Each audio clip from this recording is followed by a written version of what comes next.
or spitting.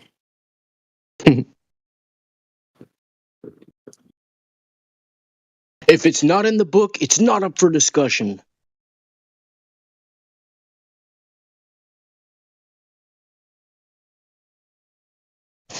I just want to know, what difference does it make at the end of the day if we live on a globe or if it's flat? I mean, how will that affect my life? Does it really matter? I think it matters, but probably about I'd say it matters about like 80% to me I think that black, or greater. I think that black, dark lives matter. I think that organization was owned by a specific type of people I don't want to say the name of right now because I don't want to That's a good idea. experience cancellation of my self. Okay, back on topic again. Yes. Hey, talk about flat Earth. He knows about baseball.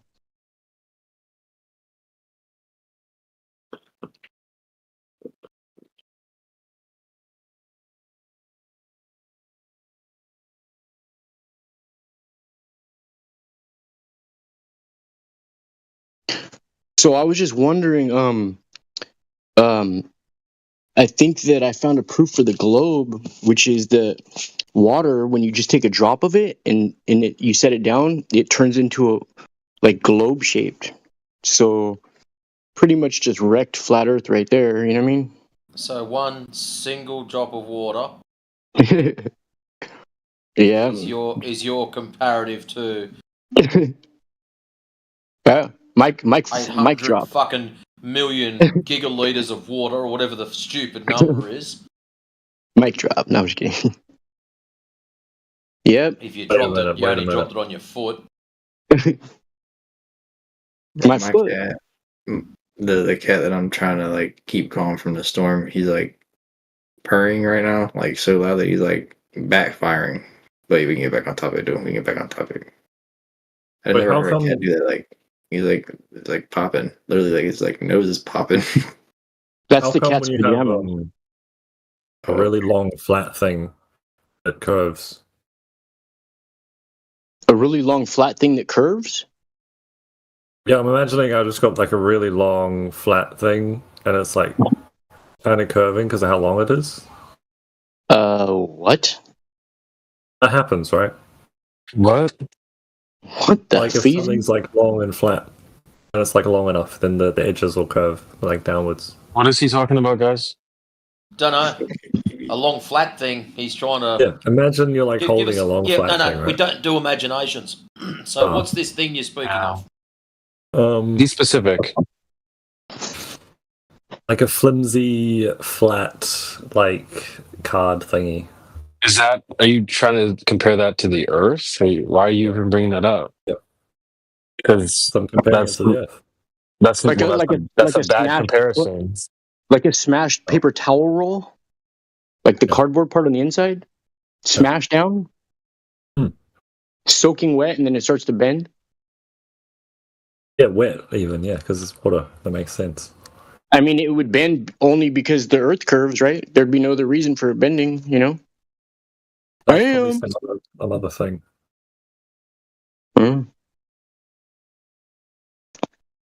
Like what if it's just really flat and it goes for ages and then it just curves like ever so slightly? So you mean like they falsified the R value? What's the R value? The R value, the radius. It curves. It's just a lot bigger than they told us. Right? Is that what you're saying? What if it's just curves? Like, why would they lie? Why would they lie? That dang song.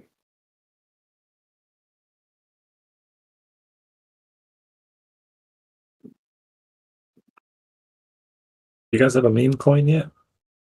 A what? A meme coin. What's that?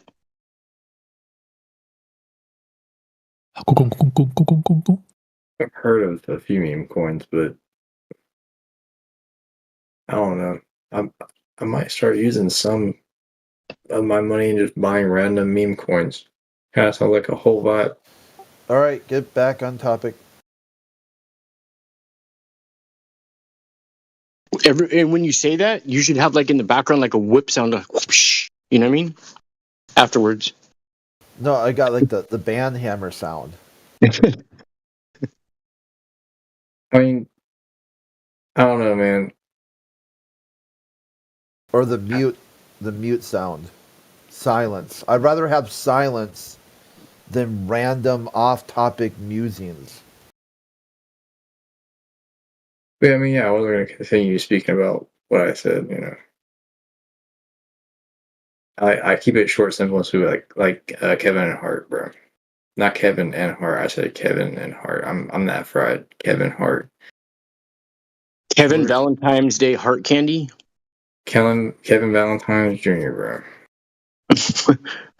Carl. No, Kevin Valentine Jr. on King David, but no. Wait, did that other guy leave already? The heck? I'm trying to think of like, are there movies that have anything to do with flat Earth or like mention flat Earth or show it? Movies. Yeah. What is that one movie with the Truman Show. Yeah, Truman Show. Truman Show? Yeah. That's probably a good one.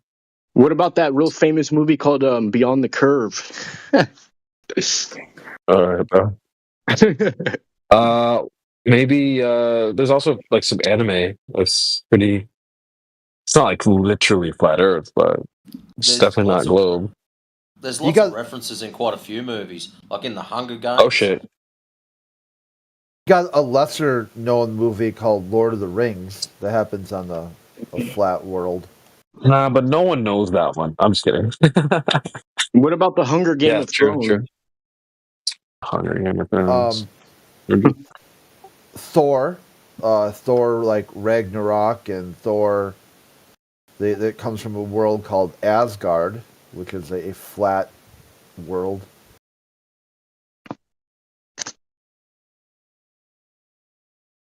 Nice.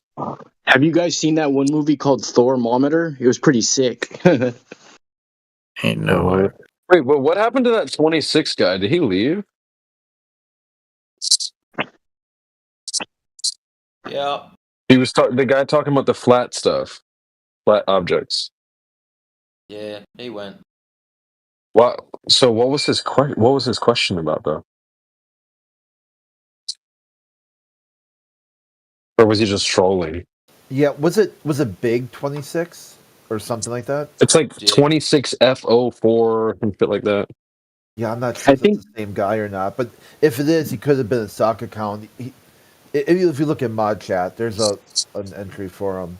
If it's the same guy, he's always got 26 in his name. Oh, classic. But it might be someone different.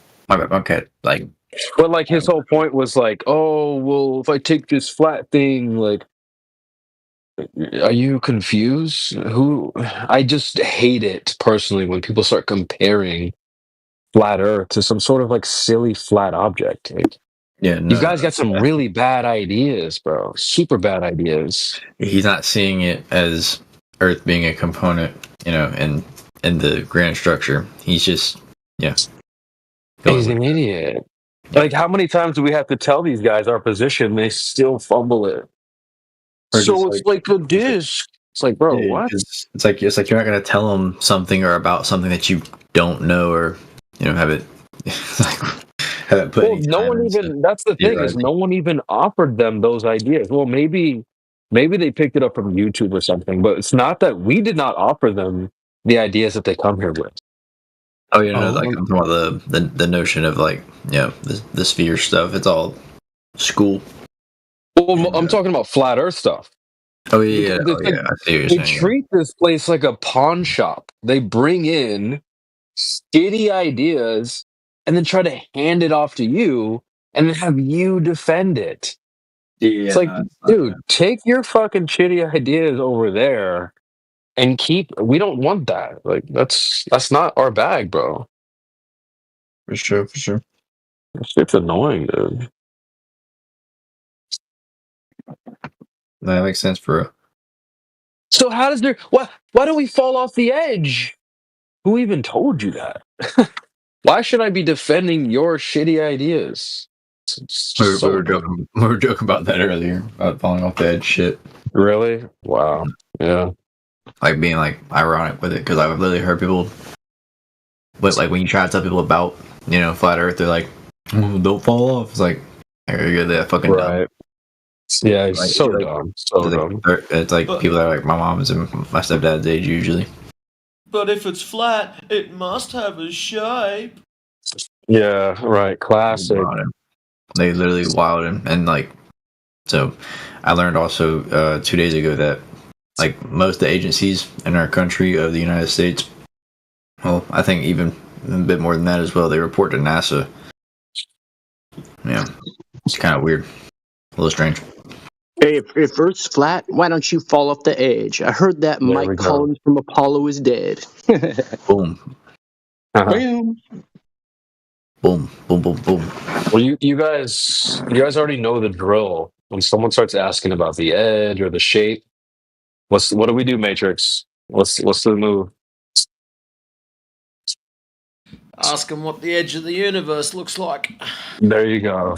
Exactly. Well, just well, it's for a good reason too. It's like these guys. If you believe in the globe, your worldview really isn't that different than a flat earther in terms of like where the edge of reality is, or the shape of reality. Those things they share like very similar characteristics. This is why I love to point it out because they have double standards. Oh, well, your worldview must have bounds, a shape, and we need answers about those things. And then we go, okay, well, what about your worldview? Does it have bounds? Have you reached them? What is the shape? Oh, well, we don't know. That's what I'm saying. Okay. Like, it's So then what's the problem here? So it's almost, freaking incredible. It is wild. It sometimes does come down to being open-minded versus being closed-minded, and Yeah. I don't know. Like, is there a gray area in there? Like, can someone be kind of open-minded or kind of closed-minded? I don't know. Dude, there's 50 shades of gray, homie. I don't know about that. You didn't say no, did he, man? You didn't say no, did he? No, did you?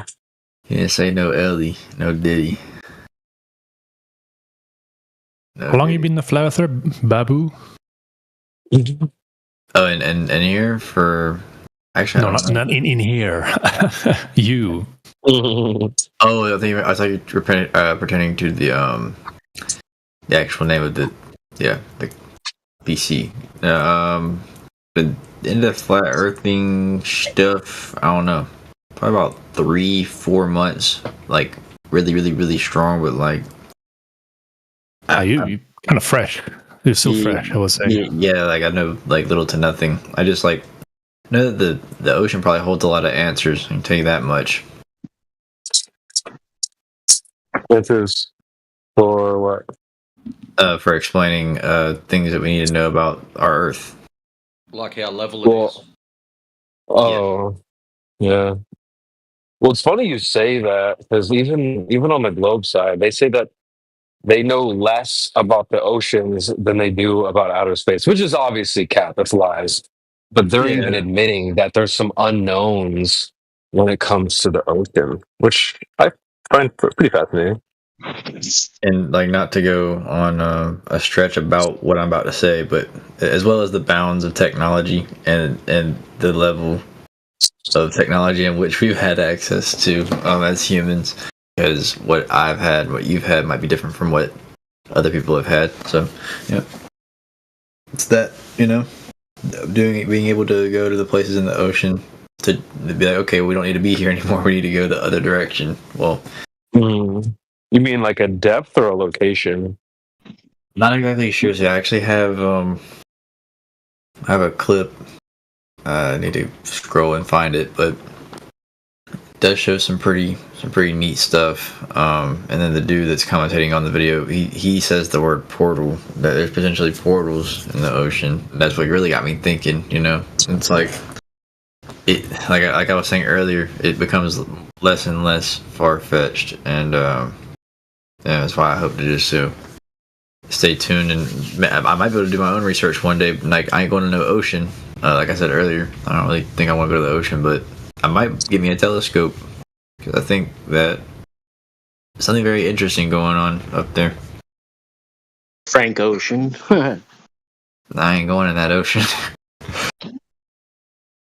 So, no cap. No cap. I'm Wait. scared of the deep water. Yeah, ocean's kind of scary. Like, its vastness is very like daunting.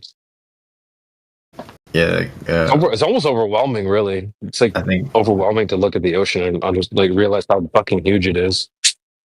yeah, like And human beings, like, we don't even belong in there.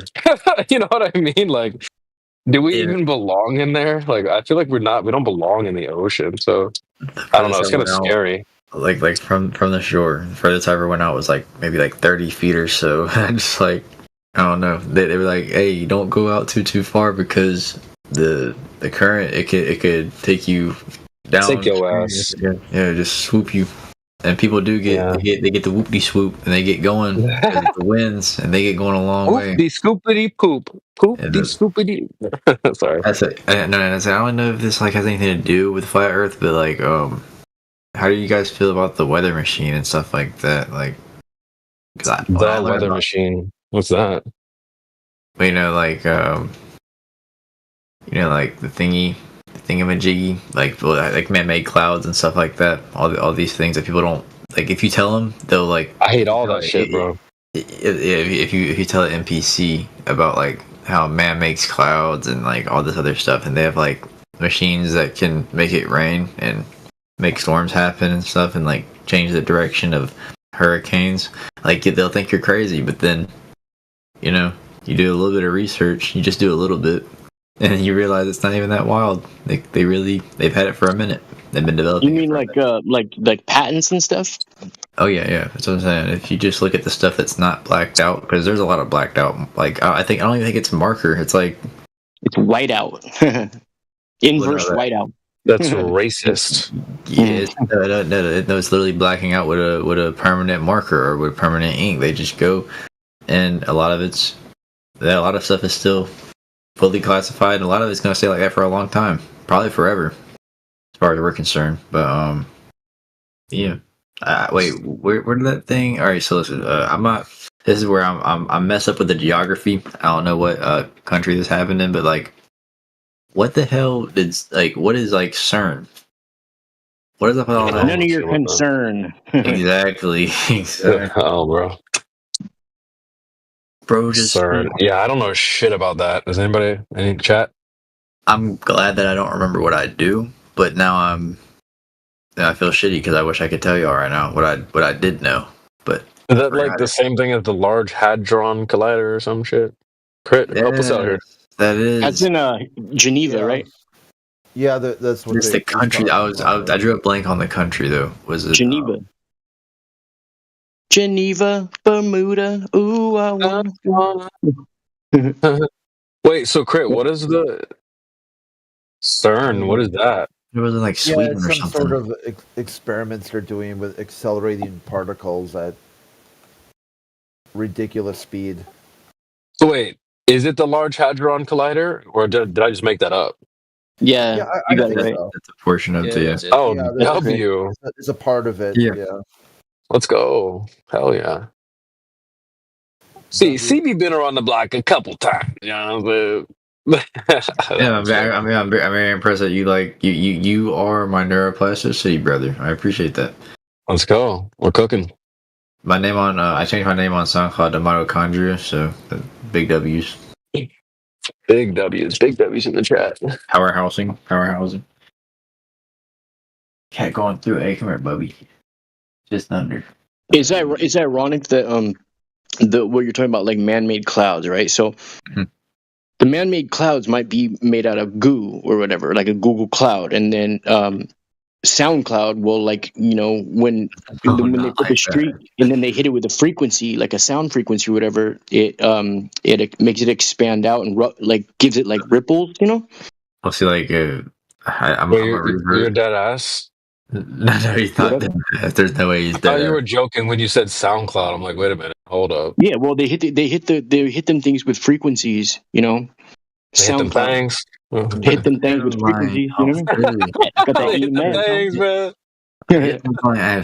I'm a spit everything. You know what I mean? I've never heard of SoundCloud used outside of like the music app. Yeah. Well, they hit it with a In- frequency. You might not be able to hear it, but it's a sound frequency. You know what I mean? And so it makes it ripple. You know, SoundCloud. Interesting. Blast Yeah. the 808 at the cloud, make it move over to somebody. It's gonna rain acid rain on them. Make it all these. rain. Yeah, it's all these things that, like, when we Google it, it'll give us something else. Like if you Google like Vaseline glass, you'll get like like the petroleum jelly, but it's really Vaseline glass, which is made out of radium. You know what I mean? So all types of different things. You Google purple Tesla plates, and they'll show you like a license plate on a Tesla that's purple or something. I see. It's all Oh, in the that's cloud, homie. no. It's like the Mandela effect, but on the clear net, and then it's also like it's spreading into everything. Where, like, yeah, I see what you're saying a little bit. But it's kind of like the Mandela effect, but it's not. It's like, yeah. Dude, I got a whole theory, I think, that makes the most sense about the Mandela effect. Well, if you're gonna bring up the Tostinos and the No, I'm not going to get into specifics. I'm not going to get into like specific things. I think when people go down those trails, it's like a spiral. I'm just saying in general. it was just the chips and the pizza roll. That's all it was. The nachos. Yeah. I have an explanation for the whole Mandela effect in general, not just one specific incident. You know what I mean? All right, go for it. Okay, so when they find what they call residue, it's like something from the past that hasn't been changed, right? Ooh, residue. Okay, so this is my theory: is that when they made all these products, like a Berenstein Bears book, for instance, I'm not going to get into any more examples, but like something like that, right? It was made with smart dust, or what they call programmable matter. And what this matter can do is it can physically change something, just like you've seen the Amazon Kindles, how the screen just changes, right?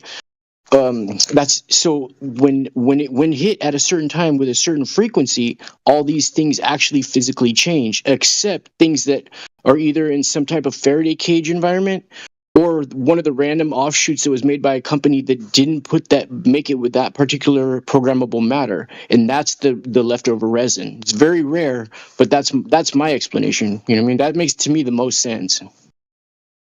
Say your not your explanation, your speculation.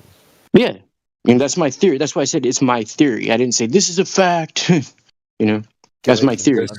So what's the short version, like TLDR?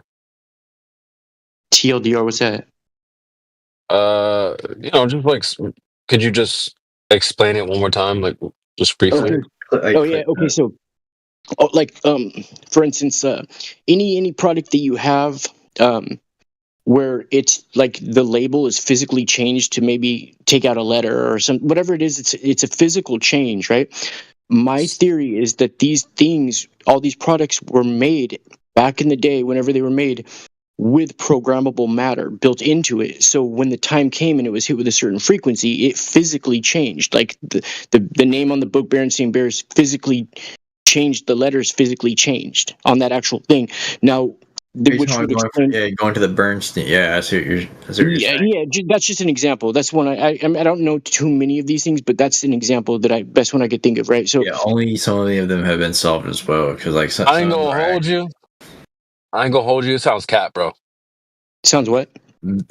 J-Cat? Cat, bro. It sounds like cat, bro. What do you mean? Well, it's kind of. I think that's what he might. I'm not trying to speak for him, but it kind of sounds like that might be what he's getting to. Is that like these things are solvable to an extent, given that they're not from that large of a time gap, because we only had television and advertisement and stuff like that for so long. But if you take out that factor, like just like what we call things, so this is definitely off the topic of flat Earth, but this has something to do with Earth because it has something to do with language. I think that language plus certain religion is used to confuse people. Well, okay, For the so language a itself. lot of people think that the Mandela thing is like this massive mind manipulation, but really, what if it's as simple as the explanation is these products physically changed their name or their design or logo physically, like because it was made with programmable matter. You know, does that make sense? Well, Not yeah, necessarily, but sort of. But like I don't know. programmable matter, such as what, like plastics and shit, or A programmable matter, like some type of smart, fibers that can actually physically move and rearrange and change into whatever it's programmed to do when at a certain time it's hit with a certain frequency. You know, Well, I want to bring up another thing. Like they created humans, and this like is what? far fetched. They created humans, but they didn't call them humans. In Mark II, specifically Mark II cloning, they didn't call it like a Mark human. chapter 2. No, like MK2 like 1 through 4. There were 4 stages, four different types of cloning. Oh, I mean, I'm not I, going into all that right now because it's not really on topic, but it's no, I pretty mean, wild. I don't know enough about that. I mean, I'm not agreeing or disagreeing. You know what I mean?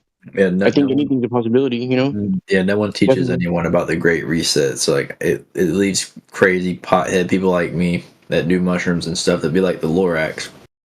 the Because Lorax. because we I, end up talking to people that know about the Great Reset and stuff like that, and they tell you about how they quite literally just started just making babies. Like they didn't need people to do it like that. Like they could make people. So and so they lay off, right? Well, they advance in that buffer time where there's that they're not doing so much. But before I go any further, gotta go, you gotta go and figure these things out slowly but surely. Just don't go and spend hours doing research like how I do sometimes. It's not healthy. not Alrighty. healthy. Not healthy. You know, it's really not healthy. Wearing shoes all the time, especially when you're around Wi-Fi, and then just keeping your shoes on. That shit's hella unhealthy, dog. It's bad for your soul. Yeah, I'm It's telling funny. When I grew up when I was younger, I had some neighbors that never wore shoes. We called them the Flintstones. We kind of made fun of them. But like I see now, all these years later, I'm like, oh, like I see why they were doing that. Right? It makes so It's much kind of sense, huh? Yeah, it's kind of based. the instinctual thing. Yeah. Not having It's to- based. Mm-hmm. Yep. Until you could walk a day in my shoes or lack thereof. Oh, See what you did there. shit. My feet are ready for the new world order, bro. These What the are my heck? war dogs, bro. You know what I mean? Now for Walk real, on like any Your surface, bro. war like leather. dog. Gotta have like Got leather it. on the heel. You know what I'm saying? You're Straight healed? up. Oh, no, you didn't. You gotta have the heel, man. The heel gotta be kind of like leather. I used to ride I've dirt been bikes. walking barefoot for years, Damn. bro. You got your foot in the door? Or in my mouth, you know what I mean? Yo, pause. Nah, dude. Honestly, we need a Glover in here. We need to cook somebody right now because we're just Yappuccino at this moment. No, like, here's the thing. Like I can pretend to be a Glover, but it's not gonna work, bro. I don't actually believe. I don't actually believe. Yeah, I can do that too, but it's just not the same. Yeah. It's like having an AI girlfriend or something. Yeah, it's like AI. Yeah. Mm. Honestly, bro, a couple times I was playing Glober and I was like fooling the flat earthers. They were like, no, don't let him. No. I'm like, dude, guys, They get so relax. It's mad. just me. It's just me. It's funny. Like they didn't realize it was me. When you get a newbie flat earther in and CB goes ball hard mode, shit, that's Yeah, funny. straight ball tard. It's actually really funny. That's a skill too. It's actually not that easy. And I remember when I first started trying to do it, I could not keep it up very long. The stamina was trash. That's But for you can sure. build up skills. You could keep it up if you take the blue pill, bro. Yo, pause. Pause. But yeah, no, I've gotten better at it. It just takes a little practice. I'd recommend anyone work on their baller a little bit. It's a good skill to have. Hard Never as know when well you need it. not to crack up laughing. Yeah, exactly. That's the hard bit. While Like, you're don't getting break abused. character. Or you're trying to abuse flat earthers and you're sitting there not Right. to laugh at them. No. It's strengthening them though. You know what I mean? Really.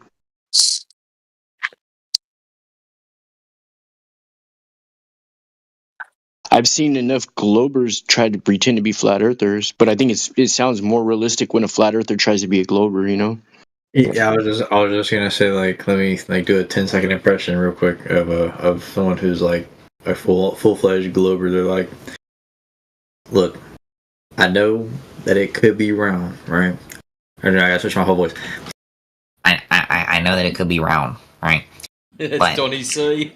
But here's the thing. It's gotta be a globe. It's gotta be round. It's gotta be round. No ifs, ands, or buts. It's gotta be round. Tired of people talking about this flat Earth stuff, man. Like, that's all I hear whenever, like if I'm in edgy, it's that, or it's like someone that's saying the same thing about Christianity or like some other religion, or yeah, it's just some people be real life copy pastas. I ain't gonna lie, bro. Real spill. We're like that. Real life what? Phil, you're hilarious, bro. Real life coffee pots? No, Bro, Flat Earth Day, dude. Your Reddit game is just trash, dude. What do you mean? I don't even understand what you're saying. no. Yeah, I know, because you're not on the internet enough, dude. I'm not, bro. Like all these things, I'm just like go over my head, bro. You know what I mean? No, I'm saying, I'm saying that folks, like literally, like they'll just say things exactly as they read it, or like they'll proudly plagiarize or say some like false ass baseless shit, you know, and then Some they'll, like, NPC type shit. yeah, Okay. like they'll just like say somebody is something with no proof, or they'll just like say the world is round with no proof, like how bro said earlier, and then they'll stand on that 10 toes and be like, well, I don't care, I don't have any proof, I'm still right. Like, Where's your proof of flat Earth? yeah, like literally, you know what I'm saying? Do you have any measurements of flat Earth? Huh? Have you done any measurements? They want you to go chalk that shit out right now. I want to go take a measuring tape, Measurements of figure it out. flatness. Where is it? I'll get walking. I'll just make sure I don't lose count of how many steps I take. We'll measure it in my steps, and then we'll make the general measurement of how big it is based off of how big my steps are. That'll work, right? You could measure a shadow when you make it to the end. Sounds a little more promising than saying that the Earth is a sphere on Granny. Where's your model? Granny, bro, you're hilarious. Wait, do what? What? You said the model, the flat Earth model. Yeah, where's your model? I used to have a flat Earth model. There was a I seen one here recently. It was very interesting how it showed like, well, what was outer space was like some other like realm that didn't really have like a figure or anything. It was just kind of like a I don't know, like it was just in there. They didn't really have much like that we could see in it, right? But then there was the water and stuff. There was like the firmament, and then below the firmament there you have the damn Earth. And then you got that Earth, you got this damn ocean. You got all this water. So we're kind of like floating. It was like lava and stuff, I guess. I don't know. Some kind of religious belief to me. Did you get that from the Bible? No, I'm saying I just seen this like, well, you saying like the diagram. I just seen this thing. It looked like that. But I was not doing a very good job at describing it. But that's was perhaps the like vague parts of what I can remember of it. Let me see if I can. So I found this. And this is like I'm just gonna copy it and paste it and put it in the chat. I don't know like what's going on here. Like, what the hell am I hearing? A creation bear. What's up? What do you call a rolling 60s gang member with money in his sock? What the hell? Cryptocurrency, Oh. homie. Cryptocurrency. What the fuck? This shit's kind of funny. Always with the jokes. You're such a jokester. Hey, bro, I used to run up and gangbang Flat Earth on fools. All the gangbangers around my neighborhood, I would run up on them, bro, and just like, you know what I mean? Grannies. Flat out of Compton, homie. You know what I mean? Out of Compton. I Are you miss them here? fools. Are you in here in California or no? Yeah, I'm in Santa Barbara, Oh shit, we should link up, bro. home of the Black Swan. Where you at? San Diego. Oh shit. Okay. Who can I send this? Well, I don't know if this is goofy or not, but who can I send this to? It's like some Earth picture stuff that's on Put it in the Instagram. chat. Okay, I'll put it in this one. Bloop. Here it I is. think he doesn't have the perms too. He's only ranked 2. I think I Big do. perm. Yeah, right there. Yeah, that's in there. It took a minute to put it in there. Verify. He don't got the Jerry curl too. You know what I mean?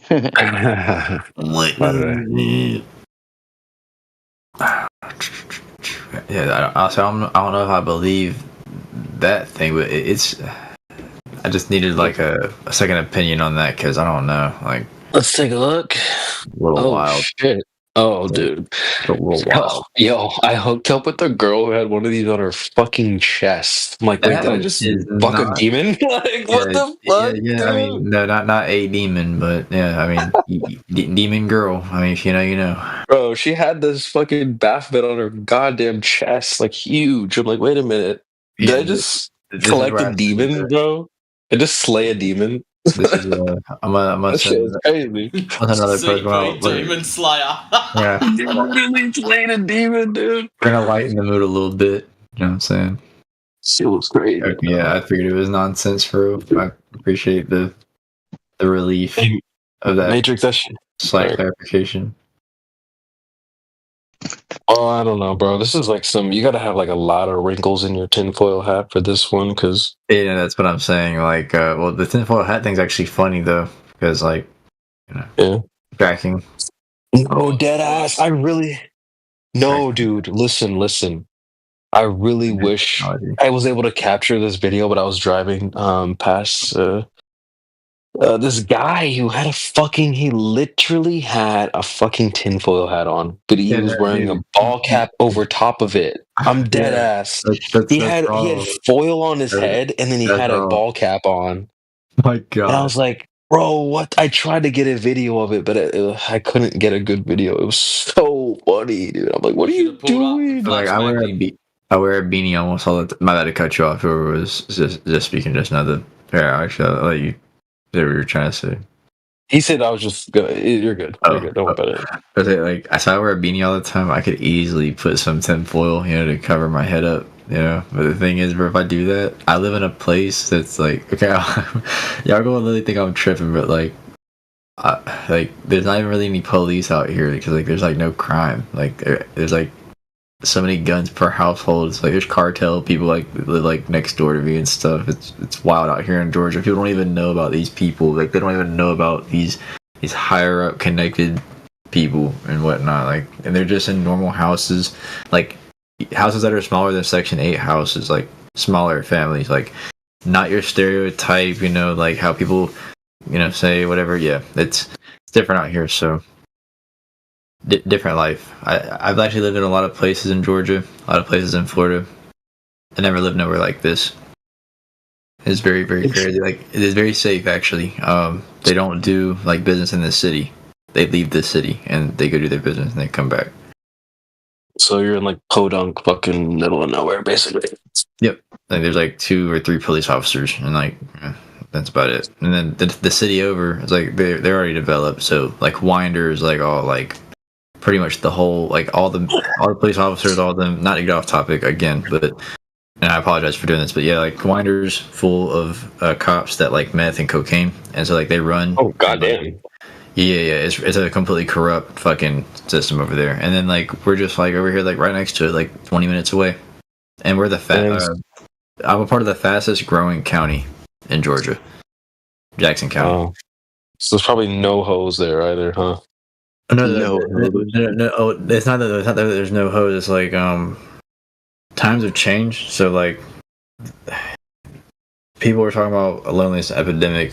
I mean, like slur my words, but to like it sounded a little far fetched when I first heard that. I was like what the fuck are y'all talking about? Like loneliness epidemic is crazy. Like No, it's facts. I was It's like, facts, bro. I was like, I was thinking we were gonna have like zombies before, loneliness epidemic, but no, it's for real. No, it is for real. Yeah. Because what's going on is well, it's like inadverted. Yeah. Females are being inadvertently like kind of like trafficked, but like not really like trafficked. Whoa. Yeah, no, like so I'm in, like I said, I'm in Georgia, bro. Human trafficking is very, very normal, and it's actually like a way of life for people. Like What females. the heck? Yeah, no. Females trick themselves out, but they do this to gain power, not respect. Like they can do the shittiest shit, they do the lowest low down shit. As long as they keep on getting the material, they're just gonna keep on failing the test, man. Like just keep on fucking people over. They just do it till they get killed. Like females crash out on like a regular basis, and then like men crash out like one good time. You know what I'm saying? If you know, you know. It's really bad in Ohio right now. Like, I got homies everywhere, and almost like I might go say every 50 state or all 50 states, but like I have a diverse friend group, so like I be knowing about how things are in my state in Florida. We're definitely different. Like Florida and Georgia is definitely different from the rest of the United States, and like, oh yeah, Washington too. Definitely Washington. Hey, if you lived over there like in Maryland or something, and you had that aluminum hat and it got dirty, would you be washing tin? Whoa, dude, you're a fucking Probably, I ain't gonna lie. No, but I'm saying like, okay, my whole theory is like the class time vibes going strong. The reason why those people that wear tinfoil hats kind of disappeared is because something made them. So Either that or the tinfoil made them invisible. yeah, I'd like to believe that what you just said is true, my friend. But yeah. You start putting tinfoil on your head. You ever seen those invisible cloaks they sell on the dark web for $3,000? Bro, you talking too much, dog. No, real shit. I made a video about it, dude. You could go on YouTube and look these up. The invisible cloaks. Funny as fuck, though. I'm being real. It's not like some like ancient mystery. They're pretty readily available if you know how to order stuff on the dark web. What do I do? Like just the iPhone. Oh, here again, I'm not trying to go on a tangent about this, but the iPhone is very normal, and it's so that like if the power grid ever goes off and they ever do like some like a God forbid a mass genocide where they just start shooting people from aircrafts and from All right, back on everywhere. topic. Back on Yeah, topic. we gotta get back on track, bro. From everywhere, the phones they're gonna send infrared out Okay, the front. back In the on back. topic. Yeah. But yeah, there's that. There we go. I think it's a spiritual principle that they're not allowed to do that and they can't do that. Otherwise, they would have already done that. You know what I mean? They have to tell us it first, or have to show it. No. Anyways, either you two find any curvature for me.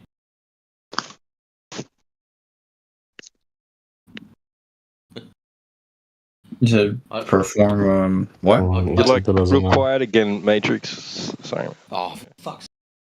I heard him all right. I'd ask Amnesia, but they've probably forgotten already. But... That's all right. That's all right. Yeah, I can hear you. That's good. No, I see what you did there, Matrix. I was about to go to bed because it's 10 o'clock here, and I don't stay up all day, unlike T-Dub, who can just stay online all the time. I don't know how he does it, but it's probably another story. Alright. Amnesia ran away. Forgot what room they were in. Come back! That was going to be good. But anyways, guys, you have yourselves a great morning, afternoon, evening, or good night. Thanks, Matrix. And I shall catch you tomorrow. Cheers, mate. You too, brother. Guys. See you. All right. Peace out. I'm gonna roll out too, guys. I'm hella tired, so keep cooking. W crit. W Flatter Day. WBush.com. T W. Yeah, W panel. W also to.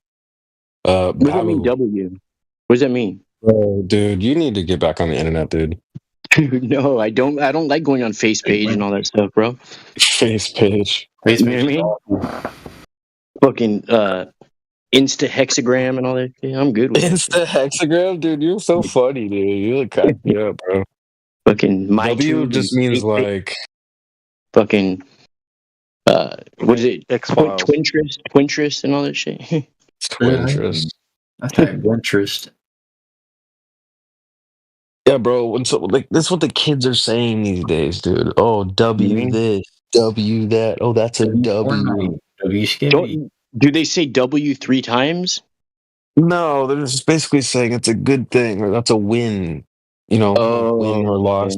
okay. Oh, that's an L, W. bro. That's a fucking L, dude. If it's Wow. like shitty or bad or whatever. Yeah. So yeah, Huh. man, you need to catch up with the lingo, bro. Wow. Don't let Yeah, me tell you about Yabashino. by the time I finally do catch up, people be going reverting back to like how I used to talk. Yeah, that's cat, bro. Honestly, Babu Freak be What? hitting you hitting the lingo tonight. You were like on gray, bro. Cat? You said cat? I know, Granny's head. He's- He said what? Cat, bro? No cap, bro. That's cap, dude. No cap. Does that mean Yeah. Cappuccino. does that mean no tinfoil hat? It means No, like, heavy, like- bro, you're lying, bro. Those are heavy lies, like lies No being told. cap. That's cap, bro. Or like, oh, I won $1 million. Oh, that's cap, dude. No, you didn't. You know. Okay. Dude, I'm telling you, bro. You gotta get caught up, man. You gotta catch up. Yeah. Like, If you see that, people just in like a hat emoji and just like yeah, that blue cap and the blue hat. Yeah, if you see that, then they're calling you out for lies, bro. They're saying you're capping, bro. You're lying. Capping. Yeah, I remember you're like lying. people used to, if like somebody was capping on somebody, they were like making fun of them. You know what I mean? Is that what? No. True. Well, it's just changed, you know. Yeah. Like, that's what I love about like slang and stuff like that too. I can go in some other deep shit. I'm not gonna. I'm tired. But the creator who made language, how are we able to just like smack our lips together and then we're able to convey ideas? And then that's why I like slang is because it's like memifying the words. Which I really enjoy. I love that stuff. But also like it on both ends too. I like good lectures and language and proper speaking, but also being able to say it short and sweet, and just by saying like W crit, like that's that's saying a lot while saying so little. So I actually really enjoy that. it kind of good lord, that damn thunder. It kind of takes the English language and makes it more like Spanish in a way. Interesting. Never Just thought a of it little that bit. way. In a cadence, I guess, or as in the manner of speaking of the cadence, not the way it like sounds, but yeah, like Interesting. it's faster, Oh, I see what you're saying. Yeah. Because I speak a lot of Spanish now, more than I used to. So yeah, but you're right. It's very fast as well. But yeah, quick.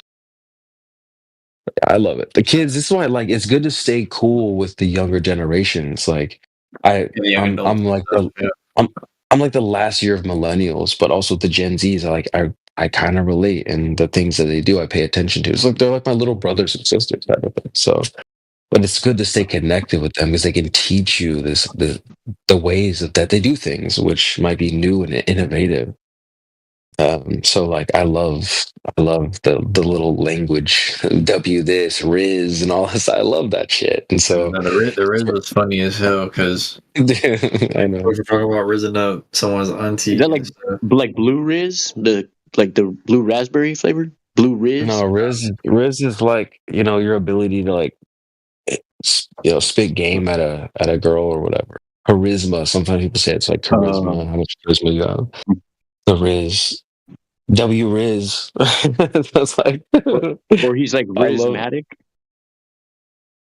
yeah, Right. I don't be doing the like. So I'm really white, so I don't be put the W with the or the L. I just said bro. I say he got the Riz or he ain't got shit. Like he ain't got none of that.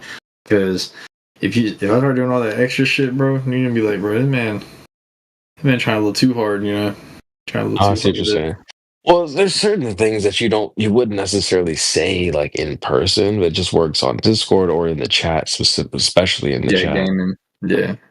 W's in the chat, you know, like shit like that. I love stuff Exactly. like Yeah. that. But so for any of you old heads in here, because I know like the community is mostly old. It seems like it's an older crowd. It's not like a bunch of young dudes. Dude, So when I was your guys' age, I used to have to walk 911 miles barefoot in the there we snow go. just to Yeah, get a classic. booster shot. Exactly.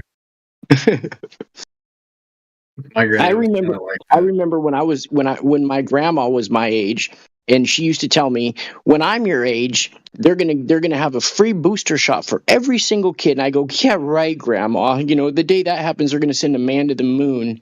You know what I mean? Because we were underprivileged and we didn't have booster shots. You know what I mean? My mom used to crush up aspirin, mix it in a little spoon, and give that to us. You know, we had the ghetto booster shots. But yeah, you guys are What really the lucky. heck?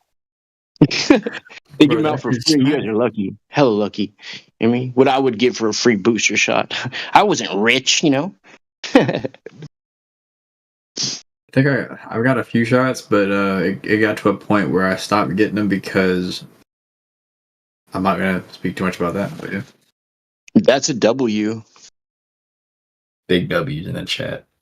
Big W's in the chat for deciding, I guess, because I guess at the end of the day, you should be able to decide. In my opinion, if somebody wants to decide to do the wrong thing, I guess they have to learn from doing it, right?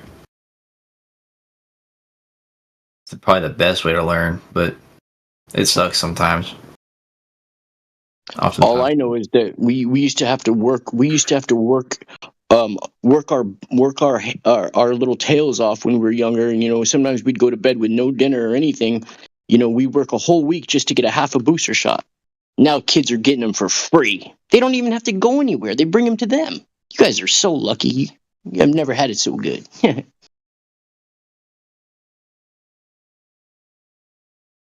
I just got a booster shot just now as we're speaking. Chris. See, All right, I guys, I'm don't going do out of here. much I'm of falling asleep. anything. I have Oh. multiple chemical sensitivities. I think I do too, and it has something to do with like graphene oxide and some other stuff. I don't think I like that very much. That's a W. There you go. See, now you're getting it. Who's the Right? woman? Is there a woman in here? You're such a fool. Fuck. That's Liminal funny. Princess.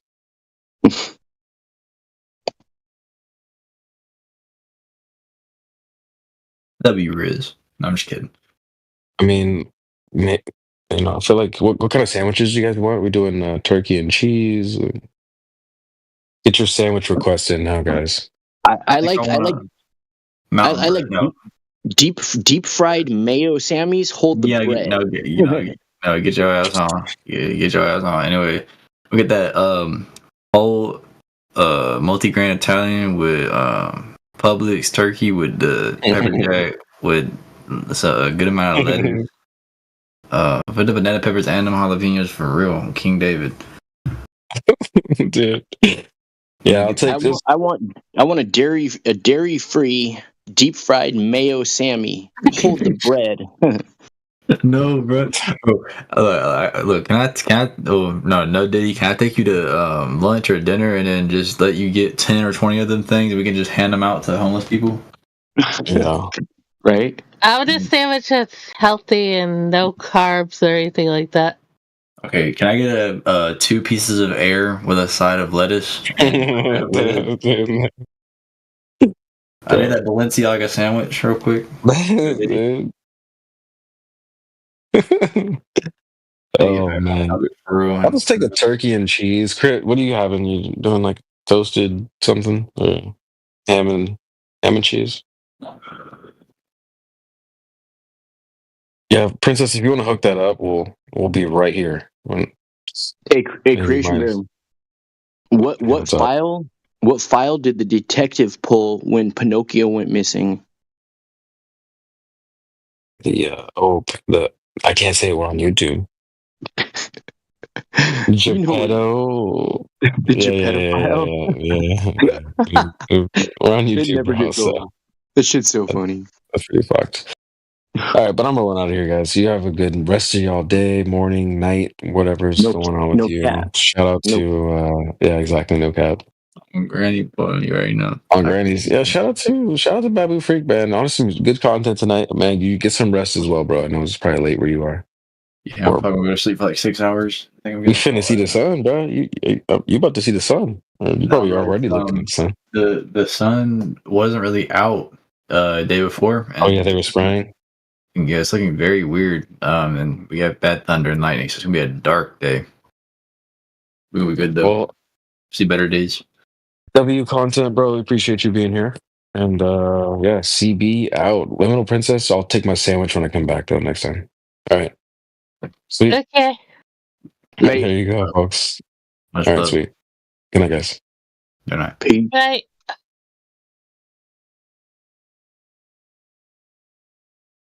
She'll be running around the mountain when she comes. Now I gotta deal with my Instagram posts, and y'all gonna have to help me stay on topic. For real, for real, for real. Liminal Princess? Yeah. Dope.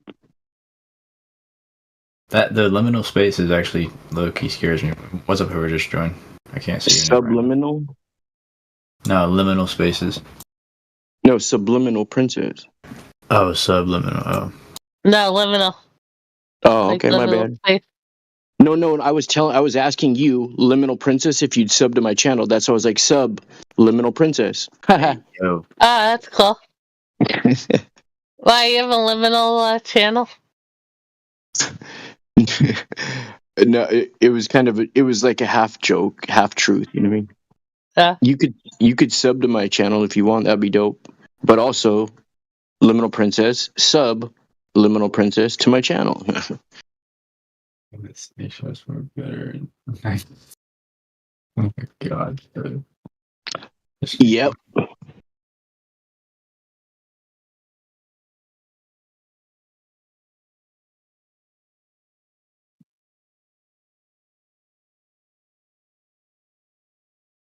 Like I have a disease called the cat video disease. Yeah. All I know is that have you guys ever heard that song called Co-Vagina? No, that sounds crazy.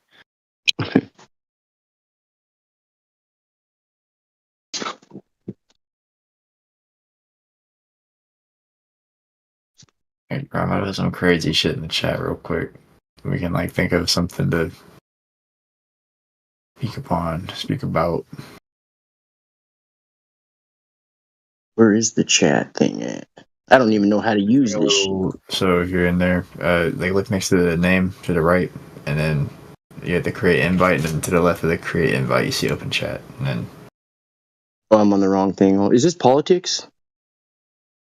This is 24/7 flat Earth. Yeah, we're in politics. Yeah.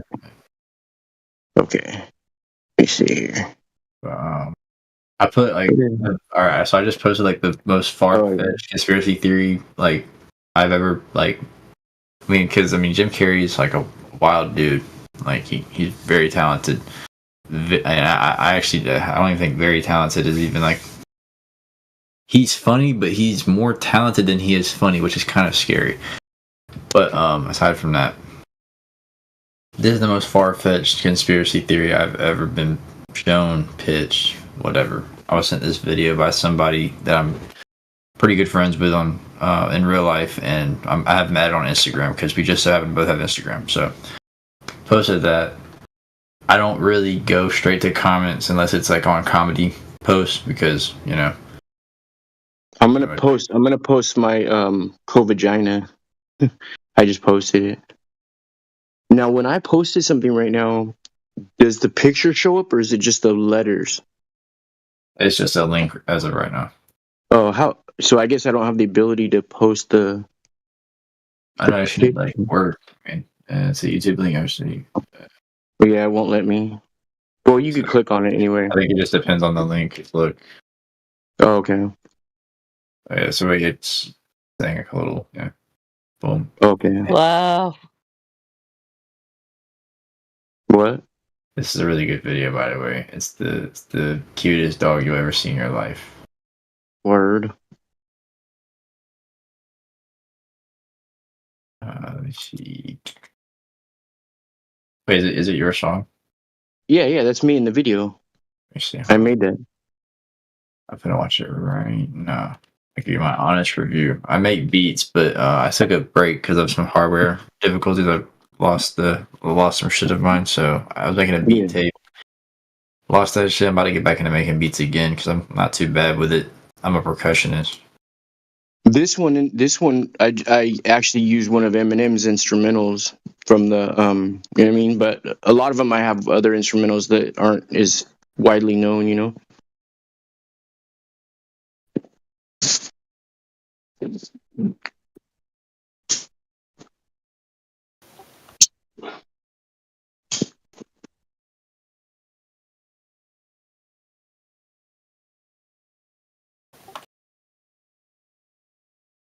You're in the cut for real, boy. King David.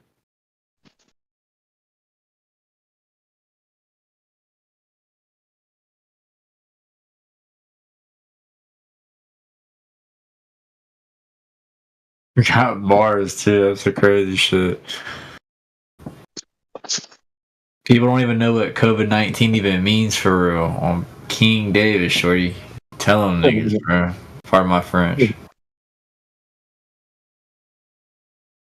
Thank you, bro. Appreciate that.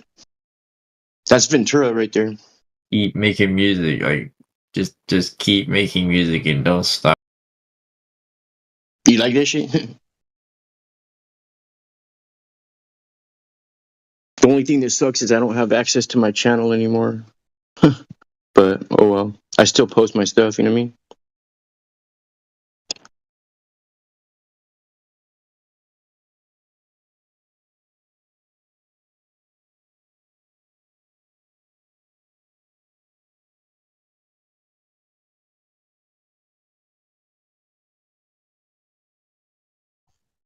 Hello. Hello. What up? I think the Earth is actually a triangle. Prove me wrong. Word. I thought it was a trapezoid. Mhm. I used to believe it was a rectangle angle, but angle. But now I believe it's a triangle.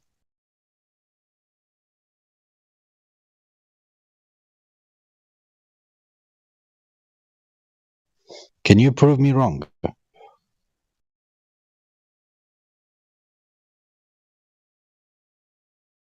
I can't disprove you right. That's yeah. That's what I expected. I just posted another song.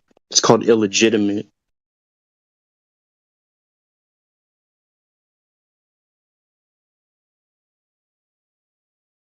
You got muted. Why? Somebody muted you? No. Actually, Mm. nobody actually can disprove me. Nobody. Ah.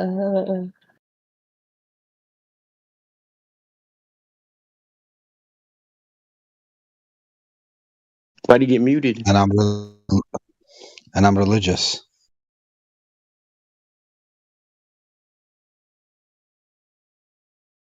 You religious?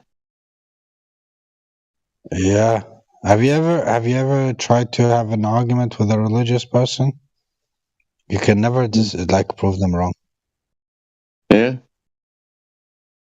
They're always right. Possibly. I just want to know how come when I post something in here in the chat, the picture doesn't show up. How come just the link?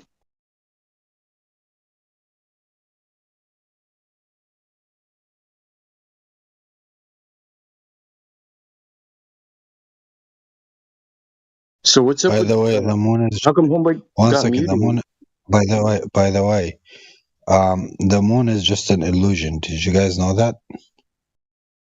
There's no such thing as the moon. How come Homeboy got muted? Who muted him?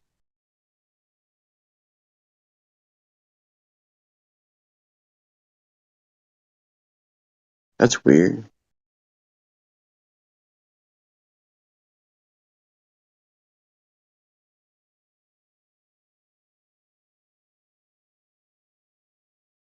Ah,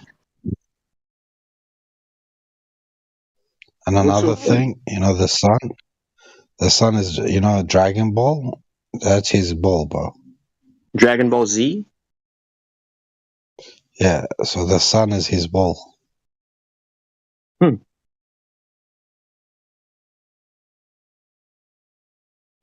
Can you Hey, prove me wrong?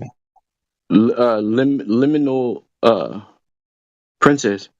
yeah. Did you check that out? What?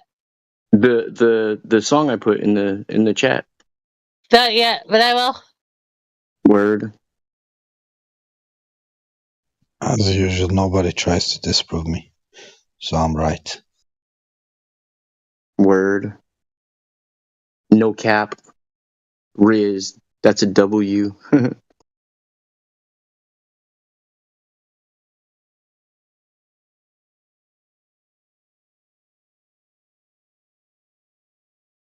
All I come know up is with the most sophisticated theories, bro.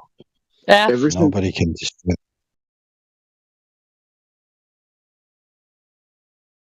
ever since I was a kid, I wanted to be a flat Earth rapper.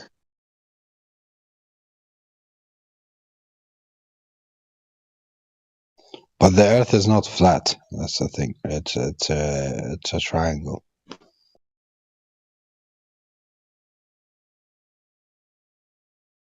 I didn't know there was rings around Uranus. Sorry.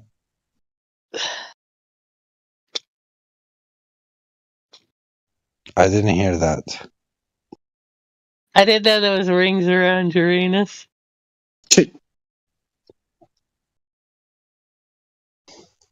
Who said there is rings around my anus? Anus.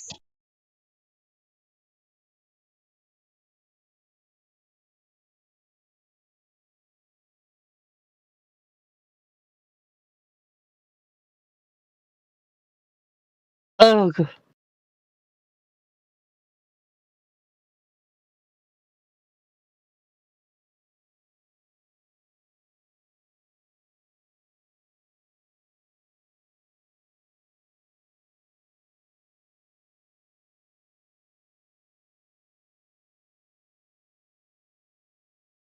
A hole is not a ring.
Too stupid already.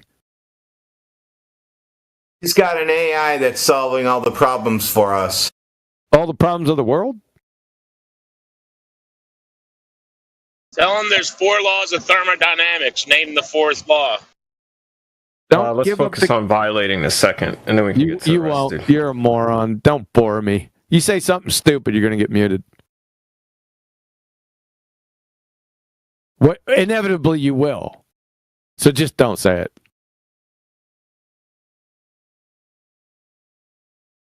Did you notice when Hush did that in his barrage of Gish galloping? But who came up with the second law? Bozo. Then he'd run off to the next topic, right? I can't show that. All right. The next side. I'm not looking at it. Post it to somebody else.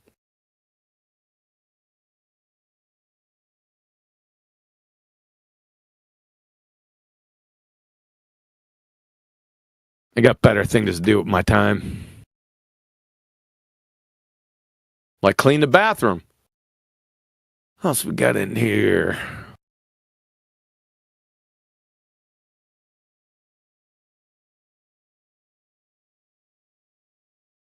That's not the second law of thermodynamics, by the way. You dipshit. There are no isolated systems in nature. You're a moron. Start over.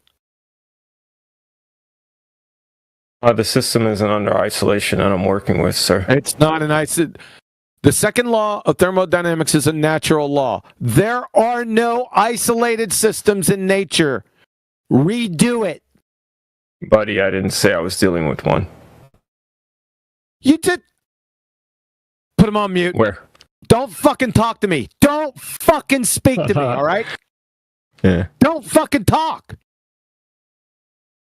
You clown dumb fuck. Uh-huh. My God. Are you retarded? Look at your first fucking statement.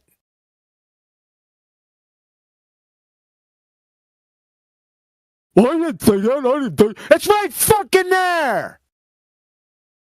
Redo it. You fucking blind, too? You dumb fuck. Yeah, the range is thousands of light years, you fucking Shut the fool. So fuck how the up. fuck is that a Shut closed the fuck system? off. Shut the fuck up. Shattered your whole worldview. You couldn't shatter a soup sandwich. You're a stone You cold seem dumb shattered. fuck. You seem fragmented. You're a dumb You seem fuck. quantumly Dumb decoherent. fuck. My You're a man, dumb get fuck. it together. You're a dumb fuck. You don't even know what it is. What's up? Don't talk to me. Fuck off.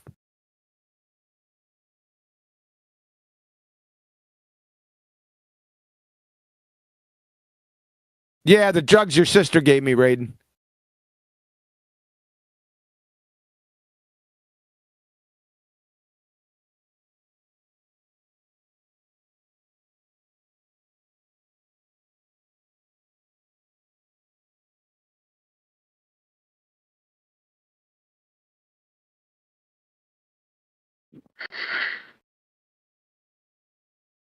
You said see what? You said, am I on drugs? I said, yes, the ones your sister gave me. Oh, well, I don't have any Asshole. sisters. It's the idea of it, dumb fuck. You sound like a wannabe Nathan Oakley. Is that what you are? Listen to this guy. Total, just bash yourself in the face with a spade shovel. Want to be Nathan Oakley? That's what you sound like. Paterfamilias, son. I taught him. A counterfeit Nathan Oakley. A counterfeit. Listen to this fucking moron. Go ahead. Stuff your foot more inside your mouth. Go ahead. Anything else?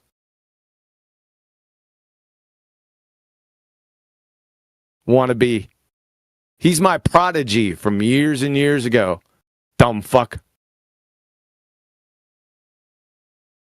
Of course, everyone knows that as soon as you said that, they were probably blushing. Fucking moron. I almost spit my coffee out. Hey, don't be wasting All right. Well, I got to take some time. So maybe, you can let these idiots talk, and I'll take my leave of you for a while. Oh, Mrs. Eraser, I said hi. Yeah, I was going to tell him her name's Mrs. Quantum Eraser. I was going to do that, but we probably jumped to another topic. Everything Quantum knows, learn it from Nathan Oakley. Everybody knows that. What's up, Jamesy?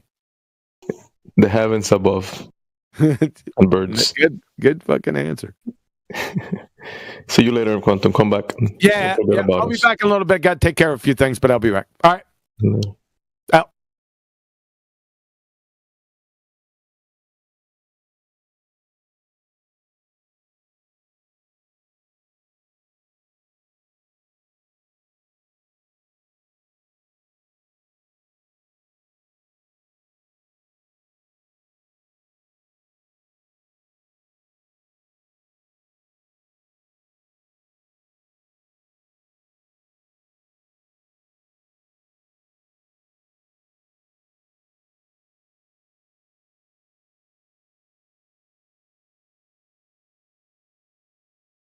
I didn't know you guys did comedy act. Just told me.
So Regina, they're getting kickbacks on that laundry.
What happened? Where's everyone?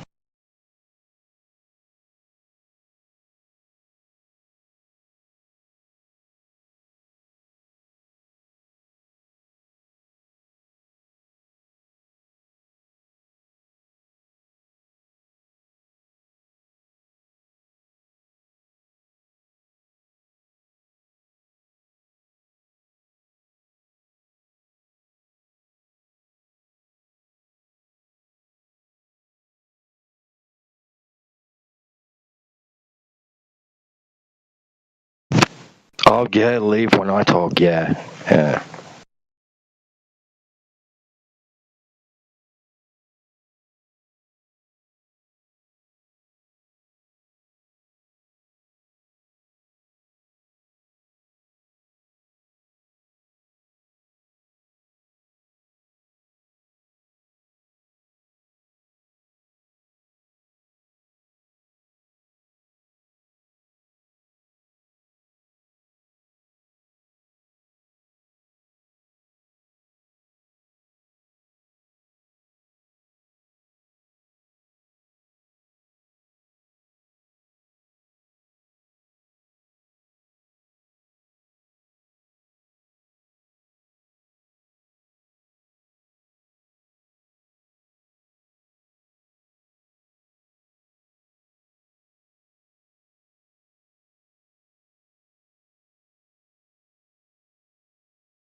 Damn, you guys still on this shit? Say what? Who's that? Who's that? Fun someone. He ran away. Ah, ran away. Wuss. Wuss. I haven't heard that in a while.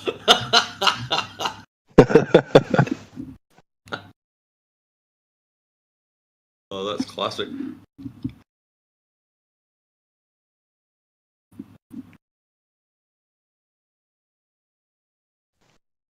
I just asked DeepSeek and put on the DeepThink thing and asked it, can a perfect circle be considered as a triangle, right? And it's gone nuts. It's the scroll, going through all this fucking theoretical goo. Fucking whatever. That's bullshit, man. I like when you put it on that deep think mode or whatever it is, and it shows how it's thinking, and then right at the end you get like a 1 or 2 word answer. I got sick of waiting for it to finish. It's a scroll and with all this fucking wall of text.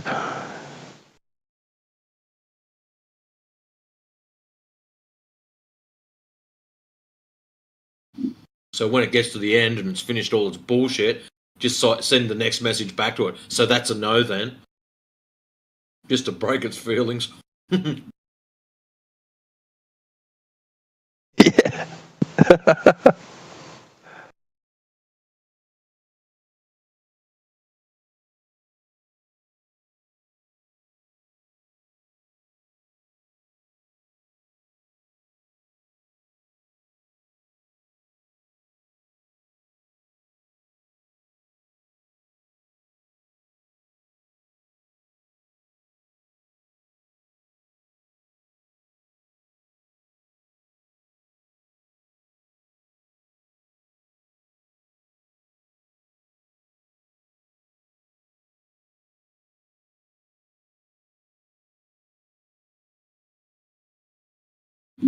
Should be pretty toasty at your place, wouldn't it, T-Dub? Yeah, it is. We got 34 here. Oh, yeah. And I don't know. Bullshit. I reckon it's What hotter than that.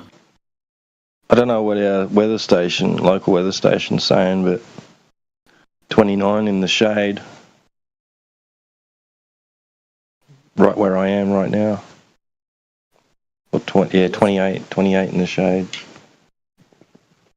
We got 34 at the airport, so, and it's 8 Ks from me.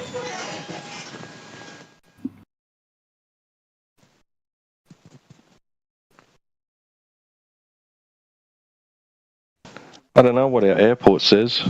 Hang on.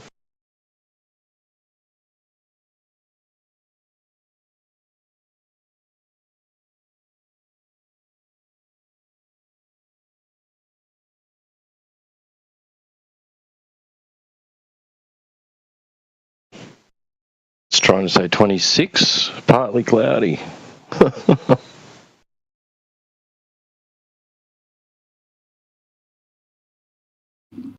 DJ, -2. Get stuffed.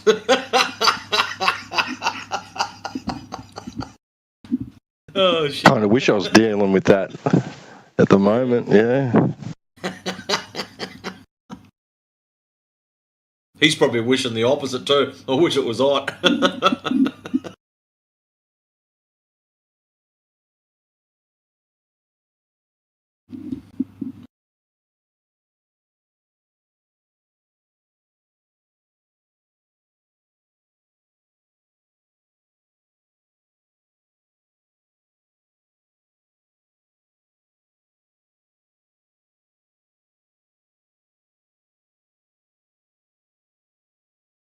-2.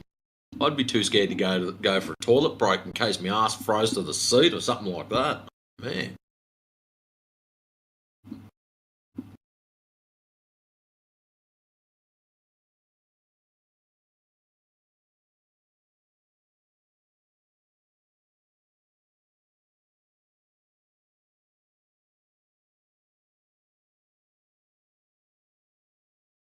Yeah, we're lucky where our house is actually. It's in a position I guess it's in a bit of a higher position than the rest of the town, because sometimes in the winter they get they get -10 down near the creek on a really cold morning. But we never have frozen pipes where we are. Never had to deal with frozen pipes. Only once. What was it, about 4 years ago? We had a -5, and there was 3 really cold days in winter, and one of them was a -5, and there was about, they say, 280 houses across the town that had their pipes actually ruptured because of them freezing over. And outside of that, that's probably the coldest I've heard of in, probably 20 years. So, pretty rare for it to get that cold. Yeah, I probably should knock on wood. Yeah, come winter time.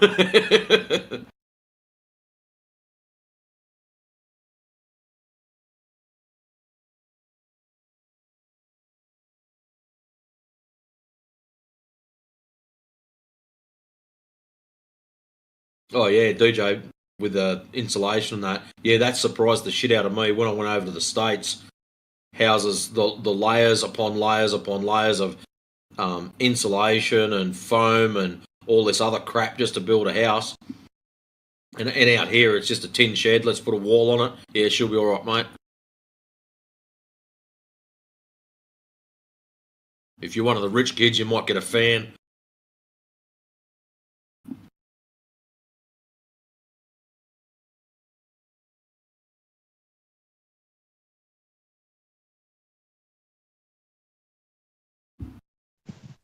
I love it, Flat Man. That's a good one.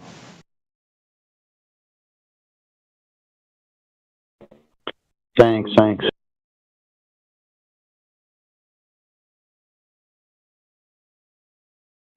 Oh, so he is there. You're a little pilferer when it comes to memes, aren't you? Oh, there's a good meme. Yoink. We've seen you knocking them off. You got a good collection yourself, mate. Yeah, it's actually pretty big. I got to make a separate file, but sometimes I scroll for a few minutes to find one. Have you got them named? No, they're just saved. All right. I've found it easier if you name them. So I use Windows. I don't know what you run. I use Windows. Open a folder up that's they're in, and I've got them all named. So if I type in curve, all the ones with curve, so they might be curve 1 to 40, and I only have to scroll because normally whatever the conversation's about. So say some numpty says gravity, I just type in grav, and all the gravity related ones are sitting there waiting for me. So instead of having to scroll through 600 of them, I've only got, say, 20 or 40 of them. So, yeah, name them, get it sorted, man. Sort it out. You'll be right. I'm going to have to take some time to do that. Good idea. Makes it a truckload easier. Because that's what I was doing. Someone would say something, and I'd be sitting there going scroll, scroll, scroll, scroll, and then typical globe-tarded scattergun, and they'd be on to the next subject before I found a good meme.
Don't mute up. Welcome to our channel.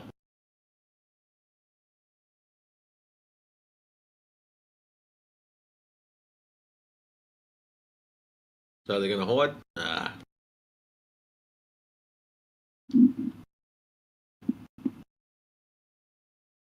Don't be shy now. Oh, what's Ham the Tard doing?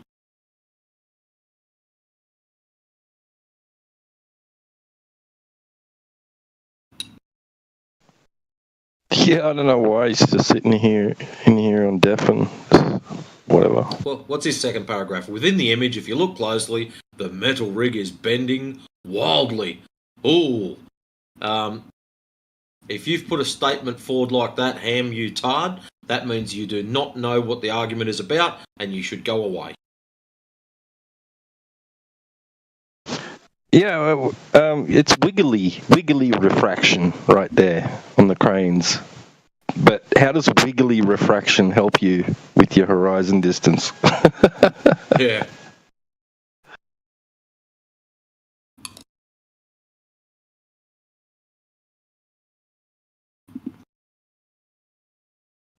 Over That's bodies of water. Dense, less dense air are swirling together, which causes refraction. Snell's law. Uh-oh. I wish QE was here for that one. He might be listening.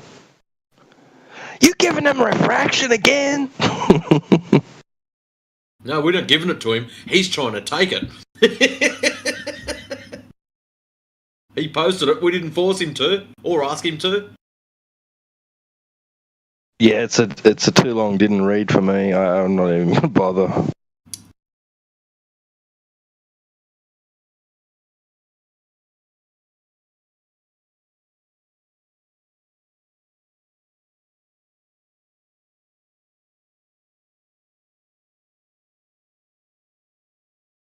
In this screenshot, the atmospheric conditions are actually abnormal.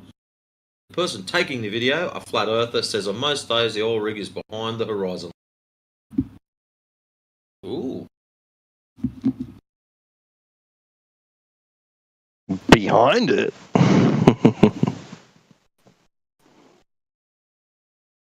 The deductive argument is also wrong because no one should accept premise 1.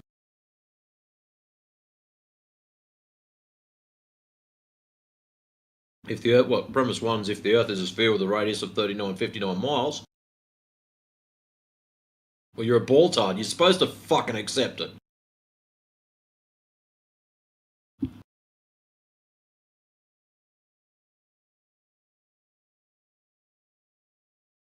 So this is more like affirming the consequent than a modus tollens. Oh, fuck me. QE would rip your ass a new one. I might save this for future entertainment.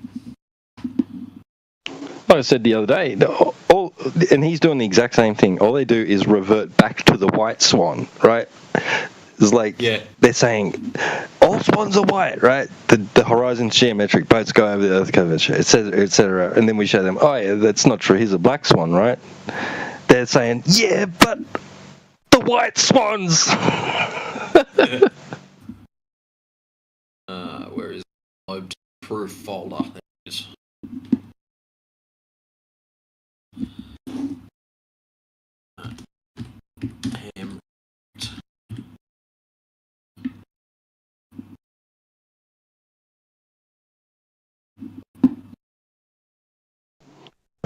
is.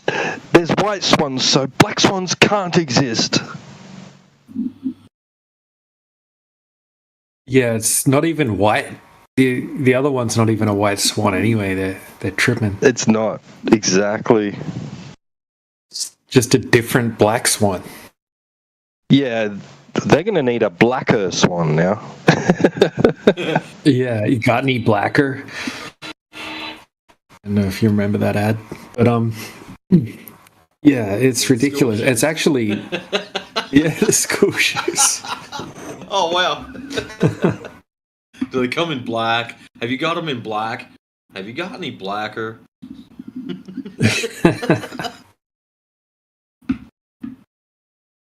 But yeah, it fits our argument perfectly that the horizon's apparent, and it's going to appear in different locations depending on like differences in temperature and humidity and weather conditions.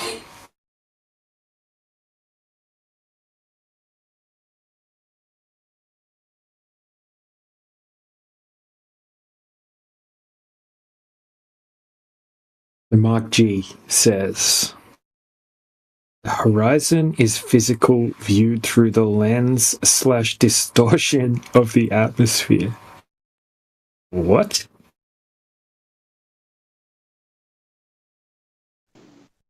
Oh, okay.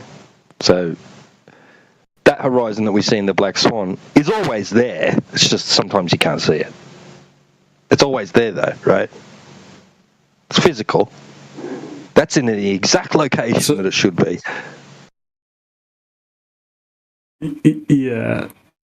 So, Mark, is this the oil platforms in front or behind the horizon?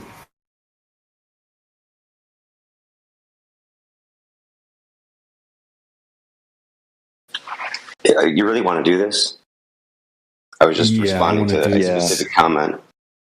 Okay. All right. Look, don't be angry, bro. It's all good. That's fine. Go through it peacefully. It's getting late. I didn't want to necessarily start this whole conversation, but if you want to talk about it, those images are a classic example of refraction. So, okay, so it's absolutely not right. So this is your problem, right? You're not able to demonstrate that there's any type of refraction, quote unquote refraction. Mm-hmm. Right, that makes the geometric horizon invisible and then appear 1,000% further than it should be. Is he talking about the Black Swan? Did he just say refraction? I did. I was waiting for Welcome to Flat Earth, fucktard. Welcome to Flat Earth, fucktard. You fell for it too, Mark G. Mark G, love you a long time. Yeah. Fucking moron. Get the fuck out of here. Thanks, by the way. Condom failure. That's what I'm going to start calling you. Thanks, by the way. Appreciate that. I set that photo up for morons like you to refraction. Thanks. Yep. You're done. You're welcome. Bye, dumb fuck. All right. My God, are you stupid? Mute you. Yeah, for being a moron. You fell for it. It was a bear trap. 5 years ago. Dude, 5 years ago. I told you, dumbasses. But you just fucking fall right into the bear trap. Goddamn. Flat earthers don't understand refraction. Flat earthers, now understand fucking baltards. You just keep parroting the same thing over and over again. Dumb fuck. You don't even know what refraction is. Get your dumb ass out of here. Shut the fuck up. Yep. Sight. Let's see it. Let's see if you know what refraction is, dumb fuck.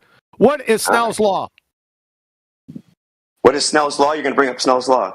No, yeah, because that's the law. Just get him out of here. It's the way of calculating refraction, dumbass.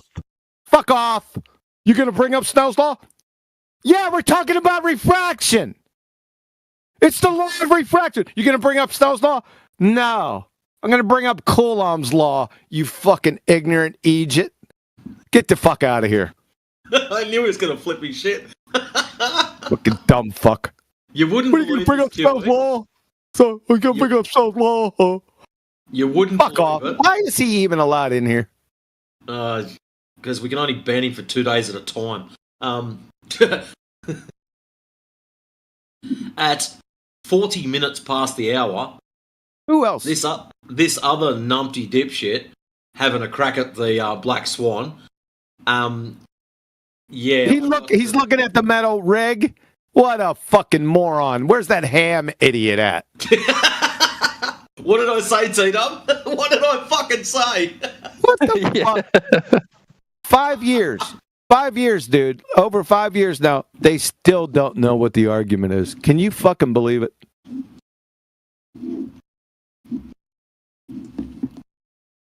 I can't. Holy Matrix. shit, I knew that was... Yeah.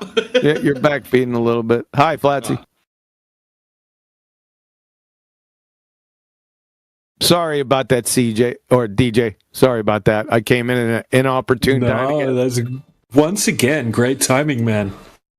It was purely happenstance. I got tired of listening to Roofy, idiot. That wasn't inopportune, QE. That was fucking perfection. You have Really? no idea how well timed your drop in was. I'm listening over. Indio told me that there's a guy named New Perspective that he kind of snatches up the Land of Misfit Toys videos. So I was running by a couple, and I had one. Roofies are, the Land of Misfit Toys who want to get their ass ripped up by FED and 24/7. That's if they're missing from here. That's where they all go eventually. Like Mark G, he'll be there. Dumbfuck Ham, he'll be there eventually, right? That's where they all. Robert, I don't know if they'll put up with your circle triangles over there. You never know, though. I'd try it. Yeah, it's damaging to flat earthers. Yeah, they'll put up with that and go over to Earth Awakenings. Go ahead. Go now. But anyway, I'm listening to New Perspective, and I clicked on a video with Witsit and the Roofy in it. I didn't know Roofy was in it. They're talking about flights from Sydney to Santiago, but 2015 flights. And they're both talking. And they're talking about air speeds and ground speeds. Guess what the dumb fuck ballers forgot to add? Their ground speeds. Witsit. I don't know what Witsit. Are you a dumb fuck or something? You gotta add the ground speeds, right? So if you're flying east to west, you have to take the airspeed and then add the ground speed, because the ballers think that the Earth's rotating. Yeah, you get it now? They both were fucking morons. Roofy wasn't adding or taking away. If you're flying from west to east, you got to subtract that sumbitch. You guys follow that? Am I just talking to myself here? No, we follow it, brother. You're doing well. You're doing well, brother. Preach. Preach it. But anyway, you're not getting any of this, Robert. You're a globe head. I am getting it. What I'm getting is that the Earth is not flat. Shut the fuck up. But anyway, both of these morons, they think they're intellectuals, right? They're not taking into account the ground speed. Like the Earth's rotation. If you're arguing with a dumbass baltard, you've got to add in or subtract the ground speeds depending on which direction you're going. Now, north and south, it's not going to make a big difference, right? But if you're traveling east to west, it's massive, right? If the Earth's rotating, if you're traveling from east to west, you got to add in that ground speed to your airspeed. No, you don't. Shut him up. Robert, be quiet. Right? Because even in the Coriolis argument that I have, the flight from Charlotte, North Carolina to Los Angeles, well, Charlotte, North Carolina and Los Angeles are essentially on the same latitude, right? They're about 860 miles an hour where the Earth is rotating underneath the plane. You've got to add that to the airspeed. So if a plane is flying from Charlotte, North Carolina to Los Angeles, and the airspeed is, let's just say, 500 miles an hour, you have to add that ground speed of 860. So the plane is actually flying the ground speed 1,360 miles an hour. Everyone get that? Yeah. If the Earth is rotating, right? We're in the Baltard paradigm. So you got to go with the paradigm. These two abject idiots are going back and forth for nearly, 45 minutes to an hour. They're not fucking doing it. Neither of them. What? I'm sitting there, what the? And then I got fucking sick of it. I said, fuck them, and came in here. You just can't make this shit up, ladies and gentlemen. Hey, Roof, wouldn't that? Go ahead. Go on. I was just going to say, wouldn't that cause problems taking off and landing as well? It would, but I don't really focus on that, especially if the runways are facing east to west and west to east. I don't want to get bogged down there. I want to go after the bigger fish. Follow? Yeah, that's fair enough. Yeah, but that's what. I just clicked out of there. I said I've had enough of this. So let me go on over to fucking politics, see what they're at. What do you know? Black Swan. Does it happen all the time? Like Black Swan arguments happen in here all the time, or what? We tried to. Yeah. Oh, hell yeah. I tried to push I'll lead it into that as often as possible. Yeah, I seen that, DJ. I just got your message. I got you. Somebody else sent me that stuff too. I understand that. I don't deal with those types of things, if you know what I mean. Yeah. I get you, man. Yeah, it's none of my business. I don't deal with personal stuff. That's not my game. Fair enough. Yep. Still interesting. Yeah, for a lot of people it was. I had 3 other people. I mean, there's also 2 sides to every story. I get that as well. And yeah, that's personal stuff. I get what you mean. Yeah, that's why I don't play there. Yeah. I don't need to. Yep. I just take apart their arguments. Well, speaking of taking things apart, Robert has still got this, I don't know, broken brain thing going on where he believes the Black Swan is falsified. Yeah, I don't talk to Robert. Wow. He knows better. Yeah, after the circular triangles, I had enough. Presented a whole bunch of different long distance observations to Robert, and he said every single one was fake. Right? You know why? He said these observations would be impossible on a flat Earth. I mean, on a globe. Completely impossible. So they have to be fake. He said that we CGI'd in the horizon behind the oil platforms. We did this, we did that. He changed locations while he was zooming in, blah, blah, blah. He said all of this, right? And then I asked him, I just said, look, Robert, let's just say, hypothetically, they aren't fake. Would that be a problem for the globe? And without hesitation, he said, no, not a problem. Yeah, he's retarded. That's clearly established. I don't deal with demonstrated retards.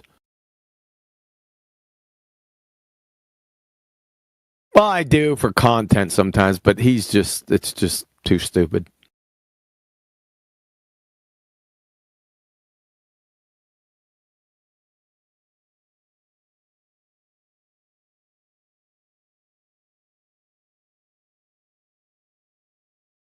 Oh, guess we'll wait for that dipshit Ham to come off mute. He doesn't. He's not prepared for what's about to hit him. Oh, it's gonna be a fucking jump-a-thon. Everyone's gonna jump all over his shit. Fucking clown. It was funny when he first posted that QE. I was having a chat to T-Dub and DJ, and it's like, man, if QE comes in here and fucking reads this shit, it's gonna be on. And fuck me dead, not 10 seconds later, you dropped in.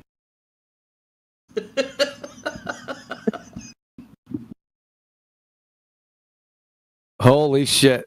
This dumbass. Within the image, if you look closely, the metal rig is bending wildly. The metal rig? Is the other one made of plastic?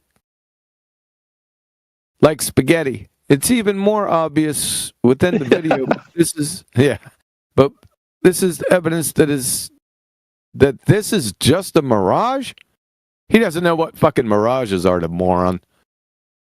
Second point, over bodies of water, dense and less dense air are swirling together, which causes refraction. Snell's law. That's not Snell's law, you booger-eating schmuck. And how are you getting horizontal density gradients? You fucking imbecile. Next point. In the screenshot, the atmospheric conditions, the paradox conditions, are actually abnormal. How can you see that they're abnormal in a photo. The person taking the video, a flat earther, that's important, says on most days that the oil rig is behind the horizon line. Who gives a fuck? You take the rate limiting step in the most extreme photo that you have. That's your standard. You abject moron. The deductive argument, next point. The deductive argument is also wrong because no one should accept premise 1. If the Earth is a sphere with a radius of 3959 miles, you fucking abject read. I fucking told you, T-Dub. Nobody should accept that. Nobody should accept. That's his fucking religion. The fuck, dude? You better not come off Moot. Let's see. He's got another point. He put the number 1 at the end of the.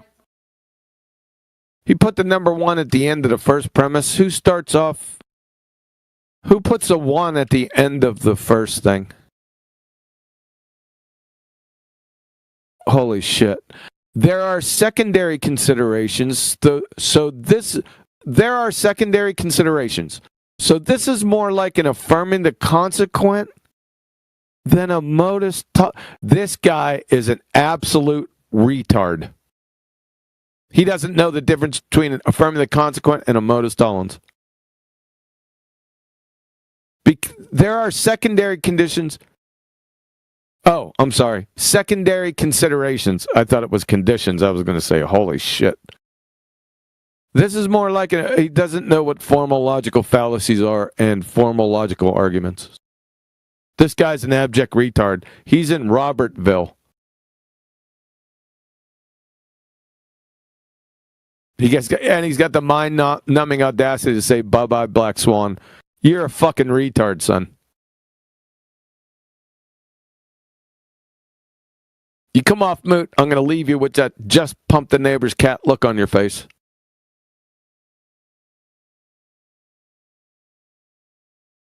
I'm looking right at you, too, waiting for it.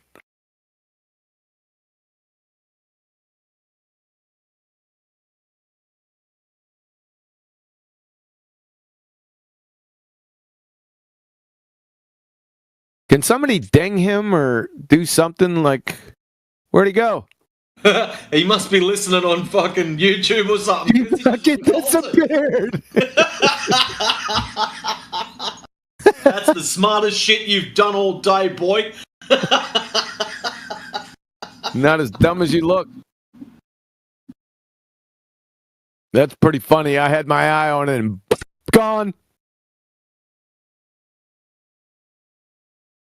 Yeah, he's probably looked. He might have been away legit. He's looked in and just gone, yeah, nah, I'm out of here. See us.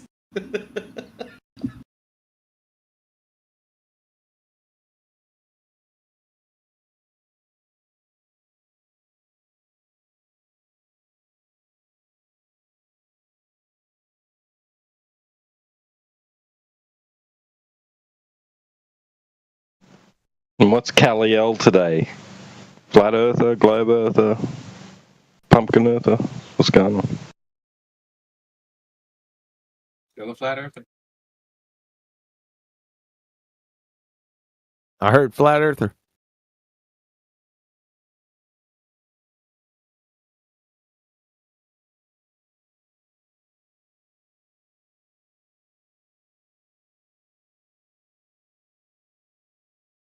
Hey DJ, I got another good one for you. I guess you like using that GIF?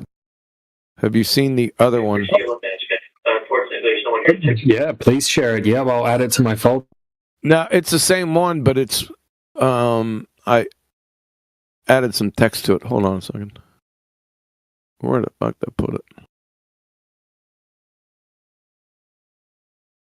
I know it's an OBS, but where did it? Oh, there. Got 2 of them, so you can have that one and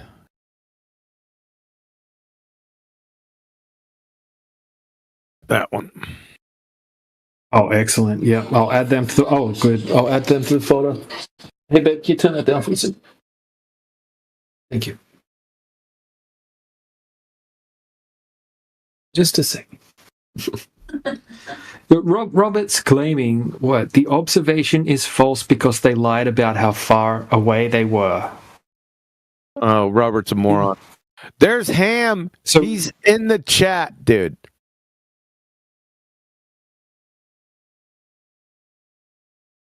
This dude is in the chat.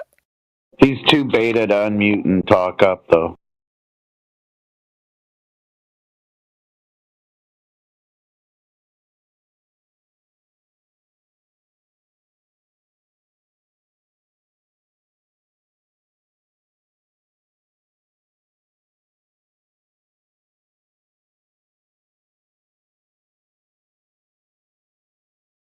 Let me get his, just in case he's dumber than he looks. Let me get his post up here.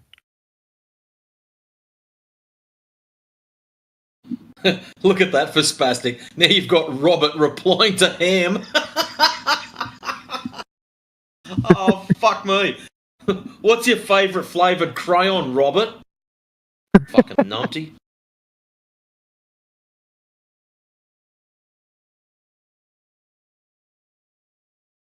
Actually, fuck it. I'm going to promote you. You are now an A-grade window licker.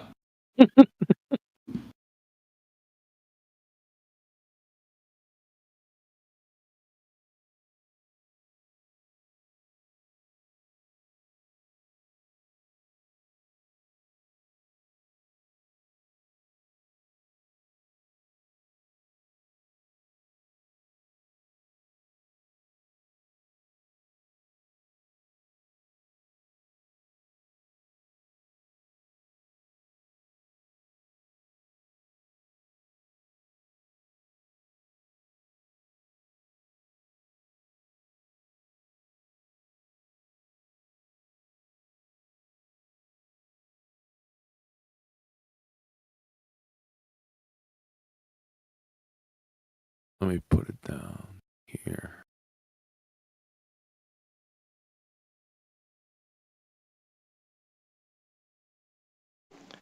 He has been removed.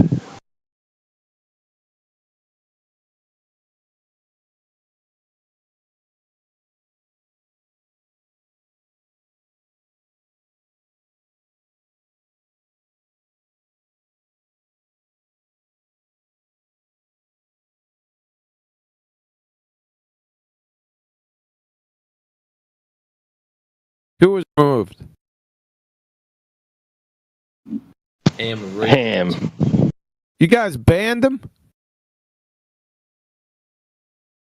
We can undo it. Try and get it, but he wouldn't. He was. Yeah, go on.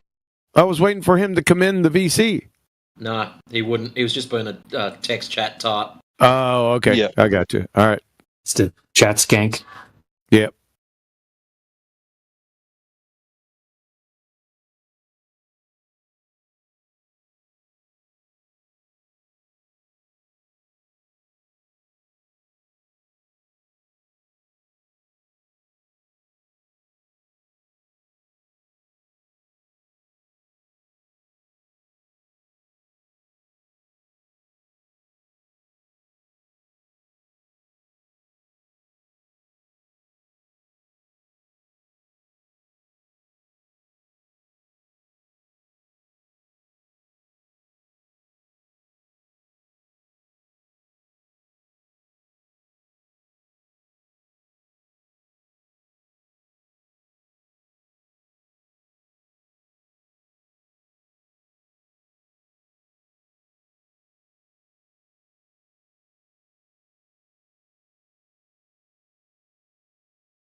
I see that other idiot left too. Who is it? Pickle?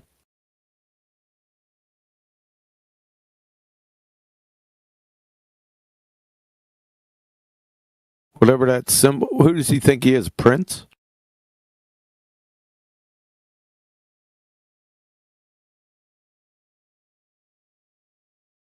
There's a globe for your QE. Alpha Veritas. Get him. Oh, shit. Yeah, I don't deal with special needs cleaning up leaves and stuff. I don't deal with it.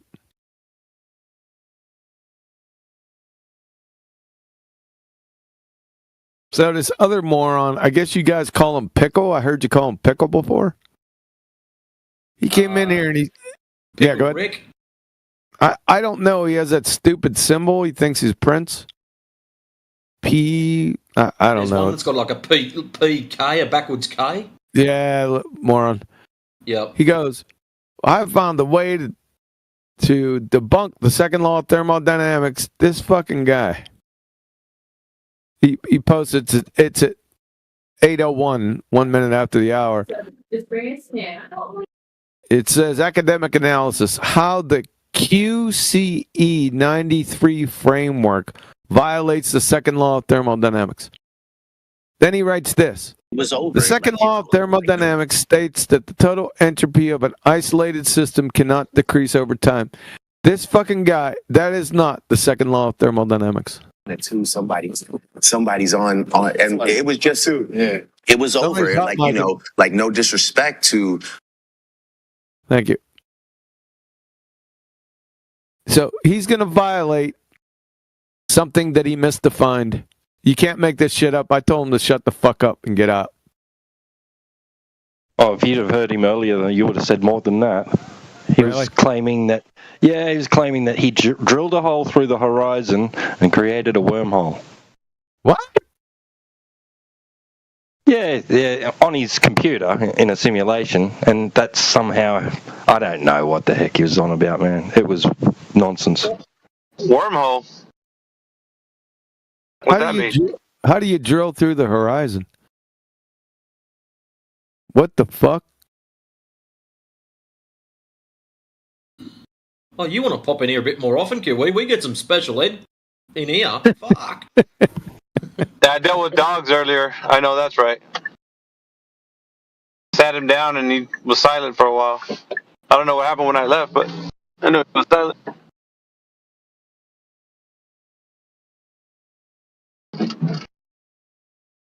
Where are the ballers at? No more ballers? They're in the circle triangle. Yeah.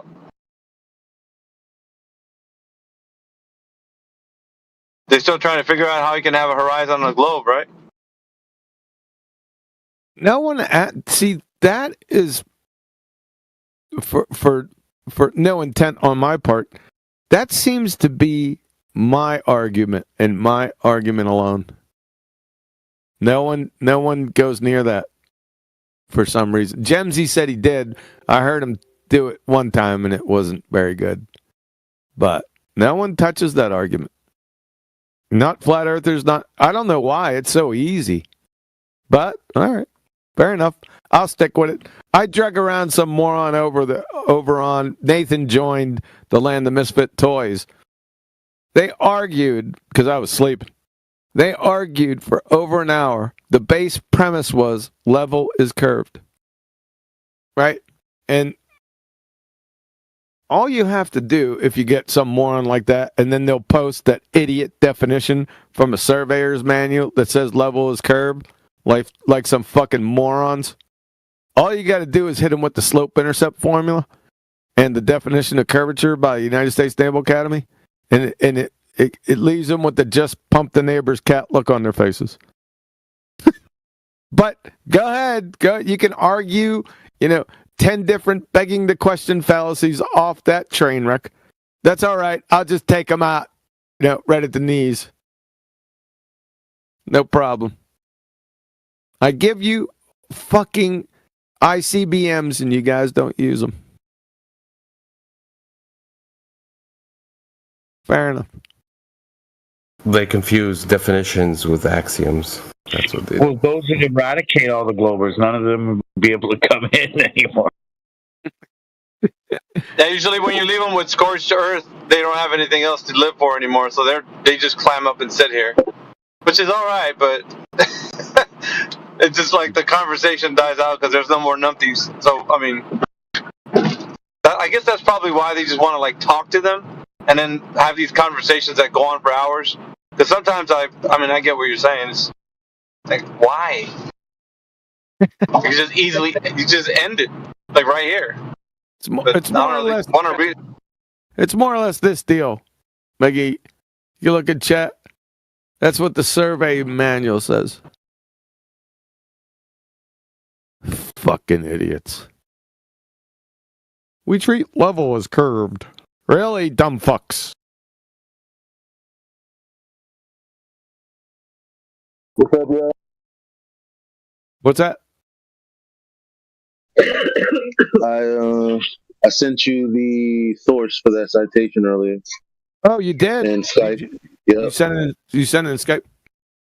Yep. 10th came through. Oh, you get in touch with 10th? Yeah, because I tried to reverse image search and I couldn't find it, but he sent me the source. And this is for the EQ mount, correct? Yes, sir. Appreciate that. Let me add that to the repertoire in my quifa. You might want to share that with the group, although they ain't going to use it. Yes, I've thrown it out there once, twice. But actually, Miggy's heard me get ballers to read it out loud. Remember the one time, Miggy, I have them read about the EQ mount, and the dude literally could not say the flat plane that the observer's standing on. He just literally skipped that part. I was just about to tell you that, like, the guy that you asked to read that was purposefully not reading that part. Like, and it was weird, dude, because, like, everybody was here, like, listening, and, like, you kept pressing him for him to read it. So when he did read it, he omitted that part, which was just spectacular. It was like, dude, I know why you don't want to read it. Like, that's a given. But yeah, you just kept on him until he never read that portion, though, which is interesting, though. There's psychology behind it, right? Because he knows the implications. If he reads it, it incriminates him.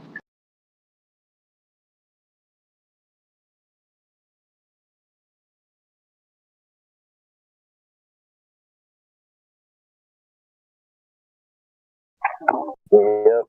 Y'all in here talking some ballers, or they being quiet again?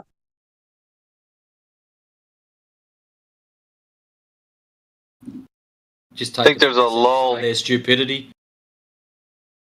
You got Castle King sitting there. He's Oh, I don't know what please, God, no. Right. Hey, what did I do? That's enough. Yeah, QE's basically saying you shut your mouth when you talk to us.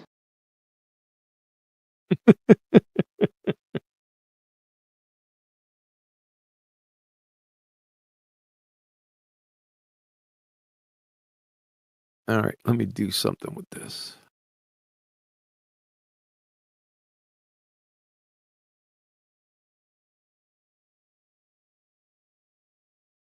Copy.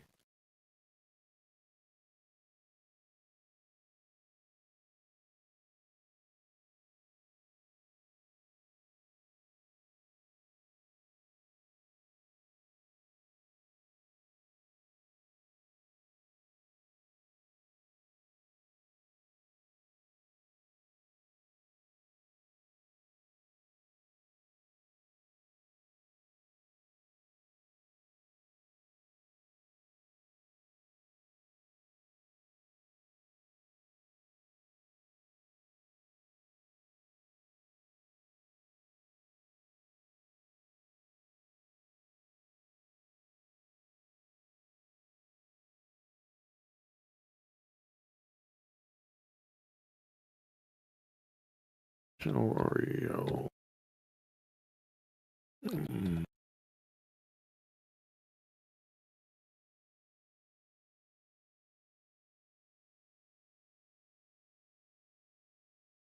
You missed it earlier, Meggie. I lambasted this guy. What is his name? Hush. Do you know this guy?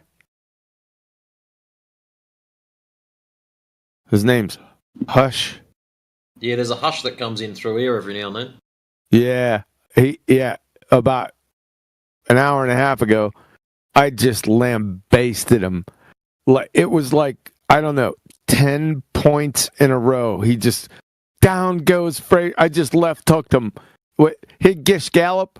I'd just come around, he just freaking left hook his ass. One after the other. Somebody should record that. Oh, it's already recorded. I should go snatch that. Have a call out to Clipcord. Clipcord, I know you're out there in QE's favourite word, ether land. Grab it for him and send it back in. Oh, shit.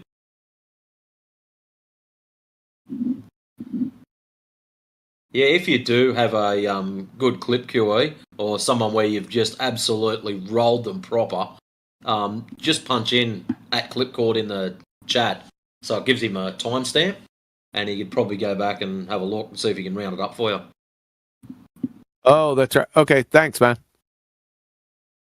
By the way, kudos to Clipcord. He's been doing this for years, so anytime we ever need a clip, just do that timestamp thing and usually gets it up for you. That's what she said. Okay. I just realized that innuendo.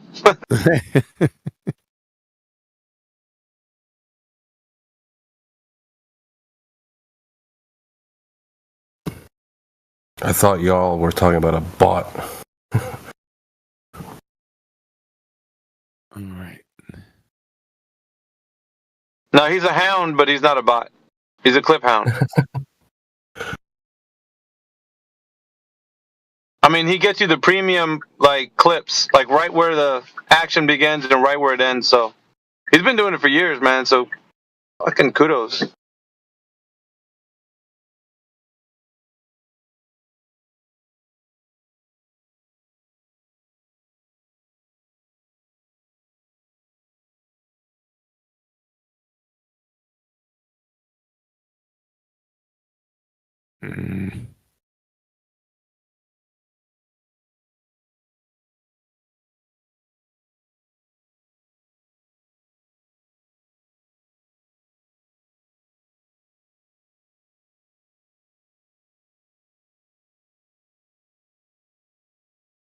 Oh, DJ's done a drawing of Brenda. Be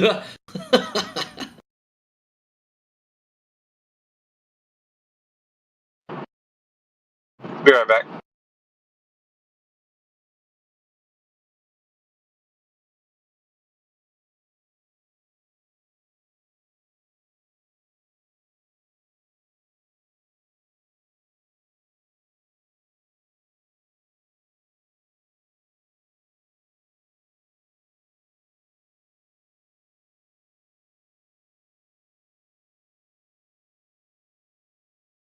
It's Donald. My name is not Donnie.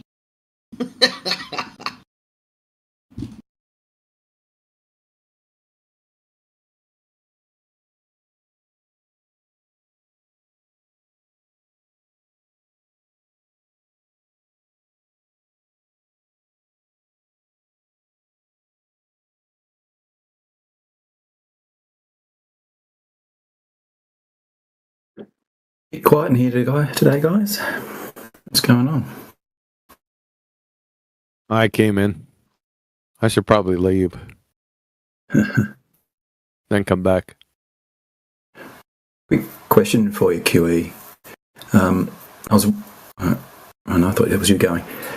I was watching yesterday, you were showing a video of a drone filming the stars, talking about the reference frames and stuff. Mm-hmm. So the drone is in an inertial reference frame? Is that where what you were claiming? Yep. Okay, and the Earth is not? Is that the... Yes, in the Baltard spinning space monkey religion, the Earth is rotating, meaning that it's constantly accelerating. That means it's in the non-inertial rotating reference frame. Correct. Okay. So if the drone reference frame is not moving relative to the Earth, there's zero velocity between them, aren't those two reference frames actually equivalent in terms of their properties? They're either both inertial or both rotating. No, one's not rotating, the other one's rotating. How can one be not rotating and one rotating when there's no movement between the two reference frames? There is movement. The Earth. Now you got to be in the Baltard's paradigm. So in their paradigm, the Earth is rotating. So it's constantly accelerating. Right. So. Sorry, you. Yep. No. That. I don't know. So if I put myself on the Earth's surface looking up at the drone, I'm in a rotating reference frame. Yep. If the drone is not moving from that reference frame, and we can also say the drone is not moving in my reference frame either. So they are both. No, it is. It is. If you are rotating, well, the drone won't be moving, but it appeared to move because you're rotating, like the Coriolis effect. But it's not rotating compared to me as an observer. I can sit there on the ground under the drone, and the drone is stationary compared to me on the Earth. That's why, the Earth's not rotating, that's why. So they're both inertial reference frames. Yeah, well, in reality, the Earth is an inertial reference frame, and so is the atmosphere, or paradoxical atmosphere. So you got to identify what paradigm we're talking about. Follow? In reality, you're correct. Yes. Yeah. So in either case, so in both cases, whether the Earth is a globe and rotating or not, both of those reference frames are essentially the same reference frame because there's no relative velocity. No, there's no velocity between the two. How can they be different? No, not velocity. There is in the rotating reference frame, in the Baltard paradigm, the Earth is rotating, meaning it is accelerating constantly. Rotation. Yeah. Constant angular velocity. Yes? Yeah. Whereas the Atmo is the inertial reference frame in that paradigm. However, in reality, the Earth and the Atmo are the inertial reference frame. Okay. Follow? So the stars are rotating and everything else is...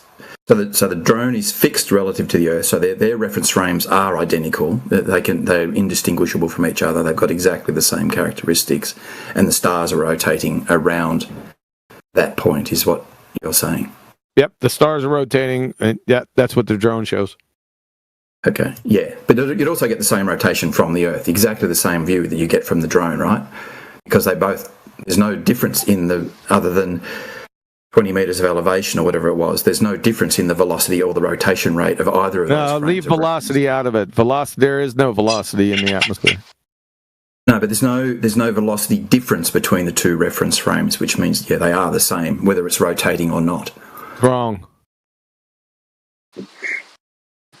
You can place the drone in that rotating reference frame and it's not moving relative to the reference frame. No, stop. If you place the drone in the rotating reference frame, it would have to be on the ground. Why? Because that's the rotating reference frame. Don't ask me why and then start talking. So if the drone is on the top of a hill... So you ask me why and you continue to talk.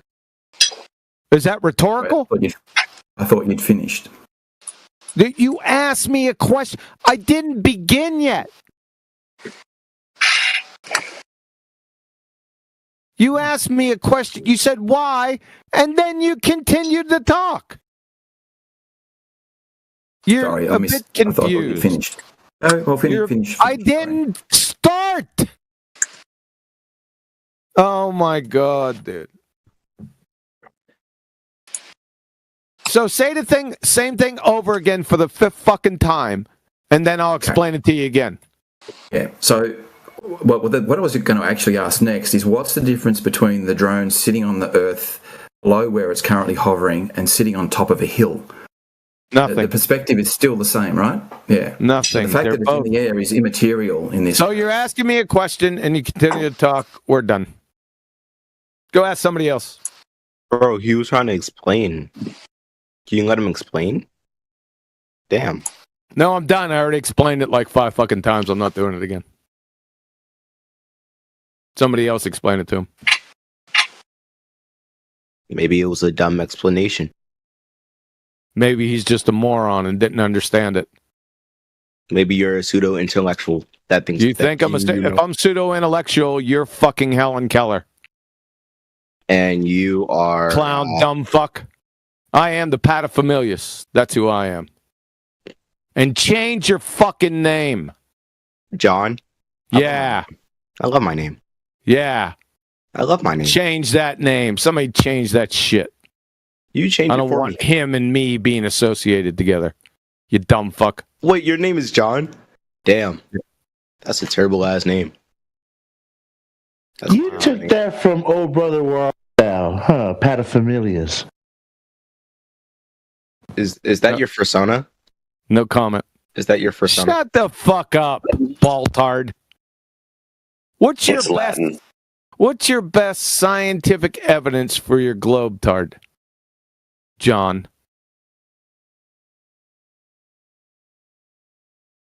You better stay on mute.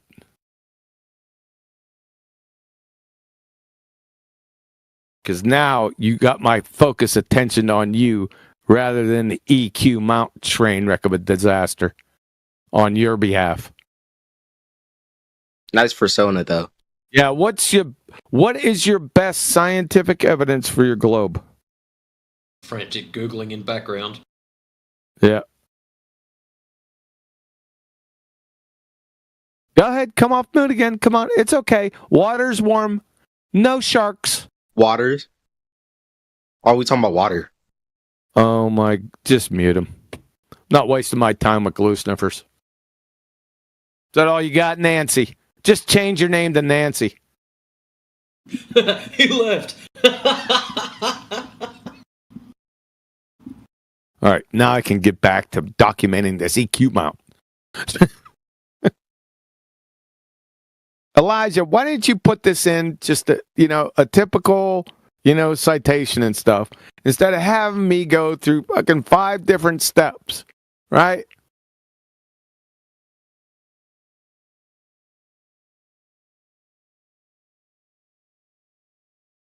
I like that photo of it too, but I can't put it in here.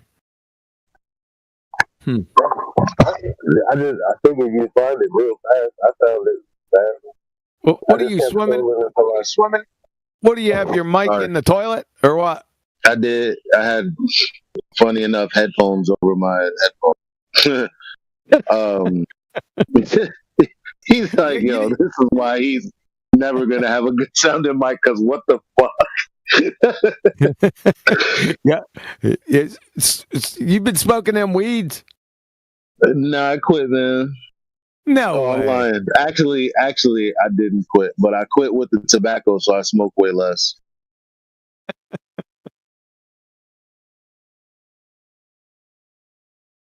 All right, let me. But yeah, I just looked through it and I was like, oh, there it is. But I guess because I'm already familiar with what the citation looks like. Sure.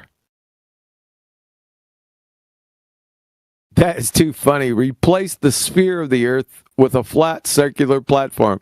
Yeah, no shit. Yeah, because it's on the equatorial plane at vernal equinox. That's its predisposition. Glue sniffers.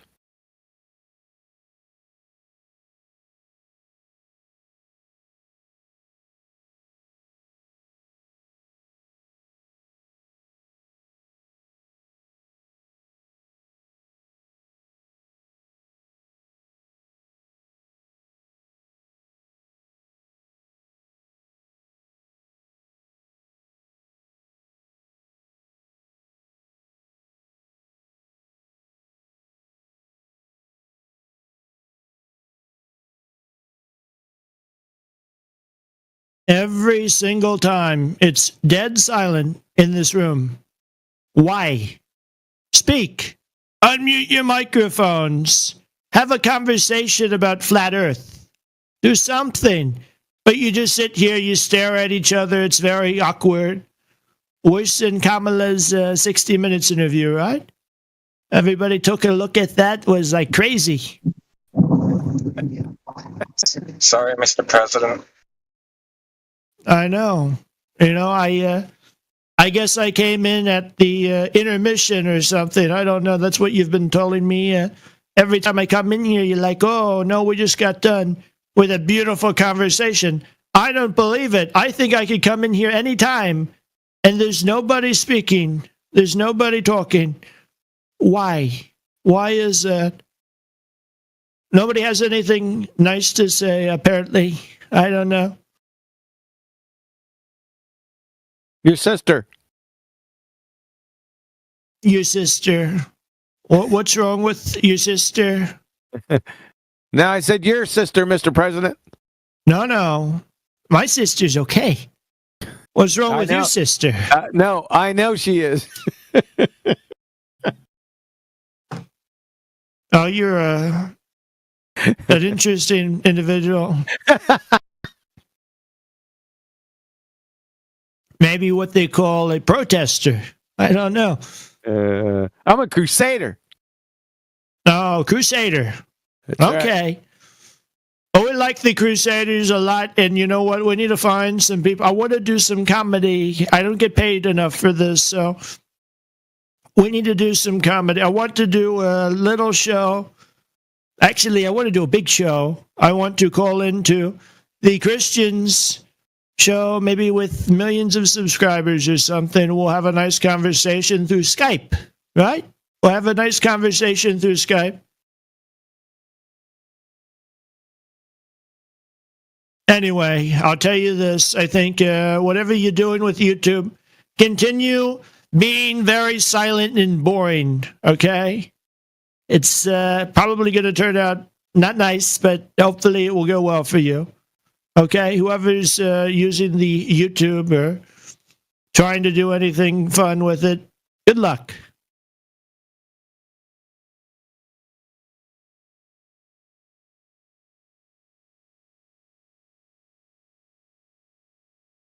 Hey, Flatsy.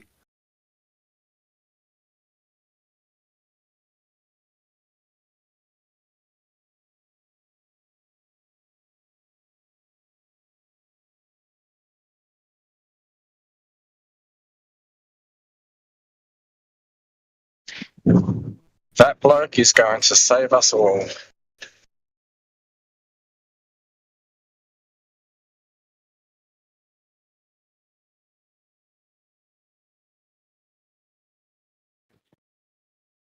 Need more. Good. We need more conversations like this.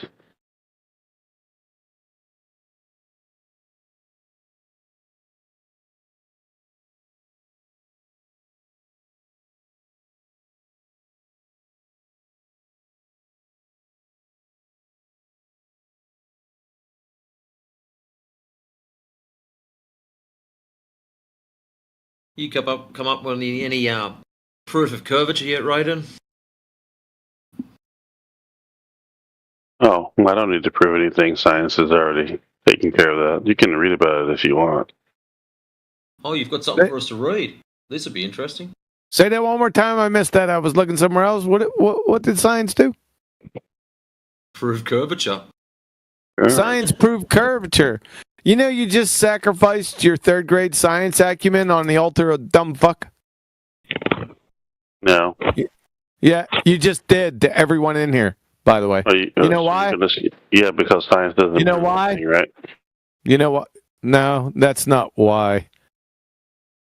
Natural science and the scientific method only adjudicate natural cause and effect relationships. Has nothing whatsoever to do with shapes or aspects. Okay. Don't read about geodetics. Therefore, showing your science acumen to be below third grade. Sure. Okay. Go read I've heard you about say this before. geodetics. Okay, no Reference problem, for that, mate. QE? You could just whistle. Shut the fuck up, Mark G. So you could just whistle right past that, no problem. On to your next fucktard point, right? Not a chance, dumb fuck. Get your ass out of here. Get out of here. Leave. You're already compromised. It's like listening to a retard next. What's your next point? No, I said you said science, right? Oh my God. You Go read about science, geodetics. Raiden, No, you said science. He said science and geometry, right? So that's all you got out of everything he just said. He said science and geometry.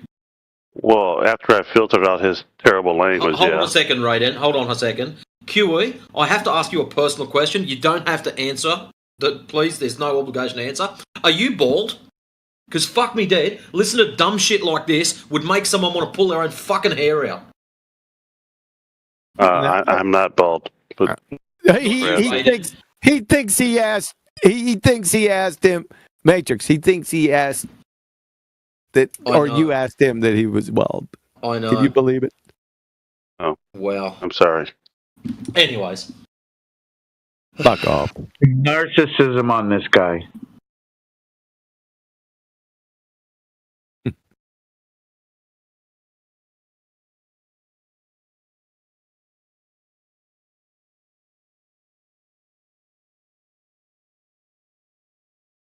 there's about 5 things I want to say right now, but I'm fucking sure they're all against TOS.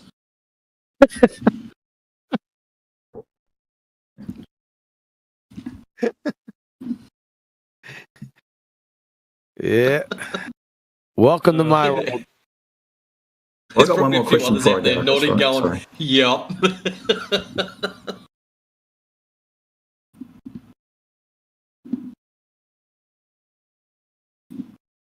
So I've got a question before I go.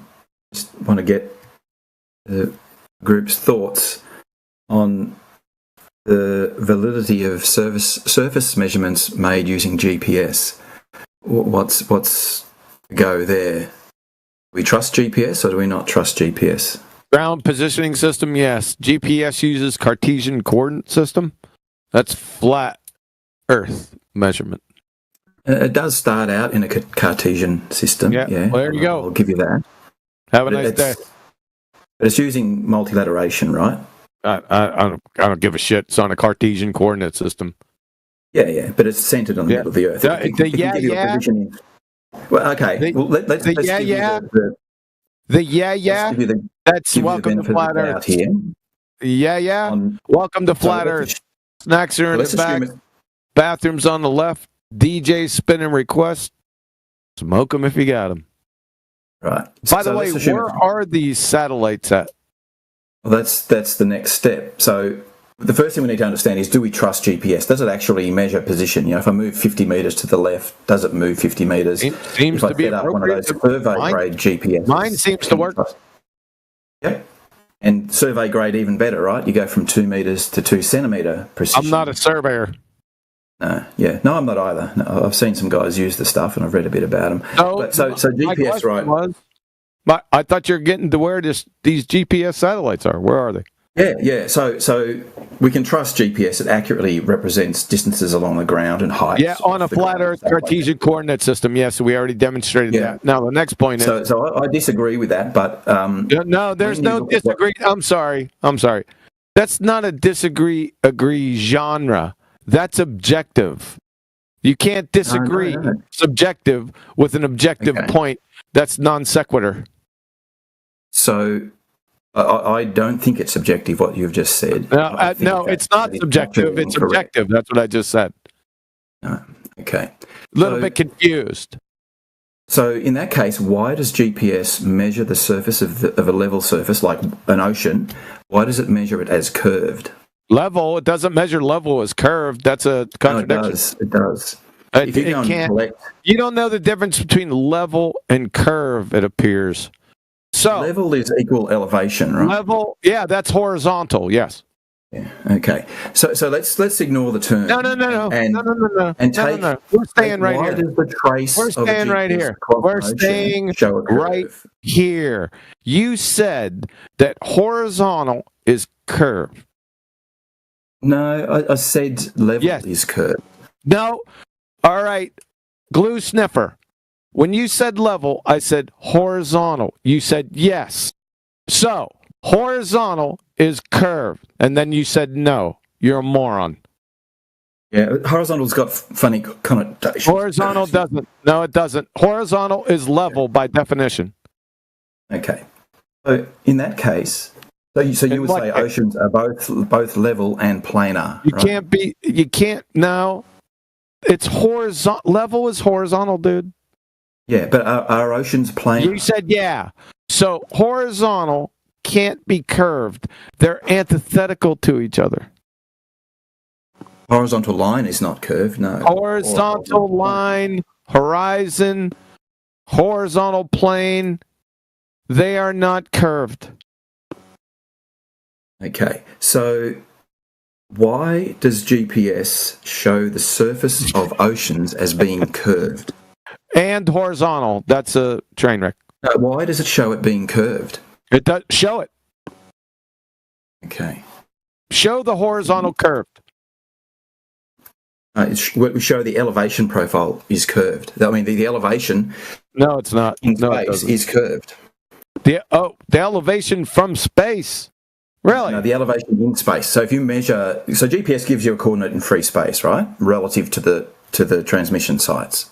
Shut the fuck up.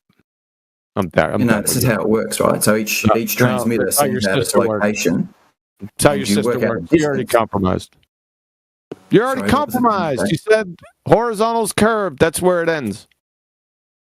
It also ended at the Cartesian coordinate system, by the way.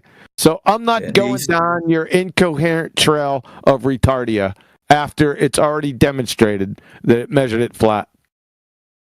I'm not going there. Don't need to. Yes? Or you won't. Bye.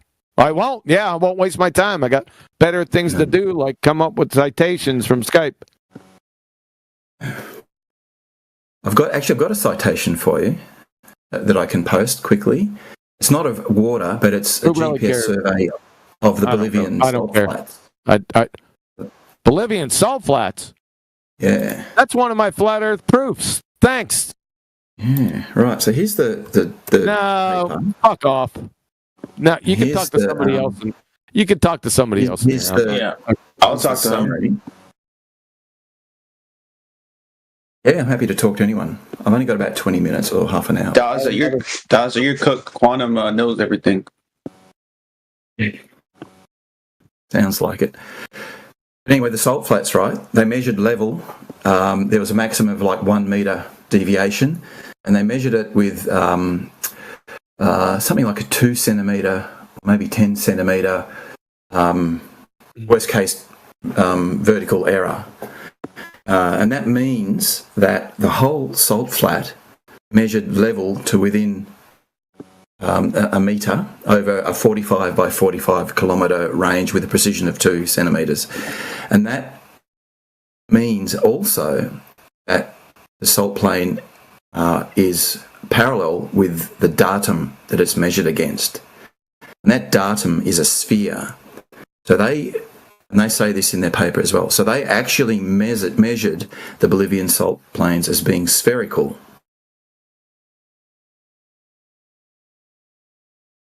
With extreme precision. Thanks, retard. You're a retard. Appreciate it. You might want to go to my website and see that study. Really. Yeah, and see the study, retard. Yeah. Bye. Yeah. So, and they all say in that study, right, that it was measured parallel or equal elevation relative to WGS 84. Is that correct? All elevations in GPS are relative to WGS 84, and sometimes an extra, the geode on top of the spheroid. So if you're equal elevation to WGS 84, that means you're spherical. So they start off with something flat, they convert it to round, and then you go, yay, we've proven it's round. That's awesome. Yeah, we had this conversation the other day, Matrix, actually, a week or two ago. Yeah, So you got shot down there too. No, I don't think so. Yeah, because you don't want to. Hold on. No. What the fuck does equal altitude, or what did he just say, with WGS 84 even mean? What would that even mean? Sorry, I was muted earlier. So when you are measuring an elevation, right, of something, and specifically in GPS. No. What did you just say? I said that GPS measurements of elevation are relative to WGS 84. No. No. What are you saying? WGS 84 is the datum for GPS. No, I mean relative to a globe surface. Is that what you're saying? Yeah, WGS 84 is a spheroid, yeah. Nah, that's retarded. Elevation require horizontal planes of reference to measure from. So the WGS 84 being a globe won't be the thing that you'll be referencing if you're talking about the ground that you're getting the measurement. No, it won't.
I see dead people.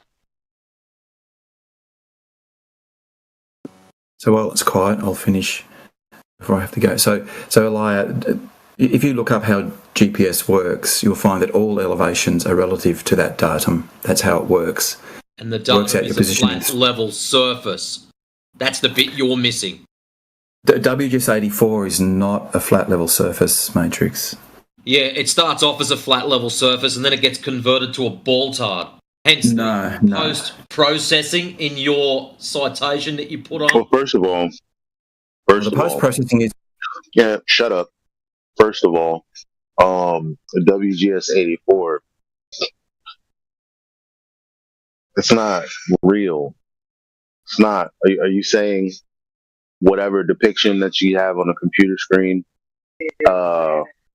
is a representation of Earth? That definitely would be a reification fallacy, wouldn't it? Mm.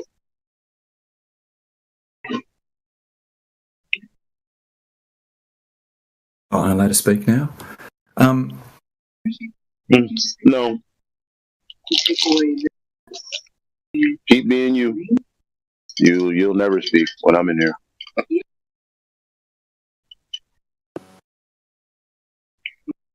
You got to earn the right to be passive aggressive. Be right first.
I please ask you a question? Use any answer you need for May any I purpose please you ask need. you one question? Yeah, I just I'm want to giving ask you the one answer. question. I'm giving you the No, answer. let me ask it. Let me ask it. Let me ask. Okay, the answer is front loaded. Any question you have at any time, past, present, or future, use any answer you need. Then drive on to the point you think you want to make, which will be no point whatsoever. This should be easy. You're already doing that. You've already come in here making up all kinds of answers for all kinds of questions. Just keep doing what you're doing. No change. Then the test will be try to make a point, some kind of point, which you won't be able to do. That's the test here. And let me ask my question finally. So, Yeah, I got the answer. You got the answer already. You don't need to ask it. Just make your point. I don't have the answer. Just asking. Yeah, Right? you do. Use the answer you need for any purpose you need it for, then drive on to the point you think you want to make, which will be no point whatsoever. This should be easy. You're already doing it, so keep doing it. So you don't need an answer. You got the answer. What you need is to try to make a point. Some kind of point. Try again. So when people fly from Japan to America, why did they fly? Try to make your point. Make a point. A good idea. Don't ask a question. Why do they fly across? Okay, no whys. You got the answer already. Try to make a point. What point are you trying to make? The test here is you have no point to make. Yeah, exactly. But try to put out a candle. Like, think about a candle in your apartment or your house. Put that out. How are you going to put that candle out with your own hands? Okay? Try that first. Because I don't think that anybody in this arena is capable of doing anything further than something like that.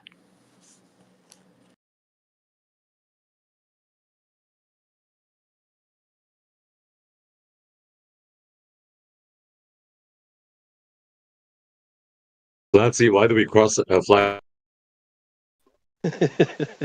Well, why don't we just focus on putting out a candle? Okay. So, how can you put out a candle? But maybe it's been burning for a couple of hours. So, how do you put that out? How are you going to do that? Think about it, then do it. Okay? So, how are you going to do it? Like how are these people going to do it? These are the people that are driving out there with you, okay? So, you want them to have some critical thinking skills, right? They're driving out there with you while you're driving. So if you don't have some sort of one of those courses where they teach you to like dodge that kind of behavior of driving, that's great. Awesome. Yeah, and like Chris said, drive it home.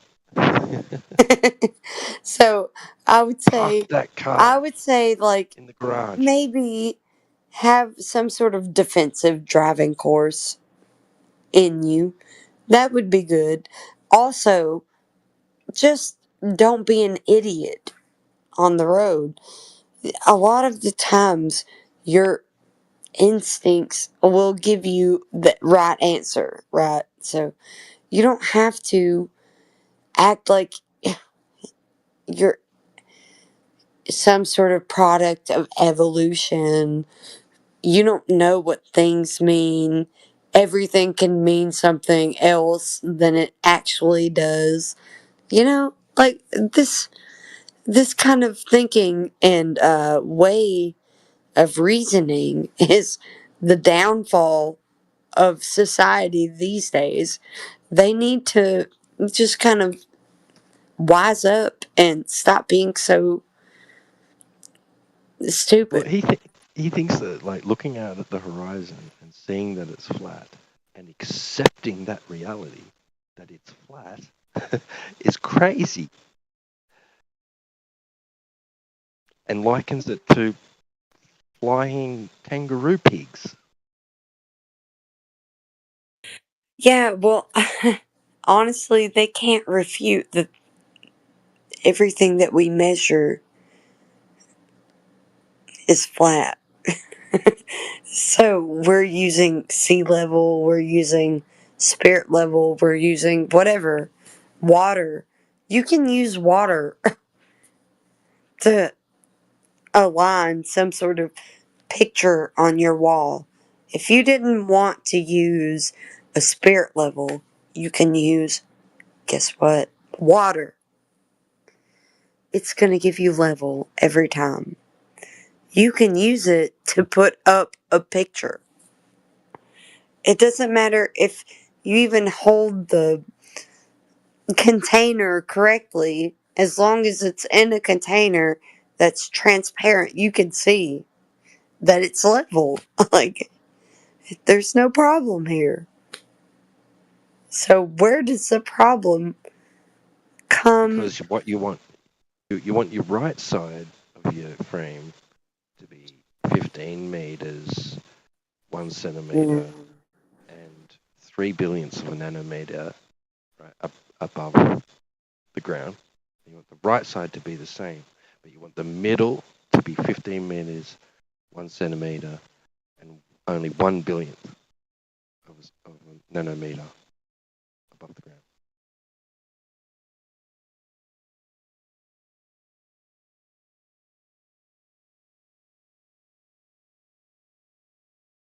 Well, these people have no idea how to figure that one out. It's kind of funny to just watch them try. They don't know what they're talking about, man. They don't. Should we test that? Let's see if you can make a point.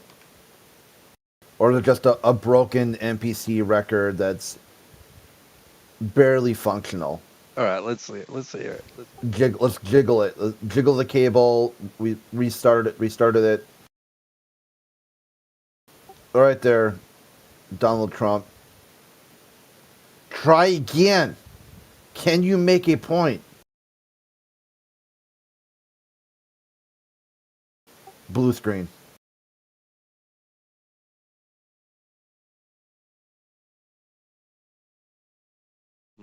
Might be the alternator. Holy shit, I got unmuted. Damn, bro. Yep, just you got unmuted to give you a chance to make a point. It's Speculation Sunday after all. Almost anything is in play outside of TOS. I mean, you Can guys you make do it? points, so you guys got to explain. Can you make a point at all? Somebody was like, I think it was T-Dub, I think. Holy shit. Dude, take a second, collect your thoughts, and then make a point.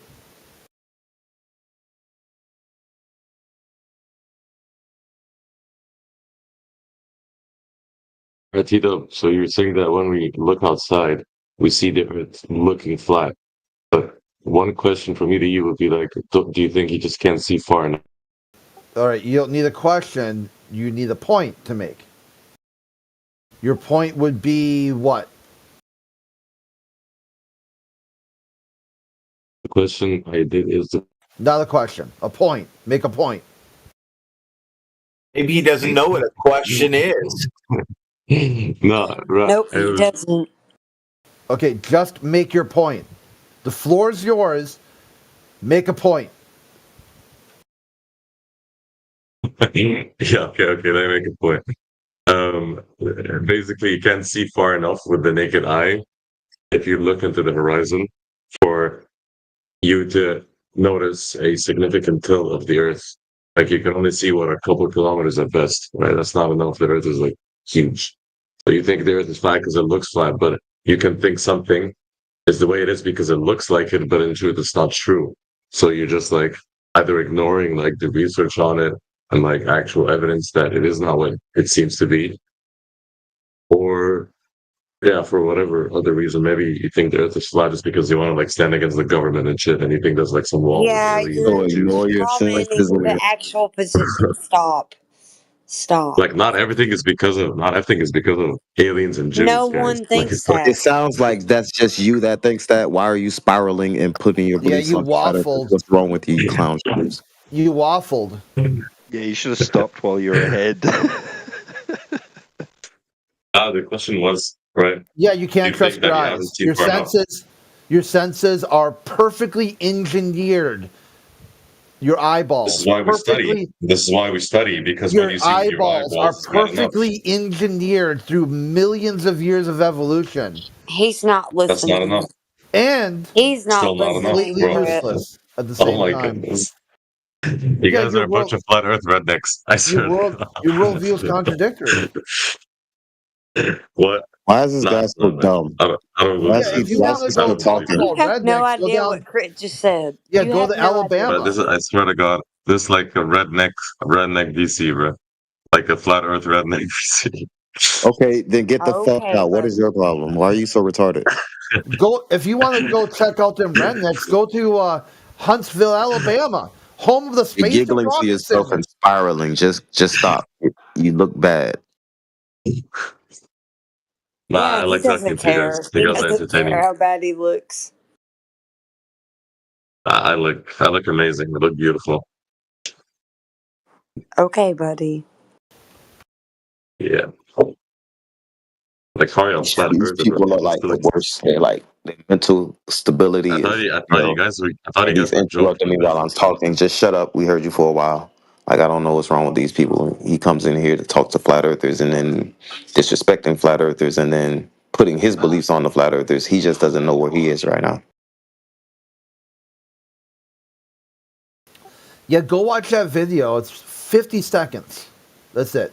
So if you can maintain your attention for at least 50 seconds, you can challenge your assumption of the redneck flat earther.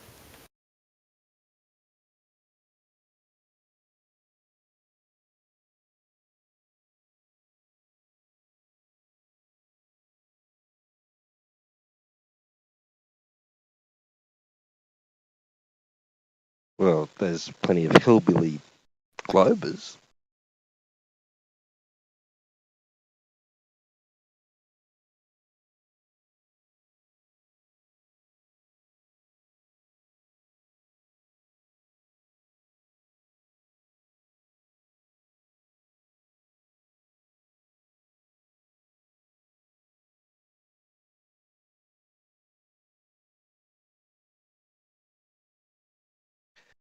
I'm just wondering how they figured out that it's not what it appears to be, like he said. What did they use to figure out that it's not what it appears to be? Would it be something else that they're looking at that they're assuming is what they think it is? And what they think it is isn't what it appears to be. But they somehow convince people that that is what it appears to be. So, do you know what the compression on your microphone is? The plosion is picking up every P. It sounds like you're eating the mic more than anyone else. So I just want to let you know, I don't think anyone else is gonna let you know, so I'm gonna let you know. So, Flatsy, yeah. tell me you. how compression works on microphones. What?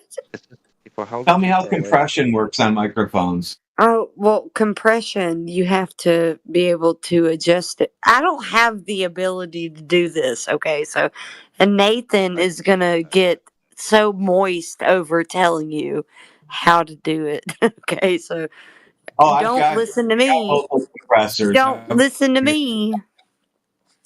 I have Turtle Beaches, okay? I have Turtle Beaches. I love to be able to mute my mic. I'm basically using a cup and some string. So. Yeah, I know. That's why I'm even trying to give you some sort of. Just please be better. Remember those little microphones you used to plug into your cassette recorder? It was like a black Radio Shack, had one end on it, and with an on-off switch. That's what T-Dub's using for a microphone. Yeah, but we need to be able to tell him, like, hey, buddy, do better. Like, don't do what you've been doing. Do something better. If I hold it too far away, then people say they can't hear me. I don't know what you're talking about because I can't hear you. Seriously? That's what I mean? Yeah, like belly up to the microphone, buddy. You gotta. But then you'll say speak that with it's your chest. compressing. Then you'll say that my Yeah, P's sound really. because the plosion. Listen, dude. I can't. You Look, are you. without Sounds like me you're just. eating the mic. It sounds like you're Because literally. if I hold it too far away, you can't hear me.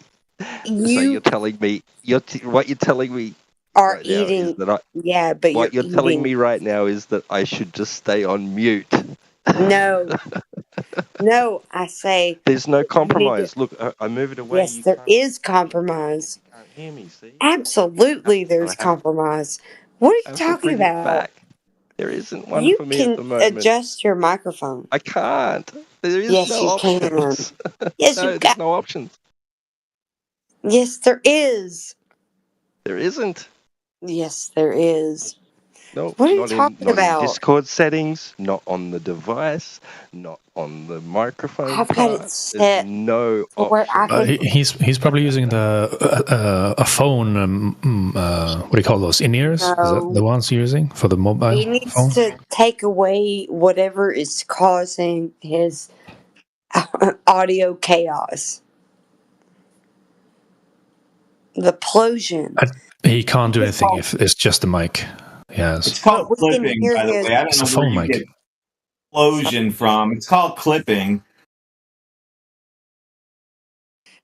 I'm talking about the way that he pronounces like P's, B's, and those types of consonants. And you can hear it, and you can also, like, oh man, it's easy to, like, point it Because down. I have to hold. It's because I'm holding the mic right near my mouth. Yeah, well, you know what I'm talking about. The windscreen will handle that. Okay, so I'm not needed. So somebody else got you, buddy. All right. Put a sock over your microphone and talk into it. I bet you that'll cure it. Not a joke. I've done it in recording studios.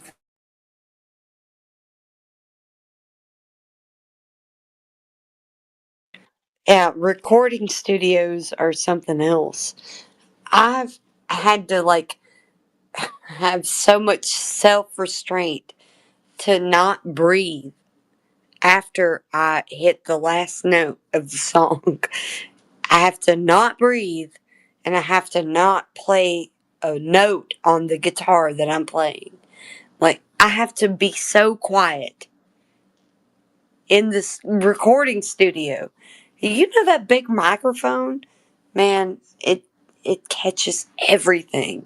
So if you go, What about this? better. I mean, like anything that you think that you would do, in a recording studio, you have to make sure you don't do like even like moisten your mouth. Don't do that. Do not any better? moisten your mouth in the recording An studio. engineer knows how to cut the beginning and the ends of your words properly. Yeah, but you also have to be a good like proponent of someone that you can do that with. I never bothered my singers. I just let them do their Don't thing. act like you don't get somebody's in that shit. You spent too much time around Nathan Oakley. No, dude, I am telling you from experience in a recording studio, you have got to be careful. The way that you end a song, if you don't just hold it I'm out, not singing. you have I'm to not singing hold it that. out. You have to I'm not stay singing. quiet, dude. Anyway. Are you? Listen. You have to stay so quiet. No. Shut up. We're not in a recording studio. Yeah, but if you are in a recording studio, you have to stay so quiet after your song. Like All right, you. is this any better because I've got a tissue wrapped around it? Yes. Oh my god, I don't care. I'm telling you something else. Anyways, it's good Yeah, that you're doing what you're doing. You need to practice with us with a on the better mic. mic. No, with a better mic, it wouldn't be so those parts of those sounds wouldn't be so prominent. Because You need to if I want practice people with to be able to us hear what I'm with a saying better with using mic. this particular mic, I have to have my mouth right next to the microphone. So all Yeah, those but I little don't think nuances so. you're talking about is going to stand out. Yeah, Whereas the any other plosives. time, it may not be so bothersome for you. Peter Piper picked a peck of pickled peppers. Yeah, the plosives when Hold you on. speak a This consonant. sounds better. Say that. Peter Piper picked a peck of pickled peppers. Pickled Sounds peppers. better. Peter Piper picked. Shithead. Don't act like it's better right now. You know that it's been bad. It's been so bad. No, I don't. You're telling me it is. I don't know that. I don't hear what I'm like. I'm telling you, it's been so bad. On the other end, right? Yep. Your pops have Sounds all right to me. Your pops have decreased. Yeah, but I'm telling him that his puzz. Oh shit! We've been telling him for 2 months. I don't think that anyone has gotten through to him yet. I'm not going to do language or speech therapy with you. I'm sorry. I didn't ask you to. I just wanted you to know Yeah, that we're you hearing did. the puzz and the. You know what I'm talking about, dude. We're No, I hearing don't. that. I don't have any idea what you're talking about. I am telling you right now that it is a problem. It's a problem Intervention. for you, maybe. It's an intervention, man. No, I'm With just one kidding. person. Yeah, I'm just kidding. It's not that bad, but just kind of be a little more self-aware of it, maybe.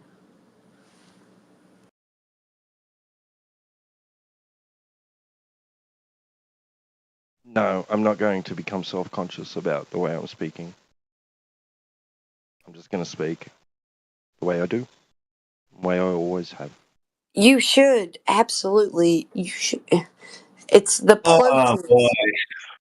It's only the times when we can't understand. Breakfast time yet? Sorry.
I mean, is this something people talk about in back chats about me?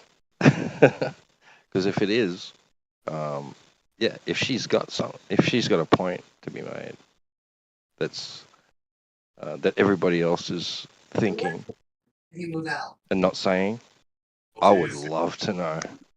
No, not at all. Sounds fine, dude.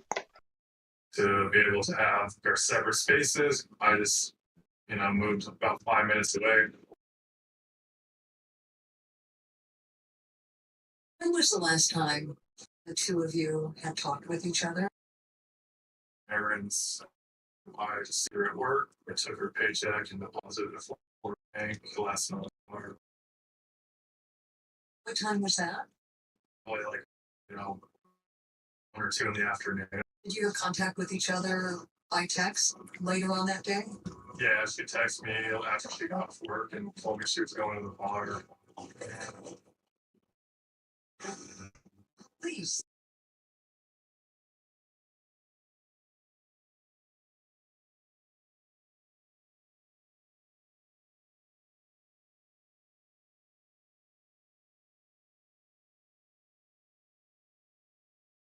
So that was the last, I heard. So you didn't have any plans to go to the bar that night and meet her there? No. Yeah. Had you ever been to the tavern before? Oh yeah, we were in that bar quite frequently. Did you know that the 4th Street Tavern had a back door that went out into the parking lot? Yeah. Had you and Ashley ever used that door before? I mean, I'm sure, yeah. Despite Harper's cooperation, police had no way to verify his whereabouts between midnight and 8 a.m. the next morning, and that left him firmly in the crosshairs of investigators. Where were you that night? I was at my house in Richmond. Could anybody verify that? I don't know. I mean, that's their job, not mine. Did you think police believed you? I don't know. If I'm in, Bro, Radman, your TV's hot micing. Yeah. And that guy's guilty. Sure. He did it. Checked Harper's body for women.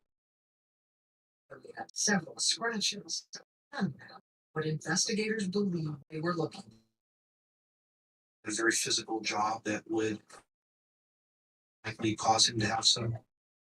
Don't you hate it when you've seen that many detective shows that you know what's going to happen in the first 5 minutes?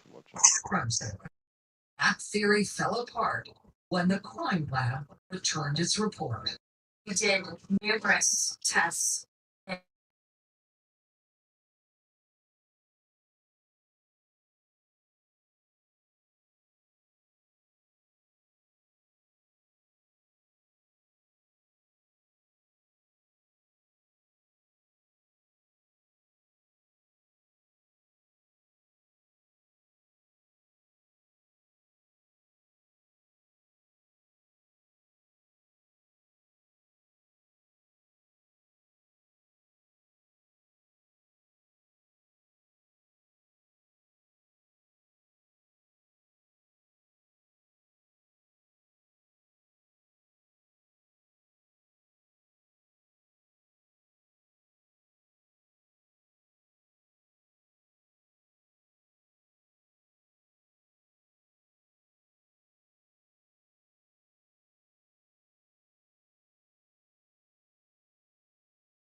U.S. Canadian hockey team marred by brawls.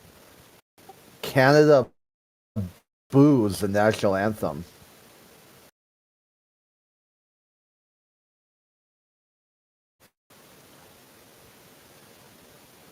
No, they didn't.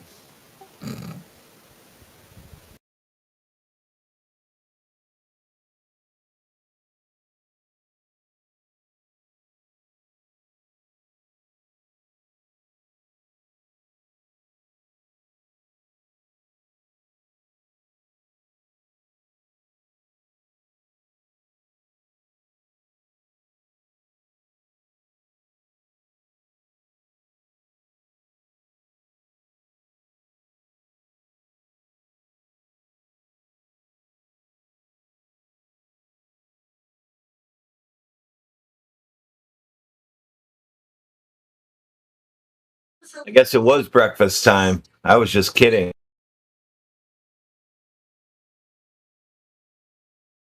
Am I coming through? Like, Yep, I hear you. yeah, okay, I wasn't sure. I said something that the U.S. Canadian hockey team 3 brawls in the first 9 seconds. Canadian fans boo the American national anthem. Oh, but it's gonna suck for them coming up soon.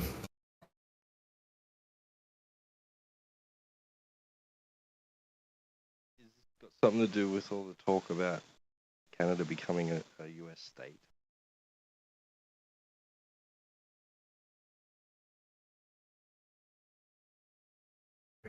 They are talking about doing that, by the way.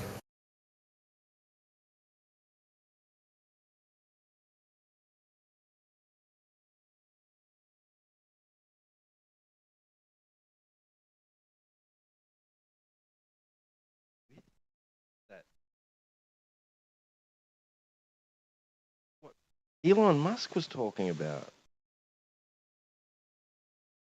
You posted earlier, Crit. Something to do with Would only benefit Canada and us in a way. what's with all those files being stored in a mine or something? A mine shaft? That's Iron Mountain. Our company stores our files there.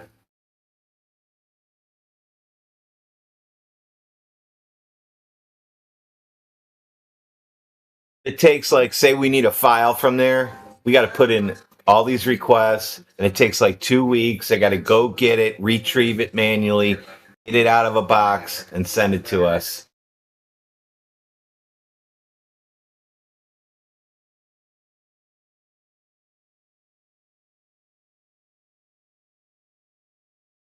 The way Elon Musk was talking about it just made it sound just utterly absurd.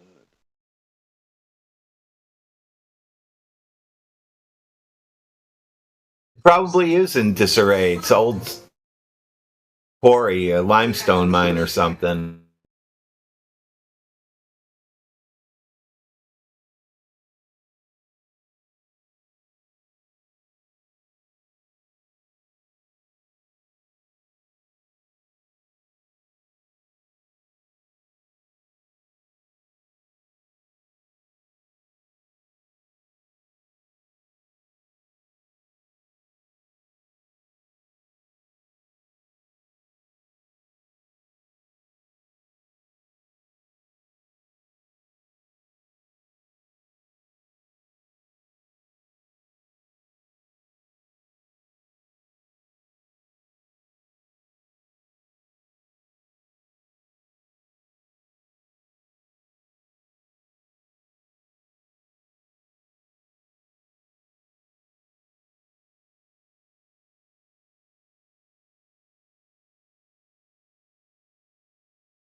No, Dazza. The muting is for the other globers out here with a low IQ, so it doesn't lower it any fucking further.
So just facts. So you've cited a page which just goes blur, WGS, whatever the fuck, no one cares, and you have this mindset that that is true and accurate.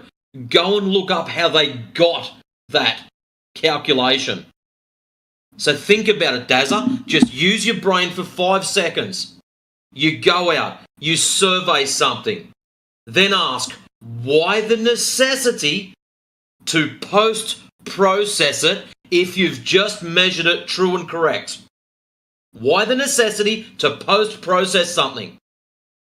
If I measure the distance between 2 trees, whatever the fucking ruler says, ta-da, that's the answer. It doesn't need to be post-processed. So why is it when our survey boys go out and then it goes to these geode fuckwits that it has to be post-processed? Why? Because they're converting a flat plane into a ball tard and you're too stupid to see it. Then they're using this to go, oh look, satellites prove everything.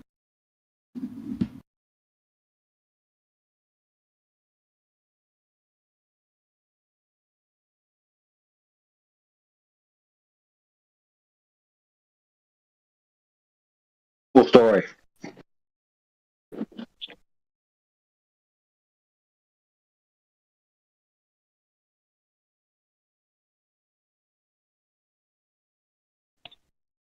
Shit, we forgot to consider satellites. Fuck.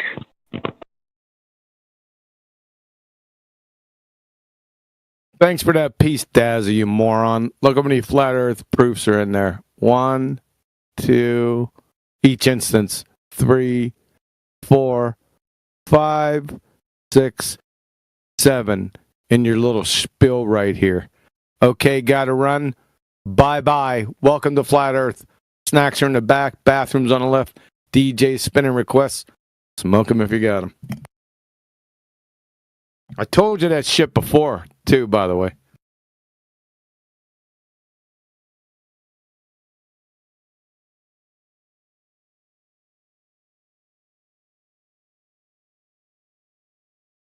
You are wrong. I'm wrong.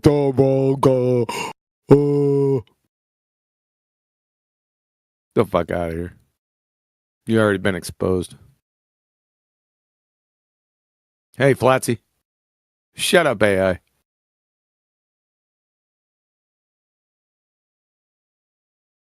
Yeah, XYZ. That's a Cartesian coordinate system.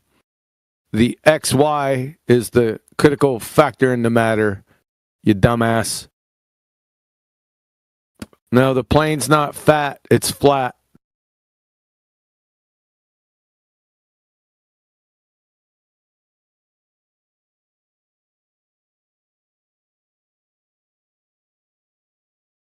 And take another look at your little spinning ball-tard proof.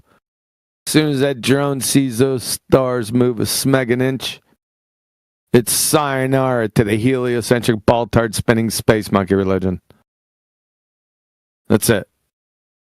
18 seconds. Also, go learn what inertial and non-inertial reference frames are. Probably be helpful the next time you come back.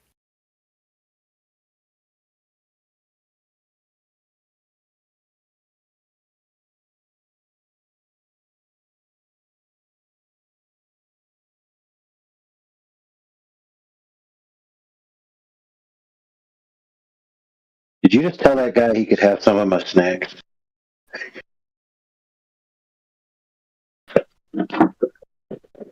Huh? What? Huh? You just said that guy could have some of the snacks. You can, yeah. When we'll bring him into Flat Earth. He's an Aussie. Right. Is he an Aussie? Dazzle? Yeah, as far as I know, yeah. We can welcome in. I have a special place in my heart for Aussies for some. I don't know why. It's because they talk funny, QE. You know that. Nah, I like their attitude for the most part. I like kind of their jib. Except for Ruhif. Roofy, the numpty from down under. Except for that crayon muncher. He's a dumbass. Do you got like I don't know, like reservations for dumbasses he got left out of? I wish. I don't know. I consider him British, so. The one you call Roofy, is that the fella that does on Facebook? What is it, Mitchell from Australia? No. What did you get? No. Did you what? That's a personal slight, bro. No, Ruhif. Here, I'll show you a picture of him. I don't know the voice. Yeah, because there was someone talking. Oh, was it last week before? And it sounded like the Mitchell from Australia guy. And I'm thinking, fuck, I hope that's not him because QE has ripped the guts out of this guy. Dude, how do you even tell other Australians apart, bro? Because we sound different. There's Roofy right there.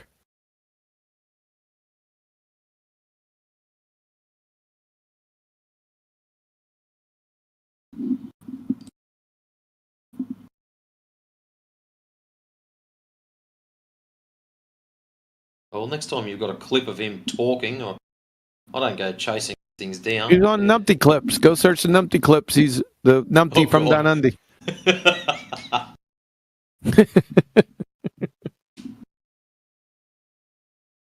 This guy's a real winner. He's over at the Land of Misfit Toys. He's over there all the time. I have only been in there once, and the only reason I went in there because there was an FED show in, and I went there to listen in. That's the only reason I got dragged into it.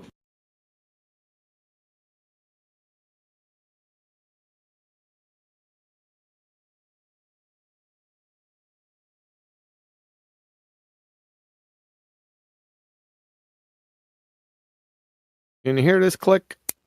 You hear that? Yep. This thing? Yeah? Yeah, I heard it. Heard the click the first time. Ah, okay. I was too close to the mic.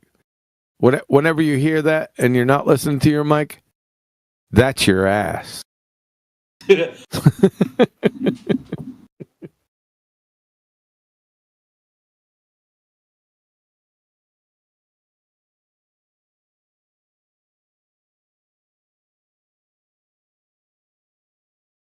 I'm just practicing sitting down. Muscle memory.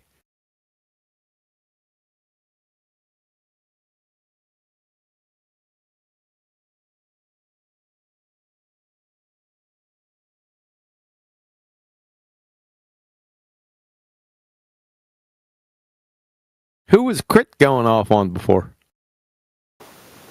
Dazza. Oh, yeah. With cause, most likely, I had to step out for a while. He was bitching that he thought being muted was a win, and I'm like, dude, you got nothing to say. Being muted is a charity.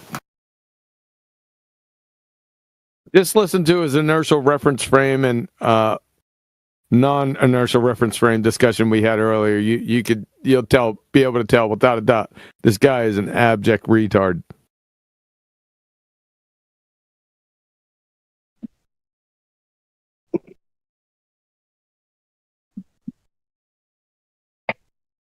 Who was the helicopter pilot?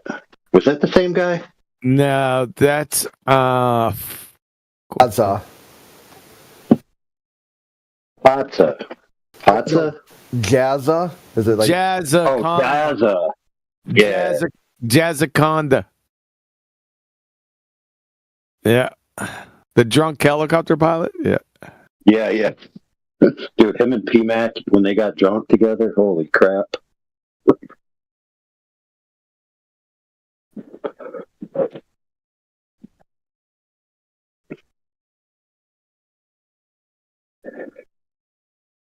So, QE, did you ever do anything on what's called MACORS or GNSS systems? No. Does that ring a bell? Nope.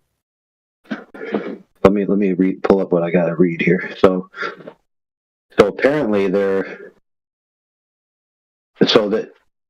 a system of continuously operating global navigation satellite system reference stations located on the ground, designed to assist surveying, engineering, and GIS mapping professionals in a variety of static real-time differential positioning, and is comprised of 22 GNSS, this is for Massachusetts, base stations approximately 50 kilometers apart. This allows for positional information to be obtained from this network through post-processing of RINEX data downloaded from the website and broadcast so that you can get 1 to 3 centimeters positioning for your survey applications. Did you catch that? Yes, and I heard of GNSS before. I've heard that. So I got onto this because they're linked to the magnetic stations, which are like geodetic survey locations on really high mountains located throughout the state. And they're supposed to be peak to peak. So you're supposed to be able to see one of these from another peak.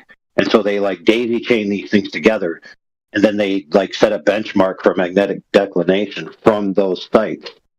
Okay. And then they broadcast and to the people to get 1 to 3 centimeter precision. So if that's the case, then it doesn't sound like you need any satellites at all. Like this system is just does what it does on the ground. The ground positioning systems. Yes, I got you. Yeah. And everything I'm reading here, it's like the idea that the GPS is something that's not ground based. From what I'm reading here, it just doesn't seem to be there. There's no reason for a non-ground based anything.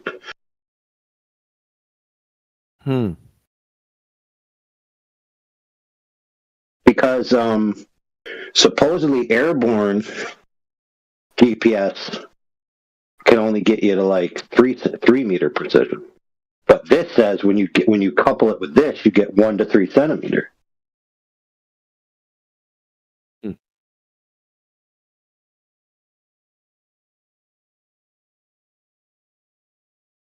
So now I've got to be in my bonnet to actually go to a couple of magnetic stations and actually see if I can see the peaks from the other peak and see how far they are.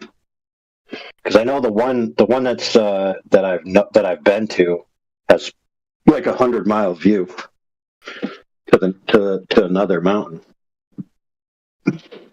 Nice. And then there's another one from there that goes north, another 100-mile view. That one's from Vermont, looking down. Like you go to the peak is in Vermont, and you go to Vermont, and then you look south, and you can see the other side 100 miles away.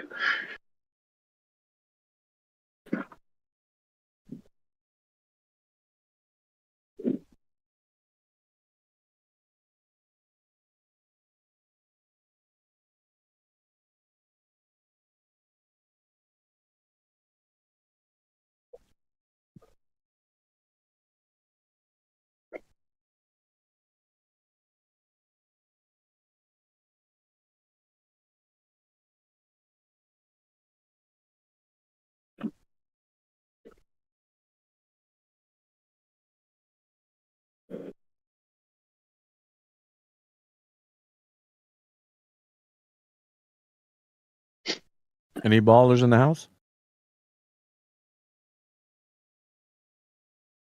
You got TV at the bottom down there.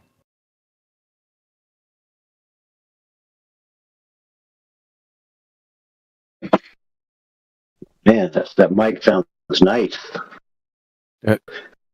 Which one? This one? Yeah, compared to yours. I always wondered, what are these undersea cables made of? I'd like some. Anybody got any information on that? I know I've seen a cross section of one, and it looked to me like just tons of copper cables. Yeah, but that was only that cable.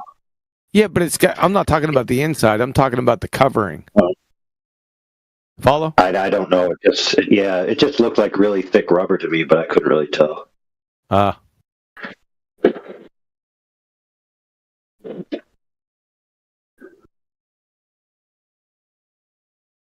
It would have been cool to get that contract, huh? Look how fucking long these things are, dude.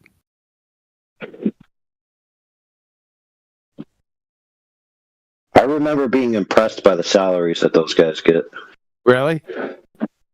Yeah, I just couldn't tell you what it was because when you get out of the military, there's like a few jobs that certain MOSs they have like this thing where they tell you certain jobs, and like the jobs that we had, none of them were even security. There was like train hand stuff like that, cable type stuff, big adventurous type machine type jobs. Right. Because a lot of those jobs require you to be gone for a long time too. So like the train hand job that they offered you to check out, it's like you're gone for 6 to 8 months, and then you have 4 months off.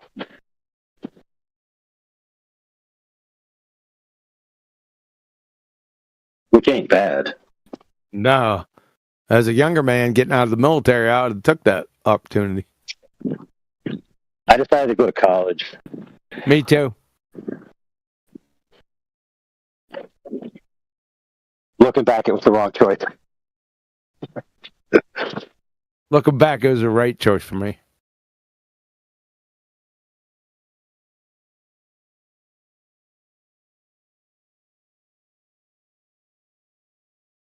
Well, you went to college, I went to university. It's probably a big difference. Well, I mean, technically, where I went was a university. And a university could be considered a collection of colleges. What? Tuco Community College in Tobago? Hey, I got a full education degree, sucker. Mail order degree section. Yeah. Dude, I'm an officially credentialed art teacher. There's no problem with that. That's why I told you to send me your artwork so I could grade it. I can never get art. Obviously, as you already seen one of my drawings. That's fair, but part of art is appreciating it. So as long as you can appreciate someone's art, you're good to go.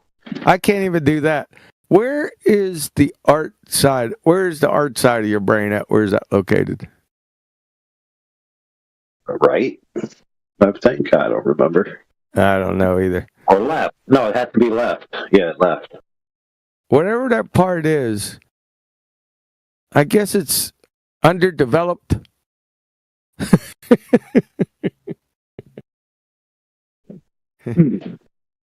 That's a nice way to say it, other than retarded. Well, the way I look at it is if everyone had a penchant and talent for all things, then there'd be too many people competing for the same fields. Yeah. And be pretty boring. I never got it. I can't do it. It's not in my nature, dude.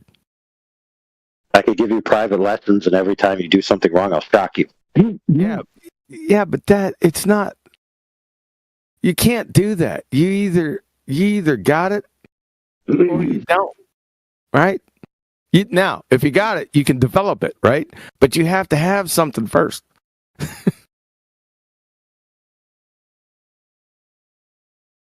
There was lots of techniques with just like operant conditioning, training, and other types of stuff where you just force the child or the subject to do like simple tasks, like just make a circle, make a circle, make a circle, and you got to do that like 100 billion times, and then make a square, make a square, make a square, and then you say, okay, now draw the circle, then draw the square right here, and then eventually they could draw something.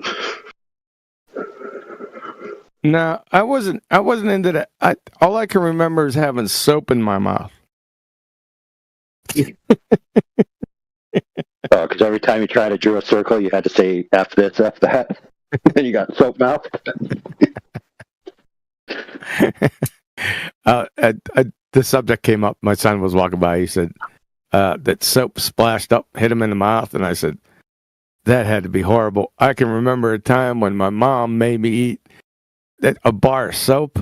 It was like, back in the early '60s. Oh my! I can remember. I'll never forget that. It made me almost throw up. Taught me a major lesson. Never cuss in the vicinity of my mom. That's what.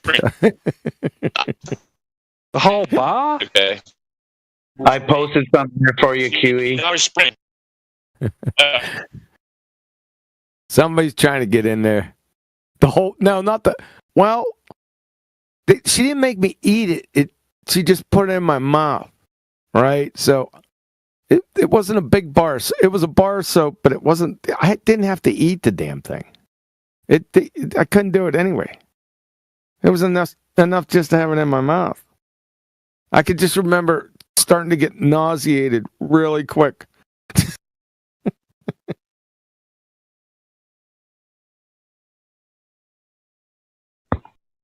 I posted something for you there, QE, to show you a cross section of those underwater cables. Oh, really? That's it?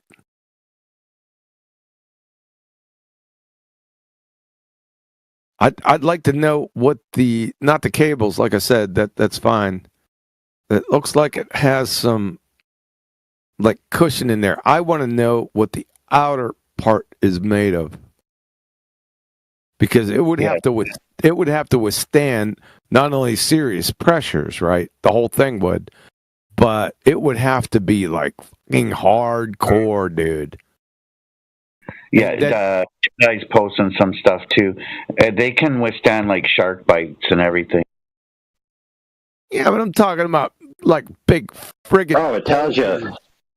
What? It tells you right there, dude. It's called PP. It's called PP yarn. PP yarn bedding. The fuck is that? I don't know. I don't know. Steel wire armor.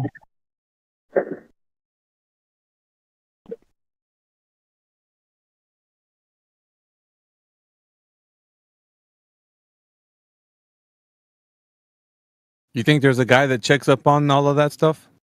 It would have to have serious quality control, man.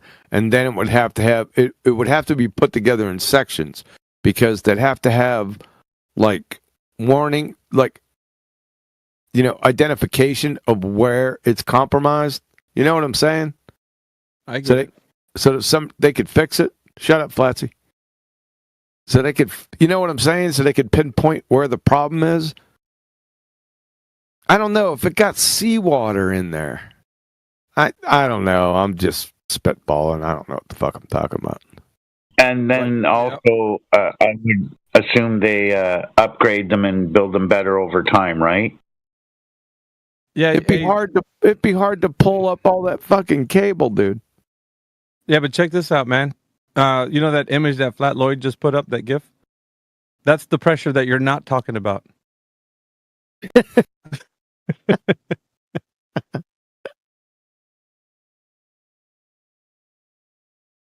Too funny.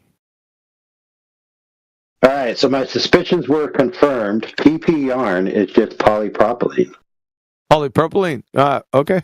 Yeah, so it's steel wires, steel wire cables coated in polypropylene. Yeah. Okay. Probably, that's also going to give it resistance from corrosion. Yeah, the corrosion that the salt water would have at that depth and the pressure that would. I mean, it's just you have to there's a lot of stuff to factor in. I'm telling you, dude. I don't like the brains behind all of this to get it all like worked out from end to end. It's crazy just thinking about it. Yeah. Yeah, that's some serious engineering right there, dude. How long ago was it though when they put all this wire down? A good question. Back in the 60s? Dude, it had to be before Halo because I could play it with people across, the ocean. So. What are we talking about? Yeah, 90s? quite a while. I'm talking about multiplayer video games, bro. What do you think these cables were put in for? Not that. For people to talk. I mean, get real. That's what they told you. That's how they got it funded, but it was all for the gaming, bro. It's all for pawning noobs. That's all. It almost sounded like you said porn and noobs instead of pawning noobs. Correct. Pawning oh yeah, you noobs. did say it right.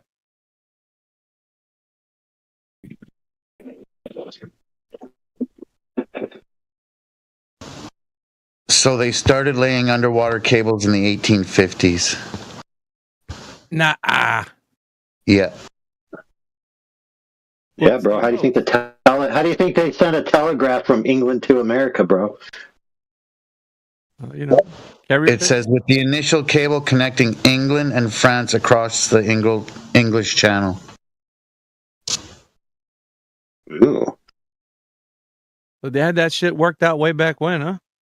Okay. August 1850.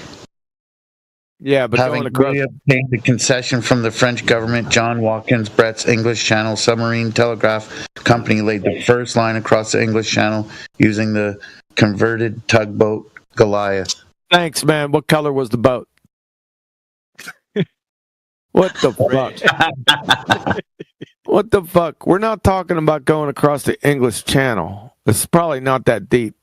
We're talking about going from fucking over the Atlantic Ocean, dude. Yeah, no, that's just when they started the first underwater cables. We want to know when the first transatlantic cable was dropped.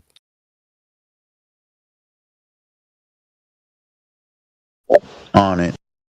I know you are.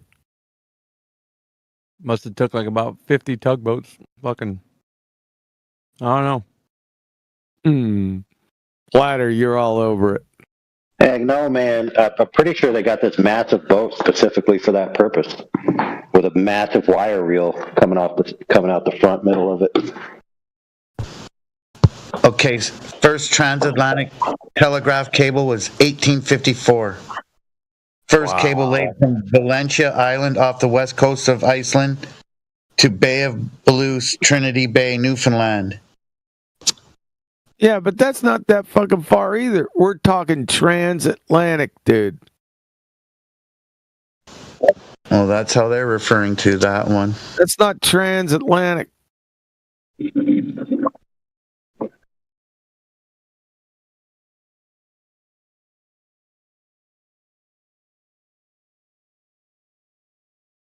Hang on. We're talking about we got a transatlantic telephone cable in 1956. What is transatlantic? Is that like the Pacific Ocean trying to be the Atlantic Ocean? Yeah, pretending to be. Yeah. So 1956 is 100 years after that one between the English Channel and France. So 1956. Hang on, I knew it was the 50s and 60s. Knew that shit. Yeah, it was laid between Scotland and Newfoundland in 1956. It was inaugurated on September 25th, 1956. Yeah, Newfoundland, Canada, right? The other one wasn't it Iceland in Canada? Yeah, and then the one in 1956 is Scotland and Newfoundland, transatlantic. Shit, that's old, man.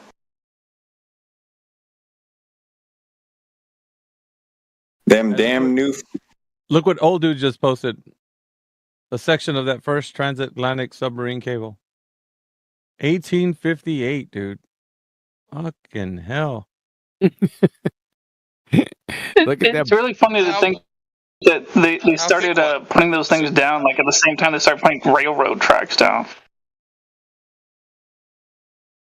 Look at that serious boat AI posted right there. Look at that fucking thing.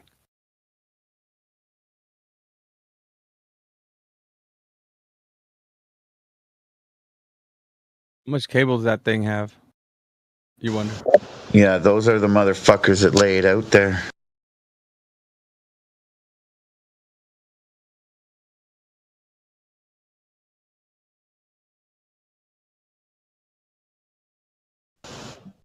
So that first one from Scotland to Newfoundland, cable was made up of 2 coaxial cables, one for each direction. It was able to carry 36 telephone channels, plus a 36 channel for up to 22 telegraph lines. Cable was a major technological achievement and a base for future improvements.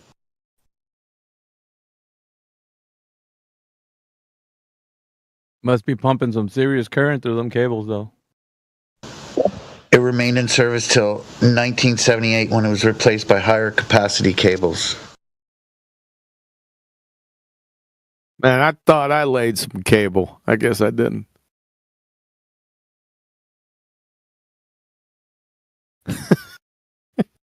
Eggshells is saying the same shit in the text. I too lay cables. It's like a unified guys in here. They're gonna say, "Yeah, that's what she said." Yeah. Eggshells, you're a damn ball-tard. You can't lay any cable.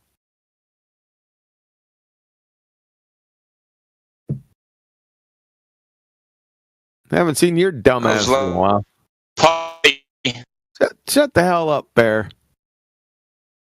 Where the hell you been, Eggshells? What rock did you crawl out from under from? I haven't seen you in a coon's age. You still a dumbass ball-tard?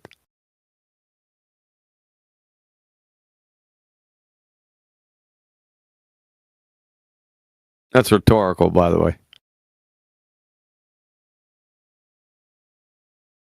Yeah, he usually doesn't pipe in when you're in here. He's not as dumb as he looks. Dumber. He's dumber. Just when I thought you couldn't get any dumber. You go ahead and do this. You go and do something like this. Sorry, go ahead.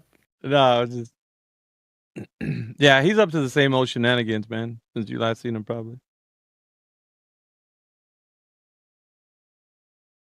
His best argument is, what was that he was posting the last time, and most of it is just his idea of saying that he doesn't really know. It's just just his educated guess. What, like innuendo to a dumpster fire globe-tard proof? Yeah. I think his top tier argument, at best I can gather, is gyro compass. Oh, God. That's the one. Hey, did you ever hear the gyro compass? You ever hear gyro compass numpty clip? It's fucking hilarious, man. Who was it? Left Lane. That dumbass. He's over at friggin' Land of Misfit Toys. Friggin' moron. Couple other half-wits. You need to check that out. Go back to the numpty clips and see gyro compass. It's friggin' hilarious.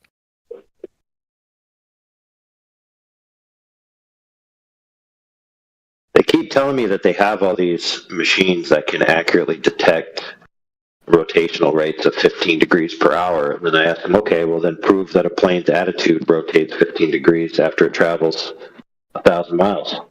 Or what's it, 2,000 miles?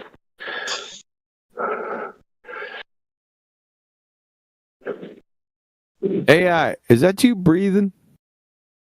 No. I hear you breathing. Is that you breathing?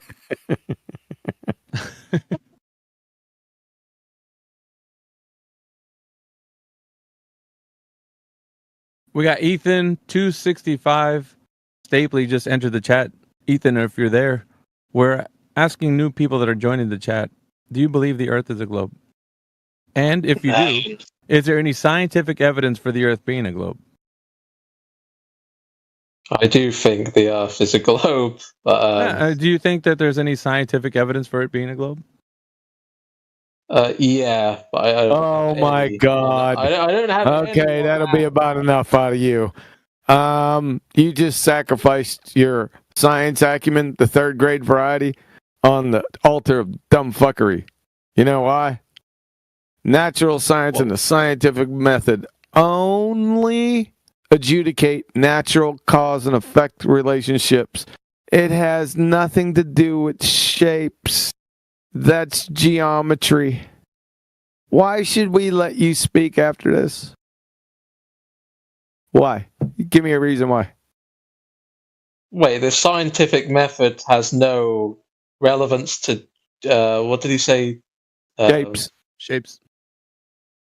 Well, I mean, then carpenters would be scientists, right?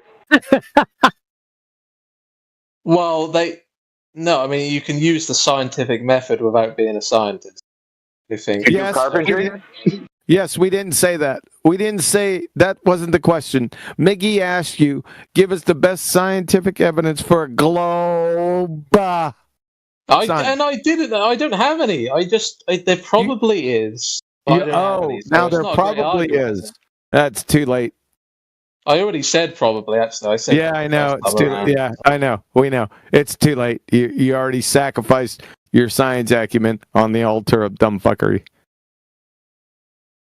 So Can you give me your best? Scientific evidence. I just think Right. that's incredible that there's not a single picture of any government or organization. No, you're not going to go off. You're not going to go off on another incoherent tangent. We're gonna spend some time on your science acumen below third grade. No, look. I'm sorry. There's just too many pictures of just all different organizations. Yeah. From really pictures from where? Of I said of all the different organizations across different countries, different ideologies. You got They're all pictures of forming- organizations across different countries. That's really impressive for a globe-tard proof. Thanks. of the globe. Oh, really? Where'd they take them from? Second time. Well, it's space. So Space. The vacuum of space. Look, everyone wants to get in, but I'm cock blocking them. That's a second law of thermodynamics violation where they took those pictures from. Essentially, they're taking these pictures from Narnia. You don't have any pictures, son. Yeah, that didn't sound like a good argument. It sounded like a joke. Yeah, there's no pictures from Narnia because Narnia doesn't exist. Yeah, so you can't go into space. So you can't. It's going into space. No, is impossible. you can go into space. That space is length, width, and height, but you can't go to outer space, which they say is a vacuum. The reason being is if it was a vacuum, you wouldn't be fucking breathing right now. Right. Right. So they couldn't have been there because you're still breathing. Do you see the connection? I don't know about that second claim. I was just arguing about space. Well, there's no outer space. You can't go into outer space. Doesn't exist, or you can't go out. You can't go far enough from the Earth to take a picture of what it looks like. Yeah, you That's what can't you're do saying. that. Yes, you can't do that. Yeah, and you can't go to the Okay. vacuum of space because the vacuum of space doesn't exist because it's the second law of thermodynamics violation, standing violation. Like a second grader can point out. So there are no pictures from space, but I'm glad you said that because that's all the Baltards have, actually. All the other arguments it's quite are a just lot to merely have, though, in all palpable. I thought, did the middle of my sentence interrupt the beginning of yours? Right. I mean, it's fine. I mean, we're not on good terms, so let's not interrupt. Oh, I won't interrupt. Fine. And he keeps fucking talking. That's all right. I'll leave the other sharks at you. Right now, you're at minus 57. I don't think you can recover. I'll let the other ladies and gentlemen take care of the rest. And Okay. Well, I have to say, you said the only thing Globetards have is pictures, but I have to admit that's actually quite a lot to have. You know. Sure, Yeah, from Narnia. Yeah, sure. You got pictures. Yeah. Sure, from Narnia. Yeah. Thanks. Yeah, every single government in the country is conspiring perfectly. Yeah. So Ethan, with those images Believable. that you're looking at, what do you compare them to in any of the physical natural world that you can demonstrate when you go outside? What do they look like to you? Well, me, yeah. You're saying so. Yeah, I know, but I'm saying I don't really know much about science. It's a lot of presumptions on my part. No, but not they're presumptions. Good. They're good. No. When you see those images, what do you compare them to? Because if they show them to you and say, "Look, this is the globe," and you're like, "Yeah, that's the globe." Yeah, okay. So what do you see outside that resembles those images? What does it look like to you? Yeah, you're just saying it looks flat. A basketball. No. Okay. So they showed you an image of what the Earth looks like. It looks like a globe, a sphere, right? What it looks like. Yeah. Okay, when you go outside and you got that image, what are you comparing that to? Yeah, like a basketball, like somebody said. I know that you're thinking it's like a basketball. In the physical and natural world, does the Earth look that way to you when you go outside? No, I mean, no. Okay, so then how do you know it's what they're telling you, what they're showing you? How do you know that? You I can't don't know compare for it to... certain. I don't know for certain. I just know it's very likely. Wait. You're saying that this is really good evidence. According to you, that's what you said it was. But if Well, you take that it is very good. All right, that's what you keep saying. But if you go outside with this image, it doesn't look like the physical and natural world that you experience, does it? I don't understand this point. Easy. The point is easy. It's so easy, right? I got an image. It's in my hand. I'm looking at my phone, and they show me a globe. Now, when I walk outside and I take that image, I can't compare it to anything in the physical and natural world, can I? Doesn't look like anything in reality, does it? You could if you went to space. It's just quite okay. hard So to we're go to not going space. there. We're not going there because there's some place you can't go to, right? Can you go there and verify that, Ethan? No. Okay, then knows the answer. So if knows the Here's answer, the second thing. no. Second thing. No. If knows the answer, listen to this, Ethan. No, Ethan, listen. I took a picture of bacteria. Just hold on tight. Can you go out in the natural world and just see that? wait. Hold on a second. If you're taking this image outside and you're trying to compare it because they're telling you that this is the world for real, and you go outside and you don't see it demonstrated in any of the physical and natural world that you experience, how can you then there say it is exactly what the Earth is? If you can't compare it to anything, and then you have the mind to say, I have to go to that place to experience it, well then if you can't go there, how will you ever experience it? Because you just have to take it on faith. Basically believe. That's acceptance without evidence. Because there is no evidence that you can...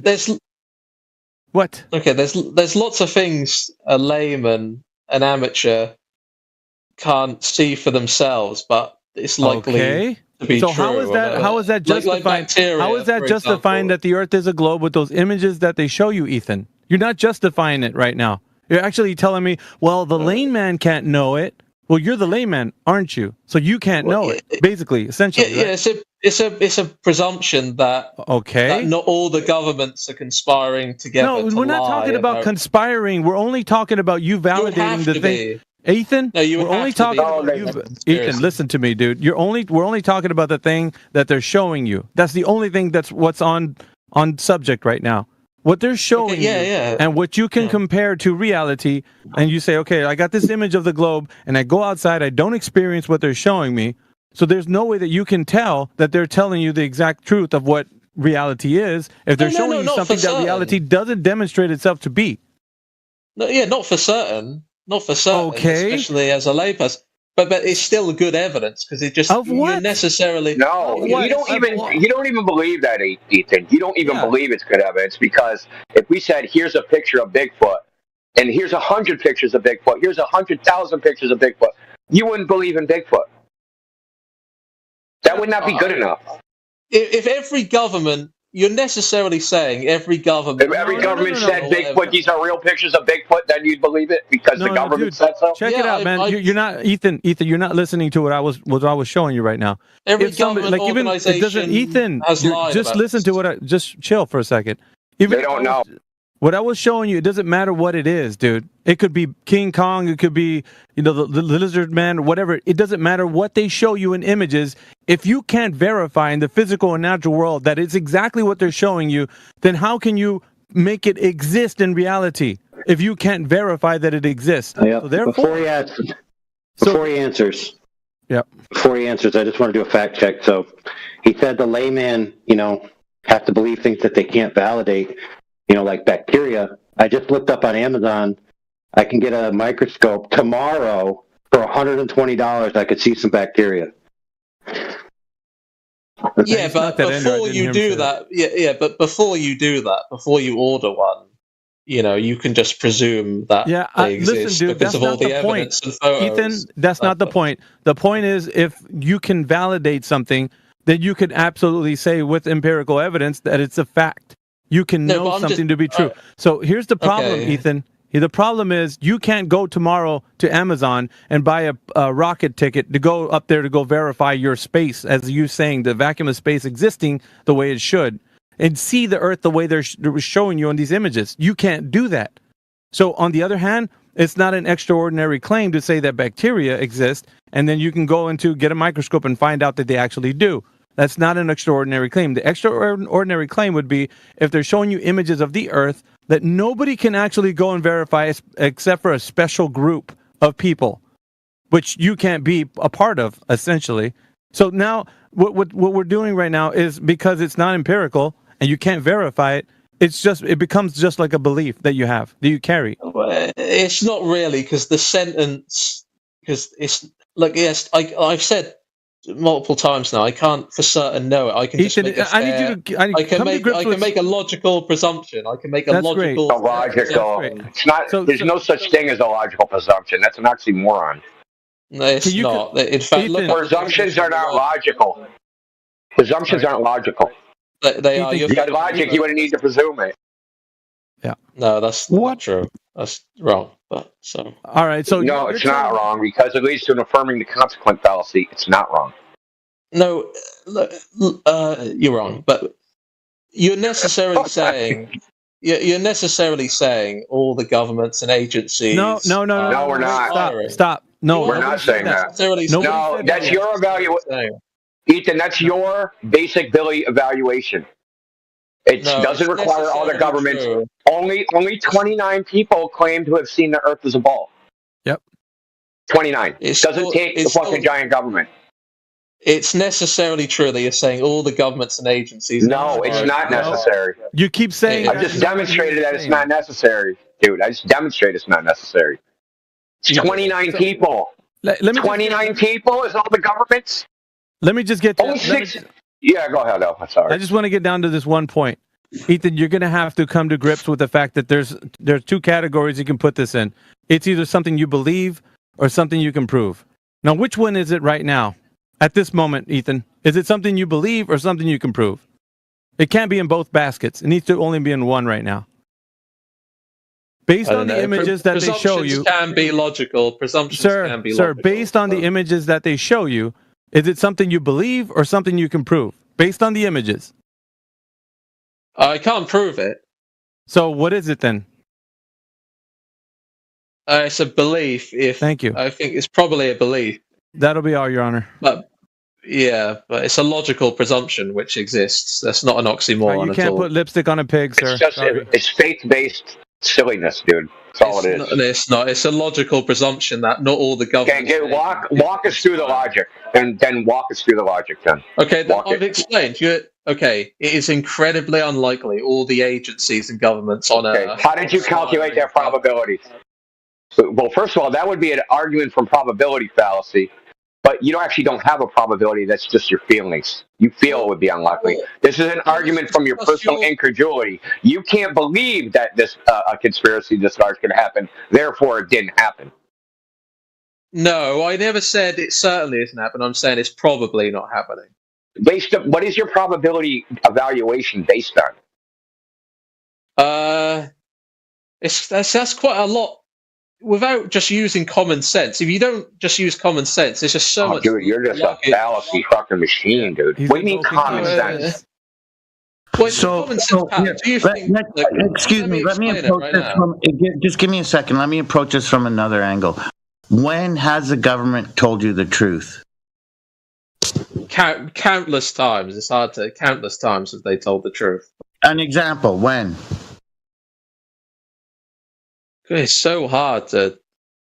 I mean, I just know they've told the truth. Loads I know of they've been times. honest so often. It's hard to come up with an example of when they were honest. I got you. Okay. Yeah, it's weird. So I mean, they it's weird. couldn't I actually conspire can't think of a together to single lie to example. any I of know us. it's They would never deceive us. They would always tell us the truth. Gotcha. Good. yeah, but your problem is, pal. It's not just this government. It's we're not every worried. government. Listen, Ethan, the problem that you're having right now is to make it sound like we're trying to say that the governments are doing that. The governments, you want to make it sound like we're putting it on the governments. What I'm telling you, You are necessarily doing that. You're necessarily doing that. Ethan, No, we're not, dude. No, we're not, dude. You're straw manning us. We don't think that. You think that. It's not a necessary condition. Listen, if you're going to say it's a necessary condition, you need to demonstrate why it's necessary. Because that's you saying it, not us. So you need to go from. So you need to go from. So, dude, you need to go from 29 people that claim they've seen Earth as a ball, and somehow that entails a giant worldwide government conspiracy, because that doesn't logically follow from 29 people claiming it.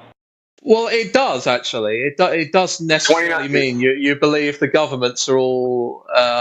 Well, actually, it doesn't necessarily mean conspiring. Okay, I'll give you this one. It means he really wants to say it. Man. He really does want to. Extraordinarily. It means they're either conspiring. No. This is what you need. Or you need to make this argument, Ethan. I'm sorry, man, but you need to make this argument sound like what you wanted to make it sound like we're saying, and that's not the case. We're already against it.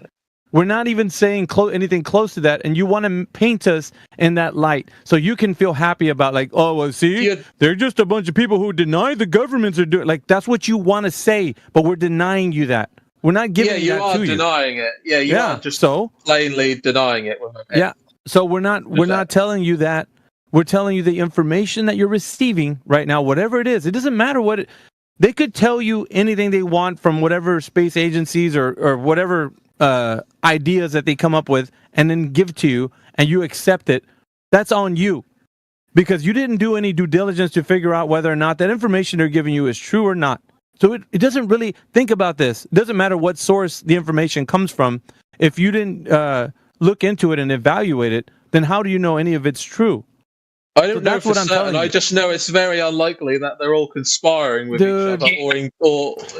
Hey, you're back to the. You just keep repeating.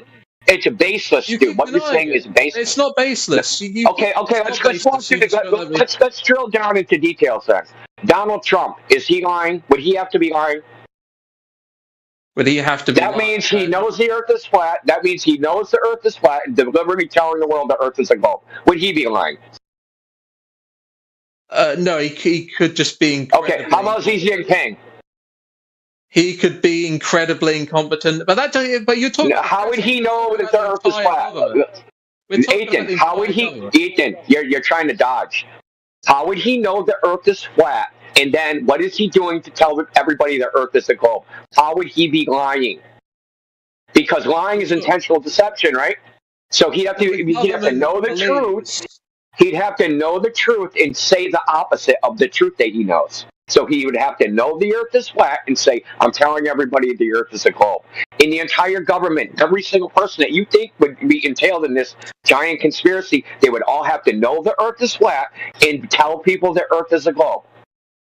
It's not a giant conspiracy. Everybody believes the Earth is a globe, and when they say the Earth is a globe, they're not lying. They believe it to be true. Just like you do. Yes. Just like you, Ethan. Yes. Okay. Yes. Okay. This is why your point was all irrelevant. This is why. Okay? No, let me this is explain. bullshit. Yeah, let's hear it. No, I want to hear it, dude. This is bullshit. Tell me why it's irrelevant. Yes, many people in government could be deluded like you believe I am. Okay, but you use all the space agencies funded by the governments all across the globe. Here we go, globe. Yeah, see, you're talking in generalities because you don't want to be specific. Space agencies. Space agencies don't know things. Space agencies don't do things. There's people that work at places, and they work under an organization called a space agency. Now, we're talking about individuals. Space agencies can't lie. The government can't lie. People lie. So we want to know who are the necessary people, the people that must be lying. The people. keep No, in you mind, dodged. keep- No, you dodged Ethan, that. Ethan. You jumped in. No, you don't want to be specific. You want to talk in generalities, dude, on purpose. I can't be specific, but I can be general in a Name one person that's necessary. Name one person. No, Ethan, you're keep in necessarily One person. saying you're necessarily saying No, we're not. I just destroyed that, dude. Space He agencies. said he can't be Pacific, Indio. So you keep saying the same thing over and over again. This is called an argument from nagging or an argument from repetition. No, I told you. You didn't let me finish. You didn't let me finish my point. And my point is... Space agencies is what? No, let me finish. All the government-funded space agencies and all other space agencies are all conspiring, aren't they? Space agencies... Hold on. I already covered this. Space agencies can't conspire. They don't exist as people. They don't breathe. They don't think. They don't lie. They don't conspire. They're fucking letterhead on a piece of paper. Okay, we're talking about people.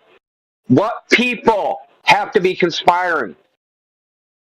Yeah, sorry. I mean, you know what I'm saying. You're No, I do, but check this out. Yeah. And I listen, and it demonstrates it's bullshit because when you start inquiring the people that work in these space agencies, is this person required to be under the conspiracy? Is the director? How about the person under the director? How about this astronaut? How about this? Yeah, I was just going to tell them too that you got to remember when you start that chipping away at it, and when you start chipping away at it one by one, and going to individuals and say, "Is this any person?" And going, "Is this individual required?" You'll find out that there isn't very many people required. The only people that are required are the people that claim to have been to space, and that's it. Yeah, it's called departmentalization, Ethan. Have you heard about that? Departmentalization. No, it's not just only compartmentalization. It's not compartmentalization. It's called departmentalization. Ethan, no, I'm right. On this one, Ethan, guys. It's departmentalization. shut the fuck up. Unfortunately, you do actually. Just shut him up. Shut him up. Dumb fuck. You're just going to repeat the same wrong thing over and over again. It was, by the way, departmentalization. Departments that are held within a company only have need-to-know basis based on like the specific departments that they're. Yeah, but it's the overall concept is compartmentalization. But besides that, Ethan, either somebody's lying or the second law of thermodynamics is false. Did you hear that? I started off with that. We went down a very incoherent lane, but a lot of people wanted pieces of you. No, we didn't. You didn't. Yeah, we did. Do you understand? Do you understand? Do you understand, dumbass? Just mute him. Just mute the dumb fuck. Get the fuck out of here. You're repeating this the same wrong thing over and over again. That's going to fix the flaws in your logic. Space agencies, you're anthropomorphizing them as if they're things, right? And you're doing this for the purpose of argumentation. Okay? But when you drill down and actually sieve through your silly argument, and you say, space agencies, what are they? They're comprised of people. And you go to each individual and say, is any of these individuals necessary for this grand conspiracy you're claiming must exist? None of these people are necessary. The entire premise from which you frickin' broached your shit is nonsense.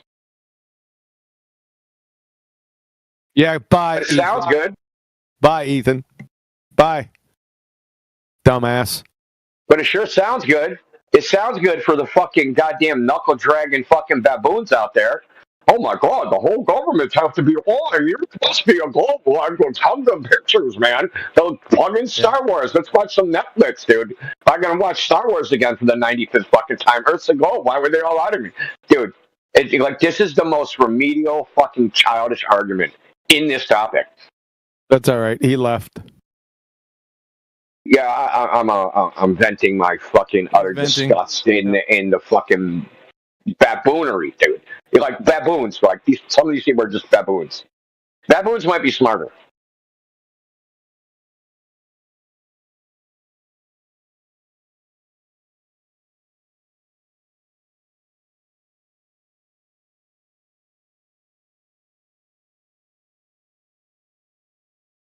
Simple Jack, why are you muted?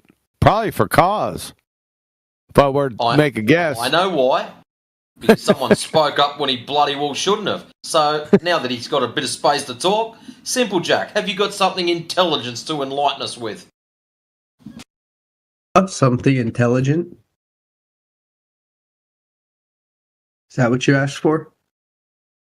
Have you got any globe proof? That would be swell.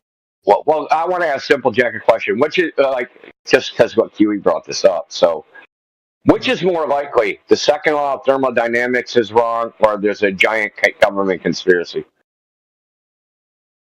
That there's a giant government conspiracy. Okay, you're good. You're not totally insane. Why would the second law of thermodynamics be wrong? Who said exactly? Yeah. Well, I mean, that's what you have to believe. Not why, but how could it be wrong? It's not. I mean, I would need to see some evidence on why it would be how somebody proved the second law wrong. Yeah, they can't, because the second law is true. Crazy. Yeah, everywhere. Yeah, that's what I'm saying. I mean, I would need to see some really serious evidence. Yeah. So let's take up a GoFundMe for Simple Jack here, right? We're going to take up a GoFundMe. We're going to get you ChatGPT Pro. You're going to use the deep research feature that you're allowed to use that will fucking, supposed to be like uber fucking like having 30 PhDs fucking work on some research topic. And you're going to type in the gravitational law of thermodynamics and see what it comes back with. And the guy clearly anthropomorphized agencies, government agencies. They do that often. They always do. Wait, why are you suggesting ChatGPT? Why are you suggesting ChatGPT? Hey, John, change your name. I told you about that shit before. Change your damn name right now. I had the name first. I had it before you. You fucking clown. So, Simple Jack. So the second law of thermodynamics is always true. Therefore, somebody's lying. Yeah? What are they lying about? Vacuum of space.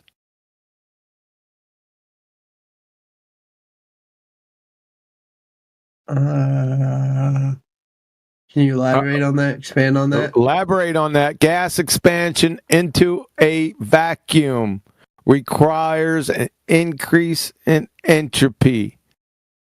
Game, set, match. Simple. Feel me, sunshine. I mean, yeah, I guess. Well, all I know about the second law is that isn't it like in any isolated system, entropy will never decrease? Nope. That's not it.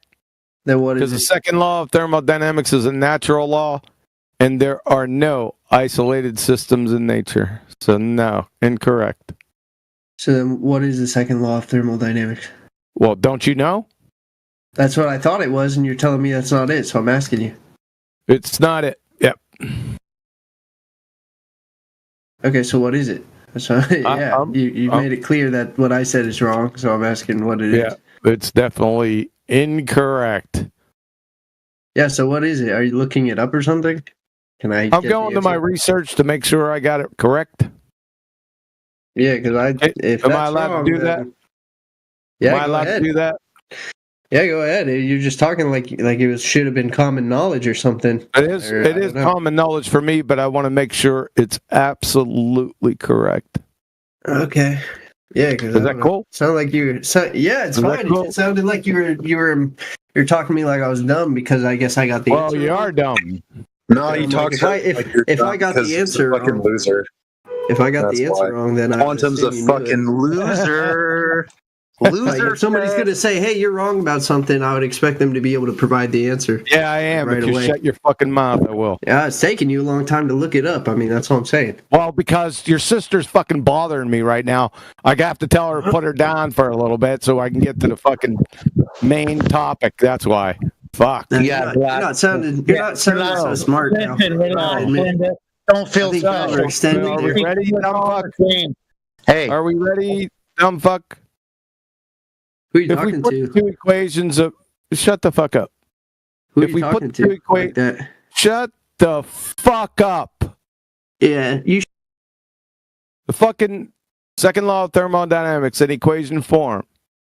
The change in entropy of the universe equals the change in entropy of the system plus the change in entropy of the surroundings is greater than 0. Your IQ. In other words, all spontaneous processes produce an increase in entropy of the universe. Good? That's it. And that's more than you do, Sunshine. No, that's not right. Yeah, it's absolutely correct. You want the citation? The second law of thermodynamics I forgot more about was right. I looked it up in the time it took you to look it up. And you're dumb ass will ever know. You're wrong. You were looking up a definition that you could like obfuscate. Clown, dumb fuck. Can anybody else look up the second law of thermodynamics right now and read what it says? Clown, dumb fuck. Anybody else look it up? No, it took you like 40 minutes to find it. 40 minutes. Simple, Jack. When you open a can of fucking Red Bull, does the air jump in or does it jump out? We're talking about the second law of thermodynamics. There it is. Dumb fuck. 25 minutes after the hour. I'm going to let you guys like change subjects. 25 minutes after the hour, dumb fuck. There it is right there for your dumb ass. There is the second law of thermodynamics. Moron.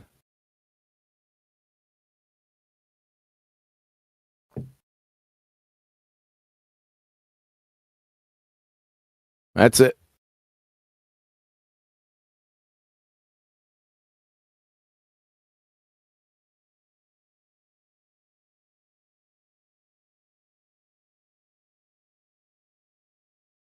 Good to hear you a little bit later than usual, Huey. Yeah, it's been a little bit late.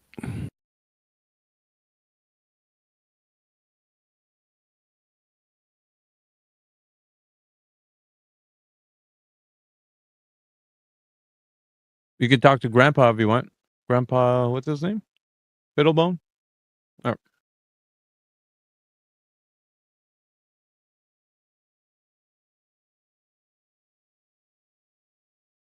Before you do, Kiwi, go and have a shot of fucking Valium.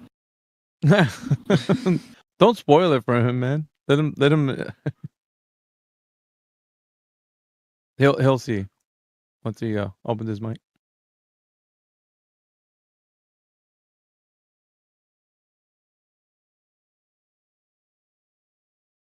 Mine's better over the fences. It's not an isolated system, you dumb fuck simple jack. There are no isolated systems in nature. Second law of thermodynamics is a natural law. It can't be applicable to what's not found in nature, you idiot of a fuckwit.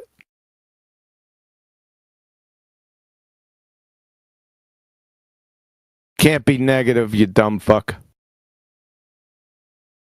Nature goes only one way. You wouldn't know what the second law of thermodynamics was if it climbed up your ass and started kicking footballs wrapped in Carolina Reaper lace concertina wire. You're a fucking moron, pretender clown.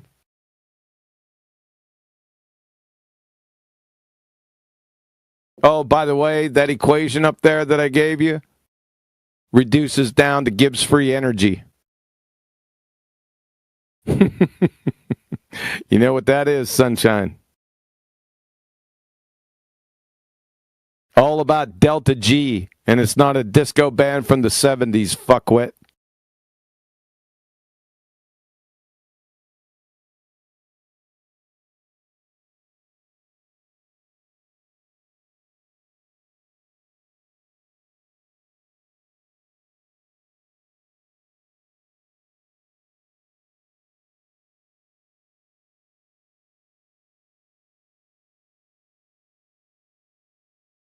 Hey man, you sound very upset. Did you get a hug today?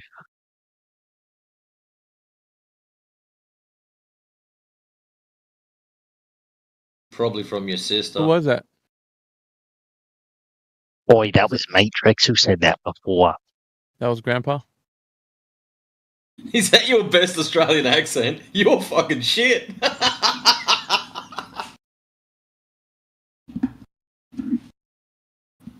Have another go.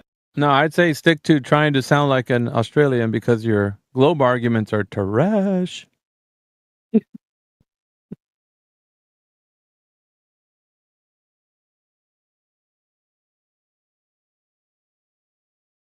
Any confident Globers in the house?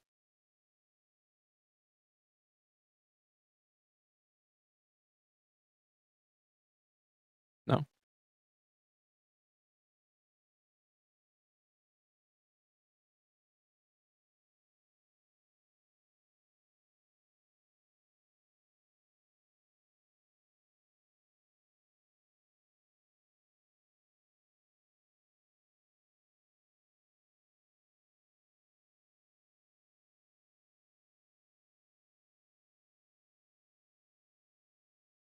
You reckon Simple Jack's ready to start spiraling?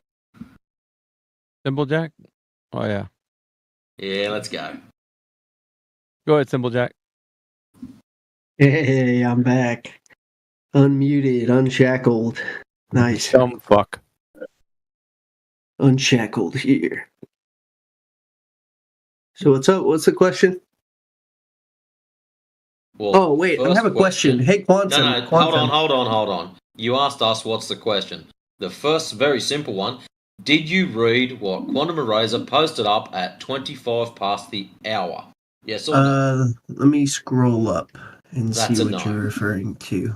Because Are you if you'd read referring it, to you would've went, his, oh, yes, I remembered that. the one at 25 past the hour? The one that 25 was his past the hour. definition of the second law of thermodynamics? Is that what you're referring to? Yeah, did you read that? Yes or no? Yeah, so you notice how in the very first line of it, it says the second law of thermodynamics states that the state of entropy of the entire universe as an isolated system. No, it doesn't say that. Over time. That doesn't say that. Does anybody want to click on his Where does link it say and tell that? me what that line says? There's not isolated. You want to click on your Simple link. Jack. Simple Click Jack. on your link. It's literally Simple right Jack, can you shut the fuck up for 5 seconds? If I scroll up, you said the second line, yeah? The first line, right there on the second law of Okay, the first line. thermodynamics. If the first line, I'll read it. If we put the two equations for at SUNIF together with both types of processes, I don't know what you were talking about, son. What are you talking about? So Right it's here, exactly Quantum what's Erasure fucking at written there. 12:25. Quantum Erasure at 12:25. He has a link from Chemistry LibreText. Okay, if you click on that, it has the definition. You're reading something totally different. I I'm don't know what reading you're what's exactly on the fucking screen. I haven't even made it to the link yet. What? You said did you ask me if I read the link? I'm at the link. asked What- you. what are The you reading? citation. Hold on, Matrix. Wait, what he doesn't citation? know the difference between a citation and a reference. You What fucking citation clown. are you referring to? Hey, clown! The one that he's reading to you, you dumb fuck. Okay, read it again. What? Which one? Oh my God, he doesn't know the difference. Go ahead and read it. What was it? You want me to read it to you? No, I was asking the other guy, but if you want to Okay, read go it, ahead, that's Matrix, read it to him. Oh no, fuck this, let him read it. You know the link that you're so hung up on clicking on? It's the white writing before the link. So just read Oh, that's all you're that. referring to? Yeah, that's what I'm not. Citation, dumb fuck. The one about the equation. Yeah, I see it here. Yeah, the citation. Yeah, you clown. You're already exposed. I see it there. Yeah, I see Yeah. it. Yeah. What does this have to do with the definition of the second law of thermodynamics? It's defined, you fucking moron. That's the definition of it. This is the equation. This is the equation. Yeah, it has some words with it too, doesn't it? Yeah, I see them Yeah. there. Do you see isolated system in there, dumb fuck? Just because you like cherry picked a spot where it doesn't Cherry say pick? isolated What's cherry system picking? doesn't mean that you're What right. cherry picking mean, dumb fuck? You If don't you even click know on what this that means. link, click on this link and tell me Hey, what dumb it says. fuck. Can you Hey, read the dumb first fuck. line? Hey, dumb Since you're fuck. so smart. Hey, dumb fuck. That's not cherry picking. You don't know what cherry picking is. Let's define wanna that go- first. What is cherry picking? Can you click on this Dumb link and fuck. read the first line? Hey, dumb fuck. That's not Maybe cherry Matrix picking. wants I to. post a cite- Just mute his dumbass. He doesn't know the difference between a citation and a reference. I know you don't. So I searched. Why would you put a reference you disagree? Hold on. I searched this reference. It doesn't come from any scholarly source. It doesn't come from a textbook. It's like on Quora, fucking Brainly, right? So it's just some internet bullshit that someone said, second law of thermodynamics is defined as this, and it just propagated on the internet. Huey posted the definition from a physics fucking textbook. Okay? Go find the definition from a physics textbook that says it's an isolated system. Good luck. That's what I'm saying. You fucking Simple clown. Jack is that like Simple Jack, the username definitely checks the fuck out. Hey, dumb fuck. Dumb fuck. Read this and weep. Yeah. About isolated systems from Georgia State.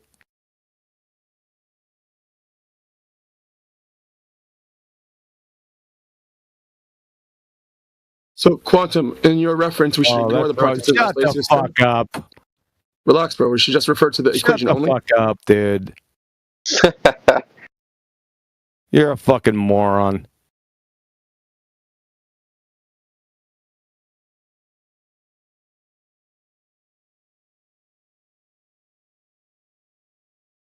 So Simple Jack is this cool Google feature. If you put the terms in quotations, it'll search just that term. And I can find every place that exact sentence, your first sentence, appears on every website. And none of those are scholarly websites. So it's Quora, Stack Exchange, Chegg, let me see, Brainly, Chemistry Stack Exchange, another Quora, some other freaking bullshit, cosmiccorner.com.au. Like, dude, these are not scholarly references for the definition of the second law of thermodynamics, dude.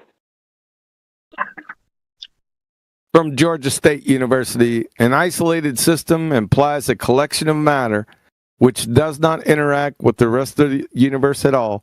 And as far as we know, there are really no such systems. You fucking moron.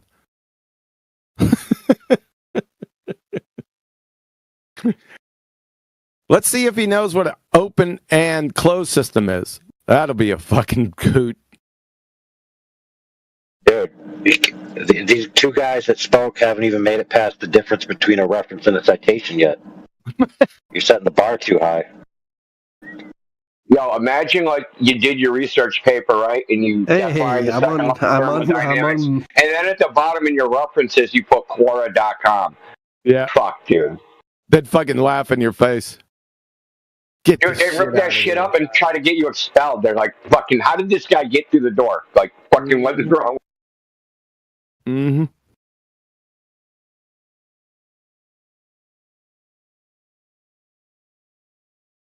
You'd march down to admissions and be like, what the fuck are you guys doing in here? How did you let this person in here? He doesn't even know what cherry picking is. For fuck's sake. You're an ass clown, dude. That's a punishment. You go to the cherry farm, isn't it? It's a punishment in the military. What a clown.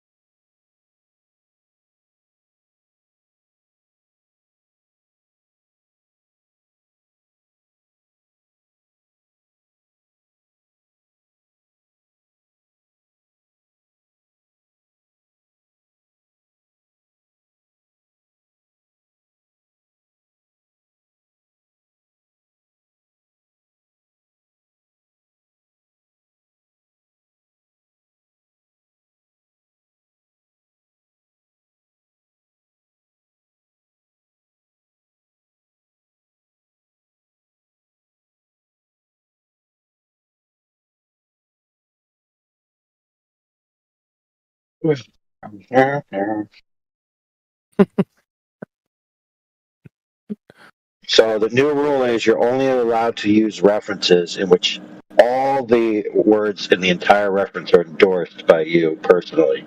Yeah, he doesn't know what cherry picking is. He's a dumb fuck.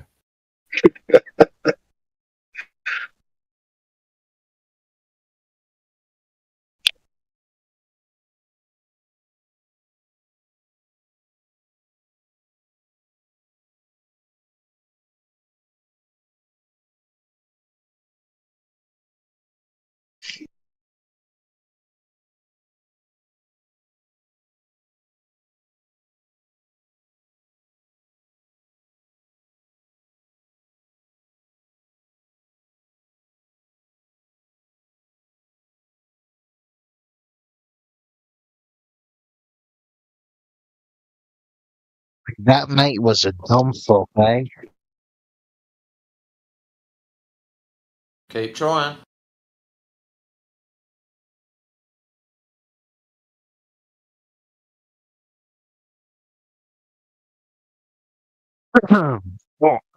Boy, that mate was a dumb fuck, eh? I'm telling you, I could probably do a better American accent than you can do an Australian one. Blimey, fuck me, those damn groovers.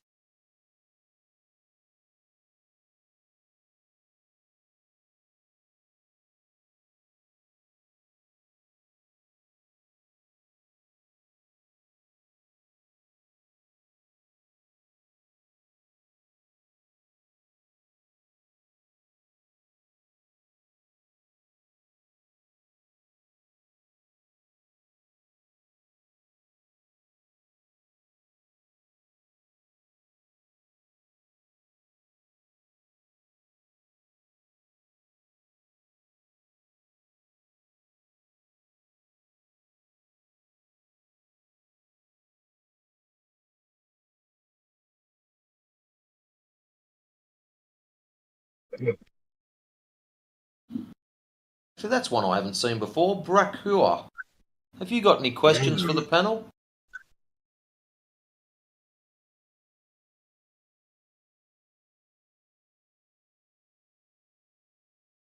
Thank you. I appreciate the unmute. So, Kiwi, here's my issue. You earlier said that you agreed, actually, the universe is a conditional, isolated system, conditional on, communication or interaction with God. That's right? Deeper. Sure, but the thing that you referenced mentions the entire universe as an isolated system. So my issue is, why would you? Where does it say it in my citation? Where does it say it? Shut up. Where does it say it in my citation? I said the thing you referenced, not the citation. No. That's that. Then you're cherry picking. You cracker. Why would you include a reference that you disagree with? What? Why would you include a reference that you disagree with? It's not you don't understand. I posted a citation. The reference is where the citation is located. If it says something else other than my citation, I'm not responsible for it. Unless you want to comment on it. Oh, I am commenting on it. You included that. That's what the guy was reading out. I did not include that. That's not part of the citation, you ignorant mug. It seems like you're using the words citation and reference interchangeably. Okay? No. It seems like you're an idiot. You're a fucking moron, dude. The reference of this LibreText thing is in the citation that you provide. It's not in my citation. Oh my God, he's a dumb fuck. Holy crap, dude! Go back to look at what you posted. I don't see why you it. It doesn't say one of us is a fully credentialed education license holder, which is me. So I'll look at it and I'll review it. Give me a second. You're wrong. I'm done. You didn't review it, bro. Yeah, but I reviewed it and I've already looked at it, dude, and I posted it. And I even circled it. And I even went to the actual pages from the book. Okay, what's the issue? Okay, now I'm going to scroll up to what Quantum Eraser posted. Hold on a second. Doop. So Quantum Eraser posted a quote that begins with "if we put" and ends with "in the direction they occur." And at no time does it include the term that you said, which is the sentence "isolated system and concerns to the universe." Therefore, it's not part of his citation. He did then include the reference from which he used his citation, but that does not mean he's quoting or citing that sentence, which is not included within his quotation marks. Okay. So, two things. So if that was the case, it should have said refer to the equation only. And secondly, it's not only just in the first sentence, it's also in the introduction and the evolution. Dumbass, what he's saying is here, you don't know the difference between a citation and a reference, and you're cherry picking. Bro, in your link, in that reference, it says this only applies to isolated systems. Fucking moron. You're in that reference. Get it. hold on a second. Let me look at the page here. Give me a second. I'll look at the page. So in this reference, it also says low temperature. In this reference, it also says for this reaction. In this reference, it also says solution. By simply viewing the reaction, you could determine the reaction increases. Were those part of his quotation or his citation? The answer is no.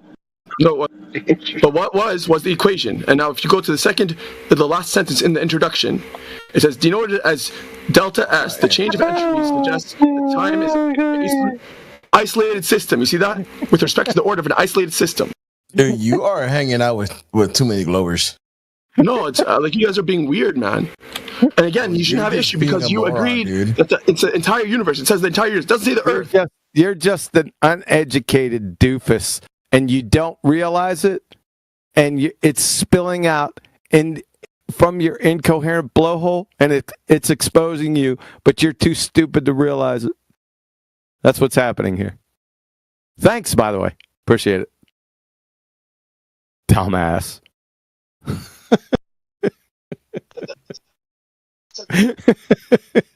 You can't make this up. Hey, did you know that the ideal gas law is for ideal situations? And did you know it said in the reference that it applies to ideal situations? Therefore, ideal situations necessarily exist. Oh my goodness gracious, man! Your mom. You know he was hanging out to me because Omnivore tried to do the same thing to me the other day. Yeah, he's a dumbass too, man. Uneducated. Let's go through this. Hey yo. The Earth is round. This is a controversial statement. Yeah, sure. So it's a quarter. So is what now? You broke a up, quarter. brother. You stumped him, dude. That's not the type of round I mean, though. Well, it's inclusive, though, isn't it? Including round. You said round, brother. Let's go on. Let's educate if some people are still out there and don't understand this. So just tell him to hold on a second, man. Just tell him to hold on a second. I get a little bit more with this.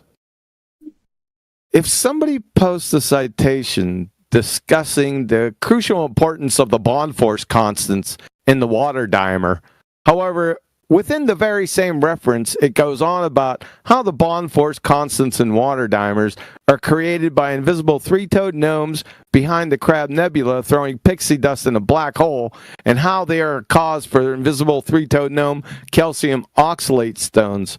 That fact, number one, doesn't refute or render null or impugn my citation or have any impact on it whatsoever.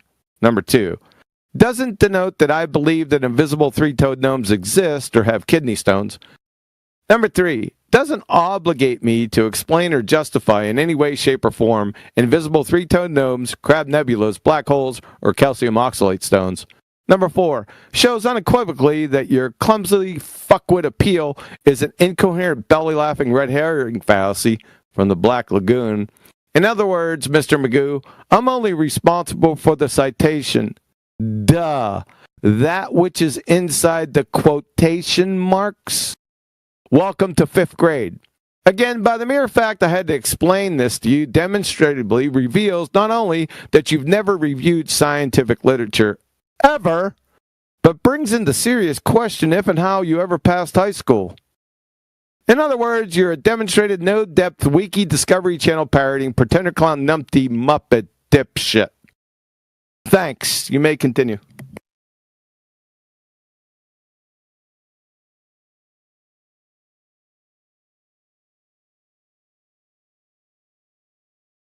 Is that for jar or the percentage dude that's missing a lot of percentage of brain power?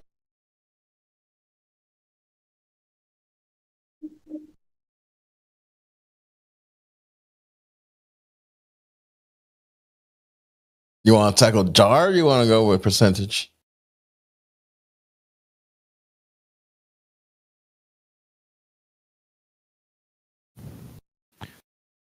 I don't even know what the fuck you said. I just wanted to know. Can I say the N word here? Kicked out of the server. Yeah, sure. Every time I come to the server, I'm like, why are there so many people here? In the server? Yeah. I don't know. I can't divine the minds of 90,000 people. Your sister invited everyone here. Okay. Well, but why are they all here? Because they were invited by your sister? Okay, well, it seems like it's such a like it wasn't elected. Like this server is full of people. What? And it's so funny to me. Like how is this topic? How are there so many people here that care about this topic? Because it has nothing to do with actual real life. Yeah, because there's many because of religion. It's called heliocentric ball-tard spinning space monkey religion, and a lot of people come here to defend their religion, and then we hand them their ass. I guess maybe you're right. I am right. Know. That's exactly why. There you go. That's the reason. It just baffles me that this is like the most trafficked politics server, and there's like 100 people here. It's like most traffic by a factor of 3, dude. We're 3 times busier than all the other ones. How's this? Yeah, I get it. You want to clear it out?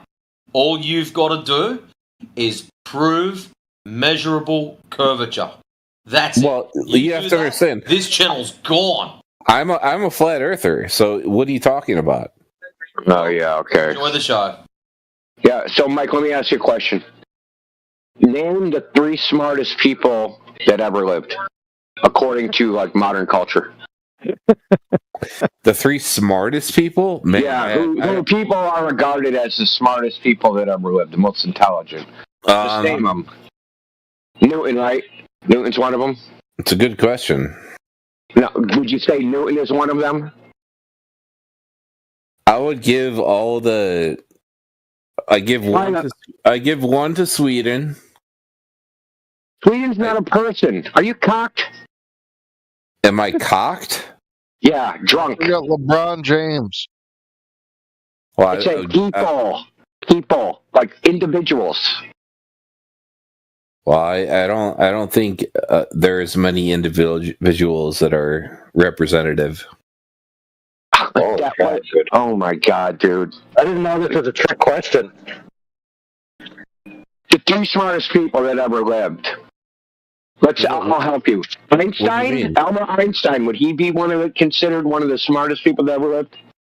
Well, I've had research that he's a okay. fraud. You don't get muted if you don't answer questions, dude. It's really fucking simple. Right. So he's a fraud. No. So no. Okay. How about Isaac Newton? Probably. Galileo. Probably not a real person. Copernicus. Not a real person. Okay. Welcome to reality. Yeah, so that's... I don't know if you're a real person at this point. You're just like some fucking nebulous voice talking from the bottom of a bottle. Well, if you believe that the history is correct, you're probably a dupe. Yeah, look, that's not the point. I was asking culturally... what people think, the normies. Culturally. The normies think. To the normies? That's what you're saying? To the normies? Yeah. Yes. Okay, well, you can say Einstein and Tesla and whatever it's going to be given to the normies. But that's not true. Whether it's true or not, they believe it, right? You ask the question. Obviously, people believe things that are not true. Well, great. You asked the question, why do people come in here? Why is this topic? Because their heroes, the smartest people that ever lived, told them the earth is a ball. And they're coming in here to defend their honor, and to defend their priests, and to defend their existential worldview. And they're coming in here to defend that. Because to them, This is like a bridge too far. The Earth's a globe, otherwise Western civilization's a fraud. Yeah, we kind of figured that out. Okay, who's we? If you've been paying attention, you realize Western civilization is a fraud. Most people don't realize that. I agree. Okay, so, but it's not the people that agree that come in here, it's the people that don't agree, which is the majority. It doesn't matter if you agree or disagree, it's just the fact. Okay, dude. You fucking shut up, dude. I'm just muting him, dude. Just an incoherent mess, dude.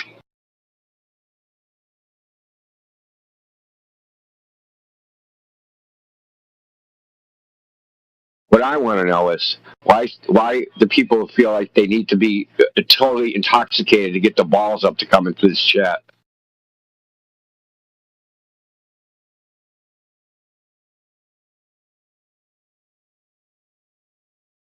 Yeah, it's pretty common. I haven't seen Roland for a few days, speaking of alcoholics.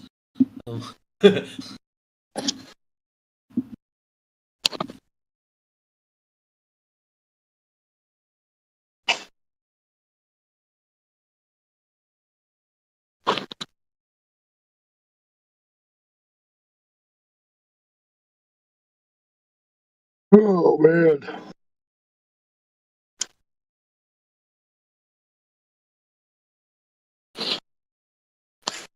All right, so I got one slot for an arena debate. Is the universe an isolated system?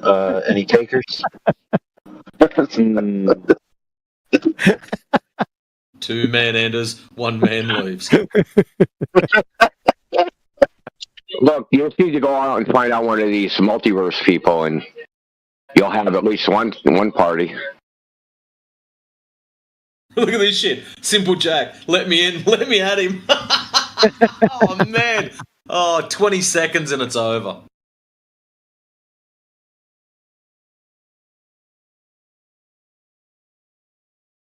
Are they arguing that it only applies to isolated systems? They're fucking retards, dude.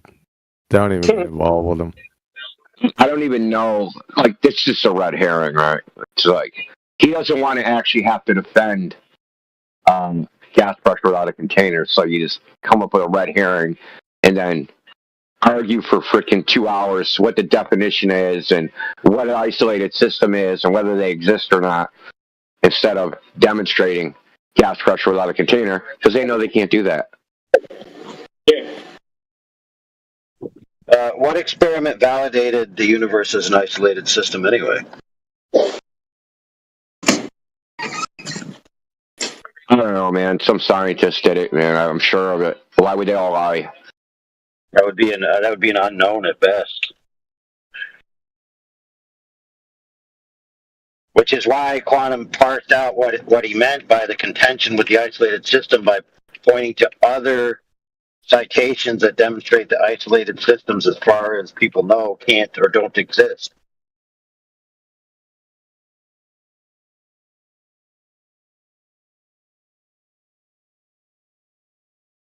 Which is why the contention that the reference had the term isolated system in it was irrelevant. Yep. If they don't get it by now, they won't get it. I don't know whether it appears just on the surface that they failed junior high school, and if they got through, that their parents paid off the teachers. That's the only two conclusions.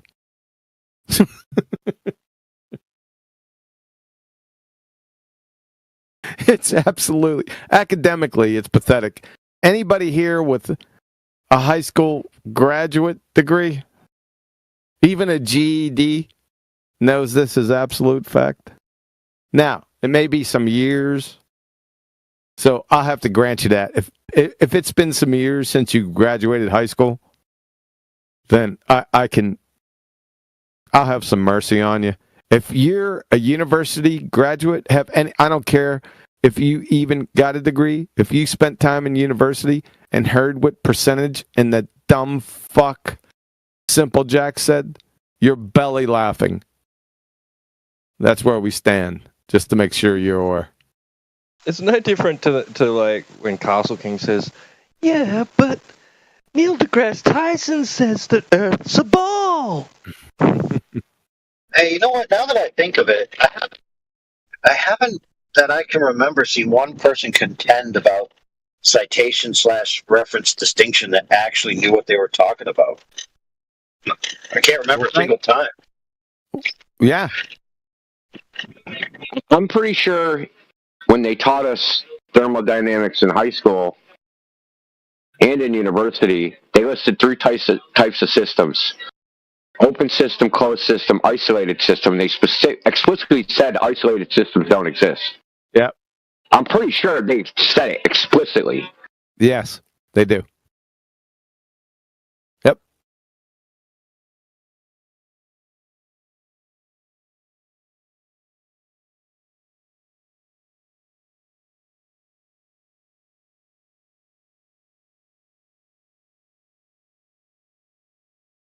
No, there's a. It's impossible. It would be impossible to make an isolated system because the boundary condition will always be something that can pass energy.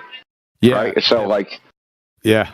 Listen at you. Boundary conditions. Dude. Damn. Now I'm back here. I'm impressed. I talk dumb for the audience. Boundary condition. That's how I stayed with just like only a handful of kids. Now, listen, I have to admit there was a discussion here not too long ago that we were just shooting the breeze, and I was thinking outside the box. And I brought this topic up many times in the past. Since my epistemology, that is, how we know what we know, branches out further than some other crayon munchers, that I take into account the Bible and God's Word. So beyond the textbooks, beyond the second law of thermodynamics, all that we've been told, and everything said that they're correct from the academic standpoint. But I opined many years ago, and I said to a bunch of people, it was a private hangout, I said, listen, this is what it is.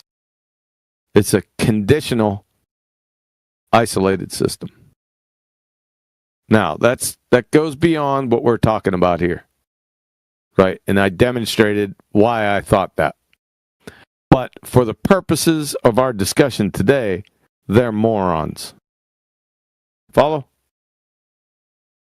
Oh yeah, I follow. And if you even let's pretend that you went into detail about it right now, they wouldn't fucking understand what you were talking about anyway, and they would just misconstrue every word you said. Yep. And try to use it against you at some point in the future because they can't do nuance or distinctions or. Oh my god, dude! I was on TikTok yesterday, man, and the dude,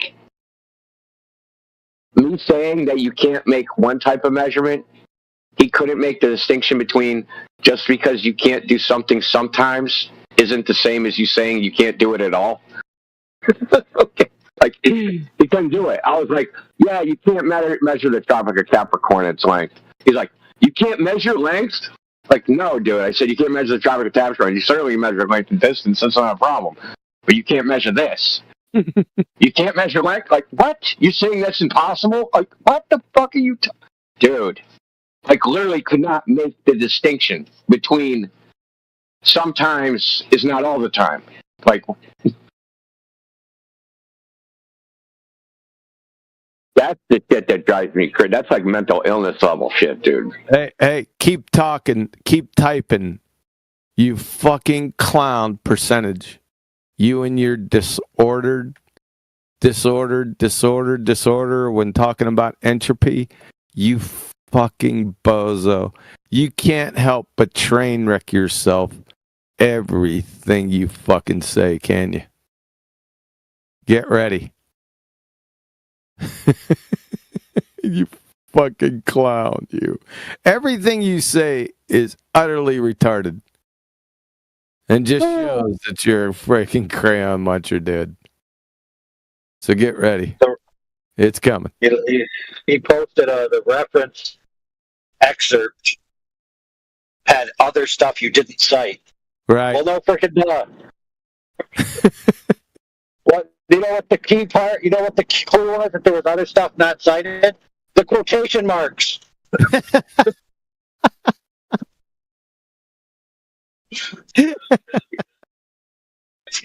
You know, I realized this a long time ago, and like, I've never really figured out how to explain it.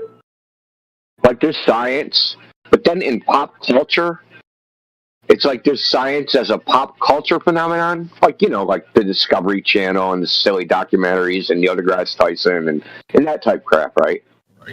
And flat Earth and everything else, right? And flat Earth. We talk about flat Earth. Imagine that. Think of it. Imagine flat Earth and what you're talking about. Such a, you know, it's a crazy idea. I would say if you look at it from. Move along. Move along, dude. Anyway, so like, if you watch these science documentaries or go on some random websites, the so-called science website, this is like pop science, but it isn't actual science. And like, I hate to tell you percentage, but you're giving us like pop science second law of thermodynamics. This is nothing you posted you would see in the physics textbook. Say good night, Mr. Disordered Dumb Fuck. Yeah, you wouldn't see that in the physics. That's like pop science.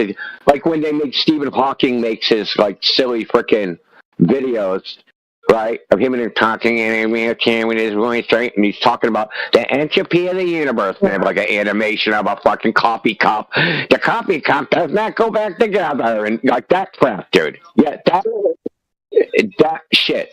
Heat death of the universe. Yeah, it's cool pop science bullshit for people that are stoned to watch the fucking tape or the DVD or whatever. But that's not actual science. That's not the, even though they say this is the law of thermodynamics, that's not really it. Sounds cool though. Absolutely unbelievable, dude. I think that's like one of the things that we have to deal with, and like I'm sure you realize it because they come in and say, "Yeah, science proves the globe," and you're like, "Hey, what the fuck is science?" And they don't know. Endless people that come in here and say it's science, and they don't know what science is. They don't know what experiments are. They don't know anything. Yep. But the thing is, it's like fighting the 50-foot fucking tidal wave of like these people are like brainwashed. I hate saying let's not say brainwashed. Socially conditioned by the culture to think of science in a certain way because I don't know. They push too many people into college. That's all I'm gonna say, dude. More people need to be in the trades. No, I'm just taking I'm just spitballing here, Simple Jack. They muted you because you're a dumb fuck, and you've proven as much. That's why you're muted. I'm just spitballing here. I can't mute, so I'm just guessing. Simple Jack, how could you have proved QE wrong when your definition is just trash from the internet? It's literally worse than citing Wikipedia. You're citing Quora and Brainly and frickin' Chegg, and like that's where that thing appears. That's not the. Dewey posted that link he has. That's a link to a physics textbook. Has the chapter and page in the URL, dude. Like Jesus Christ.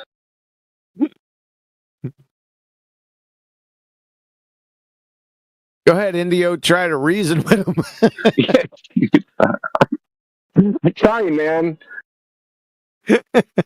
Fuck, dude. That's my major malfunction, dude. I try to reason I'll try to reason with a rock.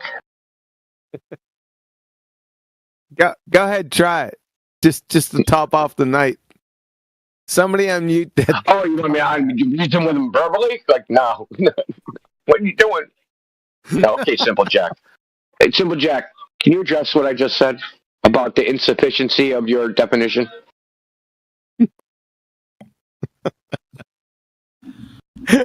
Simple Jack. You asked to be unmuted. Oh, okay, cool. I can speak now. Yeah. What did you ask me to do, Indio? I asked you to address my critique of the insufficiency of your definition. That your definition that I posted in the side chat? The definition that just comes from a bunch of websites. Let me see the definition. Let me see the definition that you're referring to, so I can. The one that says the universe isolated system. That one. Okay, I can provide you the source where I got that from if you'd like. Yeah, I already Googled it, right? By putting the. You don't have to Google it. I'll post it right here in the side chat. The source where I got it from. Simple Jack, I found all the sources on the internet. And none of them are a scholarly source. None of them. If you click, hold on. If you put it in a citation in a paper, that definition, you'd fail out of college. All right, can you click on this? Can you click on this? So you're gonna double down on stupid and want me to click a fucking link? Just click on it. I don't know why you're freaking out. Just click on the link. Because you'll see where I got that definition from. All right, Simple Jack. How about this? I want you to explain to the good people how citations work. Huh? You want me to explain citations? Why do you want me to explain citations? Why is that? What does that have to do with anything? It seems like you just want to pick up some random nonsense you got off the internet. It's not random nonsense. It's literally from the link that your friend Quantum provided. So are you saying his link? You saying his link is nonsense? Hey! When you have when you give a paper like into peer review, is your reference and you're like number one. This is my reference. So I said they go down the bottom of the footnote. I've never seen a link down there ever. What are you talking about? What is this? What does the citation have to do with what you're asking me? What was asked was what is the second? What was asked was what is the second law of thermodynamics? And I provided my answer. I provided my answer. Yeah, and I gave you this guy. Listen, let me finish. You spoke. Let me finish.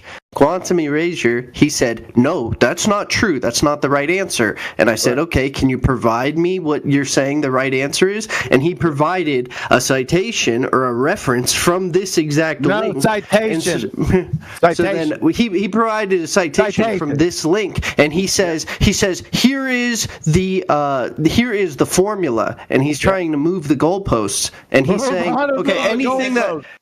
He hasn't moved anything that has to do with Jack, can you stop crying? He hasn't moved anything. It's a citation. How can he move the goalposts and he's actually... It's got something fucking said or written by someone of a lot more intelligence than yourself. Now, that link is where that particular quote comes from. Anything outside of that quote means, let me just calculate this, 1 carry the 3, fuck all.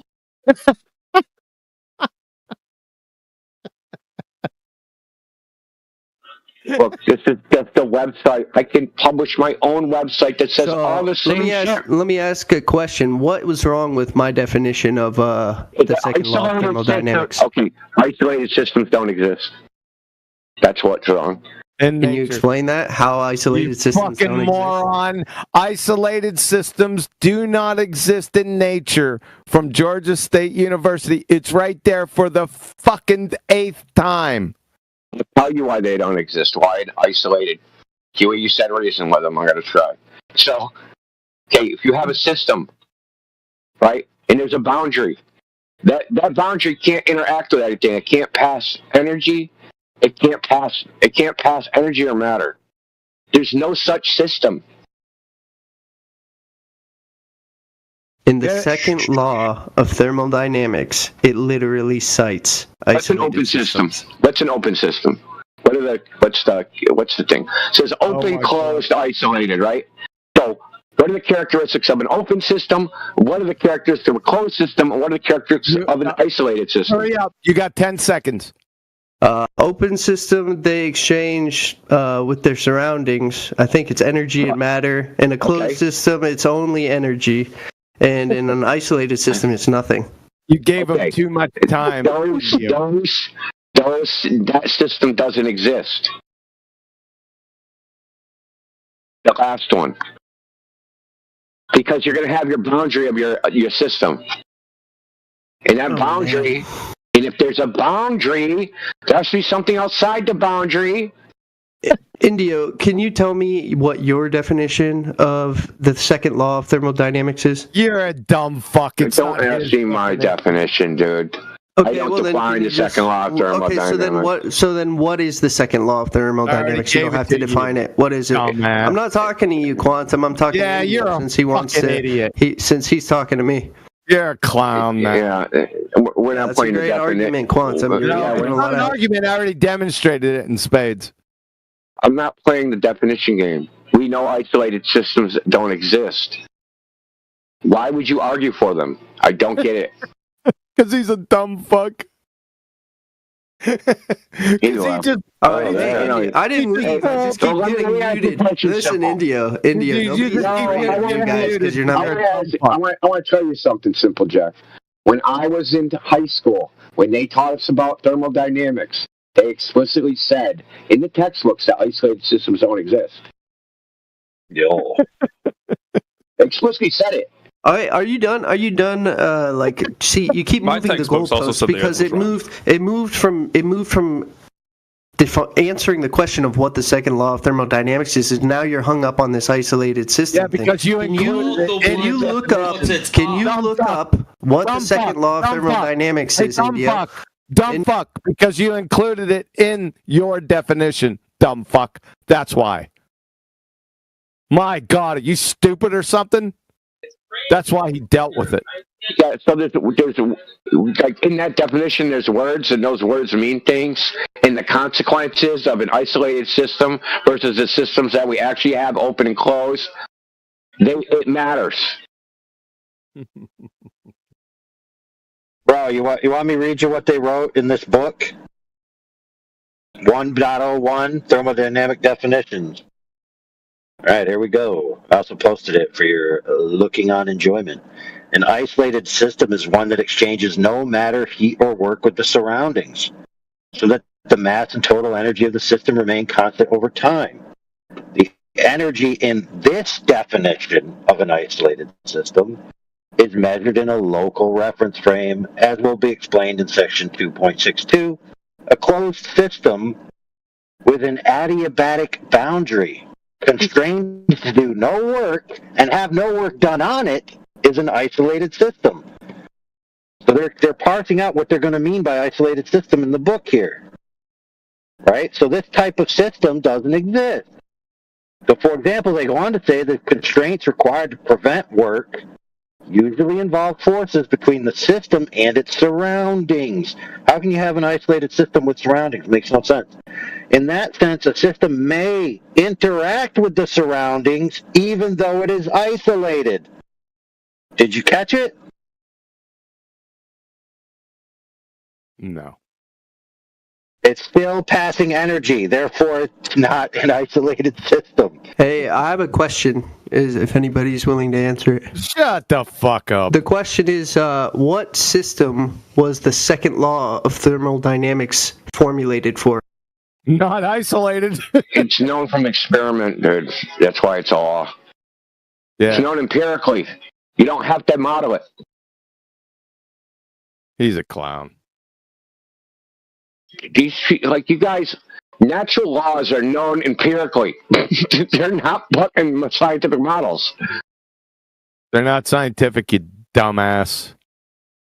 My God.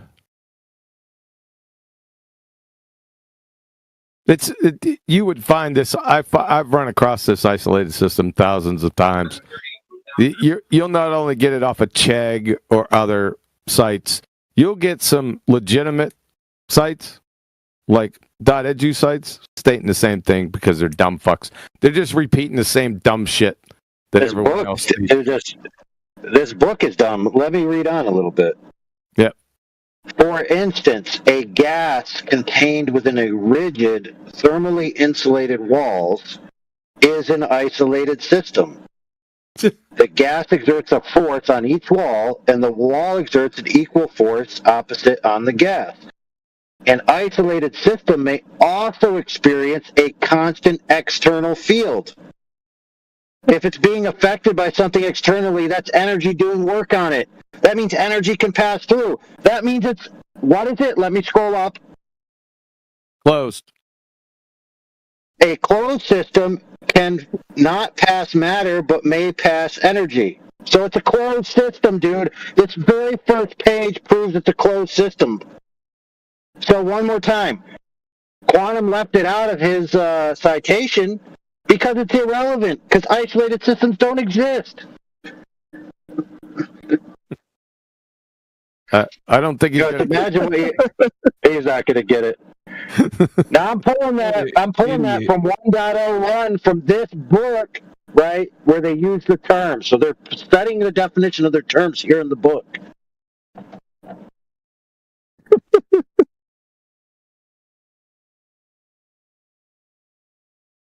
Just move on, man. It's worthless. He's exposed. Both him and dumb fuck percentage up here. That's deafened himself. Mr. Disorder. Did you catch that? He posted a definition where entropy is disorder.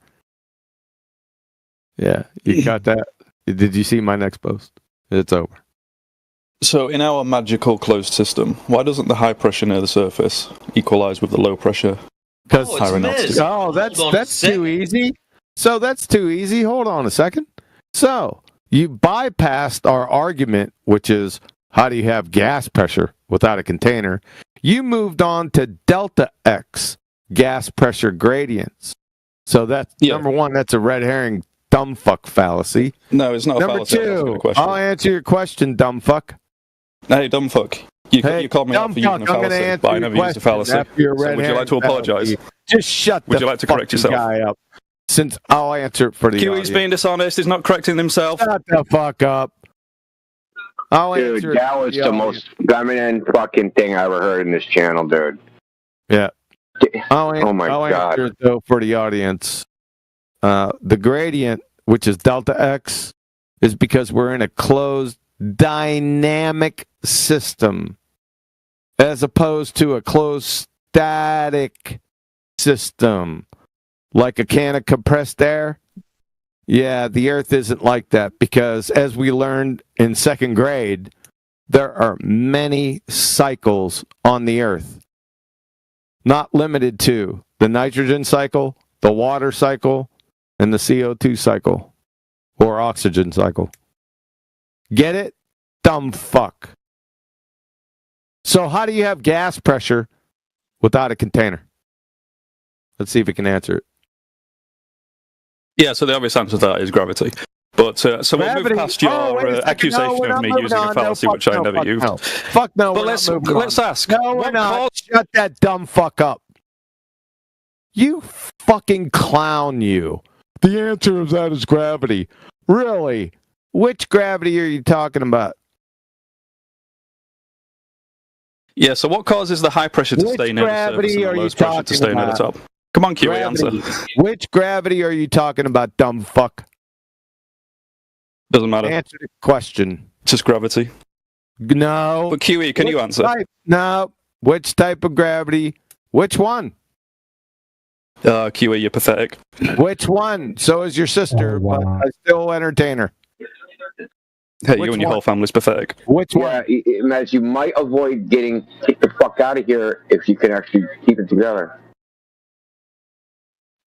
He presented gravity. He should be able to handle. You can't defend it. Go ahead. Give him a couple more chances. Which gravity? Simple. Just regular type of gravity that causes mass to move towards other mass. Types of gravity, dumb fuck. That's what I'm describing it as. Come on, QE. What causes it in your Which gravity? Holy shit. Can you understand the words that are coming out of my mouth? Yeah, which gravity? You're asking which gravity? Just gravity. No, there's not just I don't need to pin down a specific. Yeah, you do. Gravity. Yeah, No, you do. If you're going to claim there's a physical mechanism, I'm going to tell you why you need to do it. If you're going to claim there's some physical mechanism doing it, you need to explain the physical mechanism and how it's doing it. Just don't get to say a magic word. Valid. Which gravity? Yeah, so like QE says that, well, we're living in a dynamic system, and that causes... But obviously won't ever actually, Which gravity? Oh, you fucking desperate. Which gravity? It doesn't matter, does it? Yes, it does. Which gravity? No, it doesn't. Oh. See, because you're trying to set up a trap here. Which? Yeah, everything I say is a trap. Of course. Which you gravity? You trapped yourself though when you said gravity. Yep. All right. Like he's. No, I'm not biting. Mez, you know it's just a baseless buzzword. It's just a buzzword you say. Like you're going to say some magic word. I'll just say gravity. And that's just I don't have to say what it is, how it does it. I don't have to have any demonstration. I don't have to say anything. I just say it's magic. That's all you're saying to us is it's magic. And then you're accusing him of putting you in the trap. You put yourself in the trap. Yep. Which gravity, Mez? Nope. Nope. Just gravity. Just the thing that causes mass to move towards other mass. That's all it is. Bye-bye. I don't care about how it works. Yep. Next. Thanks, Matrix.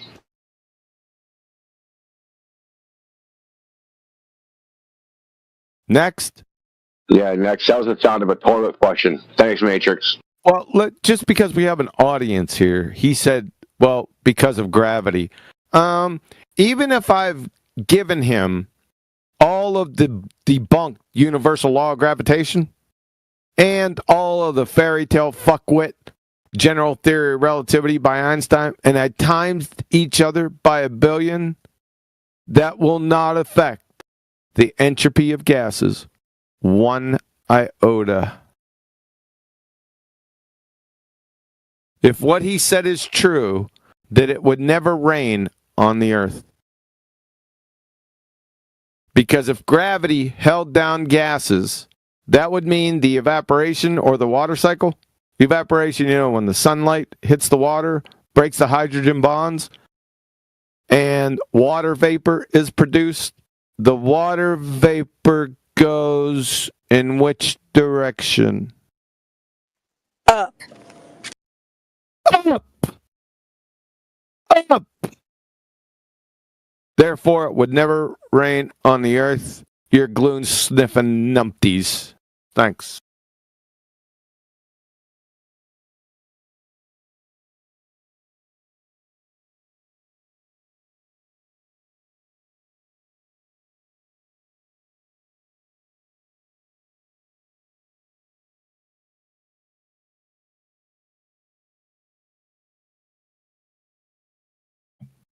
And by the way, T-Dub, that numpty's on thin fucking ice too.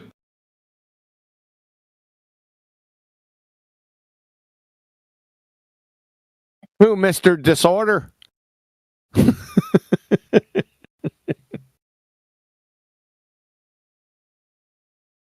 Yeah, I just quoted partially his comment.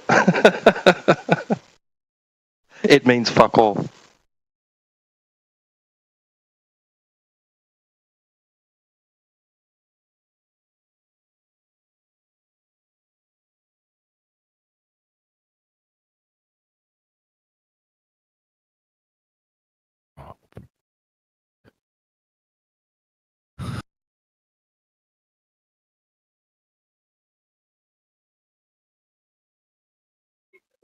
Mez has been coming to his chin a long time. He's just like he just fell into legit frickin' psychopath territory to me.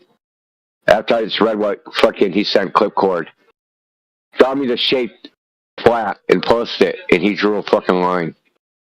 Like, what the fuck, dude? Like after all this time, dude. How do you spend a year like trolling a channel and fucking getting cooked? Like, how do you do that?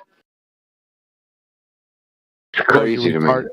Yeah, no. Yeah, man. He's retarded. It's like an S&M, BDS&M thing, dude. He's like a masochist. He's like just comes in here because he wants to take a beating.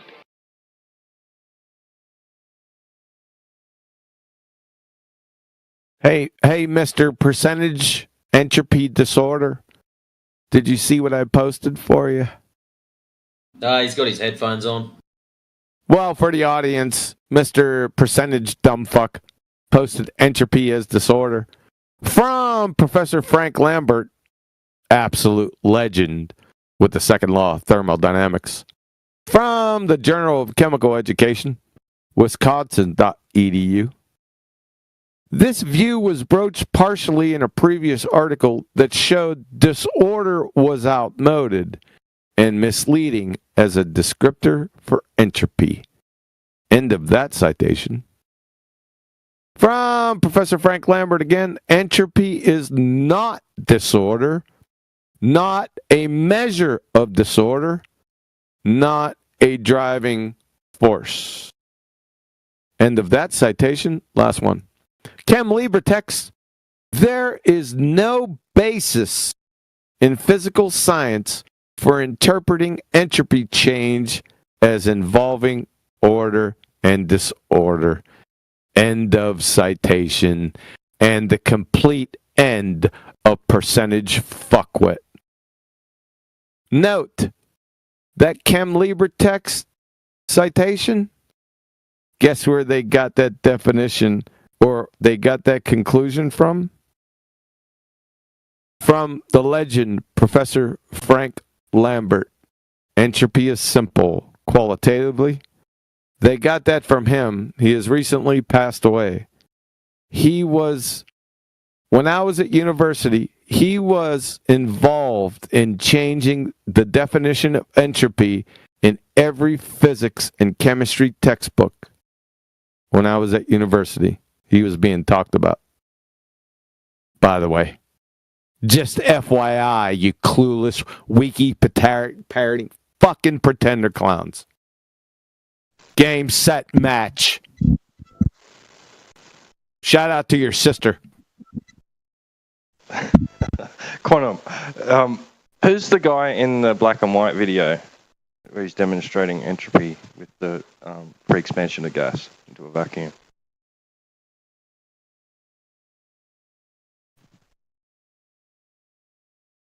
You know, the one we always play for people with the bromine.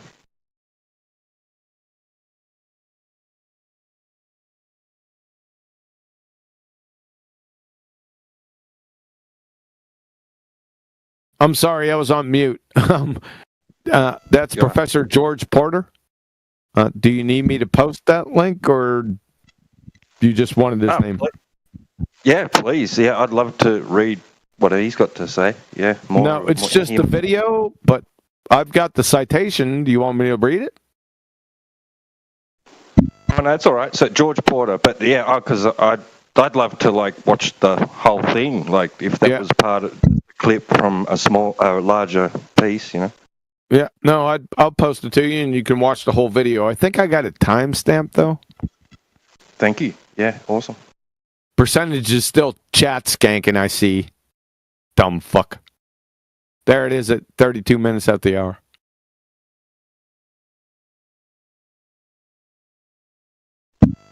Cheers, mate. Thank you.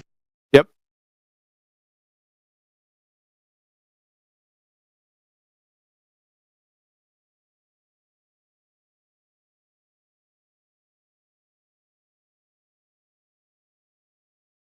Henchman, you're a moron, Percentage. How many times? It's getting around the Matthew Learns vicinity on how many times I've dragged him around by his short hairs. You're slowly reaching that mark. My God. Go back to primary school. Pay attention this time, right? And when you're going up, drop anchor and a few basic reasoning courses. Dumbass.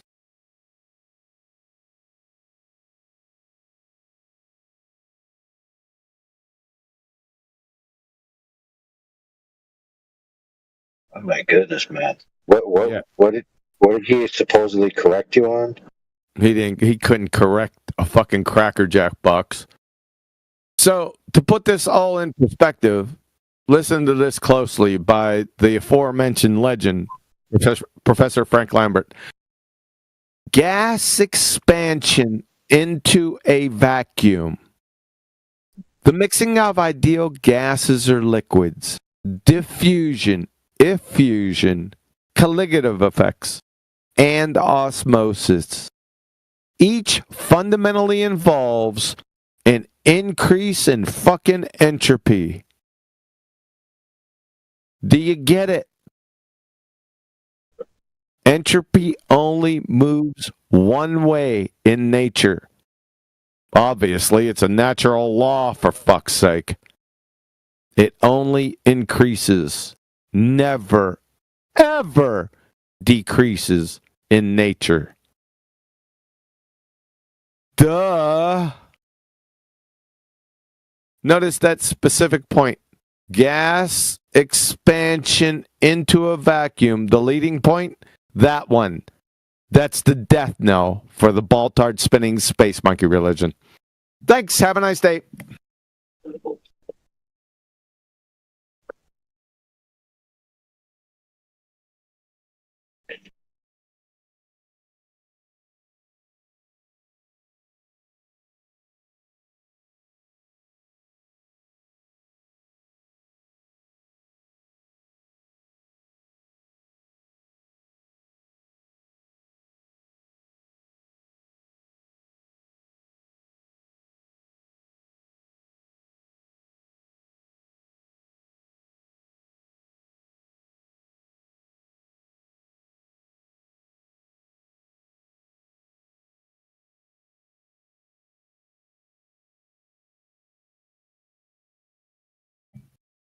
Hey, Flatsy.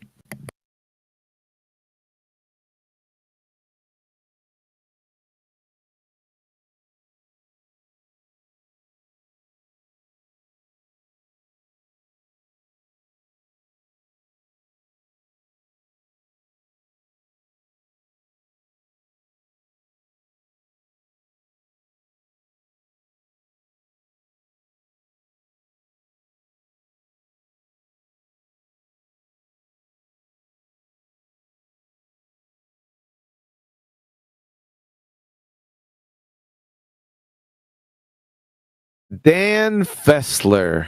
How are you, sir? Doing fantastic, sir. What's going on? I was just listening to you earlier today from a recording you had on the Land of Misfit Toys server. Which one's that one?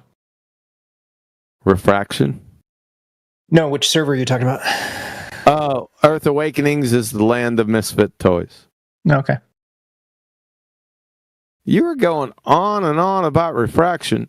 I don't remember. It's my contention. Oh, yeah.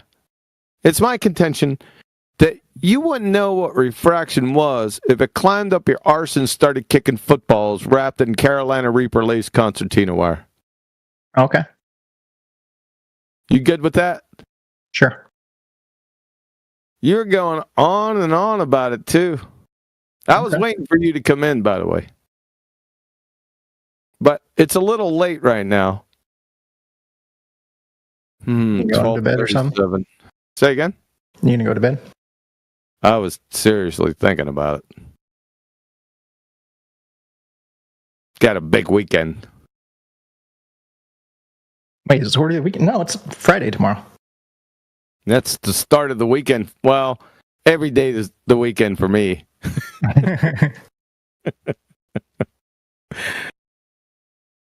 Yeah. Christian, shut the fuck up. So you're retired and no little kids anymore. Hey, Christian, hold on, Dan. Christian, come off mute. I'm not trying to be funny, man. I'm just being straightforward with Mr. Dan Fessler. Yeah, I hear you. I'm not really I'm working right now, so I'm not really in the mood to debate. But do you remember what my claims were or something? I don't, but you were going on and on about refraction, atmospheric refraction. You know, the paradox atmosphere. Atmo means air. Air is gas. Sphere is a shape. Gases have no inherent shape. You know that one? All right. Yeah. Can you tell me what Snell's law is? You know what? Don't tell me. I want a citation what Snell's law is, right? Fucking no. I don't know it off the top of my head. Yeah. Then why are you appealing to refraction if you don't know the law of refraction? I don't know. I don't remember what I was saying. Why would you be doing that? You pretender clowning? I guess. Yeah. Fair enough. Maybe we could talk about some other time, but you're pretending clowning. You already admitted it, so I really don't have to. I mean, I just don't know what I was saying. I'll have to go. Do you have the clip or the link that I can look at? No, it's on New Perspective. Okay. Somebody just gave. Thanks a lot, Indio. By the way. Glad to be of service. Yeah. Because they don't save their videos on the Land of Misfit Toys. You know, they have, 12 hours, just running 12 hours, and then it goes by the wayside. Everything they say, then they're fucking idiots, man. For the most part. Told you, dude. There's some, weak-ass flat earthers over there, man. Yeah. Some I didn't even recognize, but then when I hear them, I'm like, oh my God, dude, this is a train wreck over here. I told you. It was so much fun. I was in chat, and they were trying to argue that curvature was just known. And I was like, okay, so tell me where perspective is incorporated into curvature. And he's like, perspective is this. And I was like, okay, so no earth curve, because no earth curve was ever anywhere in his description of what perspective is and how to, calculate perspective. I was like, okay, so no earth curve. And he just wouldn't understand it. It was so funny. And he was like, it is earth curvature. I was like, okay, so why don't you show me where perspective is incorporated into earth curvature? And then he would just give me perspective again. And I was like, okay, so no earth curve. It's hilarious. I don't know how many times we went back and forth doing the same thing over and over, but it was fun.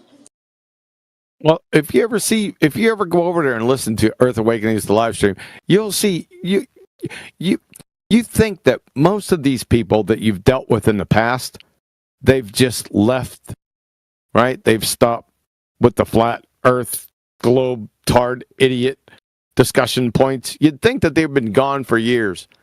No. They're over at the Land of Misfit Toys, Earth Awakenings. You'll see them all over there. I see Kosho. Everyone that's been torn to absolute shreds, absolutely eviscerated through the years in 24/7 and FED. No. They're all over at Earth Awakenings arguing with Globers over 2015 arguments. Oh, that reminds me. I gotta verbally slap Neil around next time I see him. I can't wait. He said earlier that Geo created his server in response to FED, which is just false. Geo was a 24/7 mod, and he split from 24/7. That's correct. Yep. Neil's got a mischaracterization of history in which he sees everything through FED colored glasses, where FED is the source of all actions. Yeah. He's right. What's FED? Funny. Flat Earth Debates, Nathan Oakley's channel. Yeah. So they were eviscerated, one or another, on either 24/7 or FED.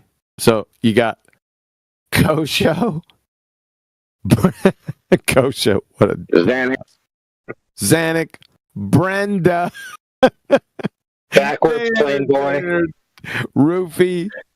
Who else? Backwards Plain Boy. Backwards Plane? Who's that? Planes fly backwards. I haven't heard. No, I haven't heard him over. I haven't heard him in years, by the way. So he actually took a loss and actually left? Yeah, Daily or Danny Truth. Yes, he's not. I haven't seen him over. Yeah. Well, at least one of them had dignity. I kind of treat those servers as a gradient. On it goes from the on one end of the spectrum, you got Gem Panda's server, which is heavily Glober. Any flat earther that goes in there gets overwhelmed by the Globers. And then I treat this server as the exact opposite end of the spectrum. And then Earth Awakenings is right in the middle, where there's a much more even mix, it seems like. Yeah, they're terrorist sympathizers. They'll just allow you to talk all your horse shit. The Obama administration, or Biden's. Yeah, I see. It's just a weird way to judge it. I see Elbow TV over there too. Well, they give the chance, for the liars and the dumbasses to get their whole dumbass lying points out, so you can hear them again from 2016, 2017, 2018. They're just listen to the topics. And some of the flat earthers that were sharp back in the day have regressed. Yeah. They have forgotten. Yeah, I've recently left that server, actually. Really? Yeah. Yeah, it's pretty funny, man. Dude, I never... that's just weird to me to look at, what the majority of the people are. I just never look at it like that. I only look at it what's the level of argumentation? Oh my God, you should have heard the one I heard today. From Sphere Daddy. OMG. You started off bad. Sphere Daddy, what the fuck? Sphere Daddy? Is that his name? You will not believe this fucking argument he made. I'm going to do a treatment on it. So I'll let you know, Indio. Fessler, you might be on. Fessler, you might be on that one. I can't remember because I watched 4 of them. I can't believe you have the time to watch replays of a live stream that goes on for hours on end. Well, he cuts them down. New Perspective cuts them down, a lot of them into some bite-sized choices, like 13 minutes, 40 minutes, and he fast-forwards through them. Who's Globe Daddy, by the way? Is that his actual name, or is that your nickname for him? No, it's Sphere Daddy. That's his name in Discord. Sphere Daddy. He challenged SE Montreal, and he wanted 5 minutes to explain his position, so he got the whole 5 minutes. This fucking clown would make Brenda look like a brain surgeon. Just wait.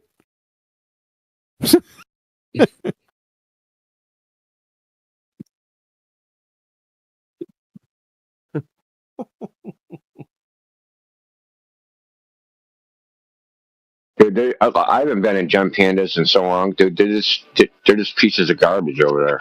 Well, see, that's what I mean. You said it was a weird way for me to judge it, but it's correlated to the way that you judge it. And what I mean by that is if you have a server that's completely dominated by one side or the other, the types of arguments that happen in those servers are not as good, in my opinion. You just get people drowning out or pushing out actual interesting debate.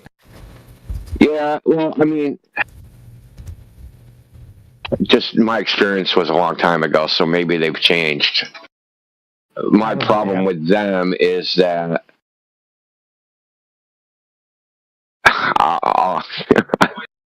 they're fucking degenerate scumbags. Like that's like my problem with Gem Panda server. A lot of the people, I don't know if that's the way it is now, but the way it was then, if you typed they're just degenerates, man. I don't want to go into detail, but if you type in some unsavory search terms in their search bar, you're gonna be like, "What the fuck is this place?"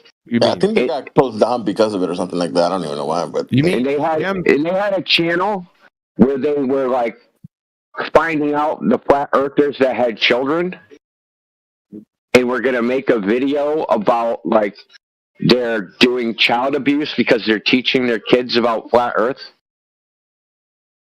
So, yeah. That was back in the day, man. And the only reason he found out is one of the Globers was like, man, this is a bridge too far. I'm renting these dudes out. Shit. Why? You guys have a flat earther muted in the call. Yeah, And? I feel like he's one of your guys' biggest proponents. Yeah. What did you just say? Yeah, if there's dumb as fuck, we mute them. Yeah, but what did he say? What did he say that was dumb? There's no difference between a citation and reference. That's what percentage said? Oh, there's a long laundry list. Okay, concern show. Why are you so concerned? Yeah. Huh? Why are you so concerned, man? Percentage your boyfriend? I'm just curious. Oh, that's your brother? You guys are bros? Yes. Oh, okay. Is he like on the other side of the room? He's in a different room in the house. Okay. Cool. It's getting really weird, man. Sorry.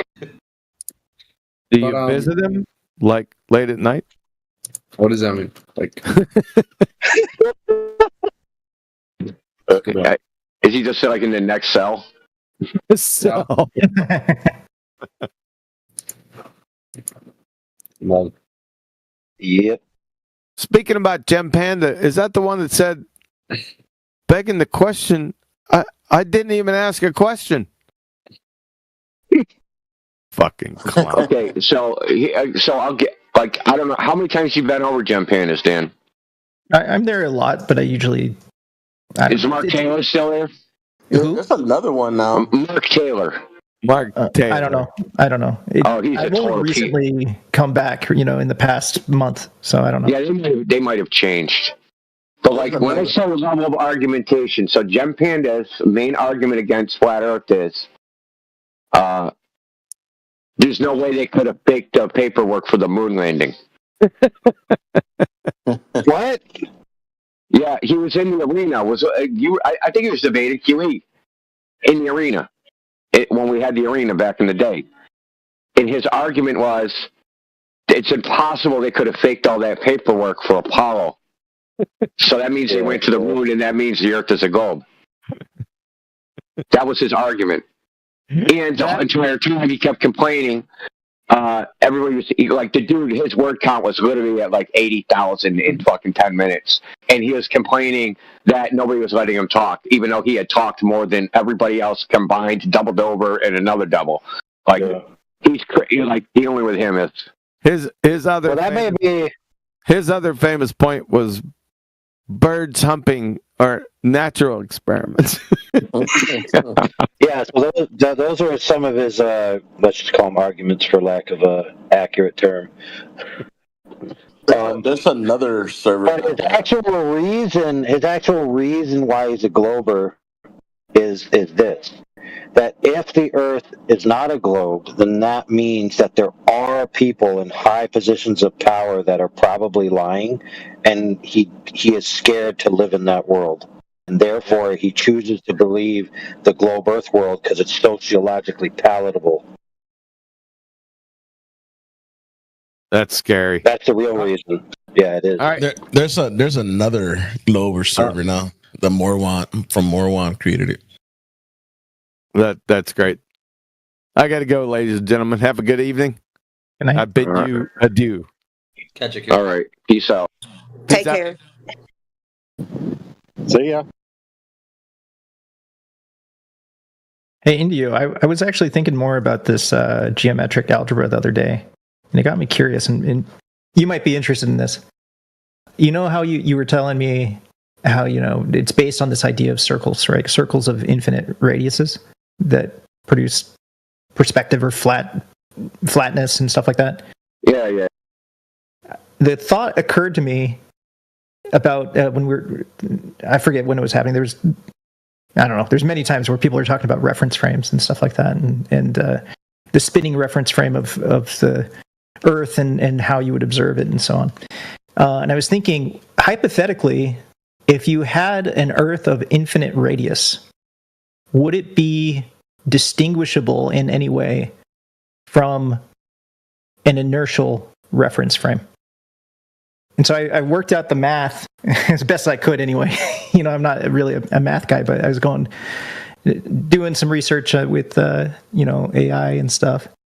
And from what I can tell, it wouldn't be distinguishable at all. So just like the weirdness of geometric algebra, same thing kind of happens with physics. With once you start dealing with infinities, where literally you wouldn't be able to tell any sort of non-inertial effects of being on an infinite radius sphere. Yeah, I mean, that makes me think of the seemingly paradox of if the celestial sphere is a sphere of infinite radius, why isn't it flat? How come we can use? Well, okay, so imagine you had an infinite flat plane, right, in a sphere of infinite radius, and from your point of view, right, you're at the point at the origin of coordinates, and you did the angles, right? The angles wouldn't match each other, right? So that's the thing, the linear relationship of the angles, right? So I look up at 90 degrees, I look up at 45 degrees, or the same thing that they say if I travel, there's 60 miles per degree. But the linear relationship between the surface and in the stars, which is really just a rotation anyway, in spherical trig. The point is that if it was a plane, those angles couldn't possibly match. I'm not sure if I entirely follow you, but from what I understand, as you get toward the horizontal, right, in the line of sight to the infinite plane, that angle, right, the angle above, say, the horizon, would be you'd never reach the I don't know how to put it. These guys used to do this all the time. It's actually a Glober frickin' thing. That's the end of the Polaris, right? So say, on a flat plane, this is what they used to do. On a flat plane, the angle of Polaris, right, as you, get further and further away from it, that linear relationship don't hold and it will become more noticeable, right? It'll hold at first, right? So say I'm under Polaris, and I walk out from under it, and now Polaris drops a degree in my vision. And then I walk further, and then it drops 2 degrees. The distances between those points won't be the same distance. They say on a sphere they are the same distance. Right. And if you map this on a flat plane and keep the linear distance, as you get further and further away, it'll drop towards the horizon, but it'll never actually meet the horizon because it'll just be this infinitely shallow fucking angle. It has a 1/x graph, basically. Yeah. Okay, so, but that wouldn't happen if it was an infinite sphere. If that were an infinite sphere, it would be indistinguishable from the scenario of a plane. Unless you have the sky rotating in a sphere, regardless. And this would be true if it's a flat plane or an infinite sphere plane, right? Either way, if the sky is just rotating. Which, by the way, if I were a flat earther, that's the only thing that would make sense to me. Perspective does not account for the stars behaving the way they do. Only a rotating sky would. But yeah, that would be the same on an infinite sphere. Well, okay. Well, you understood my planar sky, right? So now let's go to a spherical sky. Yeah. Right. So those angles, right? So if I'm on the surface of a sphere, so we're going to presuppose we're on a sphere. We're not going to presuppose we're on a. So my thought experiment was on a sphere with a planar sky. Okay, so if I have a sphere with an infinite sphere sky, that linear relationship is still going to hold, is what I'm trying to say. Right? The angular change of the stars is still going to have a linear relationship to how the distance I move on the surface of the sphere. That will still hold, but I'm probably not explaining myself good. Yeah, I'm actually having a hard time even imagining. So what they say is if you travel 60 miles, Polaris will drop 1 degree. Mm-hmm. Now, that would happen no matter what size of the sphere is. The only thing that would change would be the distance you moved on the sphere, but there would always be a linear relationship between distance and angle. Yeah, but you'd have to move an infinite distance to move the stars any degrees in this infinite. Like if you, I'm not saying you're on it. You're inside of it. I'm not saying you're on it. You're inside of it. You're inside. You're inside of it. But the sky is a sphere and the ground is a sphere, right? But both of them are spheres of infinite radius, right? So like the distance. No, not the inner sphere. Not the inner sphere. No, let's say it's the Earth, right? 60 miles per degree. Now we double the size of the Earth. Now it's 120 miles per degree. Quadruple the size of the Earth. Now it's 4 times 6, 360 miles per degree. Right? This linear relationship's going to hold on a sphere. But if the sky was a plane, that relationship wouldn't be possible. As you moved along the surface of the sphere, it wouldn't have a linear relationship like that. It would be zero. It just wouldn't move, right? Yeah, pretty much until you went over the edge of the sphere and then you couldn't see it anymore. Well, I mean, in your field of view, because you're tilting away, it would look like the sky's tilting down or whatever. So like the angle above the horizon would still decrease because of perspective and you tilting away, but it wouldn't match.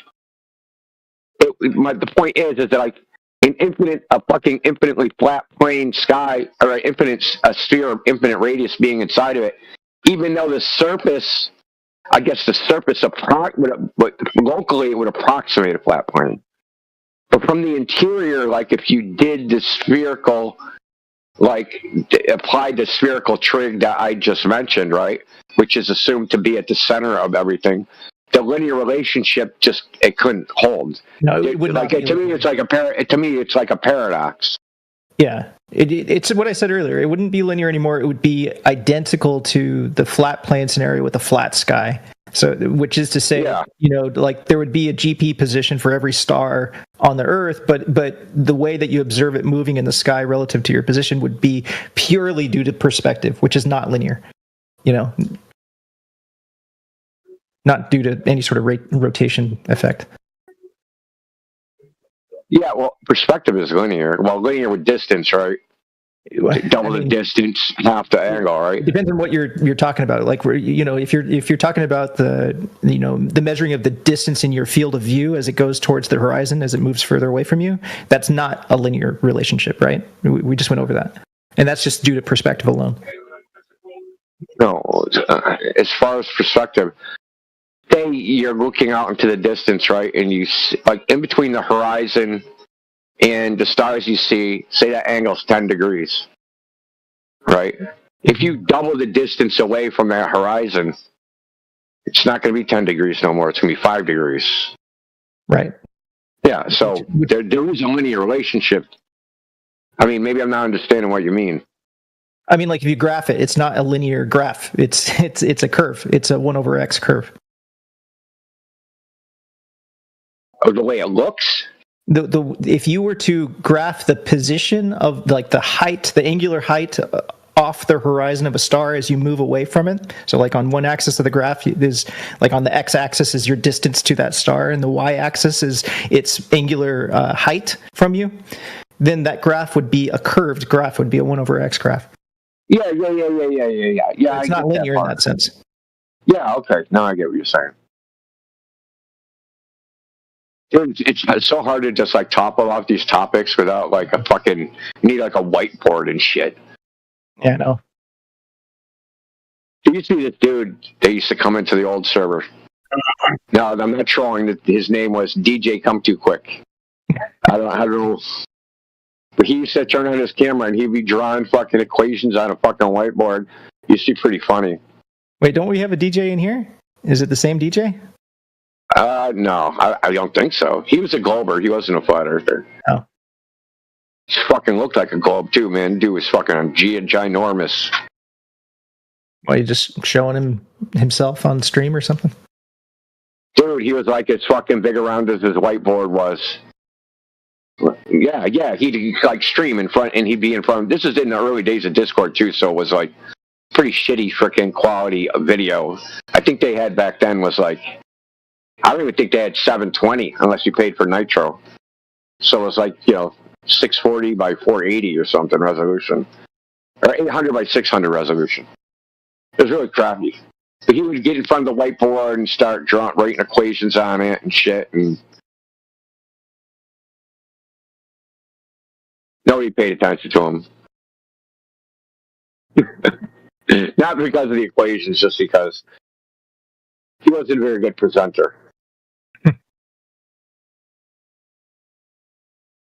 But he would talk about this sort of topic that we're talking about. Yeah. He was a Glober. He would debate. He would debate with us all the time. This is quite a while ago. Yeah, I don't remember him. It was like 20. I don't even think it was on like the current 24/7 Discord. I think it was on the one before that.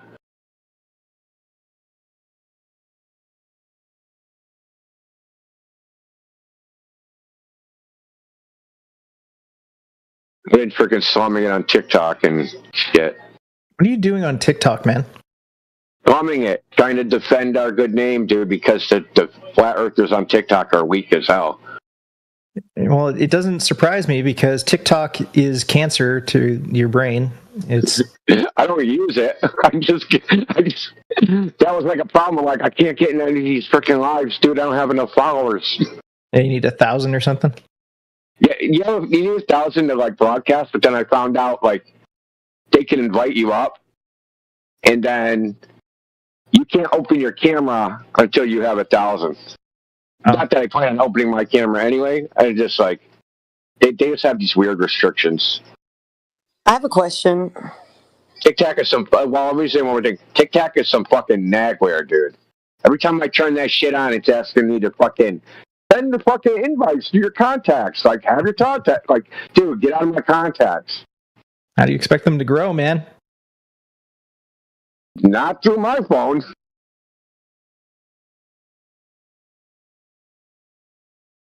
Go ahead, Plasty. Yeah, I was just wondering how, in like how you would agree that perspective would be not linear. I'm asking India, I guess, because okay, yeah. I was just wondering. Oh, on a flat. Even with the sorry, go ahead.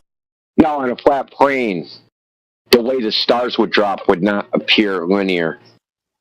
Okay, so yeah, I get that because the way that we see left to right with an arc above us, kind of almost like a dome of perspective.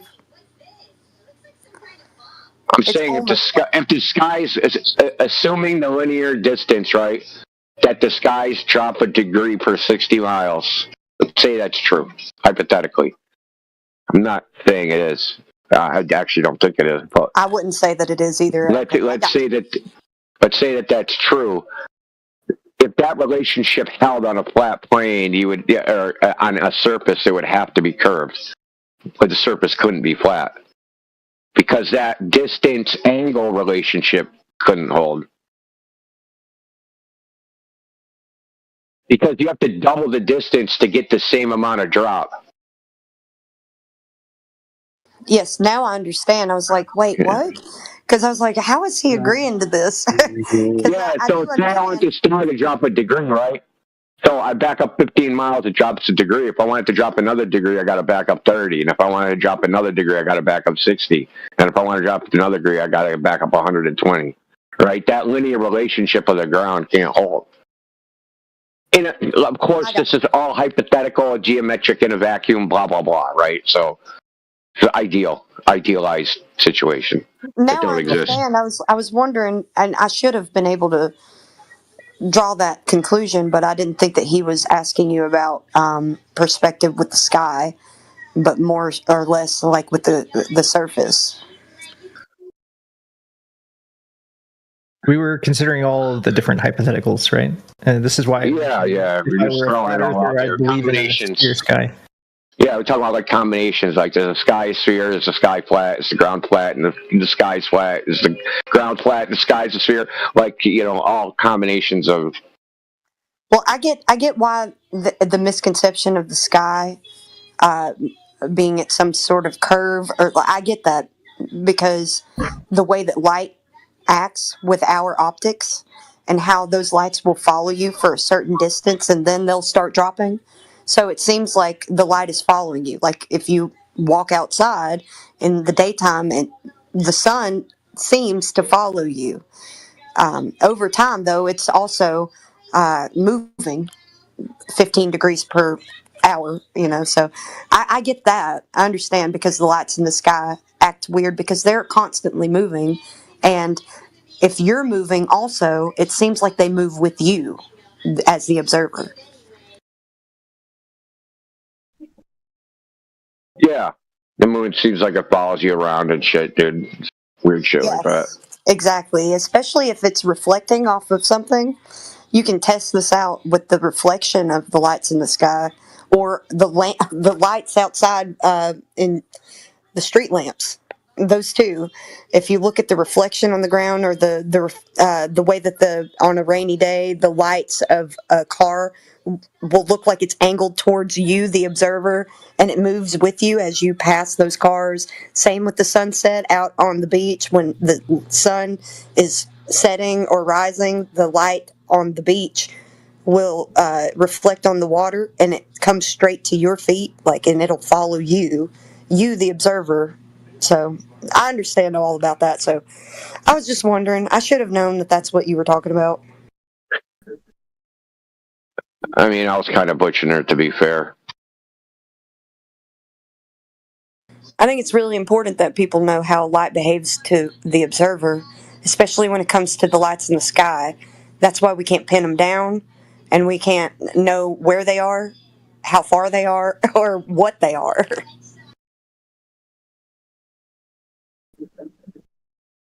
And I think the closest we'll get to having any idea of what the lights in the sky are is if we only make observations of them when it's straight up zenith above our heads. Because I guess this is just speculation, but I would say that that's when it's least able to be manipulated by the rest of the atmosphere. Even though that doesn't quite make that much sense, because it's still the atmosphere above us. Right. Well, I would say that even at zenith, if you're moving, if you being the observer, you're moving,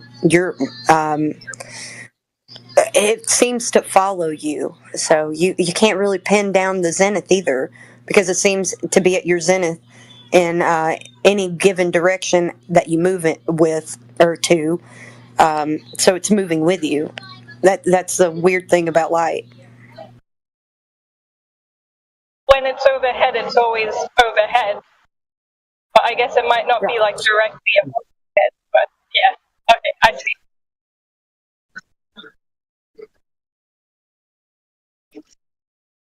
Oh man, what causes the angle in your eye from the image that you're looking at?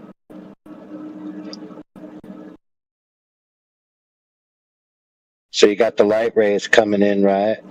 And then they pass the focal plane, they invert, and then they cast a reciprocal angle on the receiver, right? Right? You guys following me, right? So you need angled light. You need angled light, right? In order to have an angular size change, right? Right. So if all the light from these things are parallel, then how are they smaller than the diameter of the objects claimed to be? Oh, they done fucked up right there, didn't they? You sound like Mick, because he's always right. Yeah, so if the sun is bigger than the whole Earth, and all the light's parallel, that's a problem, because now you have no angled light to have a reciprocal angle past the focal plane. So, how's that work?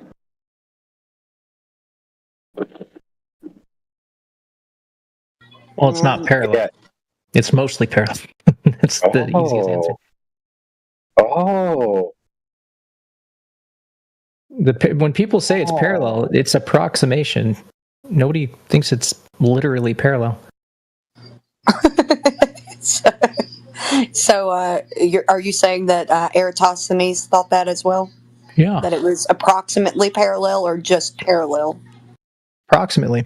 I'm sure if he was alive today, you can ask him that question. He'd probably say. Oh, so you can read his mind. I'm guessing. 2,000 years later. Oh, yeah, yep. I know. I know you're guessing.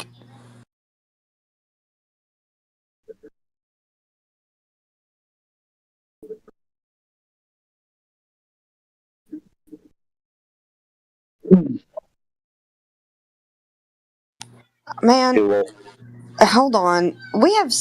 Have you looked at the chat? This is another problem with flat earthers. They talk about the government like it's some sort of like entity, like some sort of entity on its own, like intelligent being. Like you trust the government. Also consider like the DMV, the lady at the desk at the DMV is considered government. I totally trust that she's going to give me an eye exam if I need it, or like I don't distrust. Like, I don't know. These people need to get with it and stop talking in such absolutes and start being reasonable.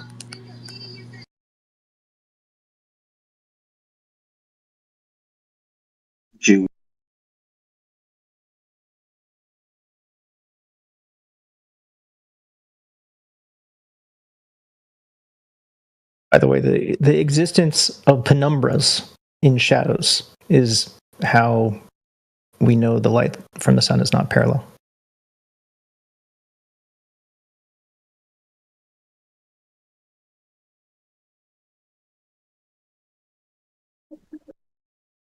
Oh well, dude, everybody knows it's not parallel, except a lot of Globers. Well, I can't speak for all the Globers, but I will say that they are wrong if they make that claim. Also, wouldn't let me not even say anything to that. I would rather form an argument formally before I come in here with an argument against what you just said.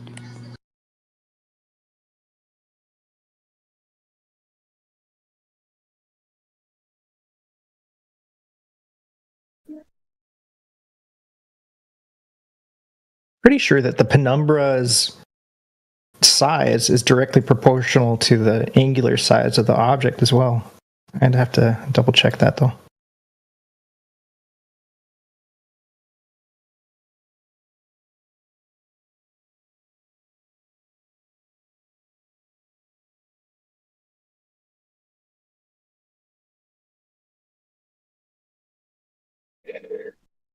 Oh man, I'm getting tired. Oh, Dad, did you check out Jay Tolan's machine vision algorithm? No, what's this? Oh man. So supposedly it's a machine vision algorithm that's been around since the 70s, which uses basically like a parallaxical stereographic method of distance calculations for his application. So Jay Tolan gets up to high altitude and he takes infrared, and so obviously you have a field of view, and the horizon's going to be within that field of view. And so he's like, okay, how much actual substance is between you and the horizon when you're at high altitude? And it's hard to tell because everything's getting compressed into smaller and smaller info as it approaches the horizon. But supposedly this machine vision algorithm can use, as long as the camera translates, it can use the differentiation and use parallax measurements to tell you how much is actually there. I'd love to see it. Feel free to, maybe I'll just Google it. The last time I've heard of Jay Tolan, if you just go to Jay Tolan's website, sorry, not website. If you just YouTube Jay Tolan, it was like his very last video, and the title is Machine Vision Algorithm. So it's going to be like some of the last ones he did. I see it. Cool. I'll check it out. So supposedly this machine algorithm is available. Like it's not like it's like open source. And but what he said he was going to do was code it into an app, so you can actually just have it on your phone, take a photo, and then you got to translate. You can't just take a photo from the same location. You got to move laterally. Right. So it's just measuring distance by parallax. That's really it. Pretty much.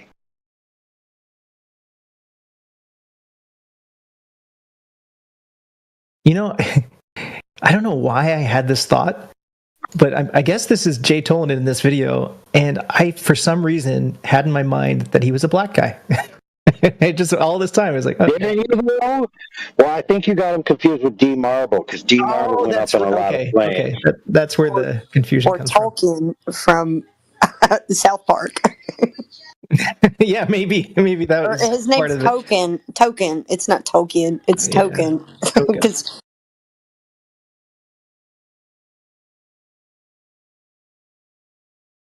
You know, I don't know why I had this thought, but I guess this is Jay Tolan in this video, and I, for some reason, had in my mind that he was a black guy.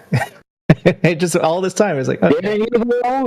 Well, I think you got him confused with D Marble, because D Marble went up in a lot of flames. Okay, that's where the confusion comes Tolkien from South Park. Yeah, maybe that was his part name's of it. Token. Token. It's not Tolkien. It's Token. Because he's the okay.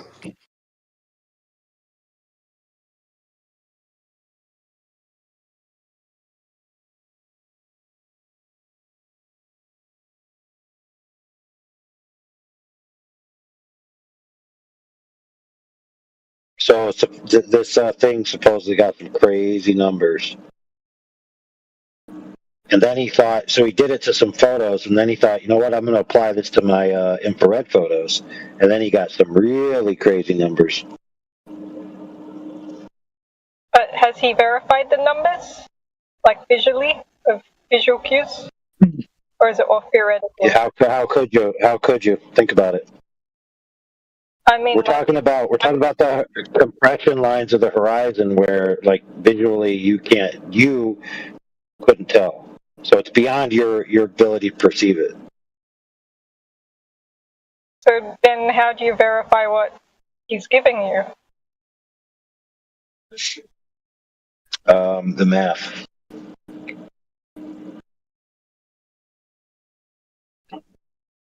So keep in mind, Globers sweat all day long about parallax because they need it to make their claims about celestial distances, right? So they'll tell you, oh, parallax this, parallax that, right? And then if you show them the same mathematics applied to looking out horizontally across the Earth between you and the horizon, and it coming out with thousands upon thousands of miles between you and the horizon, which would totally debunk their claims, then which one are they going to throw under the bus first? You see the problem?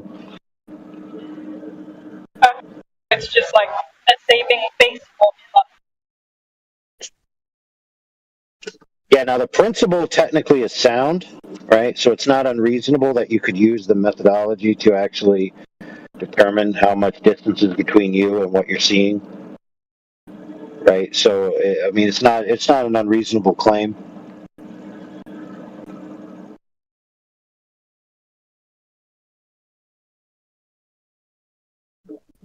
And I find when I take pictures, like say if I'm in an aeroplane or something, and I'm looking at the horizon, at least with the cameras I've used, it's never had a clear enough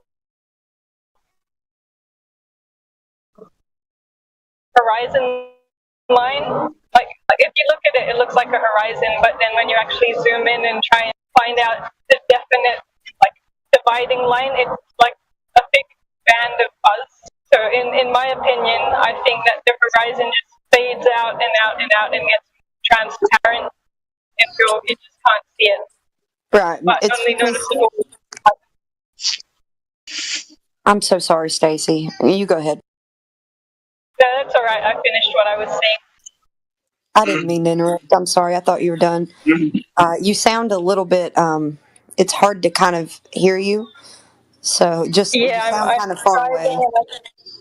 Yeah, I have to try and get a better setup, but I am driving, so not a good setup at the moment. That makes sense. Yeah, I was gonna say, yeah, the horizon is more like a loss of resolution. So any of the anything that you could have like as some sort of input from demarcation areas that you could recognize something out in the distance, like that's going to have a loss at the horizon. It's a loss of data, pretty much. So the more you look at the horizon, you can see that it's just something fuzzy. It's really an apparent location where the sky just meets the ground due to your limitations of your vision. And the closer that you look, or the more that you look at the horizon and the surface closest to it that you can make out, you're going to realize you can't make out anything when it comes to the horizon. It is a fuzzy line. Yeah, it's sort of like the closer you try and look, the further away it gets, so to speak, as like further away to actually finding out. Yeah, like given certain optics, like outside of your own personal optics, if you use like a camera and you increase the focal length, you can push back the horizon by zooming in on it, but it's still you're only seeing it get fuzzier and fuzzier.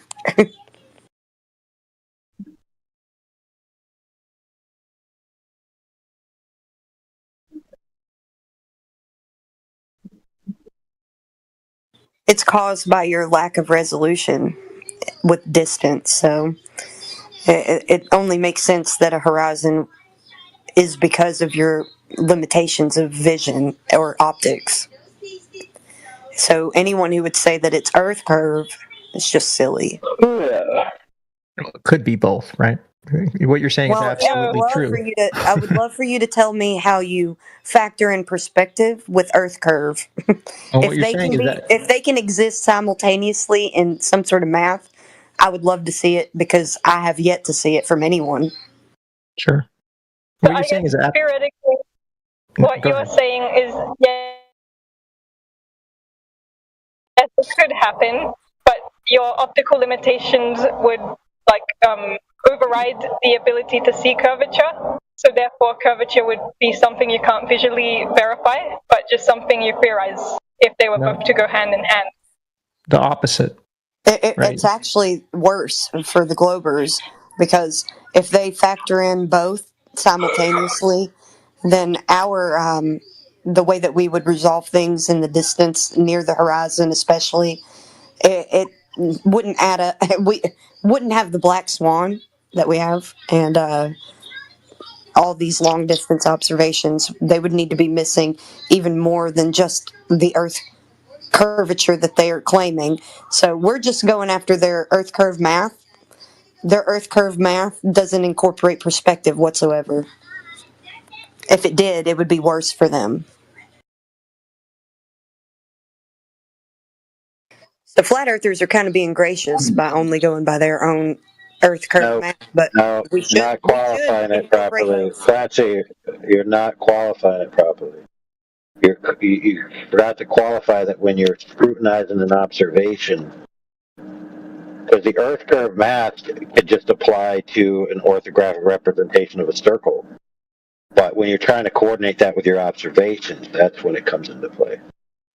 Yes, but they're also in whatever map, the orthographic, that's crazy because if you're doing orthographic viewing, you're going to have to at least qualify perspective because you're taking that out of the equation completely with orthographic. No, you don't. Not necessarily if you have the angles and showing. Yeah, well, no. Look, when I do a blueprint, listen, pay attention. When I do a blueprint for a house, in an orthographic side view, I don't care about perspective or anything. I just draw the dimensions of the house. It's not until you try to incorporate those blueprints into a visual representation that would represent as it's being seen in like a visual. That's the only time you'd have to worry about perspective. I get you. I understand what you're saying. So when you're doing like a blueprint of like a structure or something like that, yeah, I get that. I'm not talking about that. I'm talking about with what you're seeing over a distance and incorporating both Earth curve and perspective, even in an orthographic view. Yes, but yes, that's fair. That's fair, and I understand that. But you didn't say that. Oh yeah, that's my bad. Yeah, my bad. Well, Flatsy, you said you've never seen somebody incorporate both at the same time. Exactly. There are I mean, obviously, you can just any sort of 3D modeling software incorporates both at the same time. If you just drop a camera on a sphere, right? The way that we render 3D worlds is by laws of perspective. So that's one way you can do it. Another way is I did write this tool a long time ago. I just posted a link to it, which also incorporates both. This is a specific tool that I've used to visualize what the left to right curve of the horizon would be given a specific field of view of like a camera or your eye and a specific altitude. So it shows you how much curvature there should be for the Earth's radius at a given altitude. But also it shows the amount of drop that you should expect for that horizon to have. So you included the Rayleigh criterion, right? So everything is incorporated into the perspective and the laws of perspective, right? The Rayleigh criterion of the loss of angular resolution is not incorporated into this, but that's what I'm asking for. That's separate from perspective. No, that's optics, not perspective. Okay, but so perspective would be optics. By the way, you don't have some sort of other way of seeing things without optics, so you're going to have to use the Rayleigh criterion. If you don't use it, then you're not utilizing perspective and Earth curve. So you're only doing one, not the distinction between including the Rayleigh. How do you pronounce it? The Rayleigh criterion and not. I get what you're saying. If you a subpixel difference is my point. Right. What is the Rayleigh criterion for the angle for the human eye? Isn't it like point something degrees, like something really small? You're gonna have to look the resolution limit. So you've got like the 0.2. Is it 0.2 of a degree? I don't know. I don't remember off the top of my head. But my main point is, if I did it's 0.02 for an eyeball. Right. So, like, if I think my resolution of this image is what 640 pixels, and I can't do the math on the top of my head. Anyway, it would be a sub-pixel difference. You know, you'd have a slightly gray line as opposed to a black line. Like it does. What I'm telling you is, it really doesn't make a difference in this particular case. Dude, if you have a 640 pixel image relative to the human eye's ability to resolve, I mean, that's like what, 5 orders of magnitude off or something? I'm not sure what you're getting. Well, maybe not that much. Maybe not that much. Well, we don't see in pixels, right? So, I mean, I can make this canvas size anything that I want. What's important in this tool is the field of view. Like, how much are you seeing? Like, what is the depiction of what you're seeing within that field of view?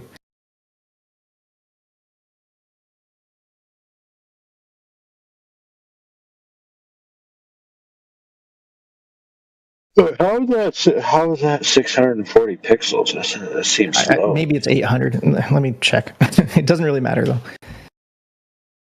It is 768.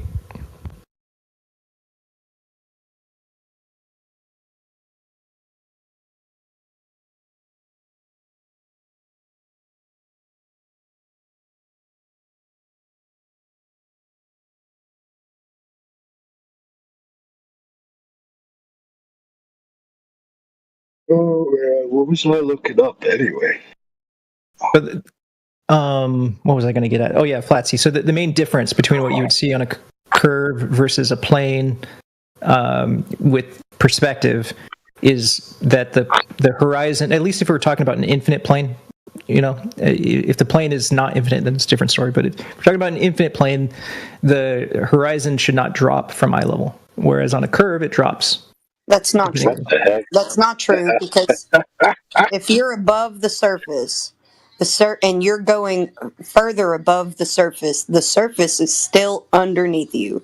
So to act like it would just keep rising up and rising up is just crazy. This is why I specified an infinite plane. That's only true of an infinite plane. Well, I mean, I'm not necessarily claiming that. I'm asking for one thing specifically, that the laws of perspective are taken into account alongside of Earth curvature that with with the dimensions of the Earth being a radius of 3,959 miles. So as long as those are both incorporated into any kind of observation, as long as that can, be. This is where it gets worse for you, because if you're using perspective and Earth curve together, then you're not able. That's just crazy, man. You wouldn't even see the horizon like we see it. You would just see it lower. That's all.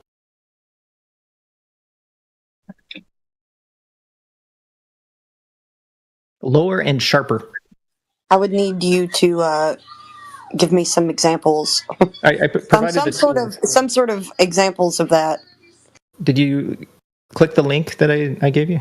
Do I need to tag you on? I did, but we got caught up in talking about how you didn't use the Rayleigh criterion, and that's exactly what I need you to be using, because it's quantified and qualified in a certain way of optics, that the way that we would observe something given the type of optics, whether it be our eyes or a lens of a camera and a zoom in or something. These things need to be able to be qualified and simultaneously. Yeah. I mean, in a way, anything rendered to pixels has a kind of built-in Rayleigh criterion, but it's more quantized in the sense that anything below a certain angular resolution, in this case the resolution of a pixel, you can no longer see. So, like, by some definition, it has one built in. Dude, pixel density, the pixel density of the output image is not the same as the angular resolution. It is not exactly the same, because the Rayleigh criterion says that light becomes ambiguous at that below that size. It starts to blur together. You can't resolve details within that angular size. Whereas on a pixel, you just drop the pixels, but it's still it's very, very similar for practical purposes. But that resolution is something that's changing. It's not something absolute always. It's based on the optic size of your eye. The laws of perspective would be something that, I mean, of course, there's always some, like when you're looking out over the ocean, you have to factor in that you're looking through a lot of, variables. But there are certain times that you can have an observation where the temperature outside or at the surface is the same as the water's temperature, and it's much clearer and you can see much further. So those still need to be able to be qualified and put into your Earth curve. If you want to qualify all of those things, that's more than just perspective. That's again optics. No. Everything is always going to be subjected to optics and the laws of. No, I hear you. I'm just saying that you asked originally for perspective and Earth curve, we need them both to be factored in. If you want optics. If you want optics in addition to that, then you'd have to use, basically the best thing that we can do is ray tracing. You do a ray traced image that does simulate the path of light before it hits a camera. I'm not quite set up to do that like off the cuff of right here, but I could in theory. This is how we render 3D movies. Can I just ask if you could both clarify what you would define perspective as? Because I think we have a semantic problem. Yeah, I'm using perspective as in the laws of angular resolution and the laws of perspective. Yeah, so it's within the Rayleigh criterion and the resolution limits, and you have an angle of incidence also to factor in. So you've got your angle of incidence within the angular resolution, and given certain observations and weather conditions, these are all factors that you can have with any given observation if you're doing it correctly. But also, how is that being considered simultaneously with Earth curvature? Yeah, if you want to use perspective as an umbrella term for just your subjective experience of viewing Because something, we're all then that's fair. subjected to it. No. It's not something just my subjective experience. We're all subjected to it. No, I don't mean yours. As long as you have eyes and you That's have right. optics and you're an observer with optics, you are subjected to this same thing. I agree. I did not mean specifically your subjective experience. I mean one's specific subjective perspective. Then you're right. Then you could go ahead and include all those other factors and variables into there. Go ahead. Unless you have a non-angular field of view. If you have a non-angular field of view, you'll be fine. There'll be no. If somebody can make I actually did see a video by the guy that just makes, what's his channel called? Makes things here or something like that. He does like these crazy contraptions, like a basketball hoop that will move to always sink the basketball. Have you seen this? Oh yeah. One of the things that he did, and I thought this was impossible, and it's technically not perfect, but anyway, he made a camera that sees orthographically, and it was pretty damn cool. Basically, you saw the video? Yeah, Indio was the reason. I don't know if it was a video or if it was a picture, but Indio showed us that before, where someone was able to achieve some sort of orthographic lens that he was able to capture something orthographically, which is pretty amazing. Yeah, what's it? Dude, AI. You remember the name of that? I think it was makes things here. It's a telecentric lens. What does that mean? Telecentric? Yeah, so the lens is the size of the object. So if the lens is the size of the object, you can actually you can make it come in parallel and project a parallel image onto a sensor. Yeah, they use it in manufacturing, right? So that they can actually measure accurately some little teeny part that they're goes down the assembly line. They want to know if the part is to spec, right? So they use this telecentric lens basically to measure it, right? They use machine vision, and it's in the image, and then the machine says, hey, if it's in this little square, this square is in this square, then it's the right size, basically. Shit like that. Yeah, it's not enough for the optics to be the size of the thing you're viewing, but it like a car, Indio? It was like a car, the image that you sent. I remember it being a car. The lens has to be at least the size of the object that you're taking a picture of. Yes, but you also only can sample a point source from the center of the lens, right? Because distance also matters too. The distance has to be, it's some ratio. I think it can't be 2 times the size. Something like that. I can't remember. I'll post a link to it.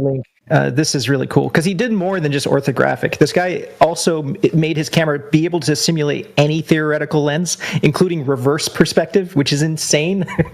So I just posted the link. Reverse perspective? I gotta see that shit. Oh, wow. Isn't that crazy? He even got it to where you can see things. Yeah, by reverse perspective, you can actually see around objects. It's really crazy. There was some shit I looked at back in the day. So people were making lens arrays. You can't take an orthographic photograph, right? Not possible. Well, then watch the video because he managed it. No. Just listen. Okay. It's not possible because the image that you take will be considered the front. You can't put a camera in front of something and use that camera to take the side view of something. Does that make sense?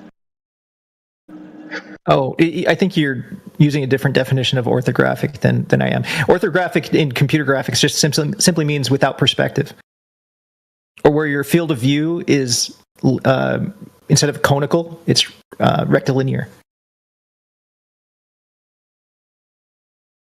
And I think you're using the word orthographic to mean specifically a side view as opposed to a front or a top. But in graphics or just in, I don't know, geometric parlance, graphics could be any perspective. Distortion. Yeah, it could be any view of an object. I would say that what they are messing with in this video is the the shape and size of the lens.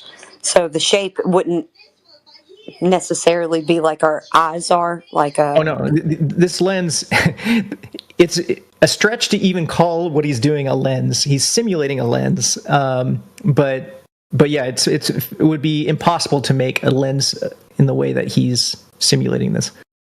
Oh, so this is a problem. If you're going to simulate something, you need to be able to show it in reality, of course. Well, I mean, he's simulating. You know that's our argument always. Simulating is not even the right term because he's doing it physically. He's actually doing this in a physical way, but That's he's what I was doing it talking in a. about. I was looking at the beginning of the video. I'm not done with it. I'm going to go finish watching it. But so far, I can see the shape of the lens is changing. He's playing around with different shapes of lenses. Yeah, you just watch the whole thing. It's pretty interesting. Certainly, there's hypersensitive lenses that can see around objects too. So.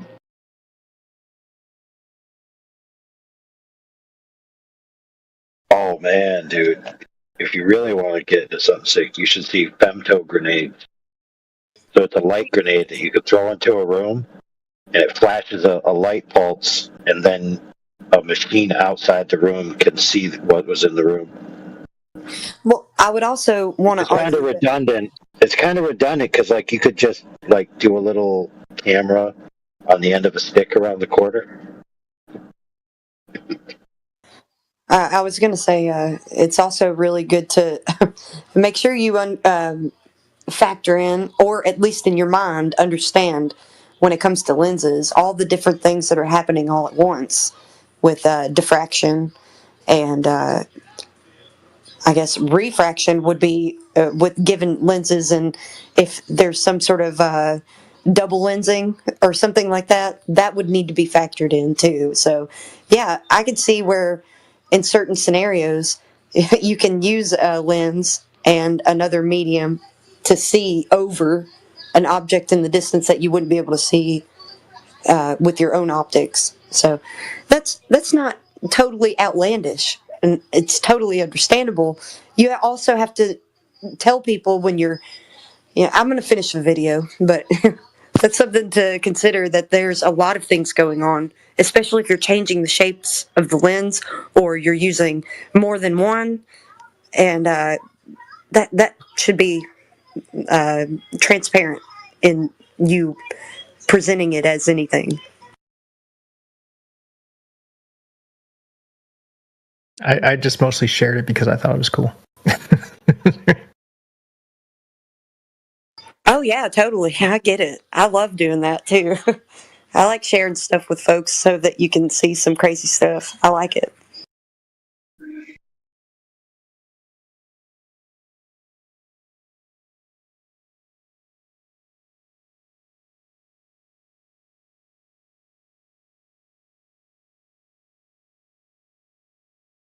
Oh yeah, dude.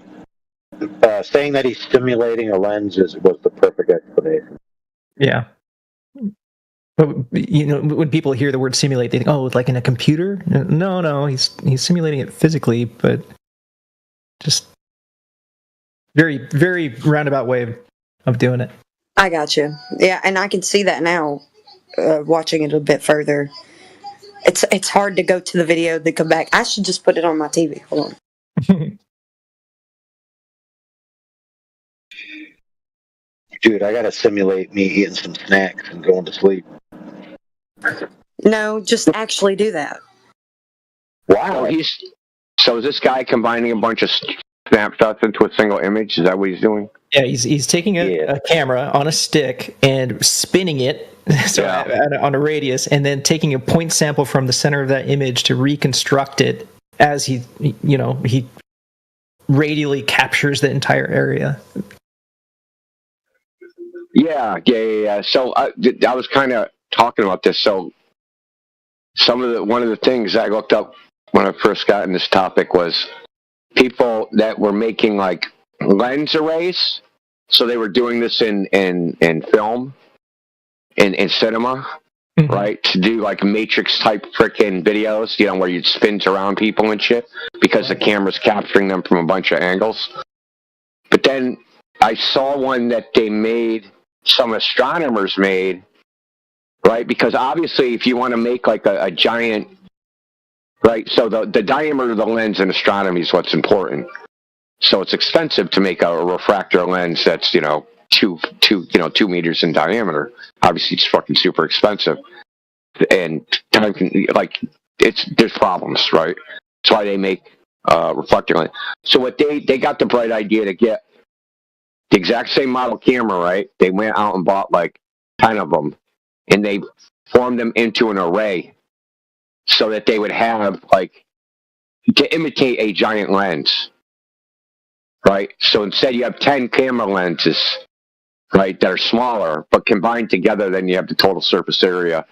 They can emulate being a giant lens because you can, use image post-processing to fill in the quote-unquote the gaps that are not covered by actual glass. So basically, they made like a cheap, a 2 meter telescope that would cost normally freaking $500,000, and they made it for like $3,000 or something. I think that's maybe more than 3,000, 8,000, yeah, something like that. I think that's the exact same principle they use for radio telescope imaging. Yeah. The New Horizons, black hole crap, but they're using radio waves or whatever. Yeah, but same principle, right? Like they're simulating a lens the size of the Earth by using different satellite or different dishes or radio dishes on different points. Yeah, but that's very what they're doing is very sparse. It's like they have like 8 places or 12 places. You know what I mean? It's like if you think about like the surface area of even their largest radio telescopes compared to the surface area of what they're claiming 193 million square miles, it's just the tiniest frickin' fraction of that. Actually, I bet you I'll post in the chat. I guarantee I still got it somewhere. They call it the Dragonfly camera system because the way a dragonfly's eyes are, right? They got a bunch of little teeny lenses on them.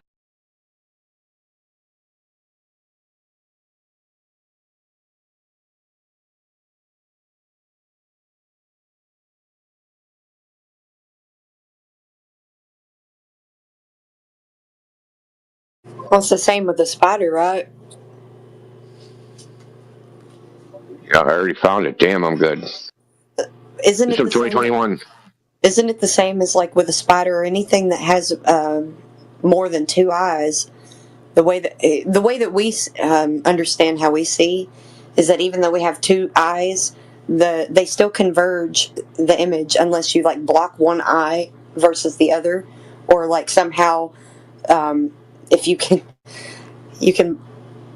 put some sort of barrier between both of your eyes, the way that you would see something is converged together in one image instead of 2 separate. Yeah.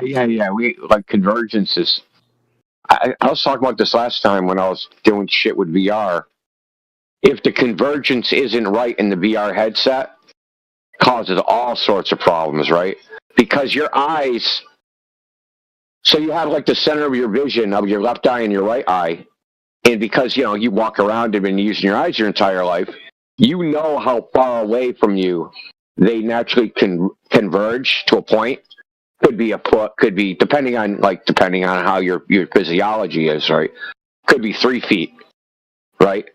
If you wear like a VR headset and the convergence isn't close to what your natural convergence is, you get all sorts of fucking like physiological shit.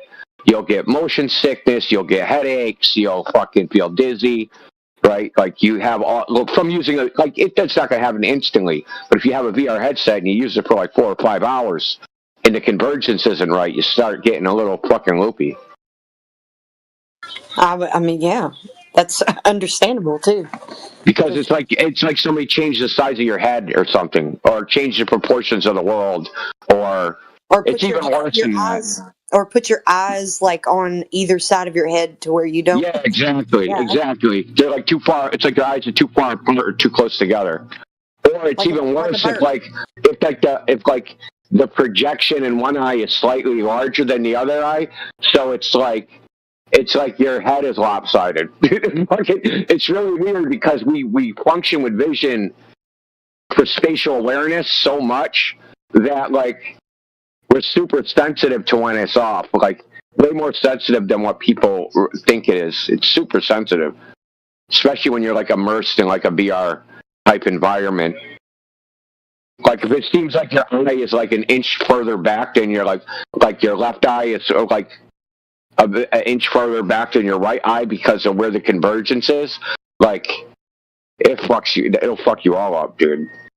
Do you think that birds see the Earth as concave, like with their eyes on each side of their head, and the way that they would? Yeah, I wonder, man. I wonder how fish see shit, dude. I really wonder how. Right, exactly, because their vision has to somehow converge with that distance apart from their eyes, especially the way that there's a barrier of their body in between both of the eyes. So you would have to imagine what they're seeing and their convergence. So birds are able to see so much all at once, and that's why they can point out like something so small in a field, like a little field mouse, like a vulture can just see it and just swoop down. Give it. Hey, Flatsy, I got a question for you. What's the primary decider?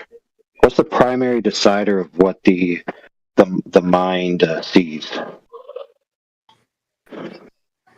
The eyes? The mind. Oh well, yeah. So, I get it, but you still have to use stereographic perception, right?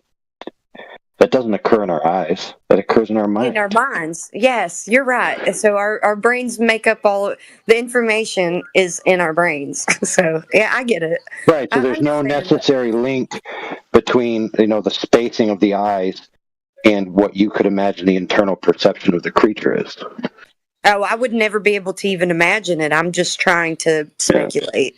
It's more of a speculation, given that they have their eyes on either side of their head instead of like we do. Yeah, do you remember in the old days they had these movies where there were bugs coming after people, and when they were looking from the perspective of the bug, they just had 30 small images, like representing each of the eyes. Yeah, I don't see. Imagine that's how a bug would see, and it'd be like that doesn't necessarily make any sense. No, it doesn't, and I wouldn't say that that's the way that they see it all. Because bugs are very. If you have like a jumping spider or some sort of spider that has a lot of eyes, or we can interact with these creatures and understand how they interact with you. So they're not just completely oblivious or you don't see them disoriented with a bunch of different, you don't have that idea that they have a bunch of different images that they're having to process, and they would have to have process that many images because of their eyes being more than two. I would say that just like our two eyes converge, theirs would as well, but it would just be different than ours. Well, you remember chameleons, right? I mean, I used to wonder this when I was a kid because chameleons can look in like two different directions at the same time, the way their eyes are. Like, they can look forward and backwards. Or like their eyes aren't connected like rotationally. Like our eyes will rotate together. So chameleons, their eyes are like separate, almost like separate things. I always wondered like how they freaking merge how the fuck does that even work, man? I can't even like comprehend it. Me either. I would never be able to know. Like, so they got like two brains, dude. One brain to process each eyeball. Like, it has to converge, though. You know that it has to converge because there is still some sort. Maybe there's I don't know. Have you seen online video footage when someone's got a 360 camera? Yeah. That is what I think it'd be like. Yeah, their eyes are pretty round, dude. Their eyes are weird looking. Because their eyes are pretty set on each side of their head, so it'd be like a 360 camera, but what it joins like in the middle, that's the real question. Yeah, I would say that even protruding, their eyes protrude from their heads, so that it's not like they're in, like we have our eyes within our eyelids, and theirs are external and totally It's really hard to know if animals like see the world like we do because like AI said, the perception part, the brain part. Now we know how an eye can function, right, with the light, but it's not how it's like interpreted in their head. You know what I mean? And we have like things like perspective, like we see perspective, and maybe that's why we have a human advantage, is because we see the world as it really is, and maybe they have eyes, but the processing in their brain doesn't see the world as it really is. Exactly. They see kind of something else. Yeah, I think that's what AI wanted to How's harp this though, on. Flatty? Sorry, go ahead. See, like spiders have got multiple eyes. Maybe they do converge everything, and they've got a lot better vision than us. Well, they do, and it's also at the forefront of their heads. We don't. Sorry, go ahead. We don't see the world as it really is. In reality, things don't get smaller the further away they get from you. That's they only true. look smaller. Exactly. So all of these things, you have to understand that our brains are doing this as well. Like, it's taking in all of this data and giving it to us as information. Because we're intelligent. Why is that a limit? Why is that a limit? Yeah, check this out. Why is that limit a limit we have where things get smaller the further away they are? Like, what's the consequence of that? It's because we have an angular field of view. If we had a non-angular field of view, we would have to essentially do what that camera that Fessler posted was doing, which is constantly move our heads around 1,000,000 times a second to be able to get an image of the world that's bigger than the size of our pupil. That's true. You should also consider that the optics of these animals, they have smaller eyes than us. They do protrude from their heads like more than ours do within our eyelids, especially when it comes to like, fish or amphibious creatures or even reptiles, or just given their type of optics, the way that they would protrude sometimes. And with spiders, they have multiple eyes, but they're usually at the forefront. They're not just like all around their head, they're at the front of their head.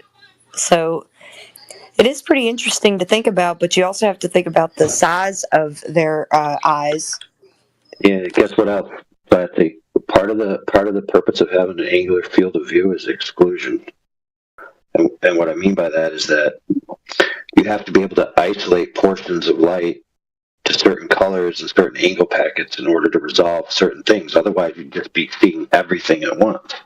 You wouldn't be able to separate the light into different sensor packets.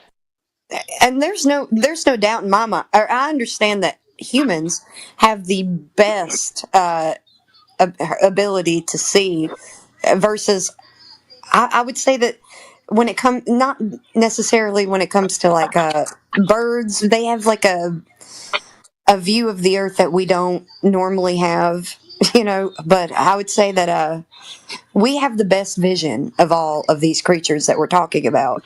And maybe they have many eyes, or they're protruding eyes to have any kind of semblance of the type of vision that we have.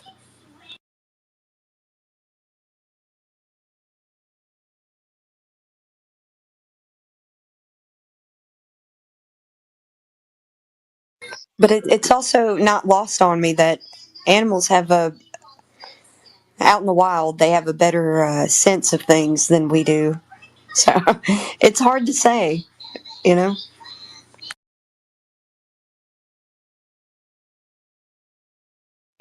reminded me of something I found out about like neural networks or machine learning, is that they perform better if they don't have perfect memories.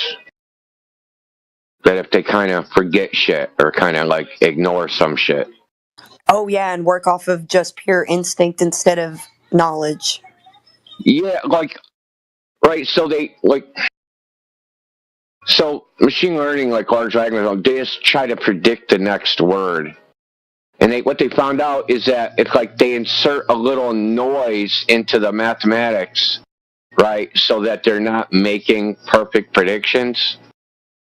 At each individual step, the end result is better. right? So they're guessing, like they're doing a bunch of guessing, the probability of this word and the probability that, like, if I say Michael Jordan is a, right, basketball player, right? It's going to guess what the next two words are. And, like, sometimes it'll flake out and say basketball, guy or man or something else. You know what I mean? But if they insert a little noise in it, the end result, like, so that each time that it gives a probability for each word that it's a little bit not exact of what it is in the neural network, and that it just basically call it like blurring its memory, making its memory a little blurry. By the end result, the final answer ends up being better on average than if it had perfect memory. It's really weird. It's kind of something they recently discovered. It's not hasn't been fully fleshed out, but it's just something they're finding out that if they make it a little imperfect, it's actually better for it to be imperfect. So maybe the process. Let me just say, so I just too long didn't read version.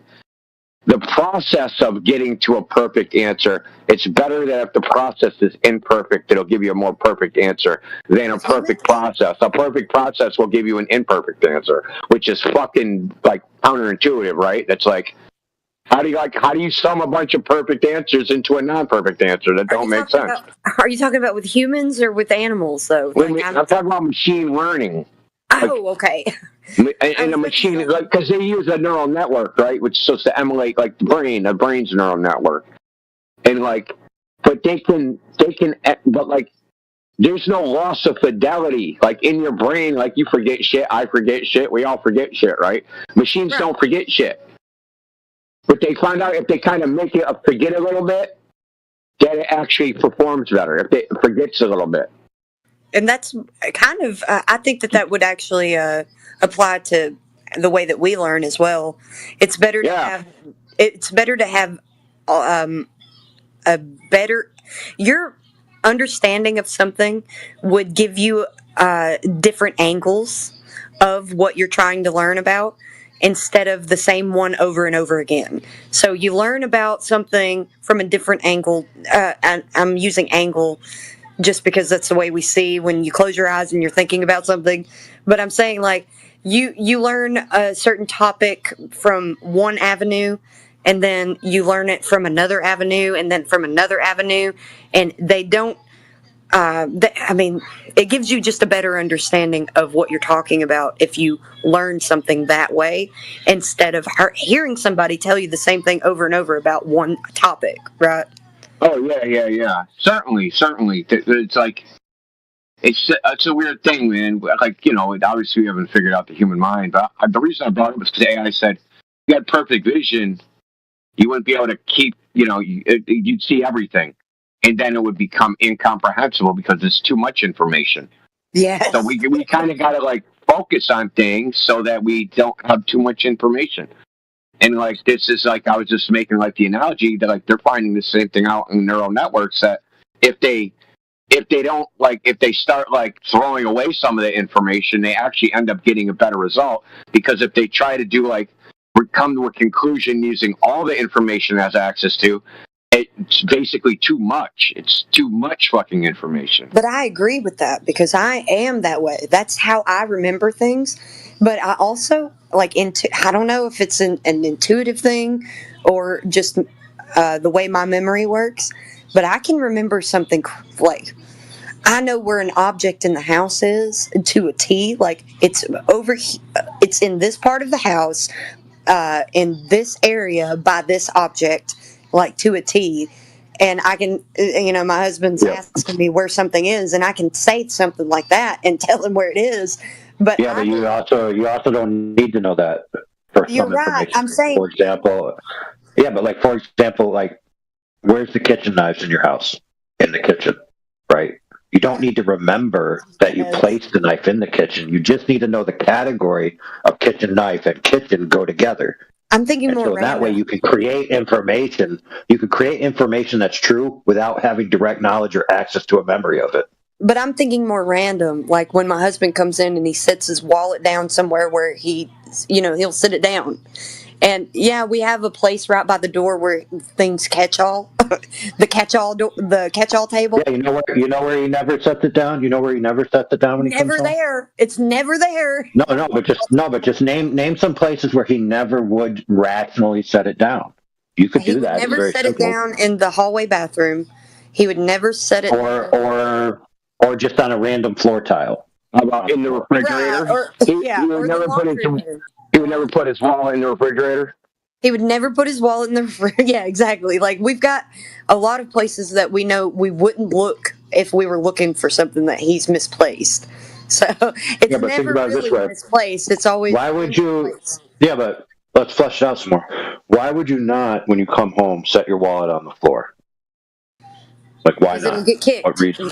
I mean, we have a child. There's more practical reasons because it's too much effort to put it there, and it's too much effort to get it back up. So you're going to put it somewhere that's where you can reach, convenient, right? Because you're trying to, convenient. That's why everybody has, when they walk in their door, they have somewhere that catches everything. It just is the way it is. That's the way we are. I don't know why, but we are that way. That's why you always have some sort of surface at the entrance because it's a catch-all. And usually that's a great place to start and look for something. But, if it's not there, then you have to start thinking, okay, there's other places that catch things. We've got like the island counter. We've got the your bathroom when you go straight to, if you have to really go potty when you come in the door and you're just beelining, or maybe the bedroom when you're taking off your clothes or something. There's always you have these specific places to go check. Why are we even talking about this? We're talking about creating information that's true without direct knowledge of it or memory of it. Yeah, I want to get back to why we started talking about it, because that was really interesting.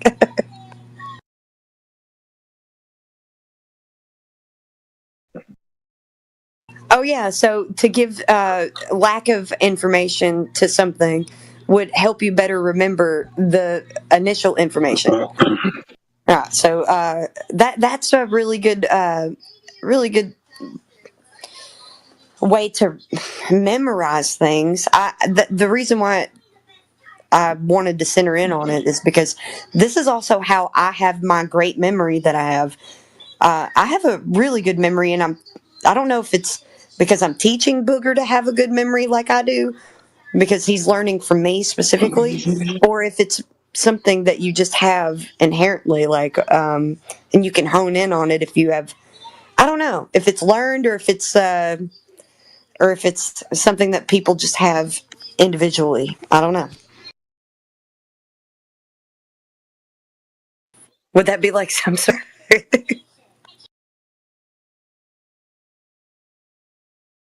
some people's their paths get wound up and they don't have good memory because of it? They never learned how to memorize things. I don't know.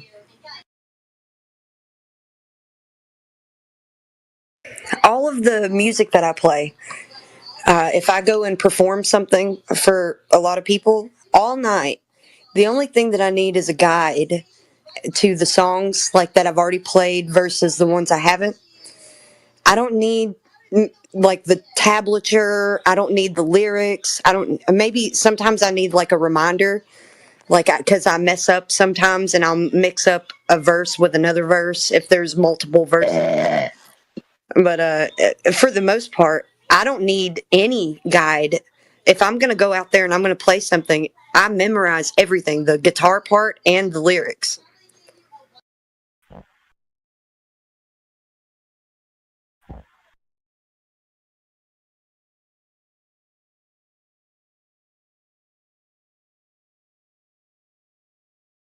I can remember songs, but if someone asks me what happened like a week ago, there's no way I can tell you what I did last week. My brain's just too much in the moment that I just don't retain it. I get like that a lot, so I'm not I'm not just I'm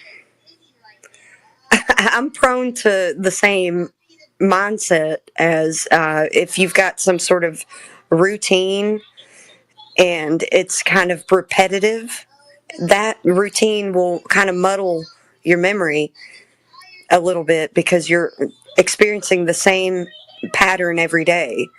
But also, the same pattern every day could help you remember something if you're someone that remembers repetitive patterns, maybe.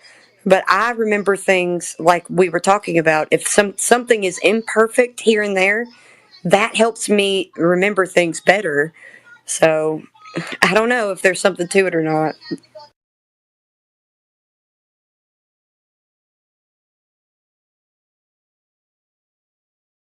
It probably also depends on the value you put on individual things. So if you value something more, you're more likely to remember it. Or like in terms of days of the week, if you value knowing the difference between Monday to Tuesday, then you'll probably be able to reflect back to it better. I agree. Kind of keeping your mind sober it helps too.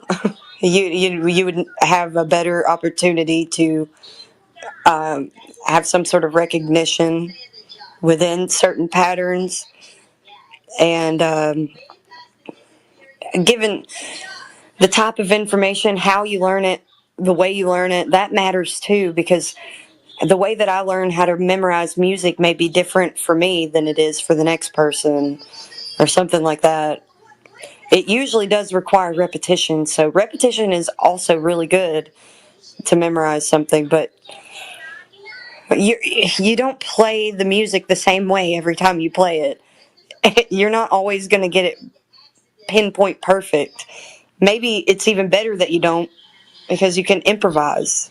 So I thrive on improvising. If I mess up, most of the time when I'm playing music, if I mess up, none of the audience even notices. And if I know that, if I can keep that in mind, I know that I can just kind of improvise and where I've messed up, and I'll just keep going. It's almost like I didn't mess up even to myself. Like I don't feel like I messed up if I can improvise in that moment where it's not necessarily the same way that I learned it. Yeah, go ahead. I was just going to say it's like you end up owning the mistake. Yes. I have learned to own mistakes even when it doesn't have anything to do with music, because I am not someone who acts like they know everything. So I'm not going to act like I know everything when I'm talking to anyone. I'm going to tell you what I do know. And I can be wrong sometimes, and you can correct me, and I will correct myself, and I'll be thankful for the correction. Like, most people don't have that mindset. Yeah, it's crazy. Like I'm like that now, and people just like sort of look at me twice, and they're like, "Oh, okay." And it's like, no, I'm happy to own it because I was wrong, and just make a cheery like environment out of it. Like, yeah, I made a mistake. So what? I've learned. Yes, Stacy, you're so precious. Yes, that's what I really enjoy. People that are like that, and we don't get that a lot on the internet. I think I'm cutting out. You are a little bit. But I did want to say that I appreciate that about you and other people in this arena. Like when you can admit that you're wrong when you are. A lot of people can't do that, and we've got a problem. It's a rampant problem in society. Like people just want to act like they know everything, and they don't. No one knows everything. There is not one person that can say that they know everything. So to act like you do is really stupid. Yeah, I think some of the humblest people I know are people on servers like these because they're the ones who let go of their ego and thinking they need to know everything. Mod Flats, yeah, I know everything. I just can't remember it all once. Honestly, I think that Indio is the closest thing to a genius that I've ever met, and I've never met you. So, and maybe it's because of the unmute type situation that you're able to pull it off. But from what I can hear from out of your mouth, you're able to recall source information. Like I say all the time, this is how you can distinguish whether someone is a genius, is they can recall source information on the spot, and they can speak about any topic at any given time to any given person, and you don't act like you know everything. If somebody comes in here, you can humble them, of course, but also you can talk to someone on their level, and that's really good. Not a lot of people can do that. You can feel around and figure out where someone's at and meet them there instead of acting like you know more than they do. All I know is what I do know, I know in detail, but the things I don't know anything about. Like, there's a lot of things I don't know anything about. Believe me. There's a whole world out there. Like you know it. If you don't know it, you don't act like you do. You know, Yeah. you'll be like, this is all I know about that. I'm not going to act like I know all about that. And I Act like I know it because Google knows it. Exactly. Like nobody is going to come in here and get away with just Googling things on the spot with any of us. Well, some of us maybe, but most of the people in here, that's not going to fly. Dude, I used to watch Jeopardy, right? And I'd be getting all the questions. And the cat would be like, 18th century English literature. Fuck, I'm not going to get any of these. You're like, what the fuck? I know nothing about that. But there's people, right? They know like all the English literature, probably going back to like the 1200s, right? They can every book. They know Chaucer. They know frickin' Emerson. They know everything about that topic. Yeah, but a genius doesn't have to know everything all at once. A genius can know about certain topics, but know them all, like all the ins and outs of that topic, you know? So I consider you a genius because you're able to know the ins and outs of all topics, that you can even recall all the source information that you're referring to on the spot at any given moment. And you're not going to do that when you don't have that information available. You're not going to act like you know about it, like you know, that's important. So that's why I say that you're kind of at genius level. I don't know anybody else like you. I'm just saying. Most people can't do what you do. They can't. I mean, I just assume that they do. I mean, I don't know. That's actually a cognitive bias that you have. It's the curse of Yeah, I know. You remember Kiwi's like try to reason with him or something? And I did. Like I was trying to reason with freaking Simple. What was his name? Simple Jim or something.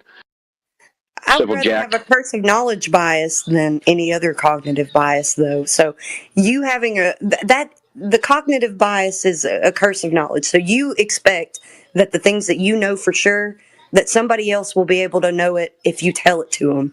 But if they're not able to know it because you're able to tell it to them in the way that you know it, then, you know, like you can't expect somebody to meet you at your level at any given time. But sometimes you meet people that do.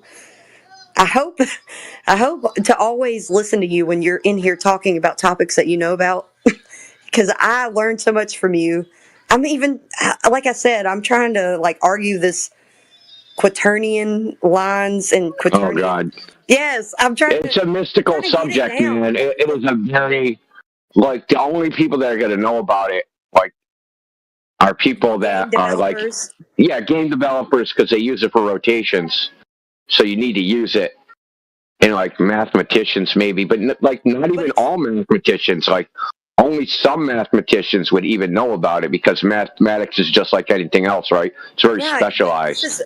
I'm trying to get to the origin of how we've come up with these systems of mathematics, because I know that it is a type of logic. He had a dream. Yeah, the Turninger came up with the guy had a dream, dude. Okay, but we've got examples in real life. Yeah, so he was actually a stone in Scotland, like he was like crossing a bridge or something, and came up with the idea because he was trying to come up with a equivalent of the complex numbers in 3 dimensions, and he ended up coming up with quaternions, which is like he was like, so the complex numbers are like so it's like a number plane instead of a number line. and he was trying to come up with a 3-dimensional equivalent of that, and he came up with it in 4 dimensions. So the point is like he came up with the idea on a bridge, and even now there's like a plaque on the bridge of where he came up. The guy's name was Rowan Hamilton.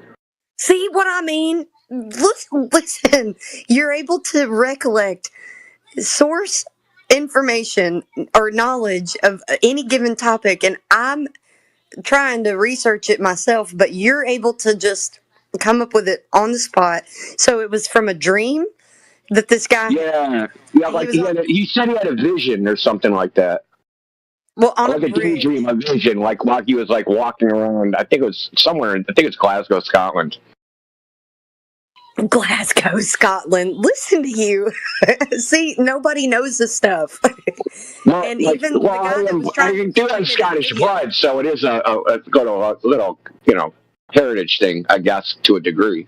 I mean, in respect to my grandmother, who's freaking a feisty Scottish woman. Yeah, so but during that time period, like the end of the 19th century, a lot of like the top shelf mathematicians in the world, they were all in Scotland. Rowan Hamilton, James Clerk Maxwell, frickin' Oliver Heaviside. They were all competing too. They were all. Yeah, it was like a competition. Yeah. Yeah, they all had like competitions with they had drive, they had motivation, and they had inspiration because of that. Yeah, they were all kind of like competing because Scotland was considered like, not a respectable place. So they were like kind of like competing with the British because the British were running around saying, yeah, we're so great. And they're like, oh, we're great too. You know what I mean? So it created its like air of competition. Academically, like they were kind of like competing with showing their worth, right? Showing, yeah, we're just as good as you guys, basically. Well, that's really not hard to get because most human beings they work better under pressure, and their innovation and their innovation comes from inspiration. So you give them some sort of competing nature of some sort of if they have some sort of competition, in other words, they thrive better that way under that pressure. Because they're going to try to make some they have to be correct. They can't be incorrect because they will be for shamed, and they'll be proven wrong or debunked. So they have to be using real world observations and inspiration. So just like perspective and stuff, like you know a bunch of different given areas where you could travel given whatever a 300-mile radius of the earth. Everyone. Oh, bye, Stacy. You leaving? Oh, bye, Stacy. She left already. But given some sort of range that demarcations, and you watch these things happen in your field of view, in your vision, as you are receding from some sort of location, and all of the places in between the demarcations or some sort of landmarks, and you can see what they're doing. This is how these things have developed over time. So there is some sort of pattern, the way that we see things, the way that things happen in our field of vision. That's probably where the whole idea of a field of something came from, is because of the field of vision and observation. Yeah. I don't know. I've always been into like computer graphics and shit, and like when you're into that, then like all the optics, vision, all that other stuff just follows from it. Yeah, but it's already derived. You obviously have gone into optics deeply into it, so much that you understand where these innovations came from in history, where we understand something to a greater level because of something that someone did. And optics seems to be one thing that you're very knowledgeable of. So I appreciate that, and I like to listen. And I'm so sorry that I've been interrupting when you were talking about Quaternions and it's fine. their origin, because I really do want to know about all that. And I was just like trying to make a point at the same time where you're explaining it, and I'm like, see, all where this all came from. The guy that was explaining it in the video that you have on your channel, he didn't say all that. You just said a bunch more than he did. Like, you gave more information than he did, and I appreciate that. And I'm gonna have to go back on the stream and listen again. Yeah, he's speaking at a gaming conference, so he knows that the people already know. Like, he doesn't have to give them like a background story or anything. Well, he gives them real world observations of Quaternion lines that they would use, like the horizon and what they would consider the galaxy in the sky, like the galaxy line or whatever. They call it the galaxy, but it's not. Well, here's the funny thing that people don't know. So, spherical geometry, it also has another name for it. It's called double elliptic geometry. Was not invented by a mathematician. It was invented by a philosopher named Thomas Reid in a philosophy book called Inquiry into the Human Mind on the Principles of Common Sense. And he goes through basically a thorough analysis of each of the human senses and how we perceive the world. Because this is at the time of Descartes, right? And Descartes is basically saying, I don't know anything's true other than I think, right? I think, therefore I am. I don't even know if the external world is real. And Thomas Reid was like, that's retarded. We do know the external world is real. And he goes to show that this is like almost like the trust your senses, don't trust your senses argument, right? This is a thing we deal with. Like, how do I know I'm not a brain in a jar, right? This type of shit we deal with all the time. So this is not the first time this was argued. This is we're just arguing it now. They already had this argument 400 years ago. And Reid's rebuttal to all this, and he's kind of like, no one even knows about him. Like, even people that have degrees in philosophy don't know about him, except for in a very obscure way. He basically said, well, there is an external world. We have all these things, and he goes into, but one of his chapters in this is on vision. And he basically said the way mathematicians represent the world isn't the way we experience and see the world, like how we see. But it's a whole thing. I can't go through the whole thing because it's like fucking 10 chapters in a book. But he invented the idea of how something would look. Thomas Reid, yeah. And there's actually an audiobook. Yeah. There's actually an audiobook on YouTube. There's also an MP3, but you can listen to. Thomas Reid, Inquiry into the Human Mind on the Principles of Common Sense. So that's the name of the book. There's also, you can read the book too. It's on archive.org. But I really like that because so the point is, he goes through vision. It's a very awesome chapter because he's approaching it from just purely analytical, right? No theory laden. It's purely descriptive. Right, like how we actually see, like what we actually see, like what do we see if we look at the world with one eye open? What do we see if we look at a candle and it's backlit? Like, he goes through all these experiments, and it's purely descriptive. There's no theory in any of what he's saying.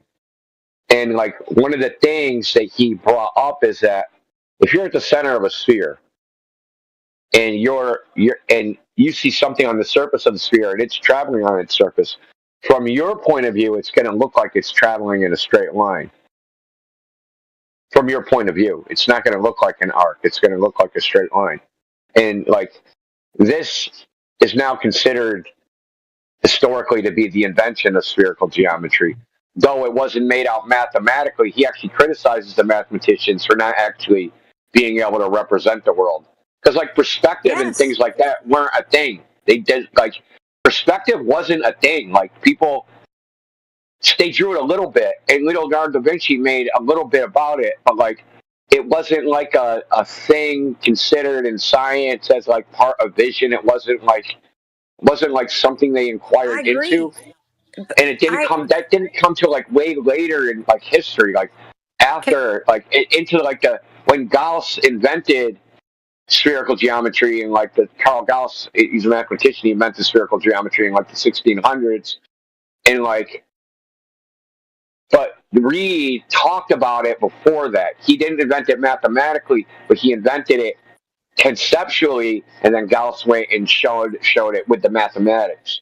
But a lot of people don't know this, that it was that a philosopher came up with this shit, not a fucking mathematician. Please forgive me, because I only want to like cut in here just so I can remember this. Yeah, go ahead. So it's only so I can remember it. So this is also a critique of myself, trying to figure out like the fundamentals and where we've developed mathematics over time, and how I say that we see from left to right. Like, given any observer, you hold out your arms and you look from your left. Sorry, I put the phone away because I'm actually enacting what I'm talking about. So you put out your arms and you look from your left to your right. You see that you think of a dome of vision because of the way that your head rotates. It's not actually a dome of vision. You just perceive it that way. So it's not actually that way. So to reify it as a dome is a problem with us. So the way that we actually see all of these points in the sky are linear, because we're taking an angle from our view and our observation to that celestial body or to any given object. We're always looking at it linearly. So we're not going to be able to do anything with some sort of spherical anything spherical that we would come up with would be in our minds and not in reality, is what I'm trying to say. So it's really just a problem with the way that people will think of how to conceptualize certain things that's useful and then reify them instead of just taking them as a useful thing to utilize, say, given navigation or geometry. If you want to go back to the basics, like say how they figured out what angles are given left to right and the arc over, how that the left to right is the 180, and you can pinpoint certain like the zenith being 90. So you can kind of, what's between me and the ground, my zenith and the ground would be that's how they came up with 180. So they're like, okay, so if it's a certain set of numbers, we can say that 90 would be the middle, and then 45, or and so on, and give value to the in betweens. But really, the pinpoints are the ones that you can absolutely see, like the 90 and the straight across, and then the 45 is the in between, so those are really important to understand how geometry even came about. And that's what I want to I want people to understand, like the origin of it and why it is the way it is, so that they could give some sort of absolutes and then some in betweens, and then fill in the gaps. Staring down the barrel of the 45. That's a good point, but there's parallels everywhere. So go ahead, Indio. You should check out. It's not long. It's like there's a publication called The Notebooks of Leonardo da Vinci, and some of it is like things he came up with. Like his terminology is completely different than like what we use now. He called it like the pyramid of the eye, and he like did everything in reverse. Oh, I like that, because I think so. He did everything as if it was emanating from the eye, right? So imagine like you had a four-sided pyramid that emanated from the eye, and you were drawing like onto that pyramid. Like the perspective is all the same. He just did it backwards. He right? totally did away with the compass, or what we would consider now the protractor. So we would draw a perspective like converging at the horizon, right, at the vanishing point. But he made the convergence at the eye. So the way he thought about it was like backwards to the way we think of it. but it is still the way you see, right? So things converge at the eye, right? So they seem like they convert, like when we, like nowadays, so we'll draw perspective drawing and the way they teach to you, yes, things are converging out in space at the vanishing point. But he didn't think of it like that. He thought of it as like, the light is coming in from outside of you, and and the perspective is convergence within the eye itself. So he thought about it backwards, like backwards to the way we think about it now, even though it's equivalent, it's the same thing. Like, you have to see the diagrams. So, like, it's really in the diagrams. I'll try and find it real quick and post them in the chat. But it's very telling. It's because it's Da Vinci, dude. He's not like some slouch, dude. And he didn't do it with like mathematics. He did it with artistically, right? With like, right. I can see it though. Like I can draw. I love using drawings to teach Booger, so I do it a lot because he's so impressed. But I understand what you're saying. I get it because it can be considered like a triangle or some sort of pyramid of. I see what you're talking about. I do, and that could be a different way of looking at it, and it'd still be correct. But I think that this is also where they derived this the protractor and the sextant. All of these things are so useful, but people like to reify them, So I like the idea that there's different options of describing the way that we see, because it is kind of hard. We do use angles, and so using a triangle would be, I can see it in my mind's eye, so I'm not totally oblivious, I guess, but I would love to learn more about it, so if you can share it, I will look into it. Yeah, I found the book. Hold on, I just want to find the spot.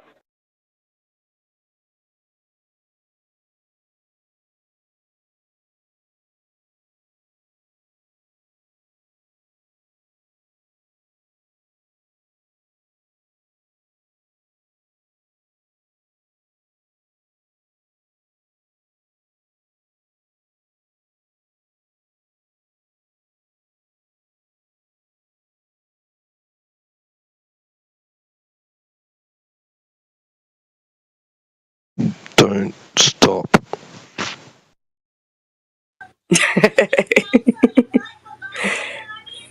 Do you hate the silence, T-Dub? Yes. I like learning new things and understanding the origin of some things, like the development of how we use mathematics today. It is relevant and useful. That's why it's a type of logic. Mathematics is a type of logic, so you've got 4 types of logic. And the reason why we were even able to develop such mathematics is because of logic. So if you forfeit all other logic just to fit mathematics, then you got a problem. It's just like logical fallacies. So, well, that's why we always try to talk about it. So they're like, oh, but the math is right. No, but you're also not using logic with the math, and that's key to understanding mathematics, is to use logic also. So if there's flaws in logic, then they tell you that logic doesn't matter. Buddy, it does. That's why you have mathematics to begin with. That's your problem, that you think that it doesn't matter.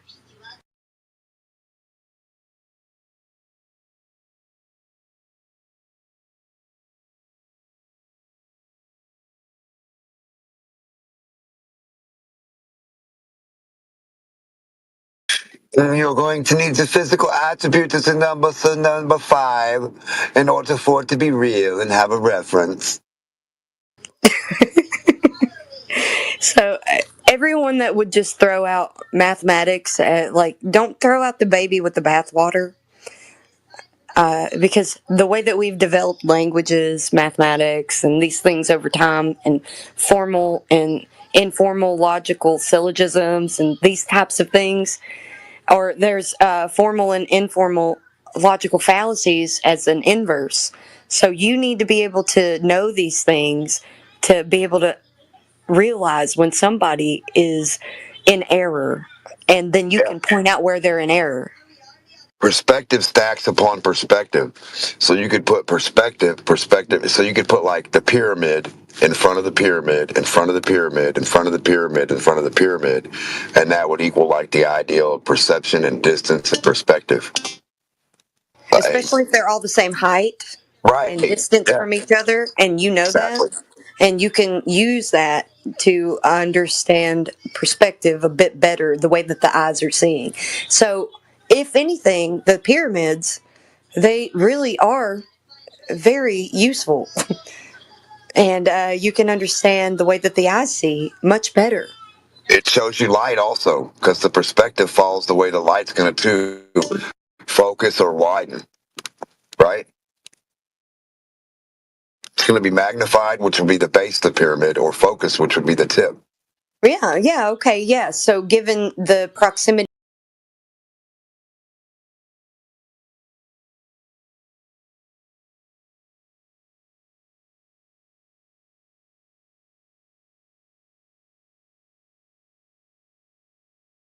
Okay, I got it.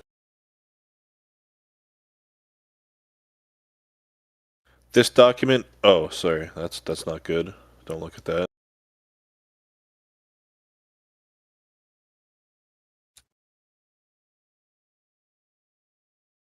Here you go. This is directly from NASA.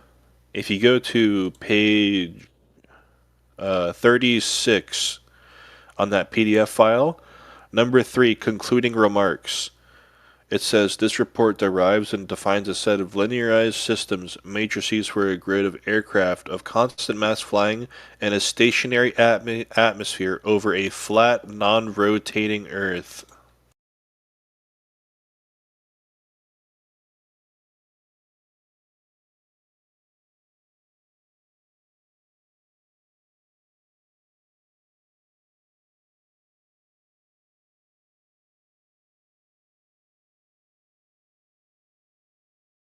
Is it true? Yeah.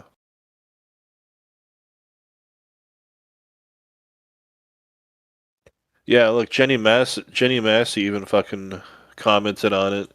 She looked at the nice fisheye lens on that fucking picture, dude.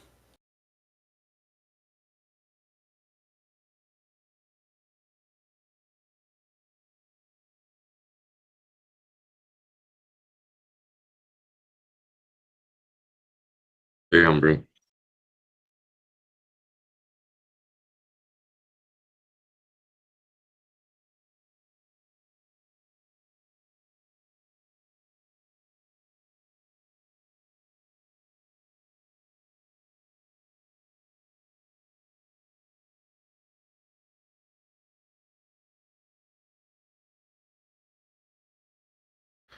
Dude. The point is those everything you posted did not prove the Earth was a ball. That's the point.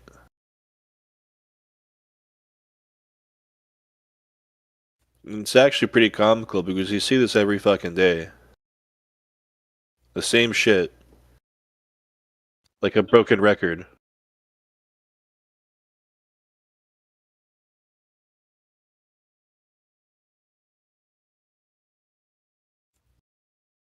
So, listen, man. You haven't been able to convince me. I haven't been able to convince you, but I'll do one concession. Okay, one concession. This concession, like, do you want to hear it? It's like a really interesting concession for you. What, of you trolling? Conceding that you just trolled? Yeah, I know that. I'm not trolling. No. My concession is I'm going to become a flat earther officially if you PayPal me $100. That's what you said. If we showed some videos of pilots saying the Earth is flat, you're just a liar, dude. I'm not gonna waste my time with you now. I'm not gonna admit it's flat. You're gonna send me money, or else I'm not gonna agree with you. Dude, I don't give a shit. I don't give a shit what you agree with. If you want to live in a fucking delusion, dude, that's your choice, not mine. It's not a delusion. It's the reality. You're Yes, the loser. it is You're a the delusion, sucker. dude. It is a delusion. You're the sucker. You're the sucker. You're the loser. You're the one living in a faceless reality. What baseless reality, dude? You said being able to climb trees and look at shadows Not prove the baseless Earth is a reality. fucking globe. I said what baseless reality? Not baseless reality. I didn't say baseless reality. I said faceless reality. Faceless. What does that even mean? Faceless. What does that mean? Faceless reality. It means that you don't have one face, you have a lot, and you try and lie to yourself and then console yourself What? with a face. Dude, Yeah. you said climbing trees and looking at shadows proves the Earth is a fucking ball, dude. Stop projecting. 100%. If you see a shadow, the Earth is round. Period. Okay, dude. It was in the website. Look at what it said on the website. Why don't you believe me? It's written literally on an article. Huh? Why are you running away? Are you afraid of me? No, you're just being ridiculous now. That's why. How am I being ridiculous? Listen, I'm really not gonna waste my time to explain this. Like, I know you're fucking trolling. I'm not gonna waste my time. That's why. Yeah, he's either Why would I be trolling. I don't trolling? think people can be this stupid. Oh, so now you're just gonna insult because I just posed my arguments. I posed. No, I just put a label. I didn't mean to insult. I was just putting a label on you.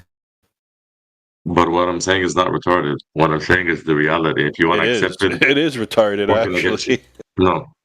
No. If you don't accept it, you're gonna go to hell. How about that? Are you serious? 100% positive. You're really smart, dude.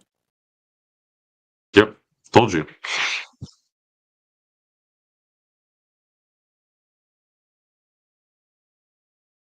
You should have somebody like you work at NASA. You'd fit right in. No, you're a liar. No, you are. You wanna know something? That's why you'd fit in with NASA. No, I would fit in with them because I'm a successful and good citizen.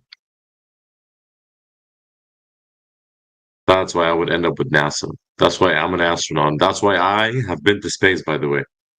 Okay. I have been to space. I've seen the globe, and you guess what? Huh? It was flat. It was round. So you tell me how you're gonna You're disprove about to that? say flat, dude. Huh? Don't even know how to talk anymore, dude. No, I was in space. I saw the globe. I looked down Really? upon the people. I looked down upon you. Really, what movie set And did they guess bring what? you in? And guess what? What? I saw your butthole.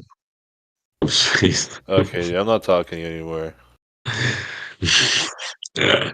I just destroyed you because I won the debate, by the way. That's why it happened, because I defeated you in the debate.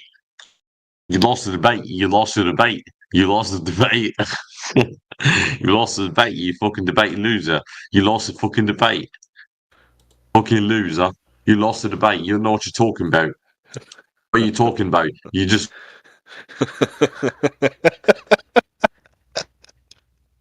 This guy's a fucking dumbass.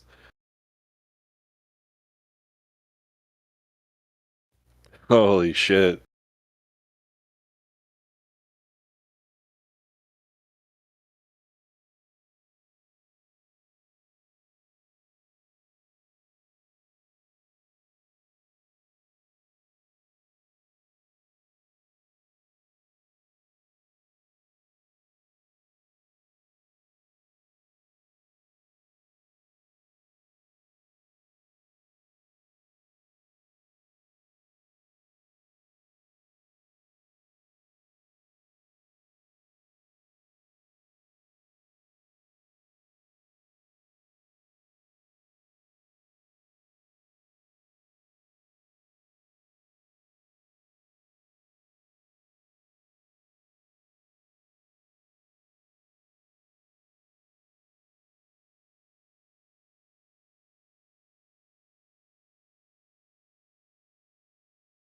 That guy was a fucking loser, dude.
That guy was a loser, man.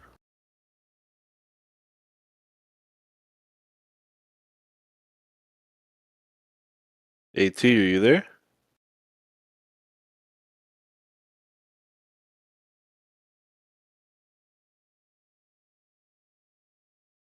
Hey, yo, T.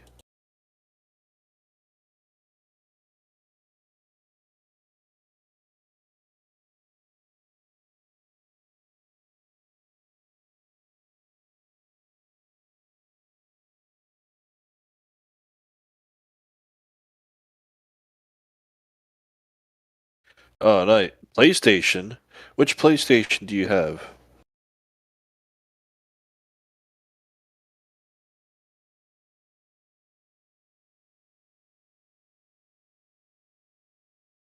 Okay.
Nice, dude. Are you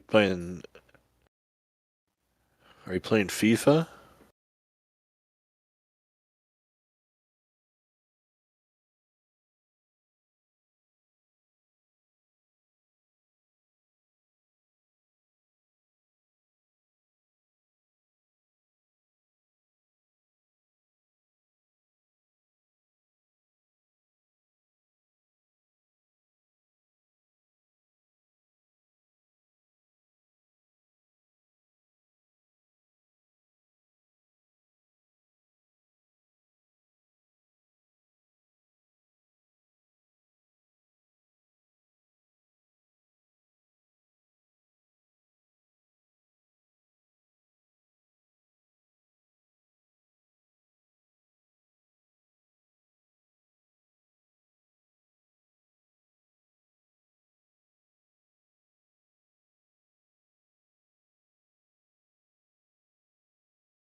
No, I'm not making a claim about that. I don't know what it even is. Wait, what? Are you making a claim that rocks have never? Sure. Let's look at that. Let's put the federal executive agencies in order of funding, highest to lowest, and then use that scalar based on who they would lie. Instead, he's like, "Oh, I guess I don't know who you can't trust the government. Their numbers could be wrong. Who knows what anyone's even talking about anymore? Who gets paid what? What does it mean to get paid?" You're like, "Holy shit, dude! Like, you're incoherent." Just like your very first comment, Horizon ships disappear at the horizon. You've been incoherent this whole time. A hot mess. That everything you say is completely inane, other garbage. And even your own epistemology, we're like, hey, let's find common ground. So we're on, like, it's some sort of baseline. Sure, let's use that. We're on topic as common ground, and you still can't even use your own ideas. Yeah. I mean, the least you could do, really, if you say, okay, I've listened enough to understand that you guys have researched your position and that you're not just talking shit or trolling. So when we're telling you how you should approach this topic and the kind of things that you should be thinking about and asking questions about, instead of just saying, no, I need to know why people that I don't know and strangers I've never met in government would lie to me. And we're saying, okay, but what you really need to do first is address the topic, which is, have they lied? Is it actually evolved? You should show us the respect of at least acknowledging that is what you should be pursuing to understand this topic before you get up into speculation land. So if you can't even do that, then I don't really know why you're here. I have a quick question now. So, yeah. Are we saying that like every government ever has unified on the Earth as a globe? No, not you. No. What are you even talking about? Yeah, completely. Hold on. Video gamer, listen. They don't even agree with each other. When you see photos from space or the evidence they provide, each one of them is a completely different Earth. You won't get two space agencies, even internally. Like the nation of Japan has two space agencies, one that's military and one that's fully funded by America, that's civilian.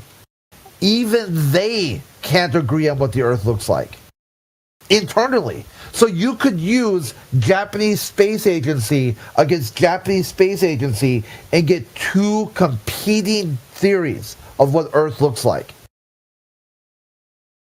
Okay, so where would I be able to find these documents, like these leaked internal documents, so I can look it up? What we're talking about? What leaked? This is public information. It's public. Where can I? Where is this posted at, so I can look? Well, the same one you used prior to engage that they all agreed. The same information you used just a moment ago when you dropped the claim right in the middle of the table that they all agree. Just look at it again, and instead of this time just waving your magic wand left to right, wave your magic wand up and down, and then kind of shake it a little bit. Just wave your magic wand differently.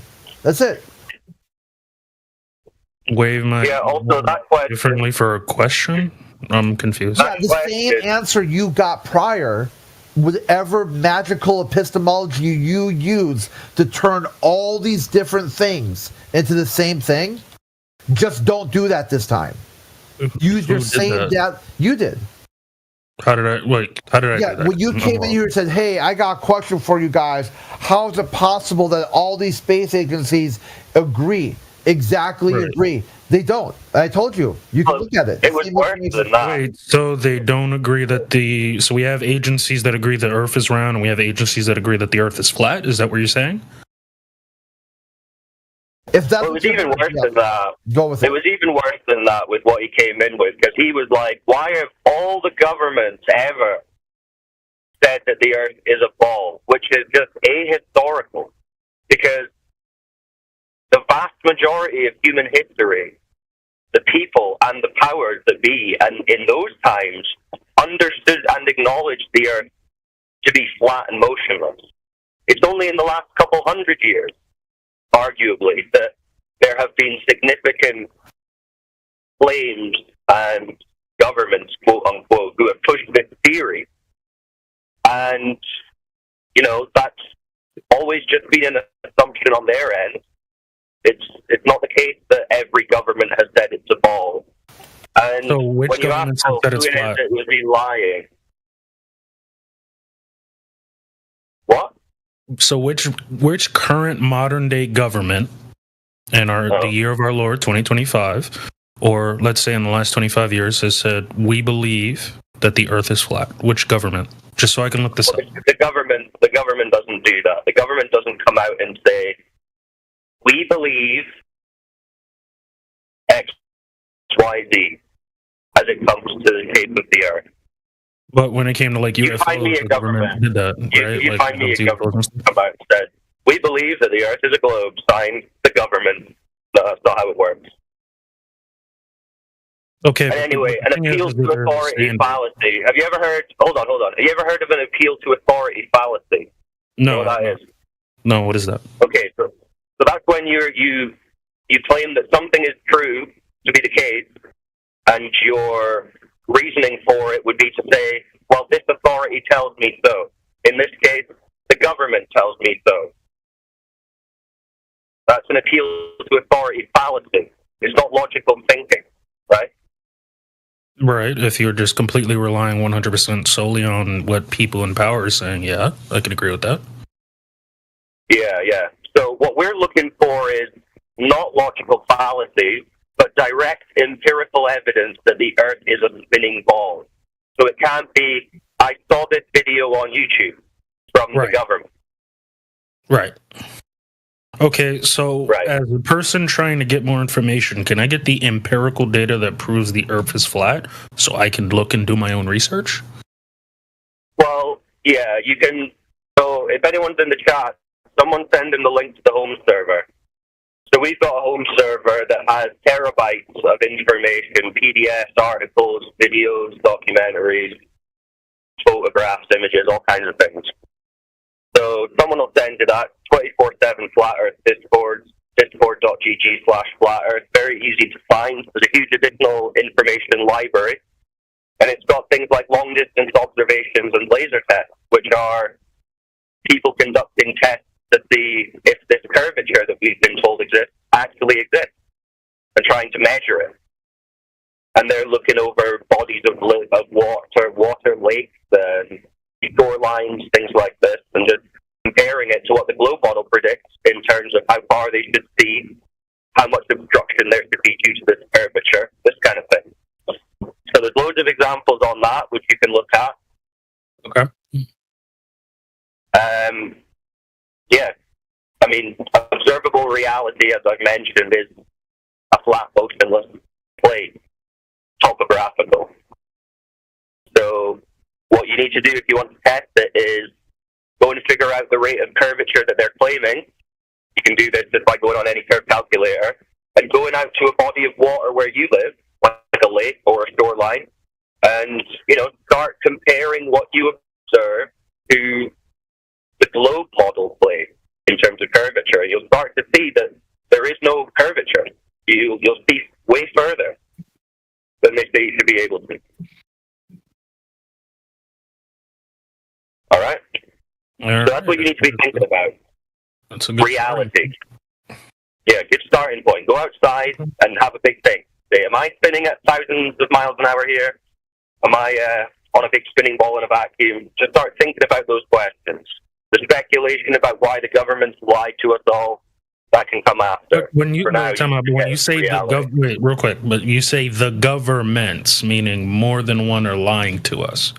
So there has to be a government that isn't lying to us. Or are you saying every government in the modern age unilaterally has agreed on something? But that's the thing, because you're saying the governments. That's your words. No, I mean, I'm just kind of speaking flippantly when I'm talking about it. I'm talking about you sound like you're in America. You sound like you've been brought up in the same education system that most people in the West have. You're exposed to the same kind of media that everyone in the West is, right? And it's full of this propaganda, for the globe, which is all it is, propaganda. Wait, so if the West is getting American style based propaganda, is there any place in the East that isn't? Well, listen, I've not been everywhere, and I've not analyzed all of their education systems. The vast majority, for sure, are teaching the same story, this globe story, which has its roots in the West. But for sure, there are a lot of people not in the Western countries who do not believe or accept that the Earth is a globe. Now, whether they are recognized formally under some kind of system of government that you would recognize as a modern nation state, I couldn't say. But yeah, there's still plenty of people who understand the Earth isn't a ball. But again, we're not appealing to authority here. We're talking about reality, science, if you like, not government. Right, but in certain situations you get things like NASA, which are scientists funded by the government. So through that funding, wouldn't the scientists in that be pretty much obligated to follow what the government is saying? So like if the government says change this, if you want to keep your funding, they'll change it to keep their funding, right? Well, arguably, sure. If these people are relying on funding and they understand that they need to be presenting something in a certain way to secure that funding, then I'm sure plenty of people would do that. And those that wouldn't, maybe wouldn't get the opportunity to do so. Yeah, I'm sure that probably is the case. But again, kind of irrelevant to what we're talking about. So. No, I'm just trying to understand as a person entering this new world, you know? Okay, yeah, no, fair enough. Yeah, a lot of the, let's say, quote-unquote, government-funded science oftentimes isn't science at all, and is obviously pushing the narrative that the government wants to be pushed. So this is one of the things we're doing here. We're challenging this pseudoscience. It's not actual science. This propaganda is pseudoscience, and we're here defending actual, real science, which relies on observation and empirical testing in the natural world, which they are not doing. They're giving us stories and cartoons as it pertains to a globe in space, I should say. I'm not saying that they're not doing any real world activities.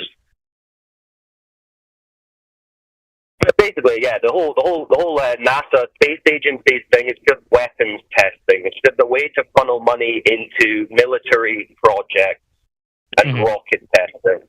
That's basically all it ever was. Like the US saying, hey, Russia, look, we can land people on the moon safely and then play some golf. So if you think we can't bullseye you with some nuke whenever we want to, think again. That's all that shit's about. On top of convincing people that they live on a magical spinning water ball in a vacuum, which we don't. All right, Let's get back onto it. Last question, if that's okay. Just last question.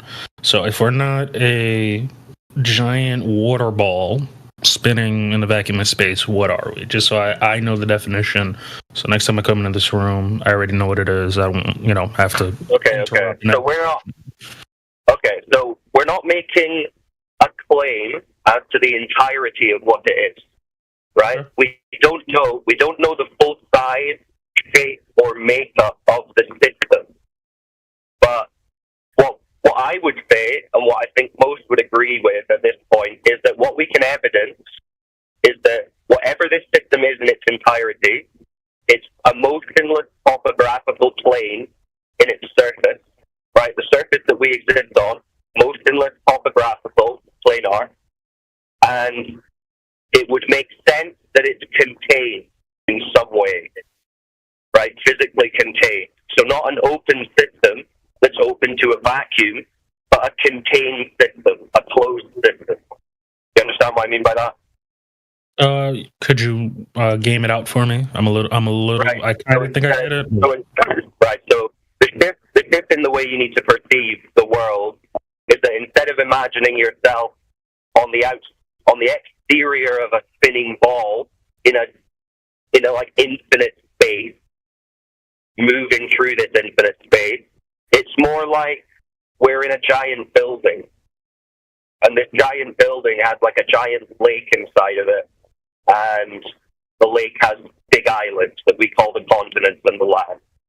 But it's more akin to we're in a giant stationary building than we're on the exterior of a spinning ball in a vacuum, in a larger space.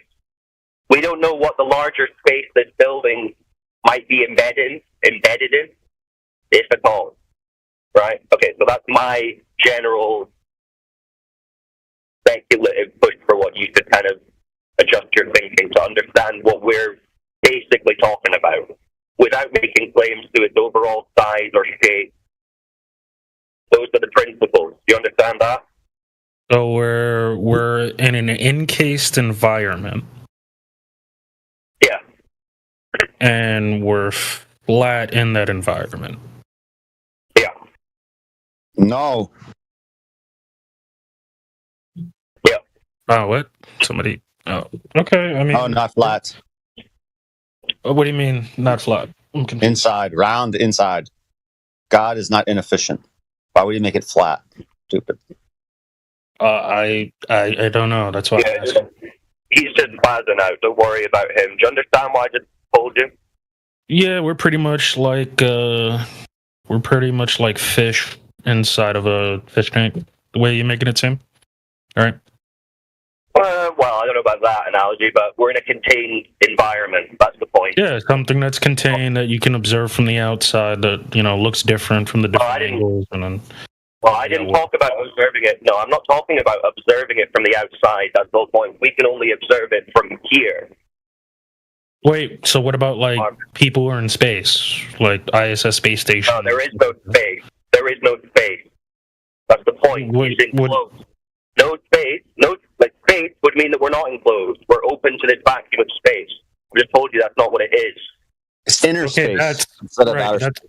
But that's why I'm like, okay, so we're in inner space. That's what I think, personally. Wait, why can't we be open to space? Because gas pressure. All right, okay. Because gas pressure. Do you guys know what gas pressure is? Yeah, I do. I don't. Right. So gas pressure, as defined, is the force exerted by the gas on the walls of its container. Right. So the gas has to press against the container. Right. So the air that we breathe is a pressurized gas. Do you understand it? Yeah. Right. So air is gas pressure. Gas pressure requires a container. Therefore, the gas pressure that we breathe, the air, is contained. Yeah. But I thought we were contained by like the ozone layer, right? Yeah, we're contained by gravity. No. Those aren't containers. No, they apply in this format. They are containers. No. Earth is the container. Just grab a dictionary, look under C for container, and you can figure out what a container is. Okay. It is none of the things you just said. Cyclone, wait, let me explain what I mean. It's not precisely a container in the traditional sense. It contains gravity. Yeah. It is containing gravity. Or gravity is containing gas. No, that's not what's occurring. Unless you've got a demonstration of that, could you show me air pressure existing next to a vacuum and you've contained it with gravity, quote unquote?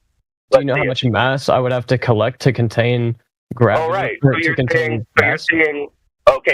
you could never demonstrate what you just claimed. I mean, if I took a planet, that would happen. A planet like Earth. Okay, so you're saying you could never demonstrate what you've just claimed. Yeah, it'd be too hard. Yeah. Okay, too hard. Okay, so then we can throw that out. Maybe. Since you can't demonstrate it. Claims made without evidence can be dismissed without evidence, you understand? Oh, there's no dome then, if you say that. So we're just left with a container for gas pressure, yeah? Wait, but then if we're a container, so how do we get things like asteroids and comets and like things coming from outside breaking into the container? Goes through the glass. You don't. Yeah, we do. See, this whole heliocentric concept that you've got in your head with things flying around a vacuum, that's what is untrue. That's what you need to but stuff understand. hits the Earth, like meteorites, No, there's not. No, there's not. Rocks floating around.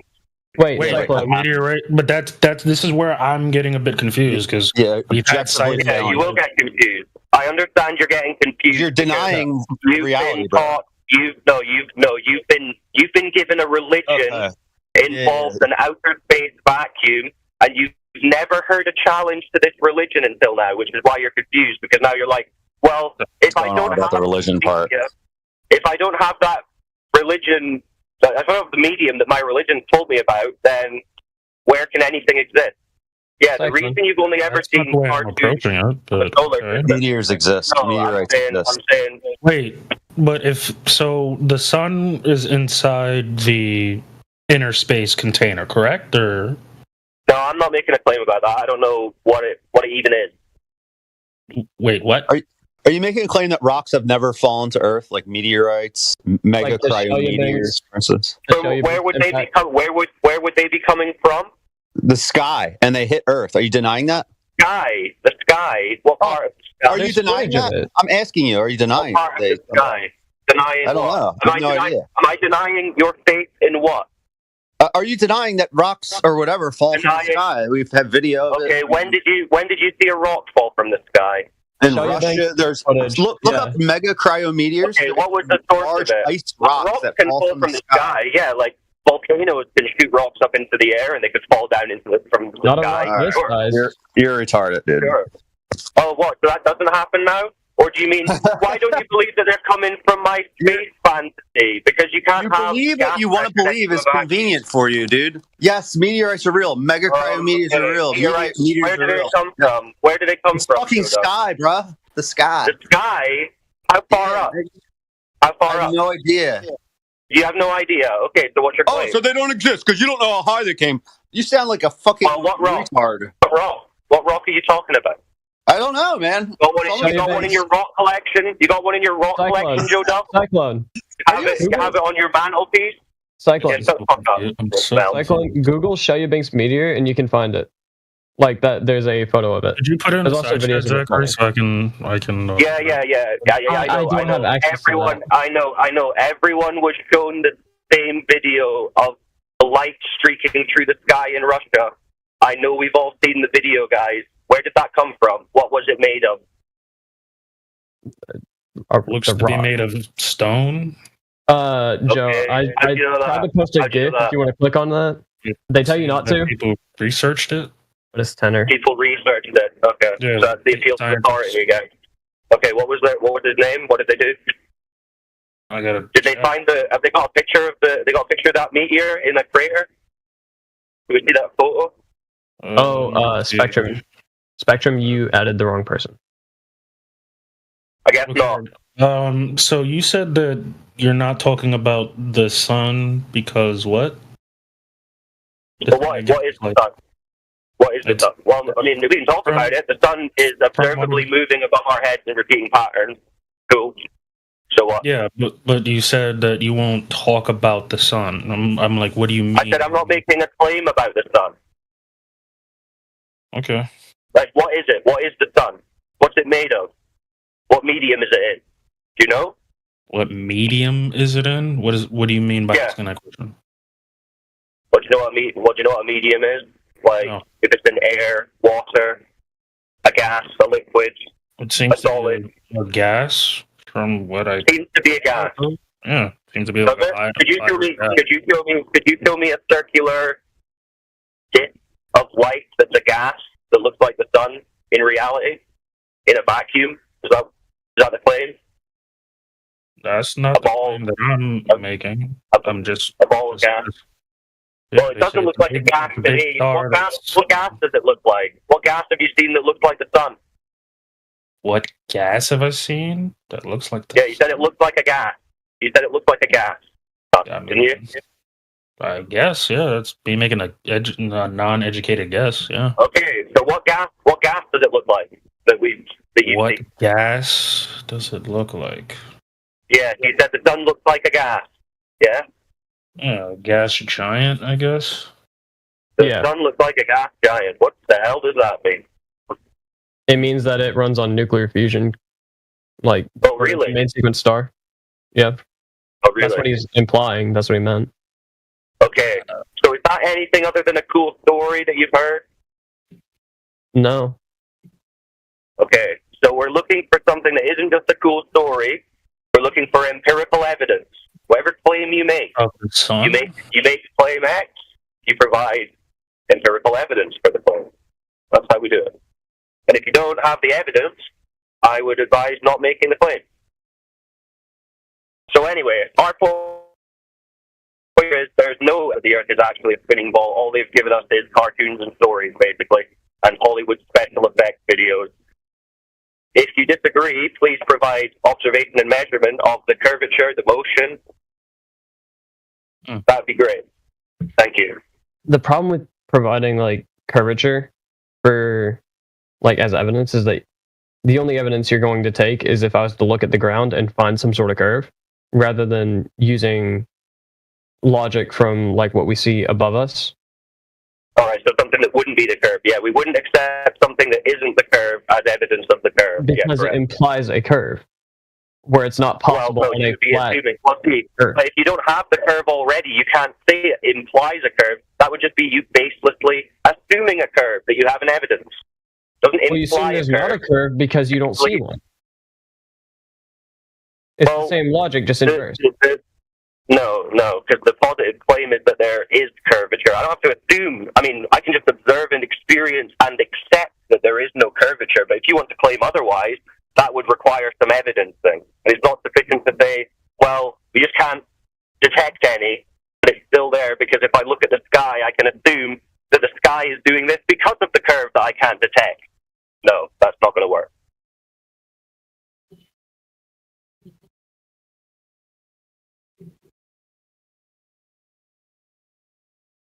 I mean, it shouldn't be so hard. You say it's a problem that we ask you to look at the ground to prove the curve. Why would that be a problem? You guys have all these agencies, all these billions of dollars. What, none of them could ever observe or measure the curve? You should be able to do it, according to them. They say there's curvature all over the place. Go to a lake. The lake should be curved, should it not? How big is the lake? 10 miles. 10 miles? Alright, the lake curves 80 inches on one end. That's like... Sure about that? My math. That's 6 Sure foot about 8. That is 6 feet 8 inches. You're not going to notice. You might want to check the math on that. It's 80 inches. It's 8 inches per mile squared. 10 miles. Yeah. That's 80 And inches. you didn't do that. You just did 8 inches per mile or something. Per mile squared. Yeah, you didn't do the squared. Oh, you know what? You're right. I wasn't thinking about it properly. Yeah. I was thinking per square mile. Mm-hmm. Thank Yeah, you, Spectrum. so- I'll use that. Where's that curve? One second. The The only drop is thing is 66 feet. Or 800 inches. How much? 66 feet or 800 inches for 10 miles. 66 feet. Okay, so how come when we go down to a lake, it's 10 miles across, and we look across, we can shoot lasers and see targets on the other side that are just sitting on the shoreline, and they're not hidden behind 60-odd feet of curvature? Why is that? Wait, sorry, repeat yourself. I was reading something. So why is it that people are going down to lakes of 10 miles, even further, and they are able to shoot lasers to the other side and see their friends on the other side and see targets on the other side that are not hidden beneath the 60-odd feet of curvature that they're claiming is there? This is the whole Atmospheric point. This disturbance. is why we're here. Atmospheric disturbance, refraction of the atmosphere. Meaning what? Meaning that you are seeing the reflection of your friends over the edge. The reflection of your friends over the edge. Yes. What does that mean? It means that the atmosphere is like refraction. You can see past the edge because it's like a mirage. So you're saying when you see your friend on the other side of that lake, he must be a mirage. He's not a mirage. What you're seeing is a mirage. Or But what you're seeing is him. yeah. So he is a mirage. He didn't become a mirage, but yes, you were seeing a mirage of your friend who is over the edge. Okay, how do you know that? Why is he not just there? Because you can't see that far. One second. You can see him. I have to handle something. My little sister's talking to me.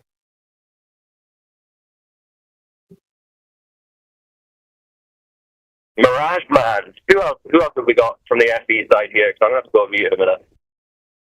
Who pick this up? Hey, DJ. You in the house? Yeah, I can pick it up if you got to go. You're the perfect man for this point. All right. If you don't mind. Yeah, I was listening. I can take off from there.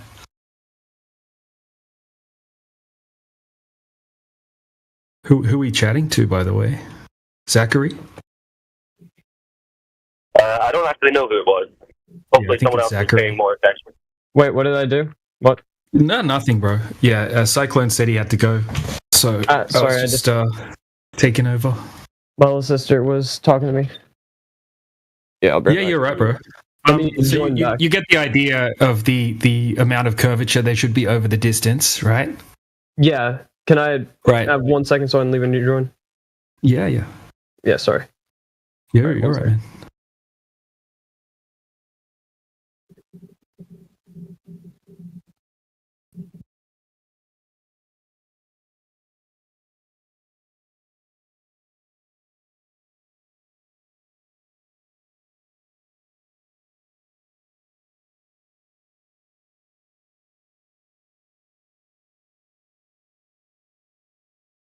That's weird.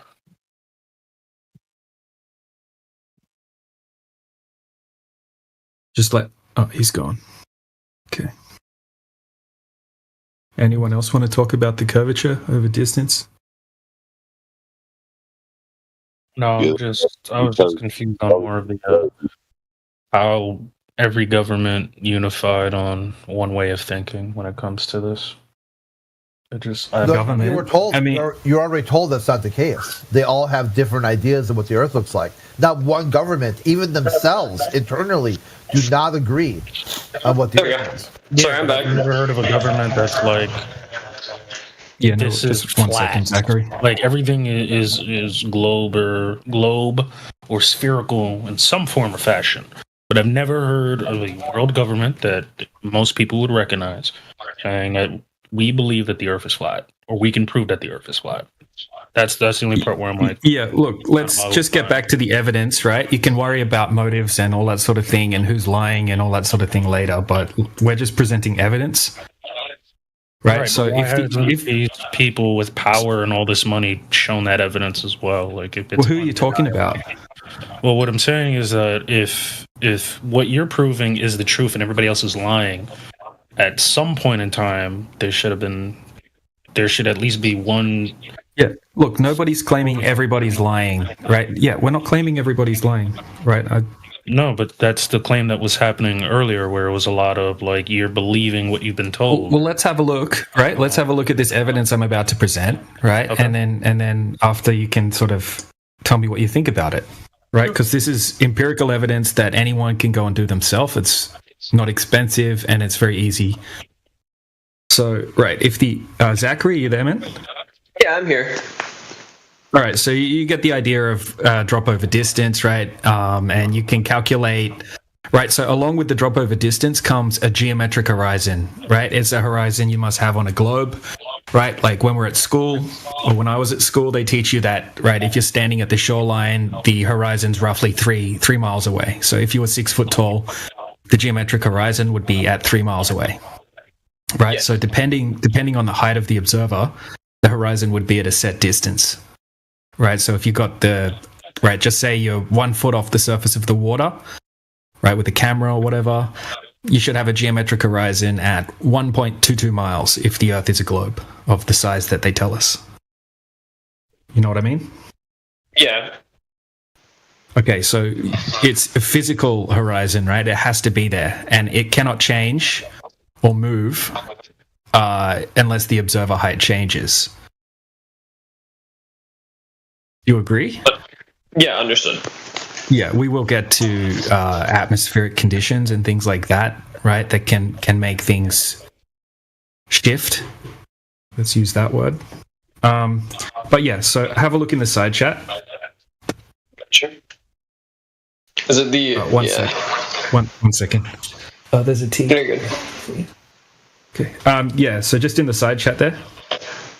Right, we got an observation done off the coast of, I think it's Santa Barbara in California. Right, and you'll see in the top GIF, right, it's just a small clip out of the video that's beneath it. Okay, so taking into account, right, the 3950-mile radius, we should have a geometric horizon at 3.46 miles from the 8-foot observer height in this video. Yeah. Okay, so in this observation, it's lucky we have the oil platforms there. So they serve as distance markers, so we can confirm that the oil platforms are a set distance away from the shoreline. If you have a look in the full video or check on Google Maps, you can check that platform habitat, which is the furthest oil platform, is just over 10 miles away from the shoreline, 10.1 miles. Okay, so if the oil platforms weren't there, we wouldn't know how far away the horizon was. But because we have the distance markers, we can 100% confirm that the visible horizon is well beyond the 10.1 mile platform. Yeah. Okay, so on a globe, you would have to have the horizon at 3.46 miles, right? So let's just do a hypothetical, and we're going to take away all of the atmospheric conditions. Okay? You have to agree that there's a physical horizon there at 3.46 miles, and it cannot move, right? Because it's physical, right? So we can now add the atmospheric conditions back in, the geometric horizon, it's still there. It can't move, right? So everything that's beyond the 3.46 mile horizon would have to be behind the horizon, and it would have to be hidden by a certain amount. Right, so you can do the math, or you can just use an Earth curve calculator, right? And you would find out that the second oil platform would have to be hidden by 30 foot, right? The bottom 30 foot of the oil platform would be behind the horizon, right? But clearly in this observation, we can see the horizons behind the oil platforms, probably a long way behind them, right? Yeah. Right, so this is just one of countless observations where we go out, right? This is actually there's ones where the camera's much lower and you can see much further, but this one's good because it's like late in the afternoon, right? It's very clear. If you have a look at the full video, it's I think it's 720 resolution, and you can zoom in. I mean, when he zooms in, you can see the light shining on the water from the oil platforms, like glistening. You can see birds taking off and landing on the oil platforms. Right, clearly this isn't a mirage, right? That doesn't show any signs of being a mirage, right? But on a globe, right, it has to be an optical illusion, right? So what we're claiming is that this isn't an optical illusion. It's exactly as it seems, because we can show you countless amounts of these where we can go to different places, different weather conditions, and the same thing happens. We can see magnitudes further than what you would be able to see on a globe. And that's just from the observations, right? Then we've had teams of field engineers go out with a $30,000 laser and do different laser tests across different bodies of water, different places around the world. Lots of other people have gone out with these high-powered lasers, and they're shooting these lasers just off the surface of the water, and they're shooting them across 20, 30, 40-mile stretches of water, frozen lakes, salt lakes, things like that, right? And they'll have like a archery-style target set up on the other side of the body of water. And what we're finding is that the lasers are hitting the targets. I've not seen any of those laser tests go correct. Of the three I've seen. So sorry, what was that? Of the three I've seen, Yeah, I'm not sure which ones you've seen, right? You might have seen one on like a hit piece that was designed to make Flat Earth look bad, which was just kind of like a bodged one where the laser broke, and instead of using the laser, they used a flashlight, and yeah, it was kind of misrepresented the way they edited the you know, it was just a hit piece against Flat Earth. But these are professional laser tests that I'm talking about. Like, they come along with like a 180-page PDF document with all the results and entire video showing the entire processes from start to finish, right? And it's like a team of field engineers with a $30,000 laser. I'm talking about like proper ones, not like something you might see on Netflix or something like that. Yeah. But yeah, there's heaps of these, man, right? Look, I'm not using this as proof that the Earth is flat, by the way. This is just like testing the geometric horizon claims. Right, so we've got all of these long-distance observations, we've got the laser tests, and there are other types of tests that people have done. Right, so this isn't something that requires faith. Like, people can actually just go and do these types of tests themselves. And, yeah, even just the observations alone, like you know, you have to have a geometric horizon at a set distance. Like, there's another one of these where the camera is just 1 foot off the surface of the water. Actually, yeah, I know what you're talking about. Yeah, Spectrum. Yeah, ZX Spectrum posted like a little, yeah. So yeah, it's the same location, but the guy went down one foot off the surface, and yeah, once again you can see the horizon past the 10.1 mile oil platform, or 9.41 from this location. But yeah, there's heaps of these, and then yeah, Spectrum, he put the FE core, right, Field Engineers Core. That's what that stands for. He put the video, if you want to check that out sometime, it's in the side chat. I think I really wish that we had someone who was better with geography, because I'm terrible with it. I don't understand it hardly at all. Well, it's not about geography, it's more a geometry question, but I mean, you can check that the math that I'm giving you is correct, because you can just look it up on an Earth curve calculator. You could even just ask ChatGPT. It's good at doing, you know, little math problems like that. Has anyone else pointed out on the photo Spectrum posted that says bye ball, right? Mm-hmm.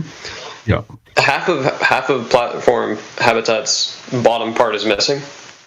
Oh, it's actually not. And if you have a look at the original video, which I can post. Well, 1 second, my wife's just asking me something. Is that from the original video?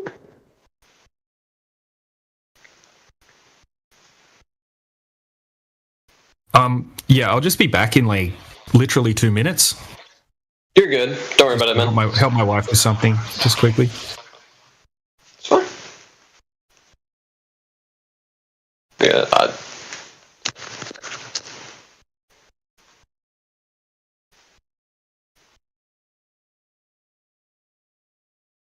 Eric, is that a thing of platform habitat?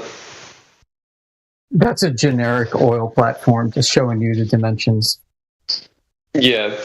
I googled platform habitat itself, and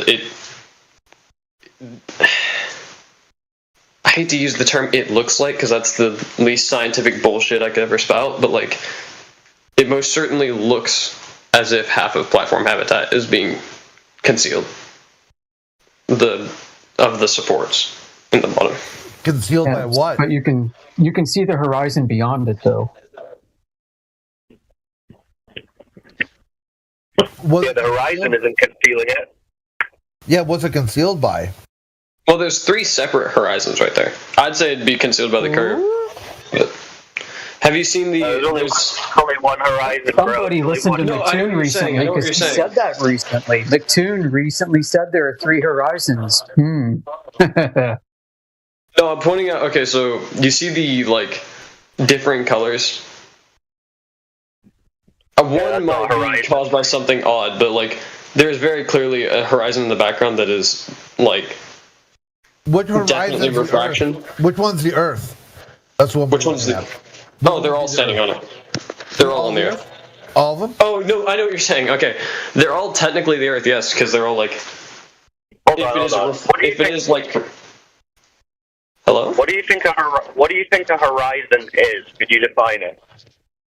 The vanishing point of where like I don't know what it's called, but like the furthest point you can see the Earth where it ends. The furthest extent. Oh. Right, it's the apparent line where the ground meets the sky.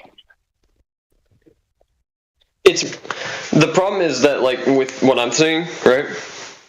It depends on, like, which one you want to... The furthest part that you can see, and then there's what atmospheric refraction lets you see. We're just on the definition of horizon at the moment. I think we need to start there. I mean, go ahead. The definition of horizon is the apparent line between where the ground appears to meet the sky. Do you understand that? Yeah, I understand that much. Okay, so in the image, where do we see the ground appear to meet the sky?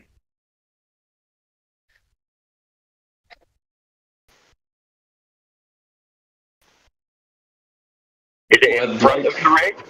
Or is it behind the rig? Or is it in between them? I'd like to say it's behind, in front of both of them. You'd like to say it's in front of both of them where the ground appears to meet the sky? Primarily because if it is atmospheric refraction beyond that point, then that would be the sky. You're seeing the air molecules reflecting what is beyond the curve. What are you talking about? We're saying where the line where the sea appears to meet the sky is not in front of the rig. What are you talking about? Appears, you know what? Where it appears to meet the sky is behind the rigs. Where it looks like it meets the sky.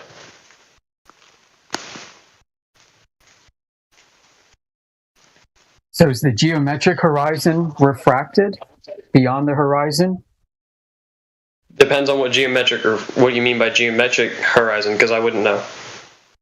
Well, that's the claim of the globe, right? That you're going to have Earth curvature getting in the way, and that creates a horizon, right?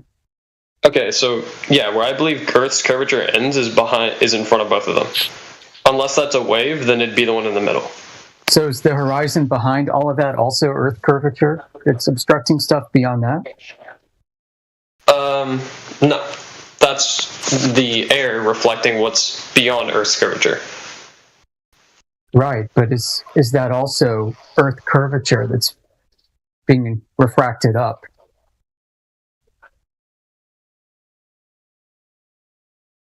I don't know if it's like a philosophical thing.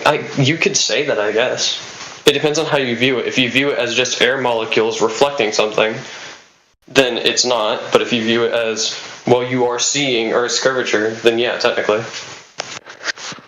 So you're not seeing Earth curvature where it should be, right? No, I didn't think so.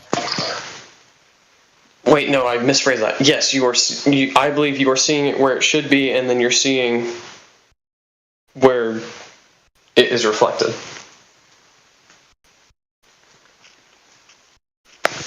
Not good with words, but you know what I mean. I think. So you mean to say that there are two geophysical horizons that are present in this image? There's the close one and the far one? Yeah. Where's the third one? Yeah, they're actually, I could say, like, I don't know how the third one would make sense. It'd probably be the same reason, but the third one being the furthest one you can see, it's very light, and then the middle being... Where's the second one? In between Platform Habitat and Millhouse. It's like right in front of Millhouse. No, it's not, bro. What are you talking about? That's the water. No, I believe that's refraction. No, that's the water. Yeah, you're seeing the water.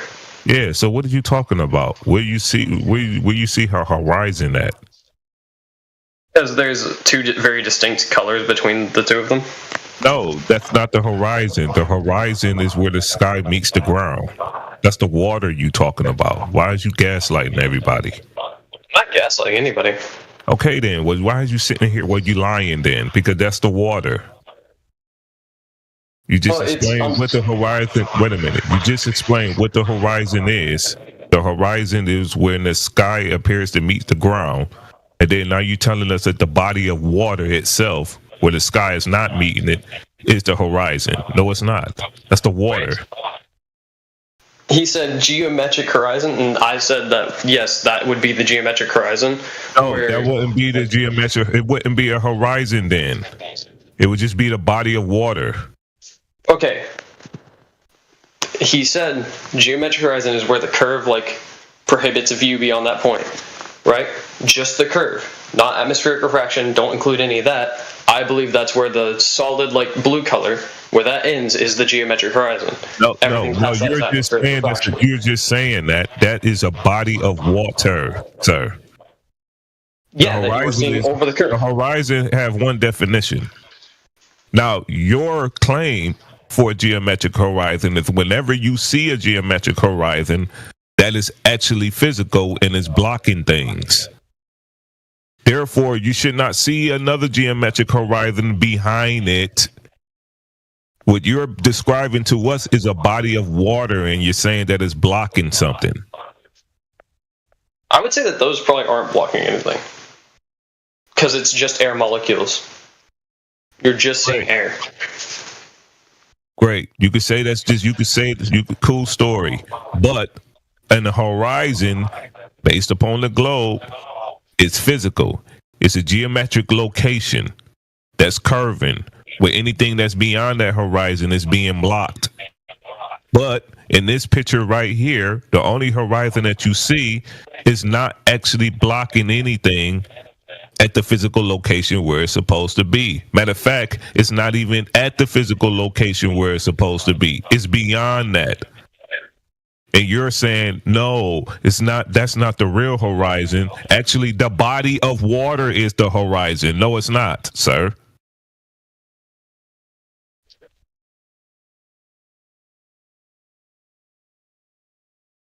It's the body of water. And the physical horizon is not there. It's only an apparent horizon, which you already conceded to. Yes, it's apparent and it moves around. There's also a less than 3-degree temperature differential between the water and the air. So I wouldn't expect a refraction coefficient to be about 10 over 2R or 60 over 6R. You know what I mean? Are we looking at the same photo? Look at we're looking at the same photo, and you already described to us where you thought the second horizon was, and it was a body of water, and you even have said it. What are you saying? Now you're going to say that there's now you're trying to say there's two horizons. There's no two horizons. There's only one horizon where the sky appears to meet the ground.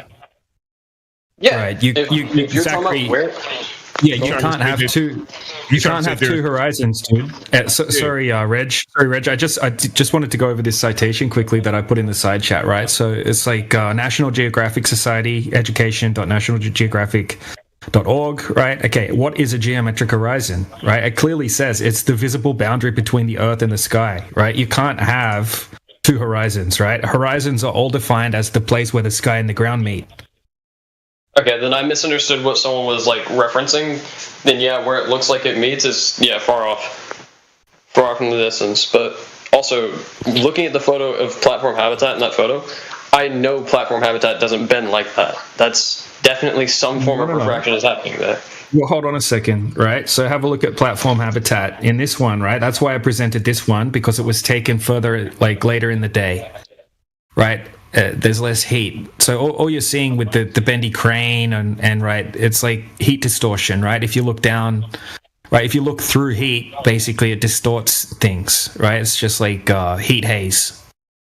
Yeah, it's because the air is moving. Yeah. Well, it's the heat in the air as well. It's the humidity and the heat, right? And it just makes things look like they're kind of warping around a little bit. And also it's because it's taken during the day. The other one that you saw that looks like it's more distorted on that crane, right? These things probably have diesel generators and things like that running, like operating the cranes and things like that. So there could be, for all we know, right, some extra heat, right, from a generator or something like that near the crane. Because when you take other observations on different days and at different times of the day, that crane isn't bending like that, right? Like the observation I just put in the side chat, you can clearly see that it doesn't look like there's any of that happening. It's later in the afternoon. It's much clearer.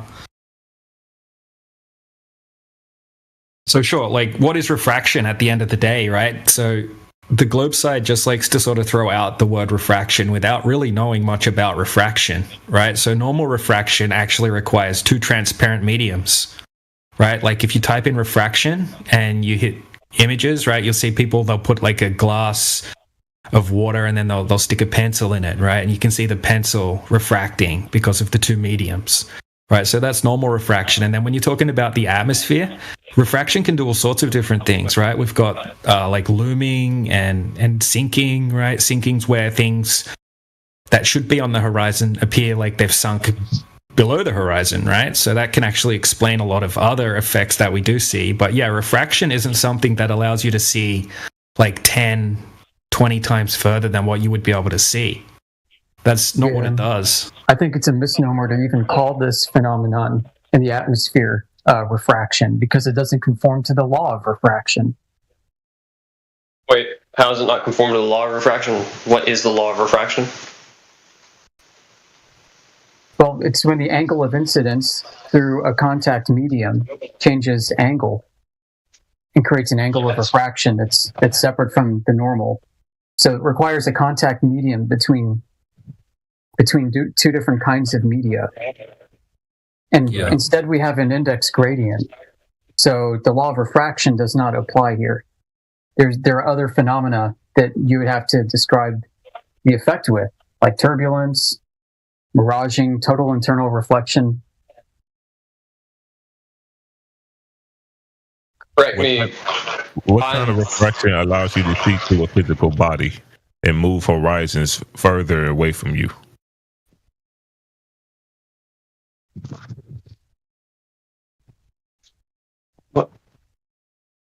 Yeah, so Snell's law, right? The law of refraction, when you're talking about Snell's law, it literally requires two mediums, right? Two transparent Water, vapor, and air?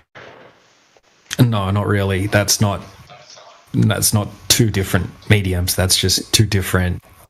this is one medium with an index gradient, right? Yeah, exactly. There's a mix, and it's treated as a homogeneous mixture, because the ratios of gas molecules don't change with height, which is also interesting in and of itself. Another flat Earth proof that we can get into. Yeah, so to claim, right, like this is what the globe site is actually claiming, because we've agreed, and it's not something that we need to agree on, but we can agree that there has to be a geometric horizon at a set distance. So what the globe site is saying, right, is that geometric horizon is still there, right? But everything behind the geometric horizon is perfectly somehow refracting up, right, at every distance, right? So like 10 meters behind the horizon, a kilometer, 2 kilometers, 5 kilometers, 10 kilometers, right? It's all perfectly refracting up, it perfectly into position to make it look flat, right? And somehow then there's another horizon, right, behind that. So refracting up behind the geometric horizon, right? The geometric horizon is no longer matching the definition of geometric horizon anymore. It's not where the ground and the sky meet, right? It's invisible, it's undetectable, right? But it has to be there. So what you guys are kind of saying is that all these different tests, different weather conditions, different altitudes, different locations, the same thing's happening every time. Everything's perfectly bending up to make it look flat and hide the geometric horizon. It's pretty, it's not a good argument to say refraction is the reason. Fair enough. I don't understand atmospheric conditions and that sort of thing well enough to be putting anything into it. No, that's complicated. Yeah, that's a pretty honest answer, man. I appreciate that. That's cool. What if I were you, I'd just say it's interesting. I'll look into it further. But like, what we would ask you is, because when we look into the globe side, right, it's like, okay, surely throughout all of history, someone must have measured this curvature over distance and validated this geometric horizon. But when we actually look into it, we can't find anyone that's actually done that, right? If you type into Google or something like that, who measured the curvature, right? It's going to come up with people that didn't actually measure anything. They just did some calculations based on assumptions, like Eratosthenes, right? They didn't actually go out and measure any curvature or anything like that. Right, that's the crux of the entire argument on our side, is that nobody's able to see the geometric horizon curvature of the globe. It's not where it should be. If you perceive any to be anywhere, it's not where it should be. It's different depending on the time of day, the season, and so on and so forth. What you're perceiving is curvature. And we say it's not curvature at all. Right. Even the main definition of a horizon is just an apparent location. Right. Apparent's the key word. Apparent location where the sky and the ground appear to meet. Yeah, because it can shift, right? You can set up a time lapse, right, and you'll see the horizon will move all over the place as the temperature gradients and things like that change throughout the day. There's some good examples of that, right? But it proves that the horizon that we see is just an apparent location, right? And if you look into what is a horizon in architecture, in advanced art, right, or anything like that, a horizon is just a straight line between vanishing points, right? So everything due to perspective, right? It's a product of perspective. So everything converges into what's called a vanishing point, and then a horizon is basically the line between vanishing points. So any architecture or art, manual will teach you that that's what a horizon is, right? So it's got nothing to do with the Earth being a globe.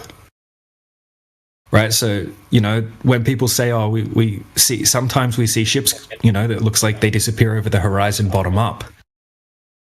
Okay, so that's claiming a geometric horizon once again. So that takes us back to, okay, what evidence do you have the horizon's geometric location, right? Because those are the ship sinking over the horizon, right? It can easily be explained by atmospheric effects, like well-known, citable atmospheric effects, like sinking refraction, stooping, right? All sorts of different effects. Like right, so Glober, go ahead. Sorry. No, go ahead. I was going to say, so Globers will tell you that, well, you can mitigate this, right, by elevating yourself above the surface, because most of the distortion that we would expect to see takes place right above the contact layer between Earth and ground or Earth and sky, right? Because you've got like evaporation layers, and then it all dissipates, and the higher you go, you have it thins out a bit more. So they say, fine, go up in an airplane and see curvature. It's like, okay, so we do, and we don't see curvature. And then they say, well, that's because when you're looking out at the horizon, you're actually looking down at a dip angle. And you're looking again at the contact layer between the Earth and ground, so that's going to be distorted. So then flat earthers say, okay, fine, we'll go up in an airplane and use infrared optics. And we can't see the curve of the Earth in all of its glory, where it ever should be. We see well beyond it. Right? Because if you go up high where the air is thin, and then you pop in some infrared specks, and infrared cuts through the haze, you're seeing in a wavelength that is not subject to as much optical distortion, and at least refraction. So refraction is no longer even an argument, or any kind of disturbance in this wavelength. And you would expect to see the curve of the Earth popping up like Groundhog Day in all of its glory. There it is. There's the curve. But you don't. Yeah, exactly, man. And if you look at the world record photography, right, like who can see the furthest when it comes to photography, right, they're using infrared lenses, right? So when they add the infrared lens, it mitigates a lot of the effects of the atmosphere, so you can actually see a lot further, right? So the refraction shouldn't be making you see further, right? It's when you have less, right? When it's clearer, that's when you would see further. Yeah, and we're told all the time, too, that you see further when you put your eye close to the ground and see through all the distortion. Because you've got higher index of refraction. It's like, you're telling me that image fidelity increases as you approach an angular resolution limit between the ground and the sky, meeting your eye through atmospheric haze where it's the densest. Okay. Cool story. Yeah. So yeah, Zachary, if you have a look in the side chat, Endless has posted a whole bunch of good observations and GIFs and things like that. Yeah, I have. This is like relatively not even like that important, but like sometimes flat Earth memes are just not as informative as they could be. A lot of them suck, I agree. I hate most flat earthers too, so take that to the bank. Exactly. Yeah, no, like I figure everyone's got a reasonable opinion on things like that. I see them in like, especially the ones that like pop up on the live stream. Those ones are, because sometimes I feel like it takes your guys, having spoken to you guys, takes your guys' viewpoints and makes them completely ridiculous. Yeah, some of them do that. I mean, some of them are silly, but I mean, the things that Analyst is posting in the chat, they're not really memes. Yeah, no, I know. It just reminded me of them because I saw one while I was scrolling through. Yeah. I got what you mean, man. Yeah, and a lot of those guys are probably new. A lot of those guys probably don't understand it, but they don't have. Also, with these like you sound like a smart guy, Zachary. Like some of the globe earthers we get in here are complete idiots, right? So sometimes it takes a minute, right, to get into their brain. It's like, oh, okay, they need to kind of see it. It needs to be very simple. We need to explain. Dude, I have suffered. Go ahead. No, go ahead. Go ahead, man. No, that's nothing. I was just talking shit. Yeah, so you see that on both sides. What's your point? No, you're correct. I wasn't meaning it as like a stab at anybody. No, I've had to suffer through watching like people who argue my point and then completely like lobotomize it and make it ridiculous. Like to the point where I just wish they would stop arguing. We can relate, believe us. But yeah, just while I got your attention, man, look, just have a look at this one last observation quickly, right? I don't want to go through 50 different observations with you, but this one's kind of cool because Endless posted it, by the way. It's the first thing that he posted at 34 minutes after the hour. This one's good because it's on a very still lake in Canada. It's high up in the mountains, right? You can see like there's not going to be much refraction or anything like that happening. Right, it's cold atmosphere, and this one's like quite an extreme discrepancy in how far we can see, right? Because the guy has placed the camera just 3 inches, right? He's just holding it 3 inches above the surface of the water, and you can see 2 like peninsulas, right? Rock peninsulas sort of coming out into the lake. That second peninsula that you can see is just under 14 miles away, right? So if you do the math on the globe, you should have a geometric horizon at just 0.6 miles. And that second peninsula should be hidden behind 120 foot of Earth curvature, right? So this is like over 2,000% further than what we should be able to see on a globe here. So it's just a huge discrepancy. Right, these aren't just a small amount that we can see further. And to an earlier point you made, right, everything above that red line at 0.6 miles is presumably refracted in the way that the globe earthers like to talk about terrestrial refraction. So for this to be true, then that entire image above that red line has trillions and trillions and trillions of light rays you could model that are hitting your eye and are all bending at different rates over those distances and those elevations, conspiring to produce a clear image in a manner that is flat instead of curving with the Earth. How is that possible? What are the chances that trillions and trillions of light rays independently traveling their own paths over tens of miles, who knows where that mountain range is in the background, is just being lifted up and flattened out to produce a perfect flat Earth image? I mean, that's just bonkers to think that that's happening, that's possible, and it happens all the time. So what's happening in the atmosphere at different points in the sky to cause light to bend and curve in this way? It's just unfathomable to me.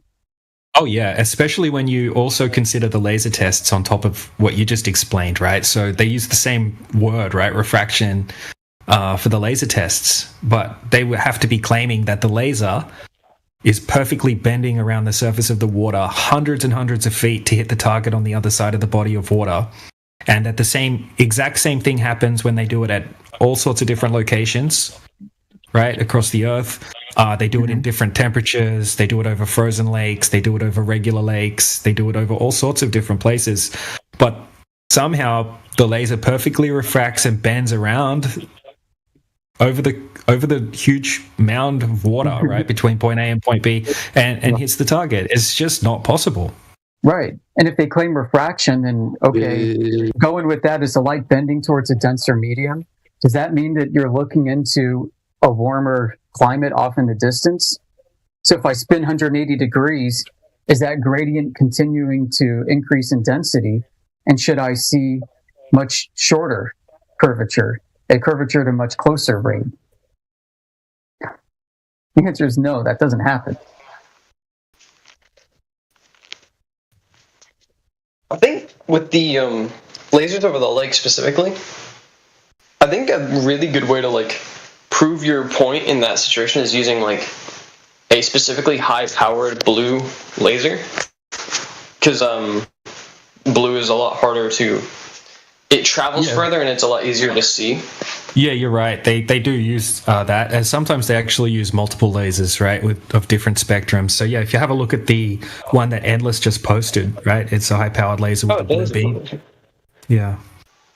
Because you got to use the really powerful one, so you can argue that if air was trying to move it off its path, it would probably explode. Well, it did cost over $30,000. I think it is the high-powered one.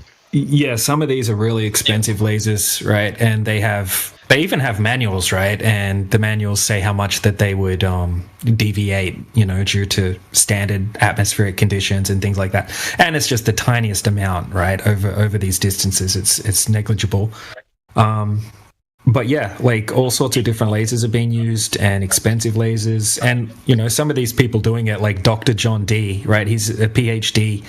I forget exactly what field it's in, but it's something related to being able, that he has a lot of knowledge in this particular field, right? With these long distance observations and laser tests.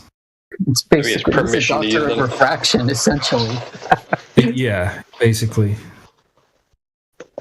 Because you need a what's the term? License to get lasers that powerful. You might. Anything over 5 megawatts is illegal to be transported in America. One of our favorite laser tests was done by the U.S. military in Hawaii, like 148 kilometer propagation length using 3 bands, 3 different wavelengths. And the idea was to test for terrestrial refraction, to design weapons, systems, and communications, and so on, using optics. And so what they expected in this test was a beam separation based off a wavelength conforming to some kind of refracted curvature over the globe. And what they discovered was that the beam divergence didn't split off nearly as much as what should be the case if Earth is a globe with terrestrial refraction. They had to throw it all out, and they had to design their own model to data fit everything. And they had to combine turbulence with some aspects of atmospheric distortions like refraction. I hate calling it that. In order to explain it. I mean, it completely killed any terrestrial refraction claims, as far as I can tell. And they did it at nighttime too, multiple times.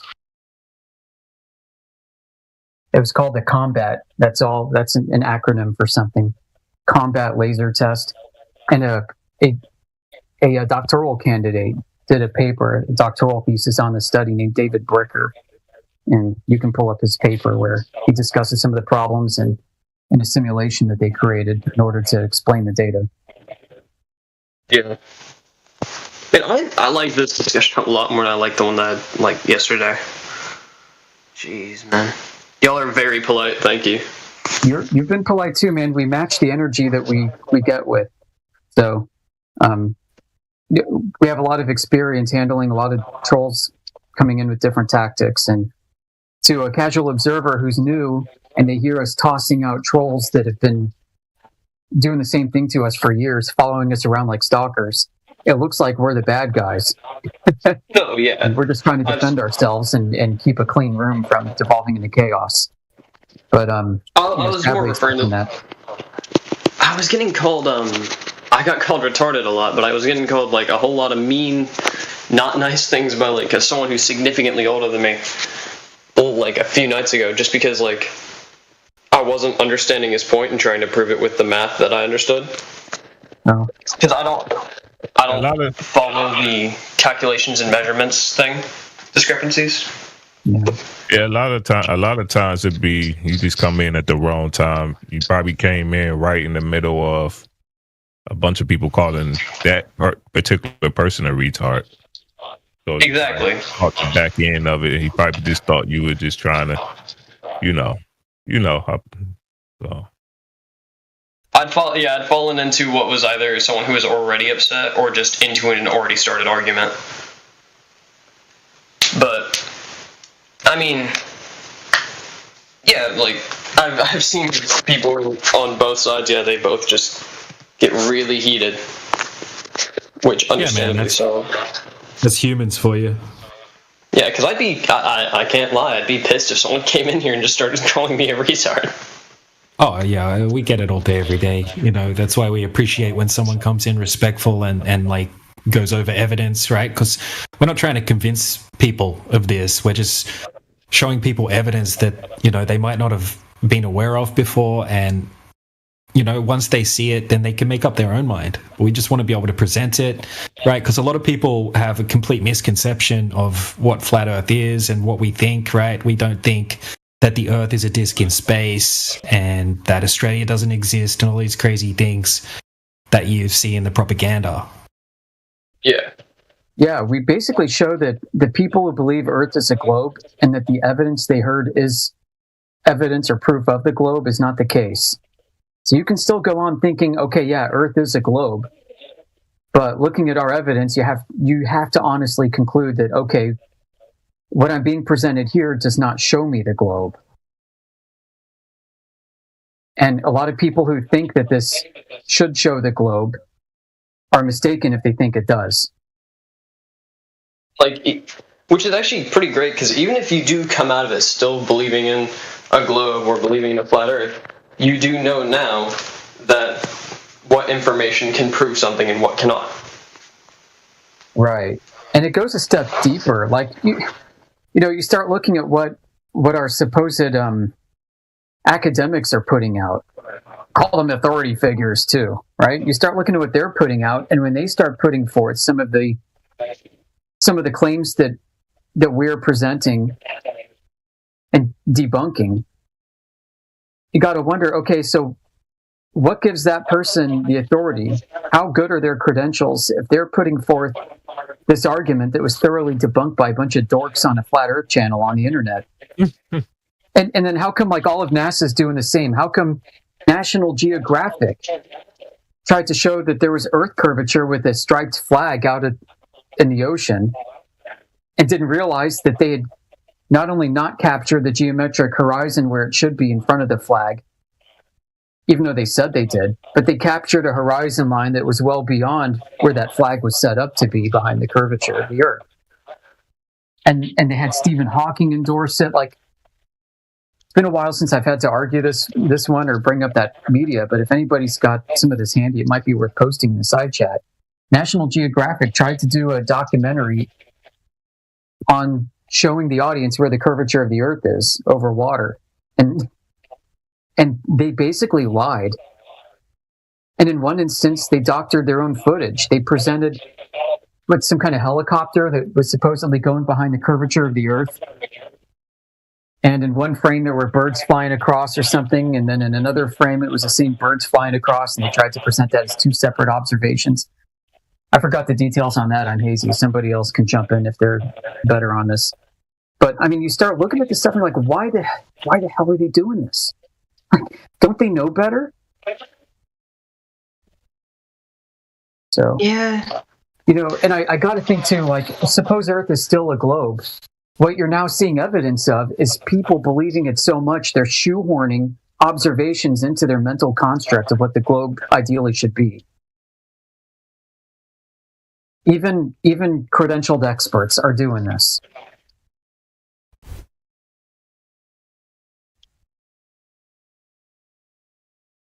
I think that's a tragedy. I do, yeah. I think that people are highly misrepresented. Because, we disagree.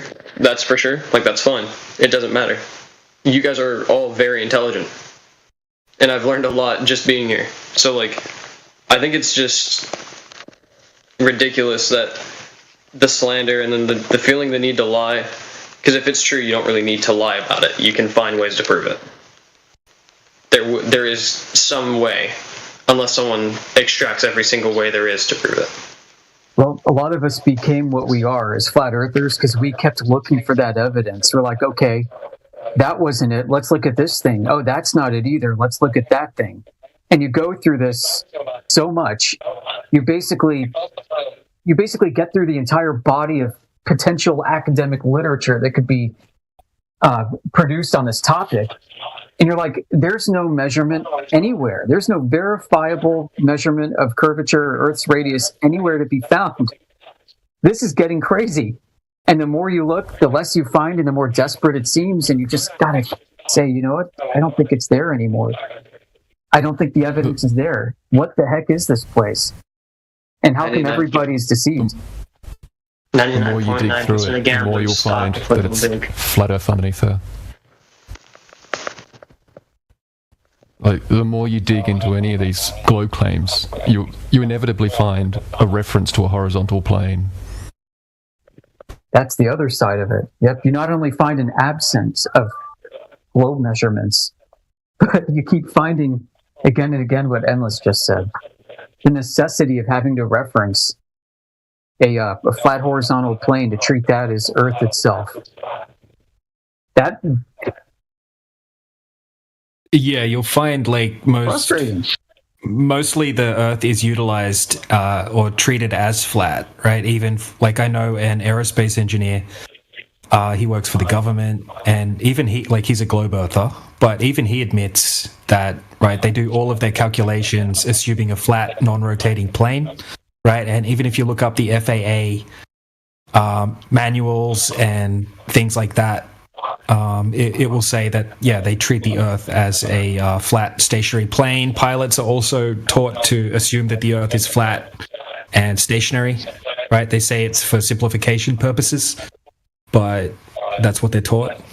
There's tons of pilots, right, from commercial pilots, military pilots that that know that the Earth isn't a globe. They talk about it, right? There's interviews, like heaps and heaps of interviews. Like, we can share all this stuff with you if you want. You do that? Yeah. Post an example in the side chat of an exact pilot or someone saying that?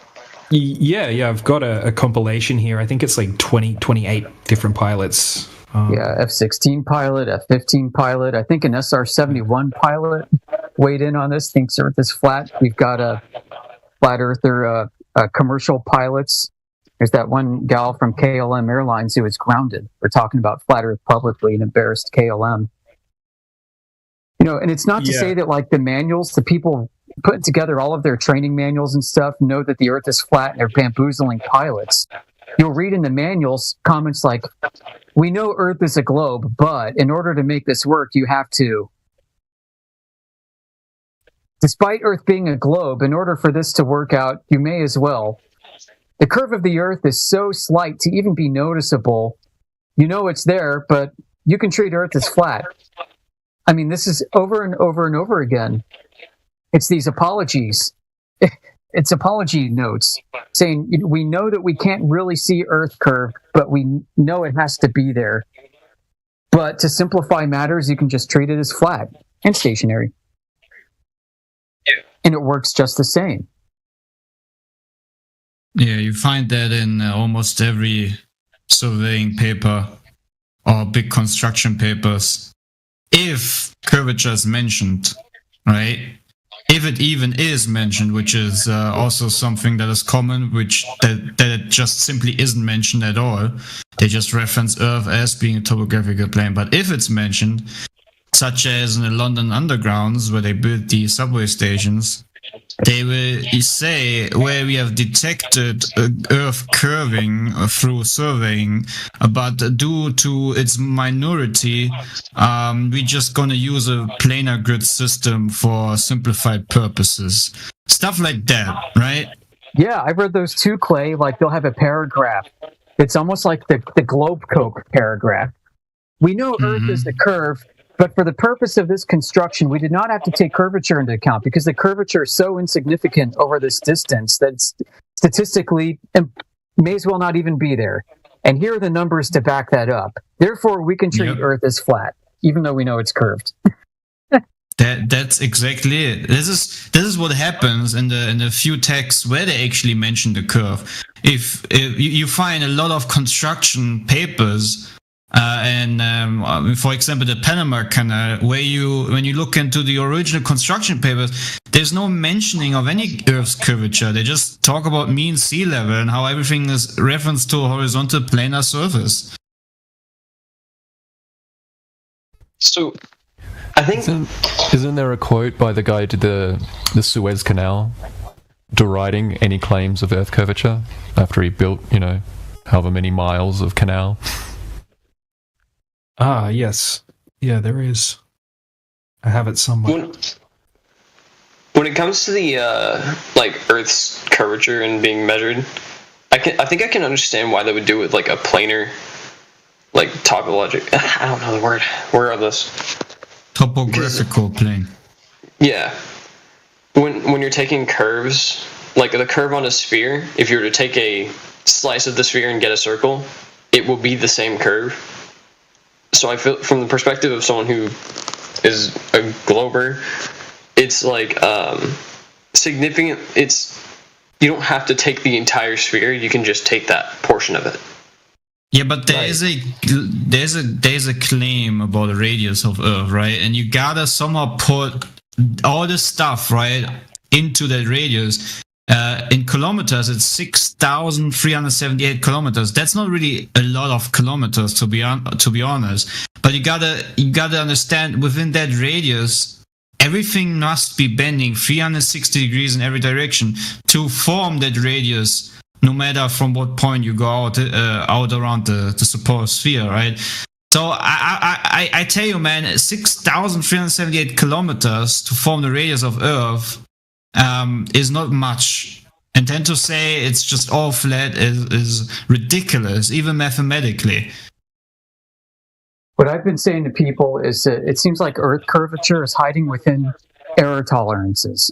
So, for example, somebody will bring up the Verrazano-Narrows Bridge and say the pylons are splayed out at a certain degree of separation from each other to conform to the curvature of the Earth. And you can read this in like coffee table books about its construction. And then you read, okay, so what is the pylon divergence? And it's, something rather insignificant in terms of degrees, right? It's like maybe a fraction of a degree is what they claim. And then you start thinking about, okay, hold on a second. Did they intentionally build it that way like they claim? How the hell did they get such precision? You have more imperfections in the building materials themselves and the assembly process itself and in the cycling of weight loads, whether static or dynamic stress loads, and the tensile strength of the steel and everything expanding under loads and contracting without loads and expanding under different weather conditions. And when it gets cold, it contracts and so on and so forth. Throughout the year, you have multiple feet, maybe a dozen feet, who knows, of expansion and contraction and contortion all over this bridge. And they're saying of that, maybe 2 inches has to do with Earth curvature. And this was intentional? Like the engineers actually intended for that? No, they can't prove it. It's, of course, ridiculous. So you've got the error margin of the entire construction project itself of the Verrazano-Narrows Bridge, and Earth curvature falls within that margin of error, which means you can't accept that there's positive proof of Earth curvature in that situation because it falls within the range bound of error. And this happens again and again and again in everything we look. Earth curvature is hiding within error tolerances.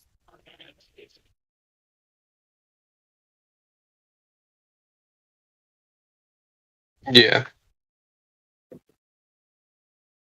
So the problem is, right, we have so many anomalies, black swans.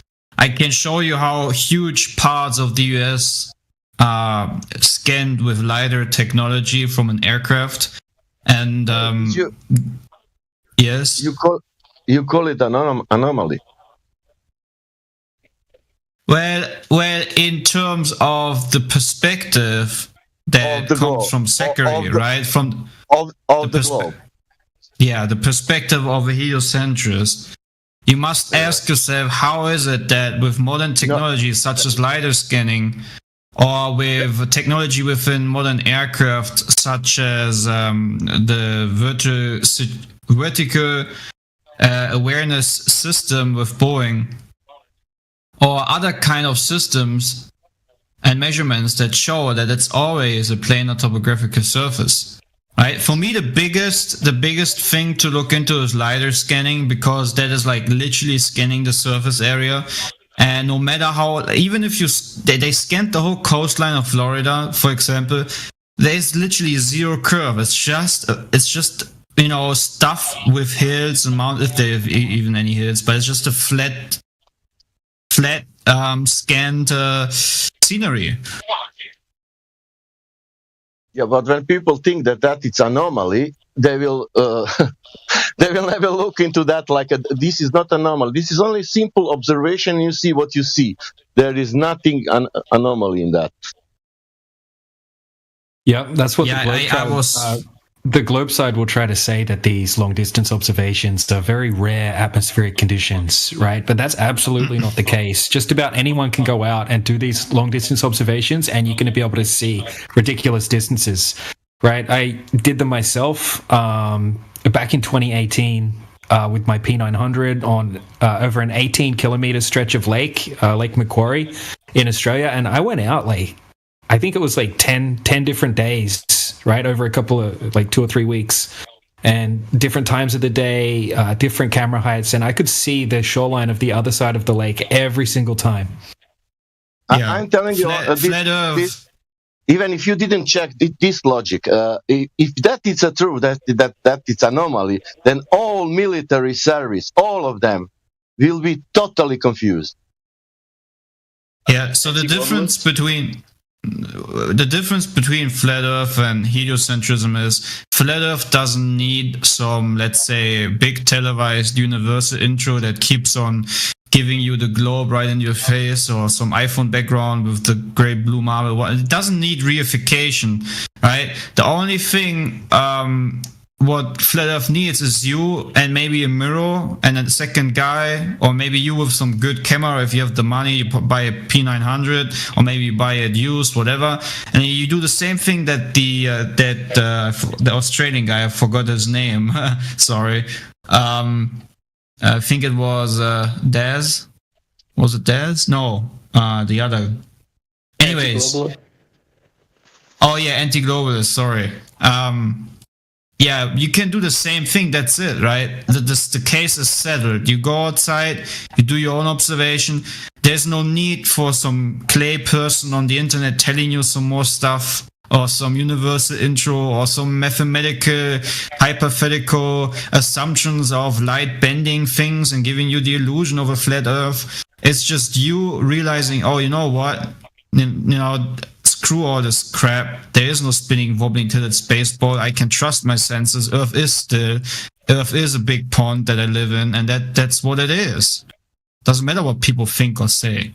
See, that's the difference. But the globe needs a lot of assuming here, a lot of videos here, a lot of this and that, and still at the end of the day, you're just gonna debate conceptualizations, and still they don't even agree on most of their concepts in regards to what they think is true in heliocentrism.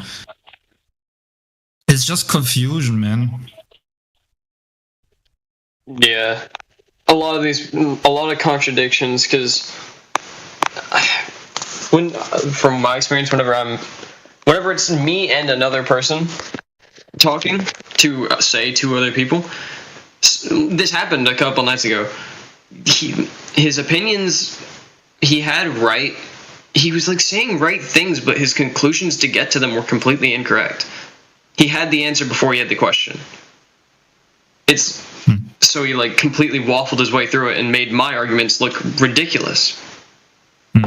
So globalists just can't agree on shit. This is what we deal with every day, right? We have people come in here, and instead of just listening or asking questions, it's as if they read the script, right? That's why we have this common thing of saying, oh, another one reading the script, because they just babble down some things we have heard thousands of times, and instead of getting clarification about how they have been misled into thinking that is true for whatever they're babbling down, instead of listening or asking questions, they get prideful, they attack and, just say, you can't tell me anything. I have figured it all out. I'm just like as the creator himself, Yeah. They're not listening. Only that. Can you tell your argument, and then I will be a Glober. Try it. Me? Yeah. Oh, I couldn't convince you. Can you tell me why Earth is flat? Why Earth is or isn't? Yeah, why are you flat earther? No, I'm not. Oh, okay. My bad, man. But do you guys ever have the experience of like having someone completely agree with you and sometimes say some right things, but then completely be ridiculous and make you look like an idiot? Yeah. Have you guys had that happen, like, in arguments? Yeah. What do you mean, like, against someone opposing us? Yeah, like, you'll be talking to, like, just flat Earth versus a globe, and then you get, like, you're having reasonable words come out of your mouth, and then someone says something completely stupid, and then the person you're arguing with lines you up with them. Yeah, that's happened all the time. Yeah. Because I'm not very intelligent. I'm just ruling in to see how similar the experiences are on both sides. Don't say that. Who told you that? That's a lie. Who told you that you're not so intelligent? I'm trying to keep myself level so I never get an ego. Seemed pretty smart to me. I don't know why you would say that. Well, I can tell you, if you talk like that, I can already tell you're an intellectual, which is great. But never tell yourself that you're not smart enough for something. You have been given all God-given senses that you need, especially for such a simple topic as what the creation you live in is, or the earth that you live in is. So don't tell yourself not smart enough for something or whatever. Yeah, I think he knows he's smart, Clay. He's just being humble, which I appreciate. I appreciate that too, right? But words about ourselves are powerful sometimes. Yeah. So Zachary, like, did you have any other globe evidence or flat Earth questions or things that don't make sense about flat Earth that you would like to go over? I guess the disc thing was explained to me poorly. Like, I know that it's not referred to as a disc, but it was explained to me as if, like, it's synonymous with the universe, which is flat. Oh, okay. Yeah, so it's not compatible with the globe, right? The heliocentric model of the universe, right? So we don't claim that Earth is an object floating around in the heliocentric model of outer space, right? We don't claim to know exactly what the Earth is or whether it is a particular shape or not. When we're talking about flat, we're literally talking about no curvature detected and a topographical plane, right, where you could test for curvature over large bodies of water. But we're not claiming to know the overall shape. So it's not really like globe versus flat Earth, so to speak. It's more like we're testing the globe, right? And looking for that Earth curvature, right? And if a surface isn't curved, then it is basically flat, right? And flat is the default starting position for everyone. Like for you, for me, for everyone, like we don't see the curvature of the Earth. We don't experience motion of the Earth, right? It's like the base axiom, right? That doesn't prove that it's flat, obviously, but that's just like the starting point, right? But it's just like we're all taught the globe model from a young age, right? Most people have never questioned it, never tested it. And that includes people in academia, right? Scientists, all sorts of people. Like the teachers aren't lying to you. Like most people aren't lying, right? They're just going along, right, with the globe model. To get those positions, you just need to be very good at regurgitating the mainstream textbooks. So yeah, we're not claiming to know the shape of the Earth, right? When we're talking about flat, it's just a description of the surface.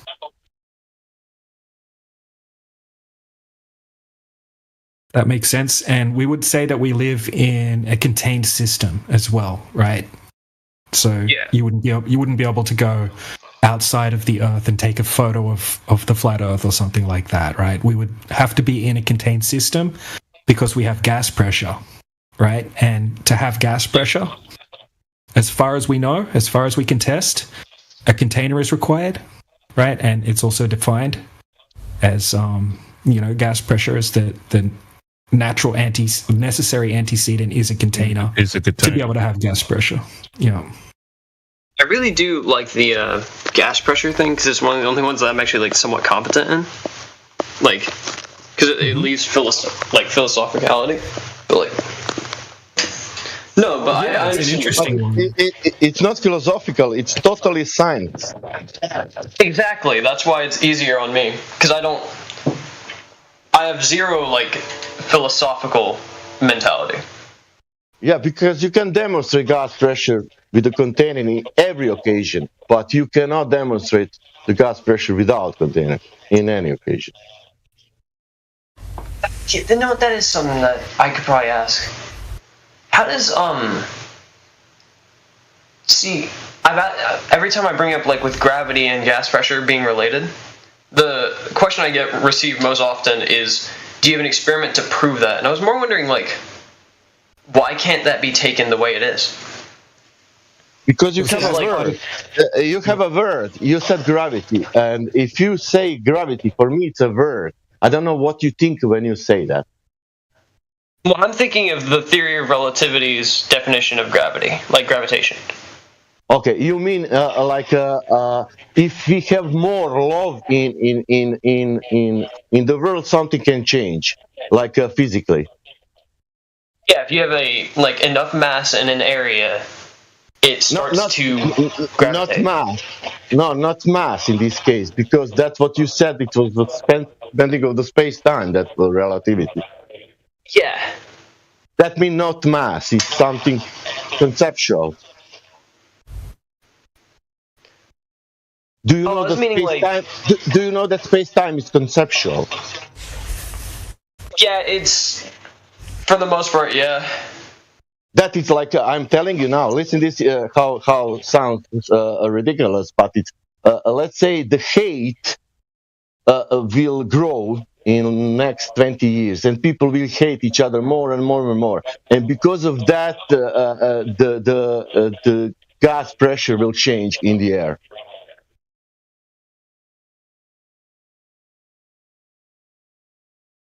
What he's saying is that he's taking something that is conceptual, and he's saying that it's going to affect physical reality.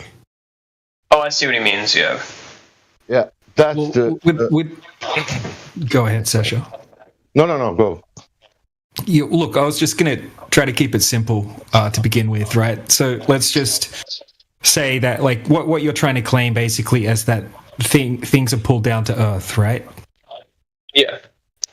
Okay, so that's what you're claiming gravity is. That's more like Newtonian gravity, but let's not get into that at the moment, right? But what we should get into is gas particles, right? So if you look at the definition of gas particle movement, right, or any practical demonstration, gas particles don't have a downward bias. Gas particles move at random in all directions. Yep. Yes. Right, so you'll see the demonstration, or the little practical demonstration that Spectrum put in the side chat there. Right, so in the lower container, you've got a gas pressure system representing the gas that we would have here on Earth, and then in the top container, we have a vacuum representing what you would have in deep space, and then so we have a barrier, right, between the high pressure system and the low pressure system, right? So what you'll see is as soon as that barrier is released, right, the valve's released, the high pressure instantly goes up and fills the available space, right? That's how gases behave. The high pressure will always go to the low pressure system. It will fill the available space, right? So you can probably see without me having to explain any further what the problem is. So, like, the implication is that gravity wouldn't be able to, or just not have enough force? Well, gravity doesn't affect gas particles. They move at random in all directions. They don't have a downward bias, right? So if you have, say you have a gas particle and it's shooting upwards, right? It doesn't do a parabolic arc and get pulled back down to the earth via gravity, right? It will just keep moving in a straight direction until it collides with another gas particle or against the wall of its container. Yes. So yeah, no gravity when it comes to gases. So, to my understanding, right, the way, and this is gonna, you were under Newtonian gravity, that makes sense. The way that I understand it, when an object of mass, we'll just say the Earth, has its little, bend in space-time, you're pushing, it's like pushing a rock uphill. Anything that has mass is the rock. So, you can't get that. If you don't have enough energy to remove it from our atmosphere, it won't leave our atmosphere. I think the reason it doesn't apply there is because the high pressure is significantly stronger than gravity's force. Right, but once again, we'll get back to requiring pressure, right? And to have gas pressure, you would need a container in the first place. But look, even if we grant you whatever, let's just say in reality, on your globe, gravity is strongest closer to the Earth, right? And nearly all of the air, right, the gases in the air are produced at ground level, right, by plankton and all sorts of different processes, right? Most of them are just created around or beneath the Earth's surface, right? So that's where gravity is the strongest. So how come it has no effect on gas particles whatsoever? How are these little gas particles getting up to Mount Everest and all that sort of thing, right? I'd say it's because it's warmer in this area than it is up there, because kinetic energy is much higher down here. Do you know there is no up there for heliocentric model? No, I mean up there as in Earth's atmosphere. Okay. Can I ask you something? How you perceive the atmosphere? Is that something big, enormous gas, or something small? Perspective to us, the atmosphere is rather large, but in perspective to the Earth, it's very small. Atmosphere? Yeah. It's about Okay. And how much is big comparing to the vacuum of the space? Oh, it's microscopic. And what is the difference between atmosphere pressure and that vacuum? That you said it's how much is bigger. Yeah. Oh, what is the difference between them? Yeah. What's the distance? Oh, no, distance between... Difference in pressure. The ratio. I couldn't tell you because I believe it reaches equilibrium. Okay. Here is 14.7 psi on sea level. Up there, not up there, all around, because you are traveling 66,000 miles per hour all that time through that medium with that small atmosphere. You are going 66,000 miles per hour through 10 to minus 17 torr. That is something like 17 zeros and plus, because this is 14.7. Yeah, that's like 17 zeros behind that. What is going on here on the Earth with the atmosphere? Wait, just to put that into just to give an analogy to that, right? The most powerful vacuum chamber that we can make here on Earth is 10 to the negative 12, apparently. Right? Oh, I don't know. Okay, I understand what you're saying now. Yeah, so the vacuum of deep space, right, 10 to the negative 17 torr, is hundreds of thousands of times stronger than the most powerful vacuum chamber that we can create here on Earth, right? Even NASA has a big giant vacuum chamber, and to stop it imploding, it has to have 8 foot thick reinforced concrete walls. Right? It only gets down to -6 Tor. Yeah, Awesome. that's only That sounds -6. So the vacuum of space is millions of times more powerful than that NASA vacuum chamber that requires those 8 foot thick walls. Yeah. Just to give you an idea. Go back to that. Go back to the temperature point you were bringing up. Have you heard of the thermosphere? Thermosphere. I have not. Who's speaking? That's a claim of a layer of Earth's atmosphere. It's about 100 kilometers to 1,000 kilometers above the surface, and has temperatures of up to 4,500 Fahrenheit. So they don't even claim that it's particularly cold at the point where. Wait, 1 second. Well, that's what they tell us, and then you're claiming that. Right, I'm not claiming that's true. Yeah. Yeah, and then he's claiming that because it's warmer at Earth's surface and colder on the top of the mountain is why gas is doing what it's doing. So in his world... It's a reasonable point to bring up, but in his world disagrees. In his world, heat lowers and cold rises. Interesting. Wait, can I explain... And all these layers of gas, thermosphere, ionosphere, atmosphere, how many of them are? 4 or 5. They're all around Earth, going to some, let's say, height, and they are all going 66,000 miles per hour, around the sun, together like that in layers. Do you understand? Yes. Okay. So can we just let Endless finish his point and then let Zachary reply to Endless quickly, if that's okay? Yeah. So it's just like the point that as you lower temperature, the kinetic energy of the gas molecules does reduce. But inside in their model claim, high up there is an immense amount of thermal energy being imparted onto the gas molecules. So, I mean, you bring up a reasonable point, but it conflicts with the claims of the globe. So the thermosphere, that actually kind of is why we lose gas. The thermosphere is the only part of our atmosphere in that specific region that's that hot because it's Sorry, I'm out of breath. Sorry. It's solar radiation is constantly impacting it. And you know what? It's interesting about that thermosphere. When something comes back from space, it burns up in that thermosphere. But when it goes to space, it doesn't burn up in that thermosphere. It's interesting. Isn't that weird? No, it does burn. It does burn up in the thermosphere. That's why it leaves. That's why gas will leave. It burns up going. No, the material rockets. Wait, say again. He's talking about the material is supposed to burn up coming into the atmosphere.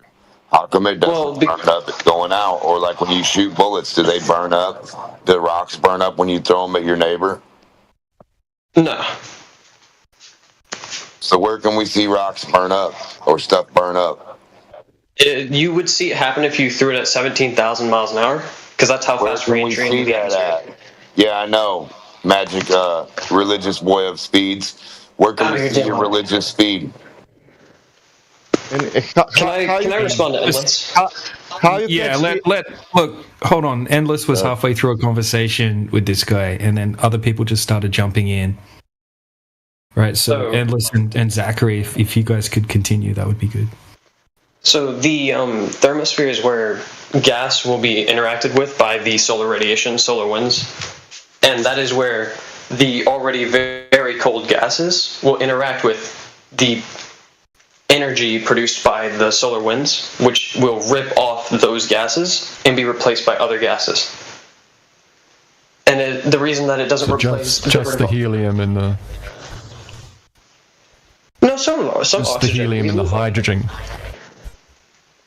Sorry. What fraction is the claim though?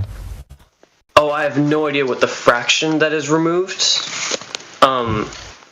But it's not. Mostly they just say it's the helium and the hydrogen. It's not a lot. That is lost. Yeah. If you don't mind, gentlemen, I'd just like to add to this. You know what I find interesting is he's very good at remembering what he read or was told about this topic, but he doesn't question any of it. It's just like, oh yeah, that's what happens up there for sure. Because this is stuff that I specifically learned very recently while speaking to an astrophysicist. And I'm pretty much directly quoting him. Which is kind of the field that I want to go into. For why? Did he give you an explanation for why the thermosphere is selective about which molecules it heats up? It heats them all up. It just releases them in different ways, but it's because argon, oxygen, all those ones that stay lower are because they are much denser molecules. So not because of gravity. I mean, they have a higher mass because they don't have a higher mass. They have a lower charge or something like that. Yeah. So, argon which molecules are being heated up to 4,500 Fahrenheit in the thermosphere? All of them. So, do they have the kinetic energy of gas molecules at that temperature? Oh yeah, it's enough to remove them from the thermosphere. That's why it happens. That's why that's why it gets replenished. And the reason that it is not very much is because the magnetic field of Earth, being made of mostly magnetic properties in the core, it deflects a lot of solar radiation. Right, so the claim is gas loses its kinetic momentum because of the low temperature, but there is this region of very high temperature. Yes, at the... Can you see the contradiction there?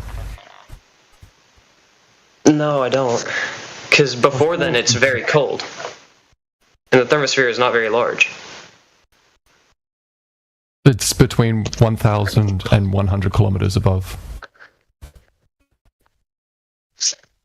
Yeah, it's larger than the other area ones. Defined as the thermosphere. Yeah, it's large, but I'm saying, like, it's not as in it's, like, in between two other ones where you can find more atmosphere. It is the absolute furthest layer of our atmosphere where you're going to find, like, molecules that still belong to Earth. If I recall, this whole topic originated with the question of gravity. So we are where we are now in this conversation. And how does what we're discussing now, these molecules and whatnot, pertain to your gravity holding the atmosphere to the Earth?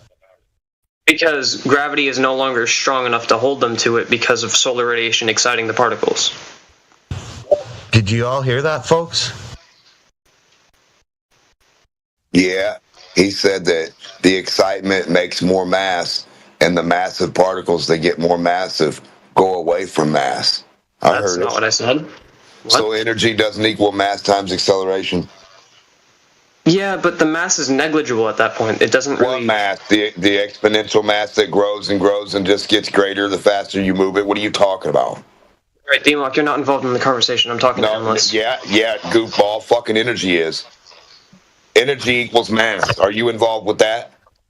Or is that just a ghost story to you? And I'll remind you, Zachary, it's an open panel, eh? So he is part of the conversation. He's listening in. He is. I'm sorry.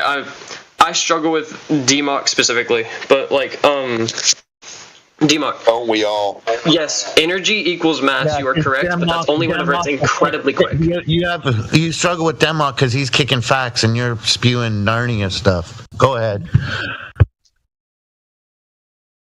No, it's because you interrupt and you're really rude about it. Fool nothing guy. I interrupted nothing. Yeah, Karen, don't moderate the room. There's moderators here already. Thank you. Guy who with the real deep voice. Can you interrupt us with 15,000 miles an hour with an object that really goes that fast, and how would you prove it? No, he's on your side. Yeah, he is. Well, then he should shut up. People aren't on my side when they talk against me. I don't think Snack is on his side. Oh, wait, what? No, I didn't mean like... I meant like he agrees... you agree with him, correct? I thought that was Reg talking, right? No, that's Snack. My bad. No, it's one of your buddies who are mad because they don't understand as well as you don't. When you pick something up and throw it, as soon as you pick it up, you're making it more massive by moving it. You're putting more force or potential ability into that fucking object. Now you're saying it's getting smaller and releasing like a butterfly. Now it's so not massive, the Earth won't mess with it. Which one is it? Which one is it? It's being heated up, so its kinetic energy is rising, so it has more ability to move and exit our atmosphere because it has more energy than the Earth is pulling on. It shouldn't be doing that. Energy equals mass, you idiot. Does mass attract mass or not? Energy doesn't equal mass. No, mass. Does it attract mass? Yes, it attracts mass. And if energy times mass is acceleration, anything you move equals more fucking energy you're imparting to it, makes it more massive. You're going to do more work, more damage. Don't act like you're this dumb, dude.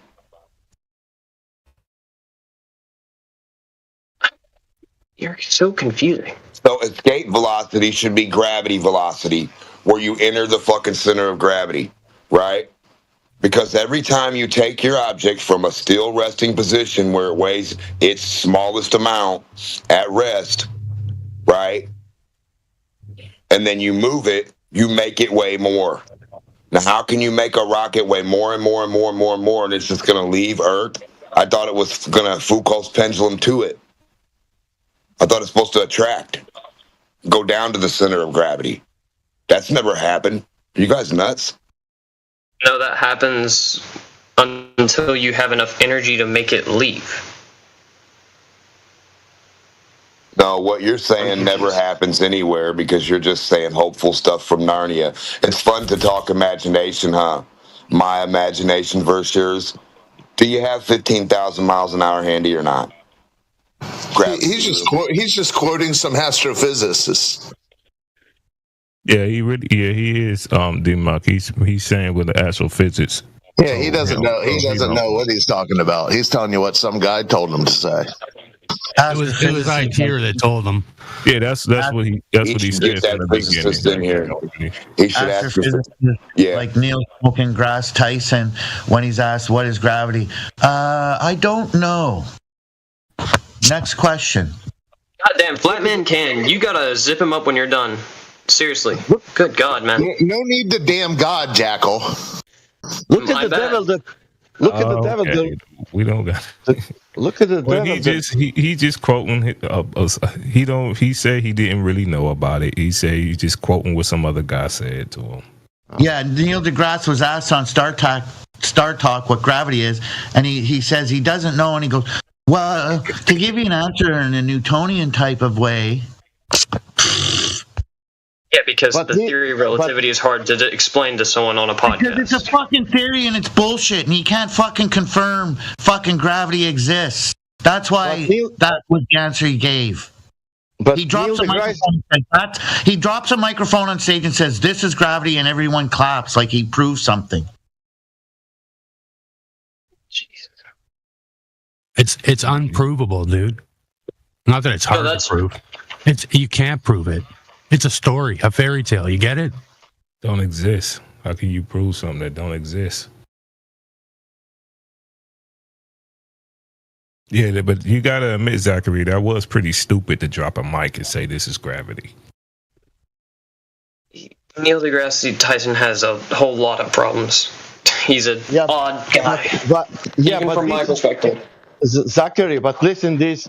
You are not there, and you started to explain what gravity is, but he's there in mainstream, and he's saying, I don't know. But you are here on some 24/7 flat earth server, you know, and you know to explain what gravity is. You don't have some kind of humility to say like him, I don't know also. Oh, okay. So do you understand how that? Do you understand? No, I understand what you're saying. Like a third person who are listening, like there is a guy knows here, but he's throwing a bus under the bus. The Neil deGrasse Tyson. Who is he? Like I will ask, who are you, Zachary? Now, because I think your knowledge is better than. Okay. I'm a 17-year-old high school student. But why are you throwing under the bus the Neil deGrasse Tyson then? I'm not. I'm saying, okay. I think he said he didn't know, more than likely because there is quantum gravitation, there's super gravitation, and then there is the theory of relativity's form of gravitation, and then there's Newtonian gravitation. They're all different, and they're all plausible theories. Listen yourself. You're starting to explain you, Zachary, but there is a guy, astrophysicist in the mainstream media, telling us, I don't know, but you are telling me now that he don't know, but I will tell you. There is a Zachary, you are telling me now. Oh, he doesn't know either. He just said they're all plausible. Yeah. It's saying something that's all plausible. You have to be able to validate it. So how was it validated again? You don't need to say it for it to be validated. Okay, so I can call my neighbor at the end of the block. So it doesn't need to be plausible to be validated. No, it doesn't have to be plausible to be validated. So I can call my neighbor at the end of the block, a crack dealer, 24/7. But if the traffic's not going in and out of his house and nobody ever gets seen coming out smoking a crack pipe, well, then you'd be lying, right? The fact doesn't change, though. It's not validated, though, is it? Yeah. What the hell was he pontificating about then, Tenza? That's what it sounds like. It sounds like he's just saying, like, oh, well, I'm still calling the cops on him. Hold on. It sounds like you're saying that it doesn't have to be validated in order for it to be true. Like, you don't have to prove it. So you could just come up with whatever we want, right? Come up with any story you want, as long as you can. Wait a minute. So my neighbor at the end of the block sells crack, whether I can prove it or not. Cool. Right. So you're saying basically what you're saying, Tenzo, is basically you're saying that you could come up with any explanation you want, as long as it sounds like it makes sense. Therefore, it's true. Yeah. If it sounds like it makes sense, people are gonna believe it. Yeah. Well, people gonna believe whatever they want. All three of them. All three of the things that he said were plausible. They're going to believe them all simultaneously. No, not that. But they can believe not that. Not the thing we're talking about. Got it. The point is, they can believe whatever they want to believe. That don't make it true. That's the point we making. So how was it validated? Whichever one you think is true, pick one. I didn't say it was validated. I'm talking to Zachary now. Oh wait, say that again. I thought you were talking to someone else. How was it validated? Pick one. Oh, dude. So they're all theories trying to describe why objects of larger mass attract objects of smaller mass. That they're not validated, right? The question. So it's not valid then. I can't validate it because I can't get an object with large enough mass. Nobody can, dude. Nobody can. That's the point. That's our point here, Zachary. When it comes to a lot of these things that you're not able to validate, you're forced to beg the question. You have to say, sure, it doesn't work on a smaller scale, right? What we're claiming works on a smaller scale, but what you're claiming doesn't work because you can't. You would need, it only works in the heliocentric model as a whole, as something that you can't validate. And then another problem is that you guys is claiming that it's science. But science actually tried to prove things or come up with hypotheses with experiments, which is another way that you have an empirical study, which involves validation. So you can't have the validity of science where validity is actually validated and make a claim of something that is not actually using science. You're just saying, well, this makes sense, and we think this makes sense, and we think this makes sense, and it's more plausible. This may be true because we believe this. Another thing that is not validated, which is space, which is not validated, but we believe that is real. So therefore, gravity. You see, and we have not just this gravity. We have 4 or 5 different versions of gravity, and one is more plausible than the other. All of those is just explanations, but they're not explanations that's backed up by anything, which is a basic which is basically a basis assertion. Hate to say it that way, but that is what you're explaining to us right now.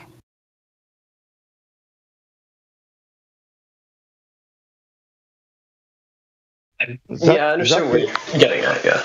Zachary, is it for you logically if you drop something that kind of thing it's falling, showing you, like giving you like a mind, this is gravity? Yeah. Okay. I believe if I understood what you're saying. Okay. Yeah. If I drop something, can that stuff, what I dropped, fall on the curved or on the flat surface? On a curved surface? It cannot fall on the flat surface if I drop something. No, it can fall on both. Of those. And now, if we have that force, what is falling down, how we will realize is it falling on the curved or flat surface?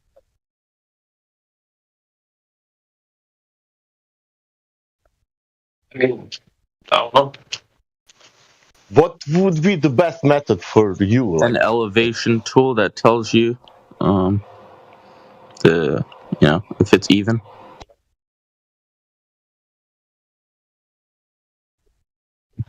AKA flat. It will fell on one point, that's for sure.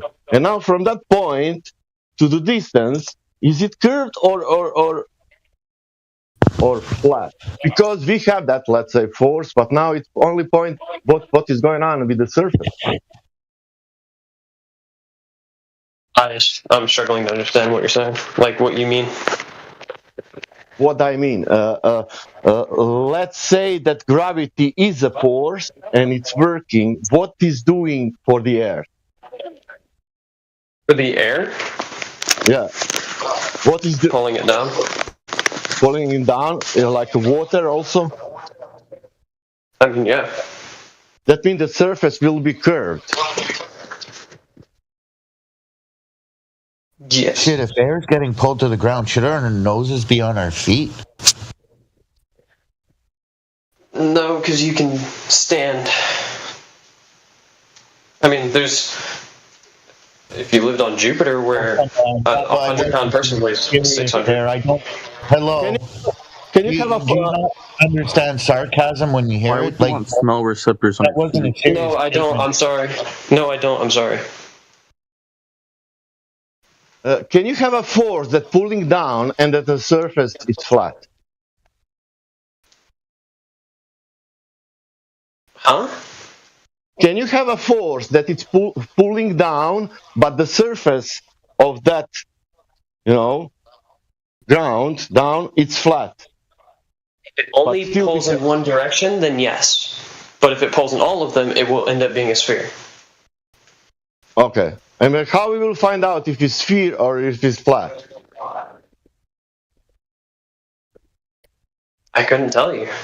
I don't really... How we will find out that basketball is spherical or flat? Look at it. It's a sphere. What if basketball is like a 200-meter bouncy ball? If it's large enough to be perceived as flat, then yes. I would say it looks flat. It looks flat. But he asked you, how would you figure out if it's a sphere then? Yeah. I mean, probably the same way that... make a ball flat and bounce. Well, I think that's besides the point. Do you think that somebody figure in these 2,000 years that somebody figure out that? Yeah. And that we get the size and everything. Yeah, because we've gone further in the past decade than we've gone in the past 2,000 years. I can see it happening. Really? So I just want to... hold on, wait. I want to press him on what he just said. Further in the last 10 years than we have in how... In the past 2,000.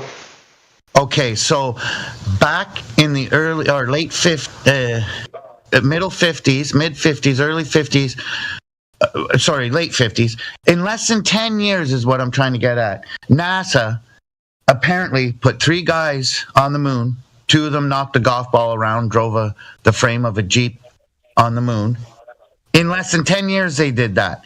And you're telling us now in the last 10 years, since 2015, we've come further than we have in hundreds of years, yet Artemis can only send mannequins into space to orbit the moon, not people. How is that possible? Because we don't find interest in going to the moon anymore? Because we haven't advanced more in the last 10 years. Because we haven't advanced in the last 10 years more than we have in 200 years. You're full of shit, that's why. Give me an opportunity to explain. So you've been alive, hold on, you've been alive for 17 years and you've decided there's nothing on the moon that's of interest to you? The only thing on the moon that's of interest is the polar caps. Okay, that's something. And the soul recycler. And we're going back to go investigate. There's nothing on the moon. There's nothing on the moon for us to be of interest to. I mean, dude. There's a soul recycler that recycles our souls and puts us in eternal hell. Did the astrophysicist tell you that there's nothing on the moon, Jackal? Zachary, why these people doesn't believe in globe? I didn't even realize this guy hasn't even been alive for half of the time I've been alive, and he's believing this stuff like it's ice cream with whipped cream and a cherry. He's just reading some odd script. There's no way in hell that a 17-year-old came up with the idea, well, there's nothing on the moon that's of interest to humanity. Why would they say they're going to have colonies on the moon by 78 if there was nothing of interest there? Why would they promote public space travel, if there was no interest in space?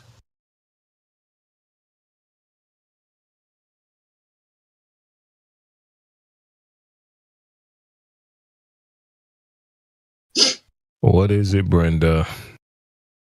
Yeah, God. Oh, we would not be apologizing. Yeah, Jackal, you're real eager to get out to Jupiter. Yeah, you're real eager to get out to Jupiter. Yeah, you're real eager to get out to Jupiter, aren't you? Why? What do you mean? Well, you just brought it up. When did I bring? Oh, wait, were you talking about like? Oh, wait, what? Huh? What? Who? What? Who? How? What? Yeah, listen. Who brought up Jupiter? You did. When? You did.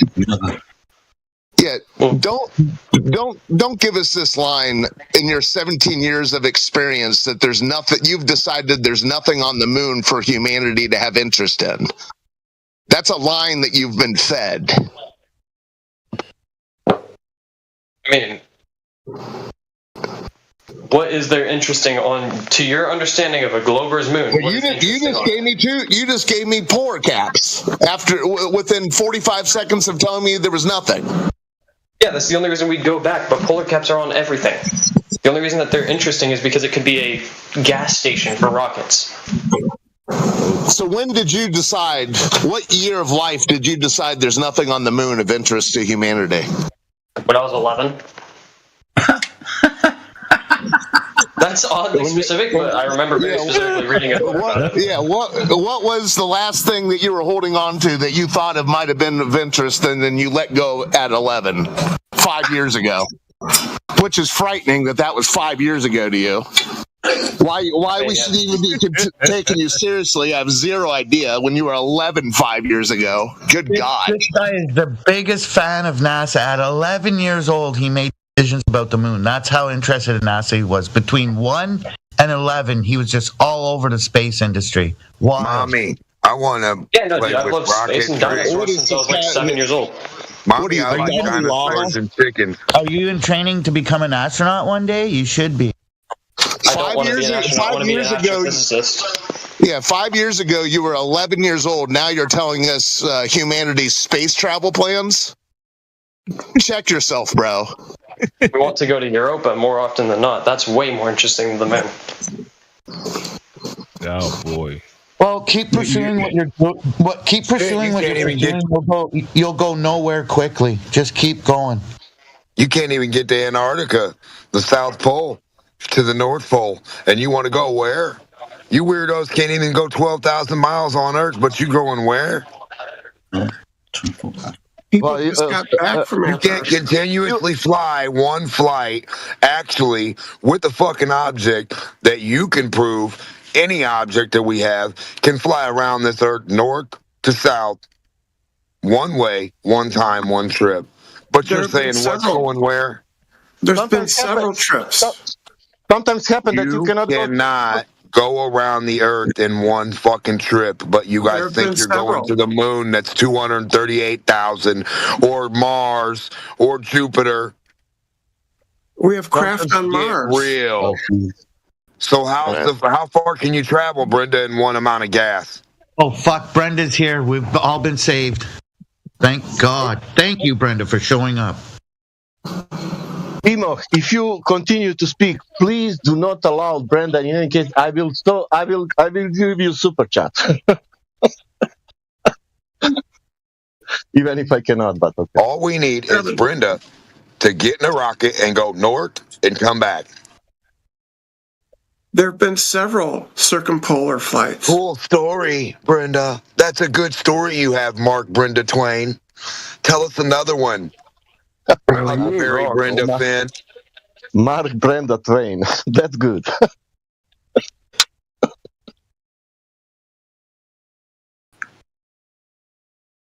Huckleberry Finn Brenda. You ever read that book? Brenda, why you don't want to accept that these people saying only that sea level is level and that's their position? They don't want to hurt nobody. They are only telling that. Why are you coming here to ruin their flatness?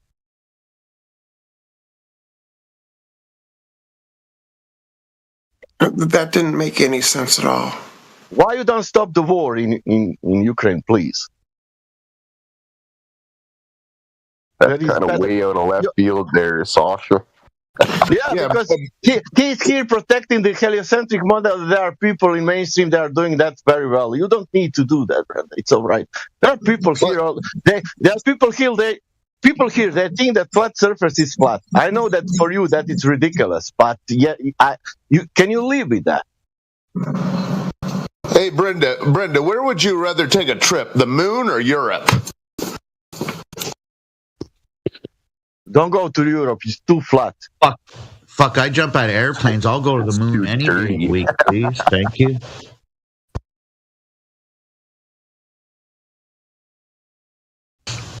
It would just be so awesome. Like, at this point, if what NASA claimed had gone through and there was colonies on the moon by now, I should be able to withdraw $1 million, grab 3 of my friends, $250,000 each. Let's go to the moon for a weekend.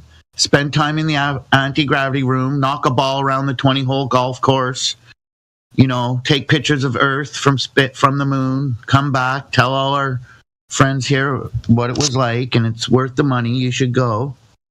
But no, I got to reinvest that $1 million in businesses and multiply the money. I can't actually go to the moon. Isn't that weird? Wait. I just have one more smart-ass question. Hey, Jackal. Did you tell this astrophysicist teacher of yours that you find Europe to be more fascinating than the lunar surface? No, Europa. It's a completely different thing. Oh, Europa. Oh, God, I thought you said Europe. That's the moon of a planet, apparently. Okay, so you just want to get off to Jupiter, Europa, then the exoplanets, and the La La Land. Yeah, like how are you getting to this world? Yeah, how are you getting to moon we've never been to? Like, that's crazy. You know why they don't want to go to the moon? Because you can see the moon. Did people go to Antarctica? Because of the firmament. Oh my God, is she still on this? Yeah, did people go to Antarctica? We're waiting for you, Brenda. Get down there. Make sure you go directly to the South Pole and only use a canoe. Brenda. People went south of Argentina. Yeah, they went there. It wasn't the finality you thought it would be, Brenda. It was only your favorite place, Brenda. Punta Uranus. They went to get their Punta Uranus. It was always the south of Argentina. Always. No, did Jaron and Whitsitt go to Union Glacier in Antarctica? From the south Argentina. Is that correct? Did they go to Union Glacier? Yes, from Argentina, always. Just answer the question. It's yes. Can you tell me one expedition from South Africa? Well, he just talks shit. Yes, we did the other day. In actual fact, we've been saying yes for the last couple of weeks. And? They saw a 24-hour sun. Yes, they did. And? Welcome to the globe. Thank you. You got it right the first time, Brenda. Yeah, it refutes your globe. Welcome to flat Earth. Okay. It refutes your globe, exactly. Okay, so if you could put that okay, so if you could put that into a logical syllogism for us, that'd be great. We'll give you your first premise. You observe a 24-hour sun. Give us the next premise where you reach a conclusion. Come on. Folks, this is the thing, Brenda. This is the same Brenda who, when she witnessed that boat zoom out, admitted that boat wasn't behind a hump of water, and I welcomed her to Flat Earth, and she's still promoting the globe. Yeah, because you didn't understand how perspective works. Oh, believe me, I'm an artiste. I paint, I oil paint. I know exactly what perspective works and how it works. Thank you. Yeah. You're waiting for that logical syllogism. Oh, jeez. Yeah, so the 24-hour sun destroys your flat Earth, right? And you're just in cope. You're just cope. This is just cope. No. So an observation in the sky destroyed what I witnessed on the ground. Yes, Good job. Yes, Thanks, it did. Brenda. Yes, it did. Okay, so form that into a logical syllogism. Premise, conclusion. We'll give you a first premise. We observe a 24-hour sun in the Antarctica. Give me the next premise where you've had both premises together and you reach a conclusion. That's not the argument. That's not the argument. No wonder you don't know anything. Excuse me, I'm trying to make you make a logical syllogism so you can make this happen. How does a 24-hour sun prove the Earth is a sphere? I'll give you first premise. We observe a 24-hour sun in Antarctica. Give me the next That's not the argument. That's not the argument. I want to play games, do you? It's an interesting one, Brenda. It's interesting. That's not the argument. That's not the argument. Sorry, it's not the argument. Okay, then. Give me the argument. Make it logical and sound. Right. It's a prediction of the flat Earth that you will not see a 24-hour sun in Antarctica. We did see a 24-hour sun. Sorry, when did we make that prediction? Yeah. It doesn't matter. When? I'm making it right now. I'm making it right now. Hold on. You making an argument for us. No. Let's be honest, man. On all the flat Earth models, on all the 3D models, the internet models, everything, there's no 24-hour sun on the South Pole. It just doesn't exist. When did we make a claim about the sun? I know there's no one agreed model of the flat Earth. Great. Can you show us? Can you show us? You can make the syllogism, Lesha. Yeah, sure, I can make the syllogism, whatever you want to call it. Oh, it's a straw man then. That's y'all. It's not a straw man. It's not, in no way, shape, or form is it a straw man, because I can go into it. I'm not changing the sun. You're making an argument for us. It is the definition of a straw man. No, I'm saying it doesn't agree with any 3D model of the flat Earth. That's what not 3D model. Look, go on the internet, man. It's all on straw man. Okay, so straw man then. It's not a model. Look, give us the model. I can't straw man my own argument, right? So I can't do that. If you're giving someone else an argument that you're going to burn down, it's a straw man, sir. Yes. So come on, my friend, help us out. What's this model you're talking about? What is this then? No problem. Cool. Awesome stuff. Is it a model that I've given you or anybody in this room's given you? See, I don't talk to any of you, so it's not. Because you don't have the straw man no more, you don't want to talk. No. I was just getting the model. I got it now. You have a straw man. Okay. Let's just do the same thing for the globe. Let's just build a straw man and then burn it down and be like, oh, globe loses. No, fine. Okay. Anytime someone says, well, that's not the globe model, be like, tough. We're using the logic of Lisha here. With Lisha's logic, you never have to engage with anyone with a different opinion. You just assign values to their opinion and then say you debunk them. Now I will just post what you never claim, but I will destroy that what you never claim. You are doing that right now. You're trying to burn down an argument no one's making. I have heard those times. All the big, even Rayleigh used to say that there's no 24-hour sun on flat Earth. That's great. There's no one in here. Rayleigh's here. Who? Who's that? Rayleigh said it in what year? This year. Okay, last year. Hold on. He says he doesn't talk to any of us. Now he's talking. Yeah, now he knows what Rayleigh told him. Long time ago. Okay, so Rayleigh said it a long time ago, but not recently. Okay, here, how about this? I'll play along for Speculative Sunday. There is no 24-hour sun in Antarctica. The final experiment. Okay, now what? Now what? You'll shit yourselves, and have to change. Wait, hold on. Redo your makeup. For Speculation Sunday, Leisha, in the purpose and spirit of Speculation Sunday, I will speculate. There is no 24-hour sun in Antarctica. Okay, now what? Nothing. Live your life. Enjoy. Okay, so no argument there, sir. A completely vacuous idea without any form or function. Right. So what he's saying is he's speculating, or he's making a claim that there is no 24-hour sun. Now you're saying that you went to Antarctica and proved that there is a 24-hour sun. What have you proved? That the flat Earth model is incorrect. Okay, which model? Right. Yeah. What model? Because the only thing that he talked about was the sun. All of them. That's what I was hoping I was going to go All there of with them. All of them. Which Great. one? Great. So great. So the only thing that he talked about was the sun. Great. How is that relative to the Earth? Who is he? Who is he? You said. I mean, you're saying Crick. Crick said that there's no 24-hour sun. You went to Antarctica. I'm talking about the sun. And you went to Antarctica, and there's a 24-hour sun. But that's the one time you went to Antarctica. That's not a flat Earth model.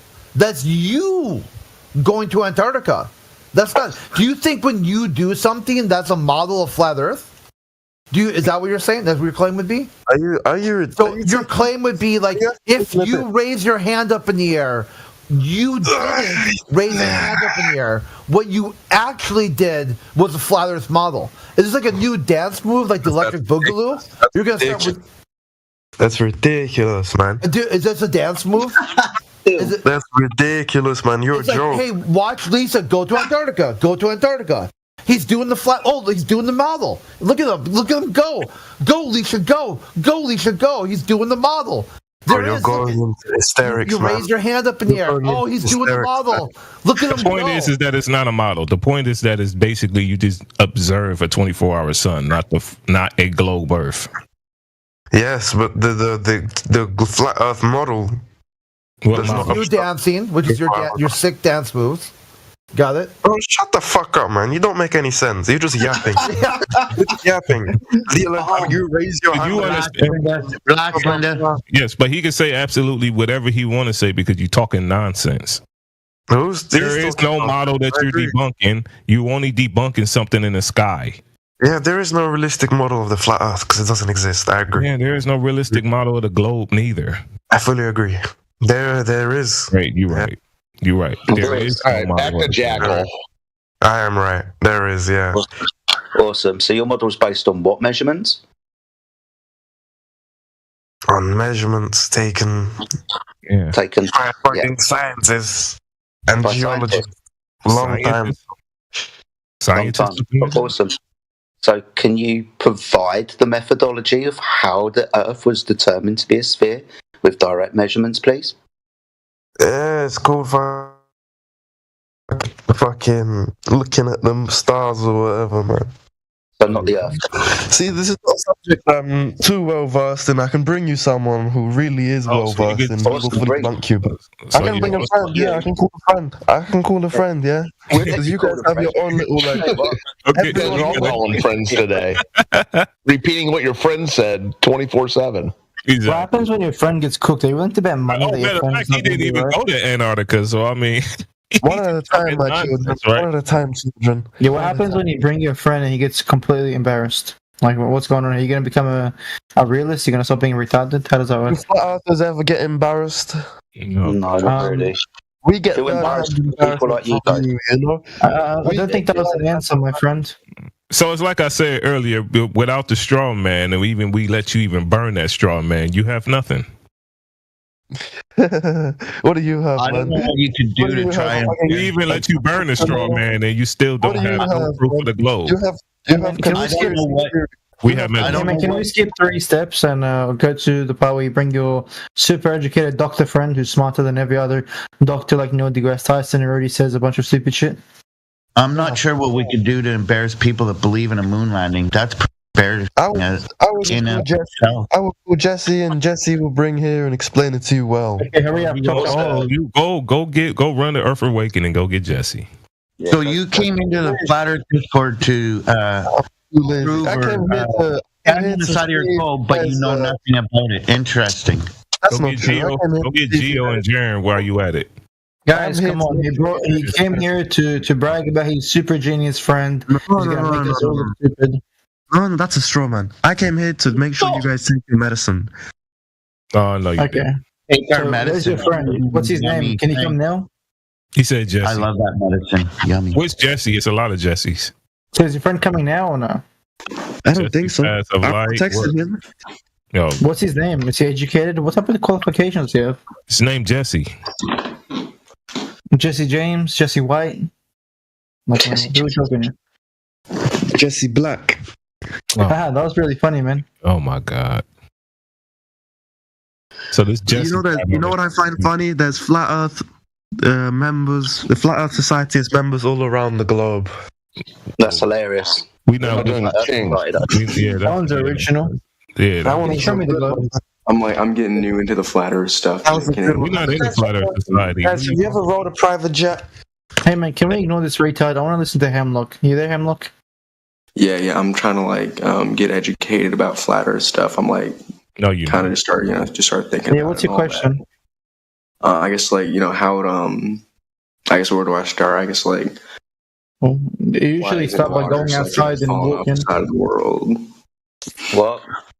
So you want to start with falling off the edge of the flat Earth? Yeah. Wow, yeah. Brilliant. Why do you? Let's ask him this: I'm just trying to educate myself, dude. If you're not a troll, then I'll ask you this: and if you're not a troll, that is, do you believe that we believe that the Earth is a disk in the vacuum of space? I mean, that'd make more sense than it being round, I guess, right? Well, no, but it's the in the vacuum of space. People have the inability to follow. Like, we don't believe in the vacuum of space. Do you understand that? Yeah.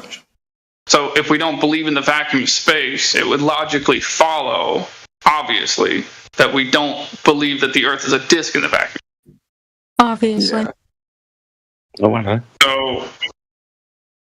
So what I'm saying is, what edge do you think that we believe in that there is to fall off of? Well, I've heard there's the little ice wall thing. I've heard there's more Earth outside. Have you seen it? Whatever. Yeah, but you gotta be careful with what you're saying. You're saying ice wall, but just stop right there with the ice wall thing. So if you go far, ice wall could refer to the shoreline of Antarctica, but that's not an edge of the Earth as a whole. That's just where the water gets so cold it turns into ice, and you're no longer sailing on ocean. You're just walking on ice. That's not an edge of the Earth. I guess that makes sense then, yeah. And elevation doesn't increase going that way, no matter what's that way. So on a globe, every millimeter that you go horizontally should be increasing in elevation as the ball drops away. So we're looking for the drop or the increase. I'll take the increase. You guys can look for the drop. Right, so when my balls are dropping and my dick's increasing, when you don't have I'm beating my shit sideways till it's flat. Troll. Whoa, excuse me. I want the floor for a second. For everyone listening at home, there's your intellectual level of your glober. When his balls are dropping and his blah blah blah is whatevering elsing, yeah. You didn't even look at dropping. Buddy, people fucking thousands of years ago figured out the world was flat. You guys can't do it. Fucking with all. Yeah, how did they do it? Repeat it for us. What'd they do? What'd they do, buddy? 1,000 years ago in your sandals. Repeat it for us and film it, buddy. You can't repeat it today, 2025, buddy. Shadows. Hey, shadows. Go repeat it, buddy. Do it on different shapes, buddy. Let's make sure, buddy. It's hard, right? To really come in here and want to hear some intellectual dialogue, then you hear some guy talking about his balls. It's a bit weird. I think you're really used to ball talk, I'm not gonna lie. You sound like it. Yeah, so any more trolling, I'm just gonna start handing out mutes and bans. So, yeah. it's not like he's the first guy to say that. Like, I've heard that same joke at least 10 times. I mean, it's the only thing that's like more common. That is the most common one, which is what they said earlier. Like, oh, are you guys ever afraid you're gonna fall off the flat Earth? Derpity derp derp derp. Like, oh, you think that's an original thought? Like, you think you're the first person to think of that? Like, oh, I'm so smart. I came up with a funny.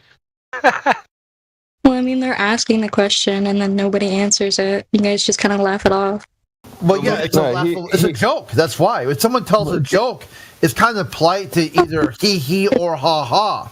And he got both. Some people he and some people ha ha. If it's okay, I'd like to be more charitable, right? I mean, can you repeat the question that he asked that you want answered? Well, hold on. Let's remember what he said. He goes, he's afraid of falling off of something, and then he mentioned a wall.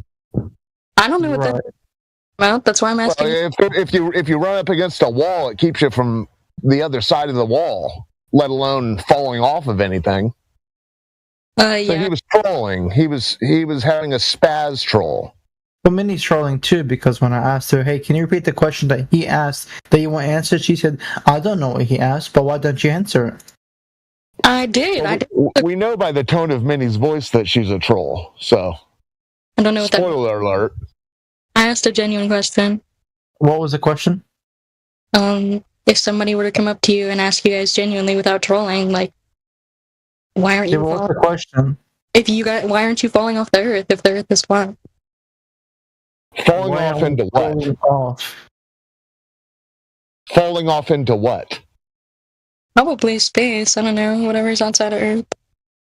Well, maybe if there's no space to fall off into, then what are you going to fall off into? There's no space? What do you mean? Well, the space is all imagined. Oh, okay. Can you explain that part? Let's be clear. The vacuum of space, like three-dimensional space, is real, but the setting known as the vacuum of space is not real at all. Yeah, where do you fall off your globe into space? Go to that spot. Yeah. Funny bunny. Where do you fall off?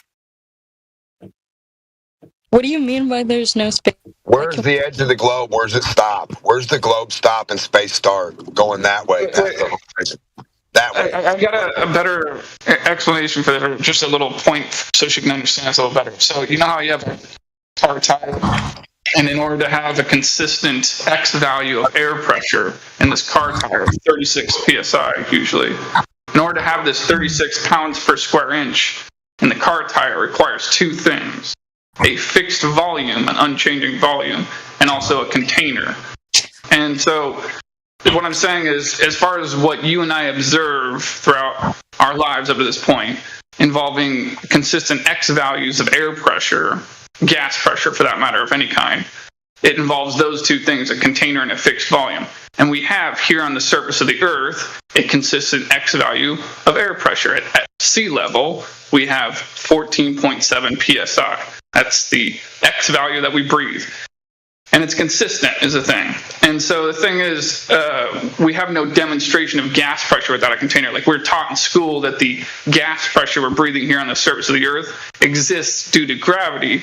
But the thing is, we have no demonstration of gas pressure without a container due to gravity. If someone could demonstrate 36 psi around the rim of my car without the tire due to gravity, then I would have a logical reason to believe that the gas pressure I'm breathing right here, right now, may exist due to gravity. But without that demonstration, it would just only be a mere blind belief on my part or anyone's part that the gas pressure they're breathing right now exists due to gravity.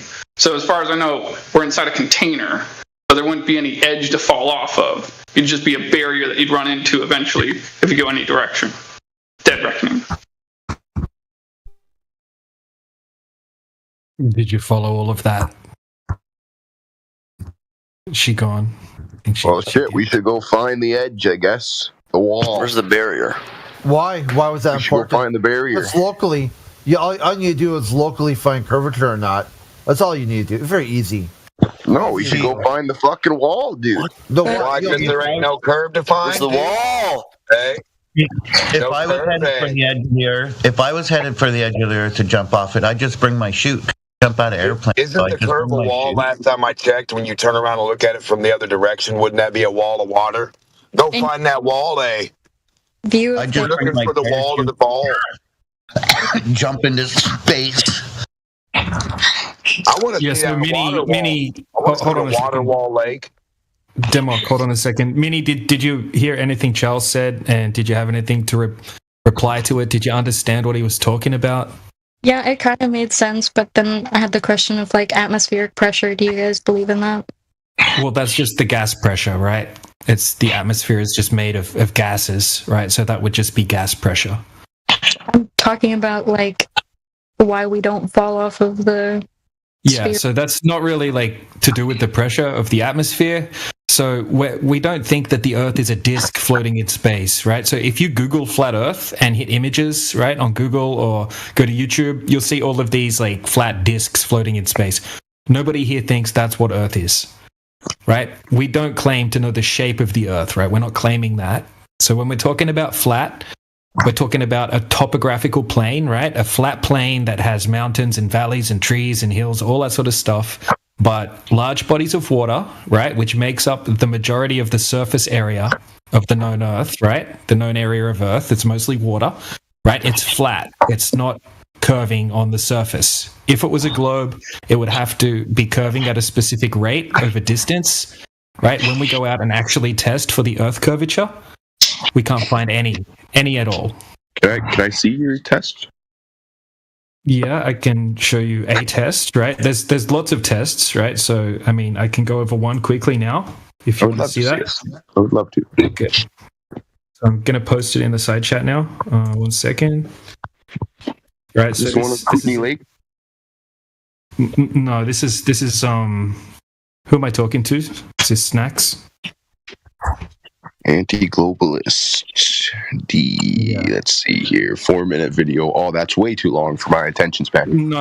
Okay, dude. It's a 10-second. It's a 10-second GIF, right? Don't worry about the video for now. And I'm mostly wanting to explain this to Mini, right? So, if the Earth is a globe with a radius of 3,959 miles, right? That's the size they tell us it is. It means it must curve at a specific rate over distance.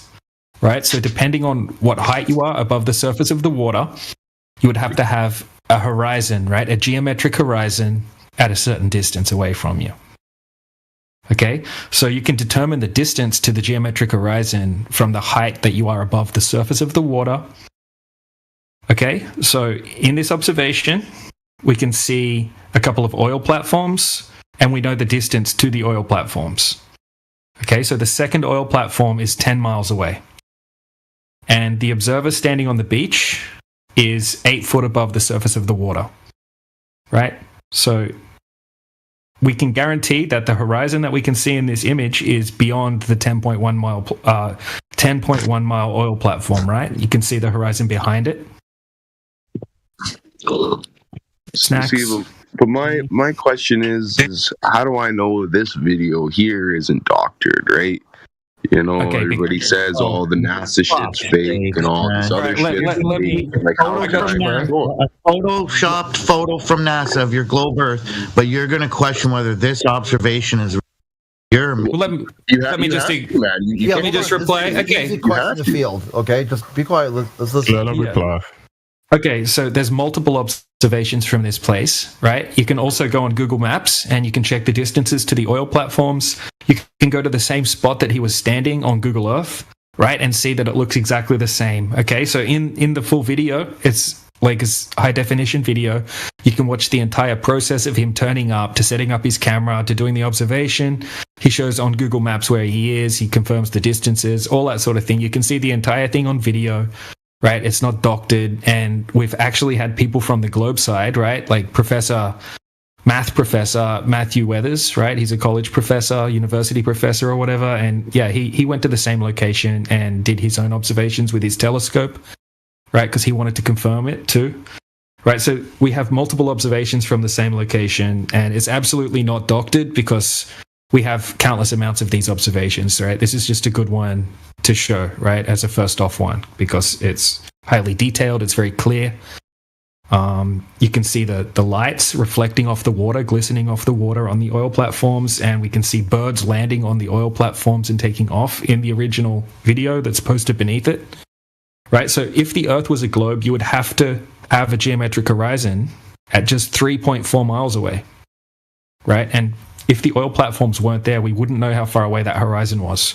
But because we have the distance markers, we can guarantee the horizon's well beyond 10.1 miles, right? That's not possible on a globe to be able to see that much further, right? So the globe has to have this geometric horizon there. It's a necessity of a ball, right? That size, right? So from point A to point B. Geometric horizon is not a real horizon. There's many types of horizons. There's geometric. There's other types of horizons as well. Okay, there can only be one horizon, right? I agree there's no geometric horizon because the Earth isn't a globe, but what I'm going to do now is I'm going to put the definition of... Hold on a second, let me finish. Okay, so in the side chat, I've just posted the definition from National Geographic Society, right? And it describes what is a geometric horizon, right? It basically says the visible boundary between the Earth and the sky, which is what a horizon is in basically any definition. A horizon line, right?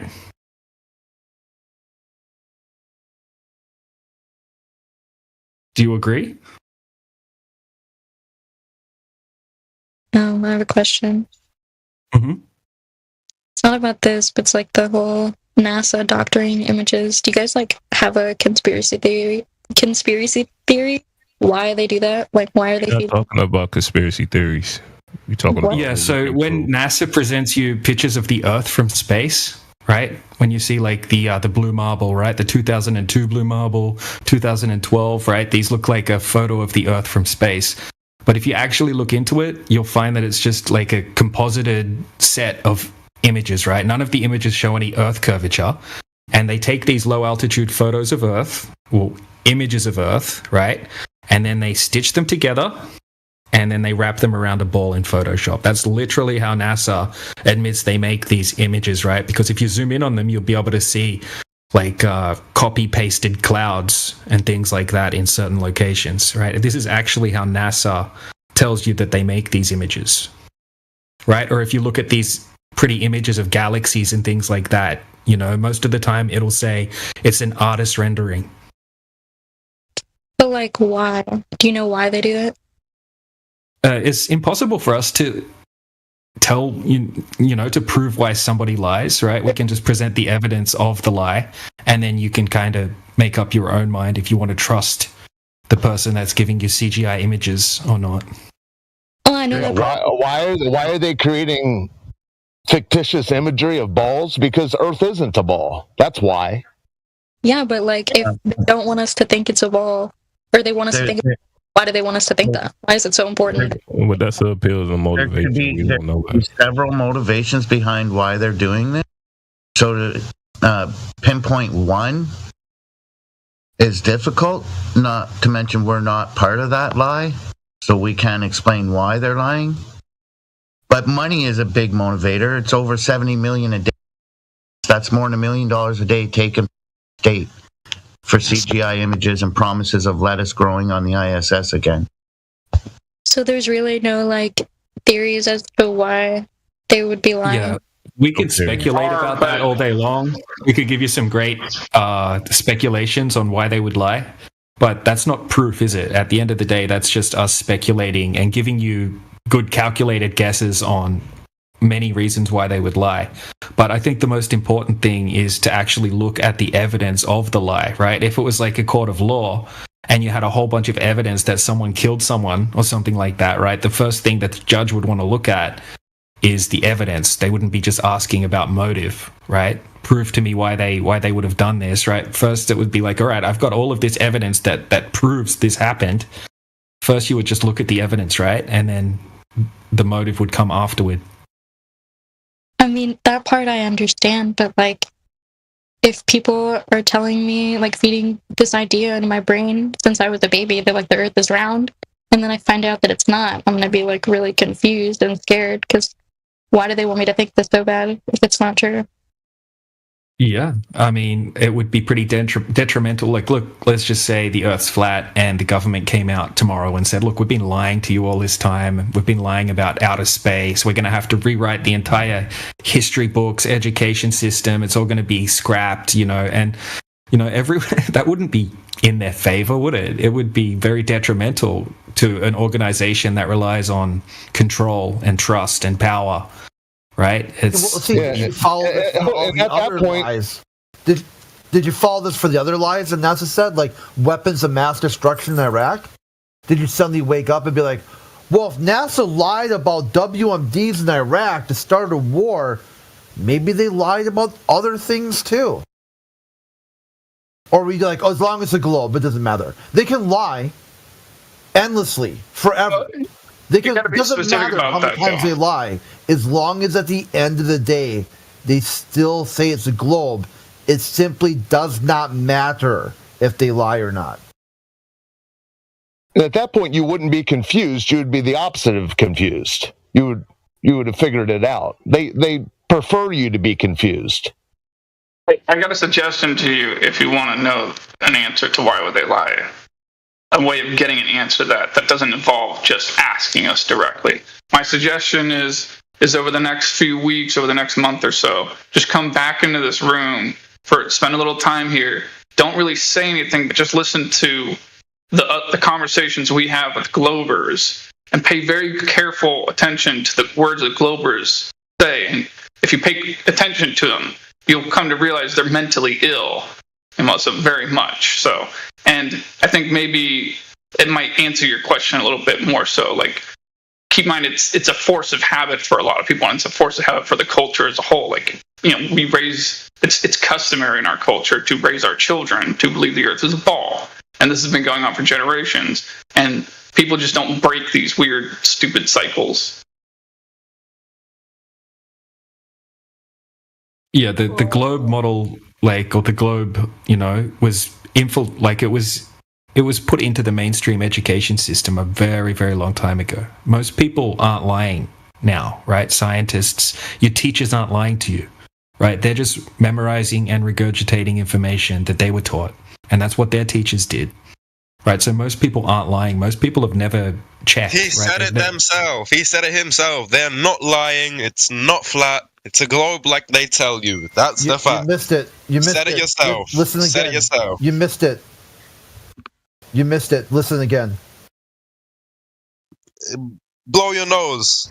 Listen. Leisha, you're going on mute, bro. You're unhinged. Calm down, sir. Yeah, so why would they lie? We can only speculate, like I said. But if someone gets caught lying over and over again, right, and someone's a liar, it's kind of hard to trust what they say about anything. But if there's Oh, really? So you trust known liars? Absolutely. It's a good time, mate. Okay. Well, each to their own, bro. The bigger the lie, the better. You called it, Charles. Here they come. Hey, Charles, I got a question for you. Do you consider yourself a man? Do you consider yourself a man, dude? No, hold on. Don't follow this. Gender discussions are off topic. You can go through the gender stuff in another channel. But if we don't know what a woman is, we probably don't know what a man is either. Man, off topic, okay? Gender and identity they've got channels for that in the server. Yeah, okay. Off topic for here. I agree. But you're not a man to the other man. Get a fucking bloke up your cut. Oh, get a bloke. Fucking mute this guy, man. He lost. Bye. See you later. Have a nice day. Instant crack. It's like you tell them, hey, if you want to talk about gender issues, go to the gender channel. Yep, I agree. Okay, what do you want to talk about? Right back in the gender issues. Wow, dude. Like, okay, thanks. Bye. Of course, Mindy left for that. Didn't get a chance to hear it in real time. We like cozy crassness, but that was a bit too crass. No, he doesn't know. Like, as soon as somehow, if the Earth is something other than a globe, now he doesn't know anything anymore. Nothing is knowable. All right, fuck it. Use it. Yeah, he already knows it, but...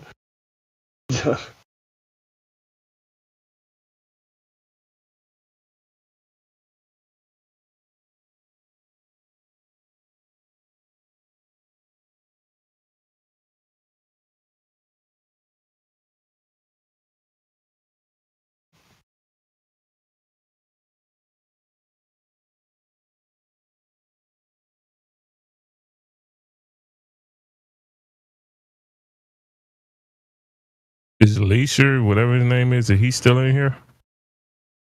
No, they left too. Oh, he just throwing stuff in the chat that he got off Reddit. He can't explain none of it.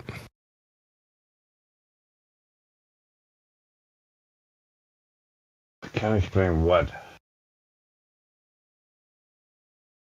Well, we asked him, what is his globe proof? Or the first thing he said was the final experiment, and then we, he had a straw man argument for us, and then once we basically allowed him to burn the straw man argument, we asked him, "What else do you got?"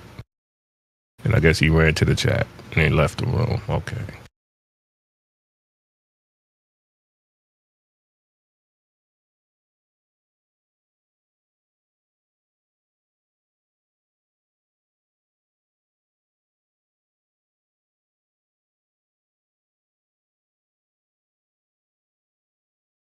Yes, so Snacks, did you have any rebuttal to the long distance observations? What? Yeah, no, I don't really care, dude. I can't trust that. Whether it's, I don't know. Yeah. Trust it. It's no. You don't have to trust it. You don't have to trust it. You could just use common sense, right? And you could watch the video and know that it's not being faked. And you could also go and do these yourself, so you don't have to trust it. I wouldn't be trusted. They videos, bro, pictures. But there's no man in a white lab coat. I can't trust it. Do it yourself, you say? Hell. Globers took the same observation. So I mean, what do you trust the Globers' observation? Because we could use their pictures too. No, this is the best. Well, no, but that's not what I'm saying. I'm not saying I trust the Globers' observation either. Yeah, don't. I'm just saying anything from the standpoint of denying all other information. Nothing. Trust nothing at all. Okay. Well, there you go. That's kind of what I'm getting at. Yeah, you start right away with, "Hey, I don't trust this. Someone's trying to convince me of something that isn't true.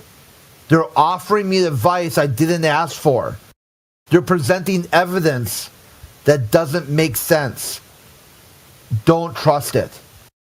Then use that same logic for everything you do, especially when dealing with people whose fallback position is violence, like the government. So then you know exactly, hey, this person, I don't trust them, I'm going to tell them no. And they just kind of shrug your shoulders and walk away. This person, I tell them no, and then they bring the stormtroopers with guns and handcuffs. Okay, I wonder which group is actually full of shit and which one, as soon as you told them no, they just changed their method of coercement from deception to just full-blown violence. So give it a shot. Give it a shot. Go out there in the world and test it. Yeah, there's only one group. There's only one group that attacks you 3 times on the same fucking money. It's only one group that attacks you 3 times in the same fucking money. You can't apply that to everything in your fucking life, though. You can't go to work and like, "Hey man, do this and do it this way." And you tell them no, while you're gonna get fucking fired. You can apply it easily. It's easy to apply that you don't trust someone. Yeah, but you're gonna get fired, right? You're not gonna come back with a gun. Well, sometimes people do. Sometimes people do. Yeah, that's fucked up. Those people are fucking crazy. Yeah. So Snacks, do you honestly think that footage is tampered with? I don't know, man. I don't know. I have no fucking idea. Ridiculous. So you're using an extreme bit of skepticism to try to cling onto your ball or something like that right now? Like you're not really being logical. No, I'm just. This. Well, the thing is, right? Snacks, hold on a second. Look, the thing is with this, right? Okay, I've presented a video. It documents the whole thing on video, right? You can check the Google Map locations. There's other videos from the same location, right? We've had Matthew Learns, who's a math professor, go to the same location. He gave us his images from the same location. He confirmed it as well. This isn't just some sketchy photo or something. Yeah, you like could that, go right? do it, Snacks. Well, I can't just fly down to fucking Santa Barbara and you could just go to any large body of water, though, right? Yeah. So I've got an even better one here from a lake in Canada. So Lake Kootenay. Yeah, I saw that one too. Yeah. Yeah, it's a pretty extreme example, right? You could see thousands of percent location, actually. It's pretty nice. Yeah, that's good. Fake too. You don't trust that? I don't know, man. I don't know. You're right. I'd have to perform the fucking. I'd have to perform myself 100%. So that means you don't trust gravity. You don't believe in that. You never seen that. You go. See, I don't think anybody's actually experiment. You show this guy some moon golf, though. Look, man, oh boy, shit falls, okay, and shit just falls. That's gravity. I can't tell you I can't explain it to you. I don't fucking know. It's just shit falls, and we call it gravity. You know what I mean? I'm sure somebody somewhere could tell me who has more knowledge than I do, but so things falling is gravity. Well, yeah, I'm not going to dispute that. Like if I'm having a conversation with somebody, I'm like, I don't know, I'm talking about something. Oh, I dropped something. And they ask, why did it drop? Can't explain it. I don't know. So you're just giving it a name. You know what I mean? You're just giving it a name. So what's the cause of gravity? I don't fucking know, man. The bending of space-time.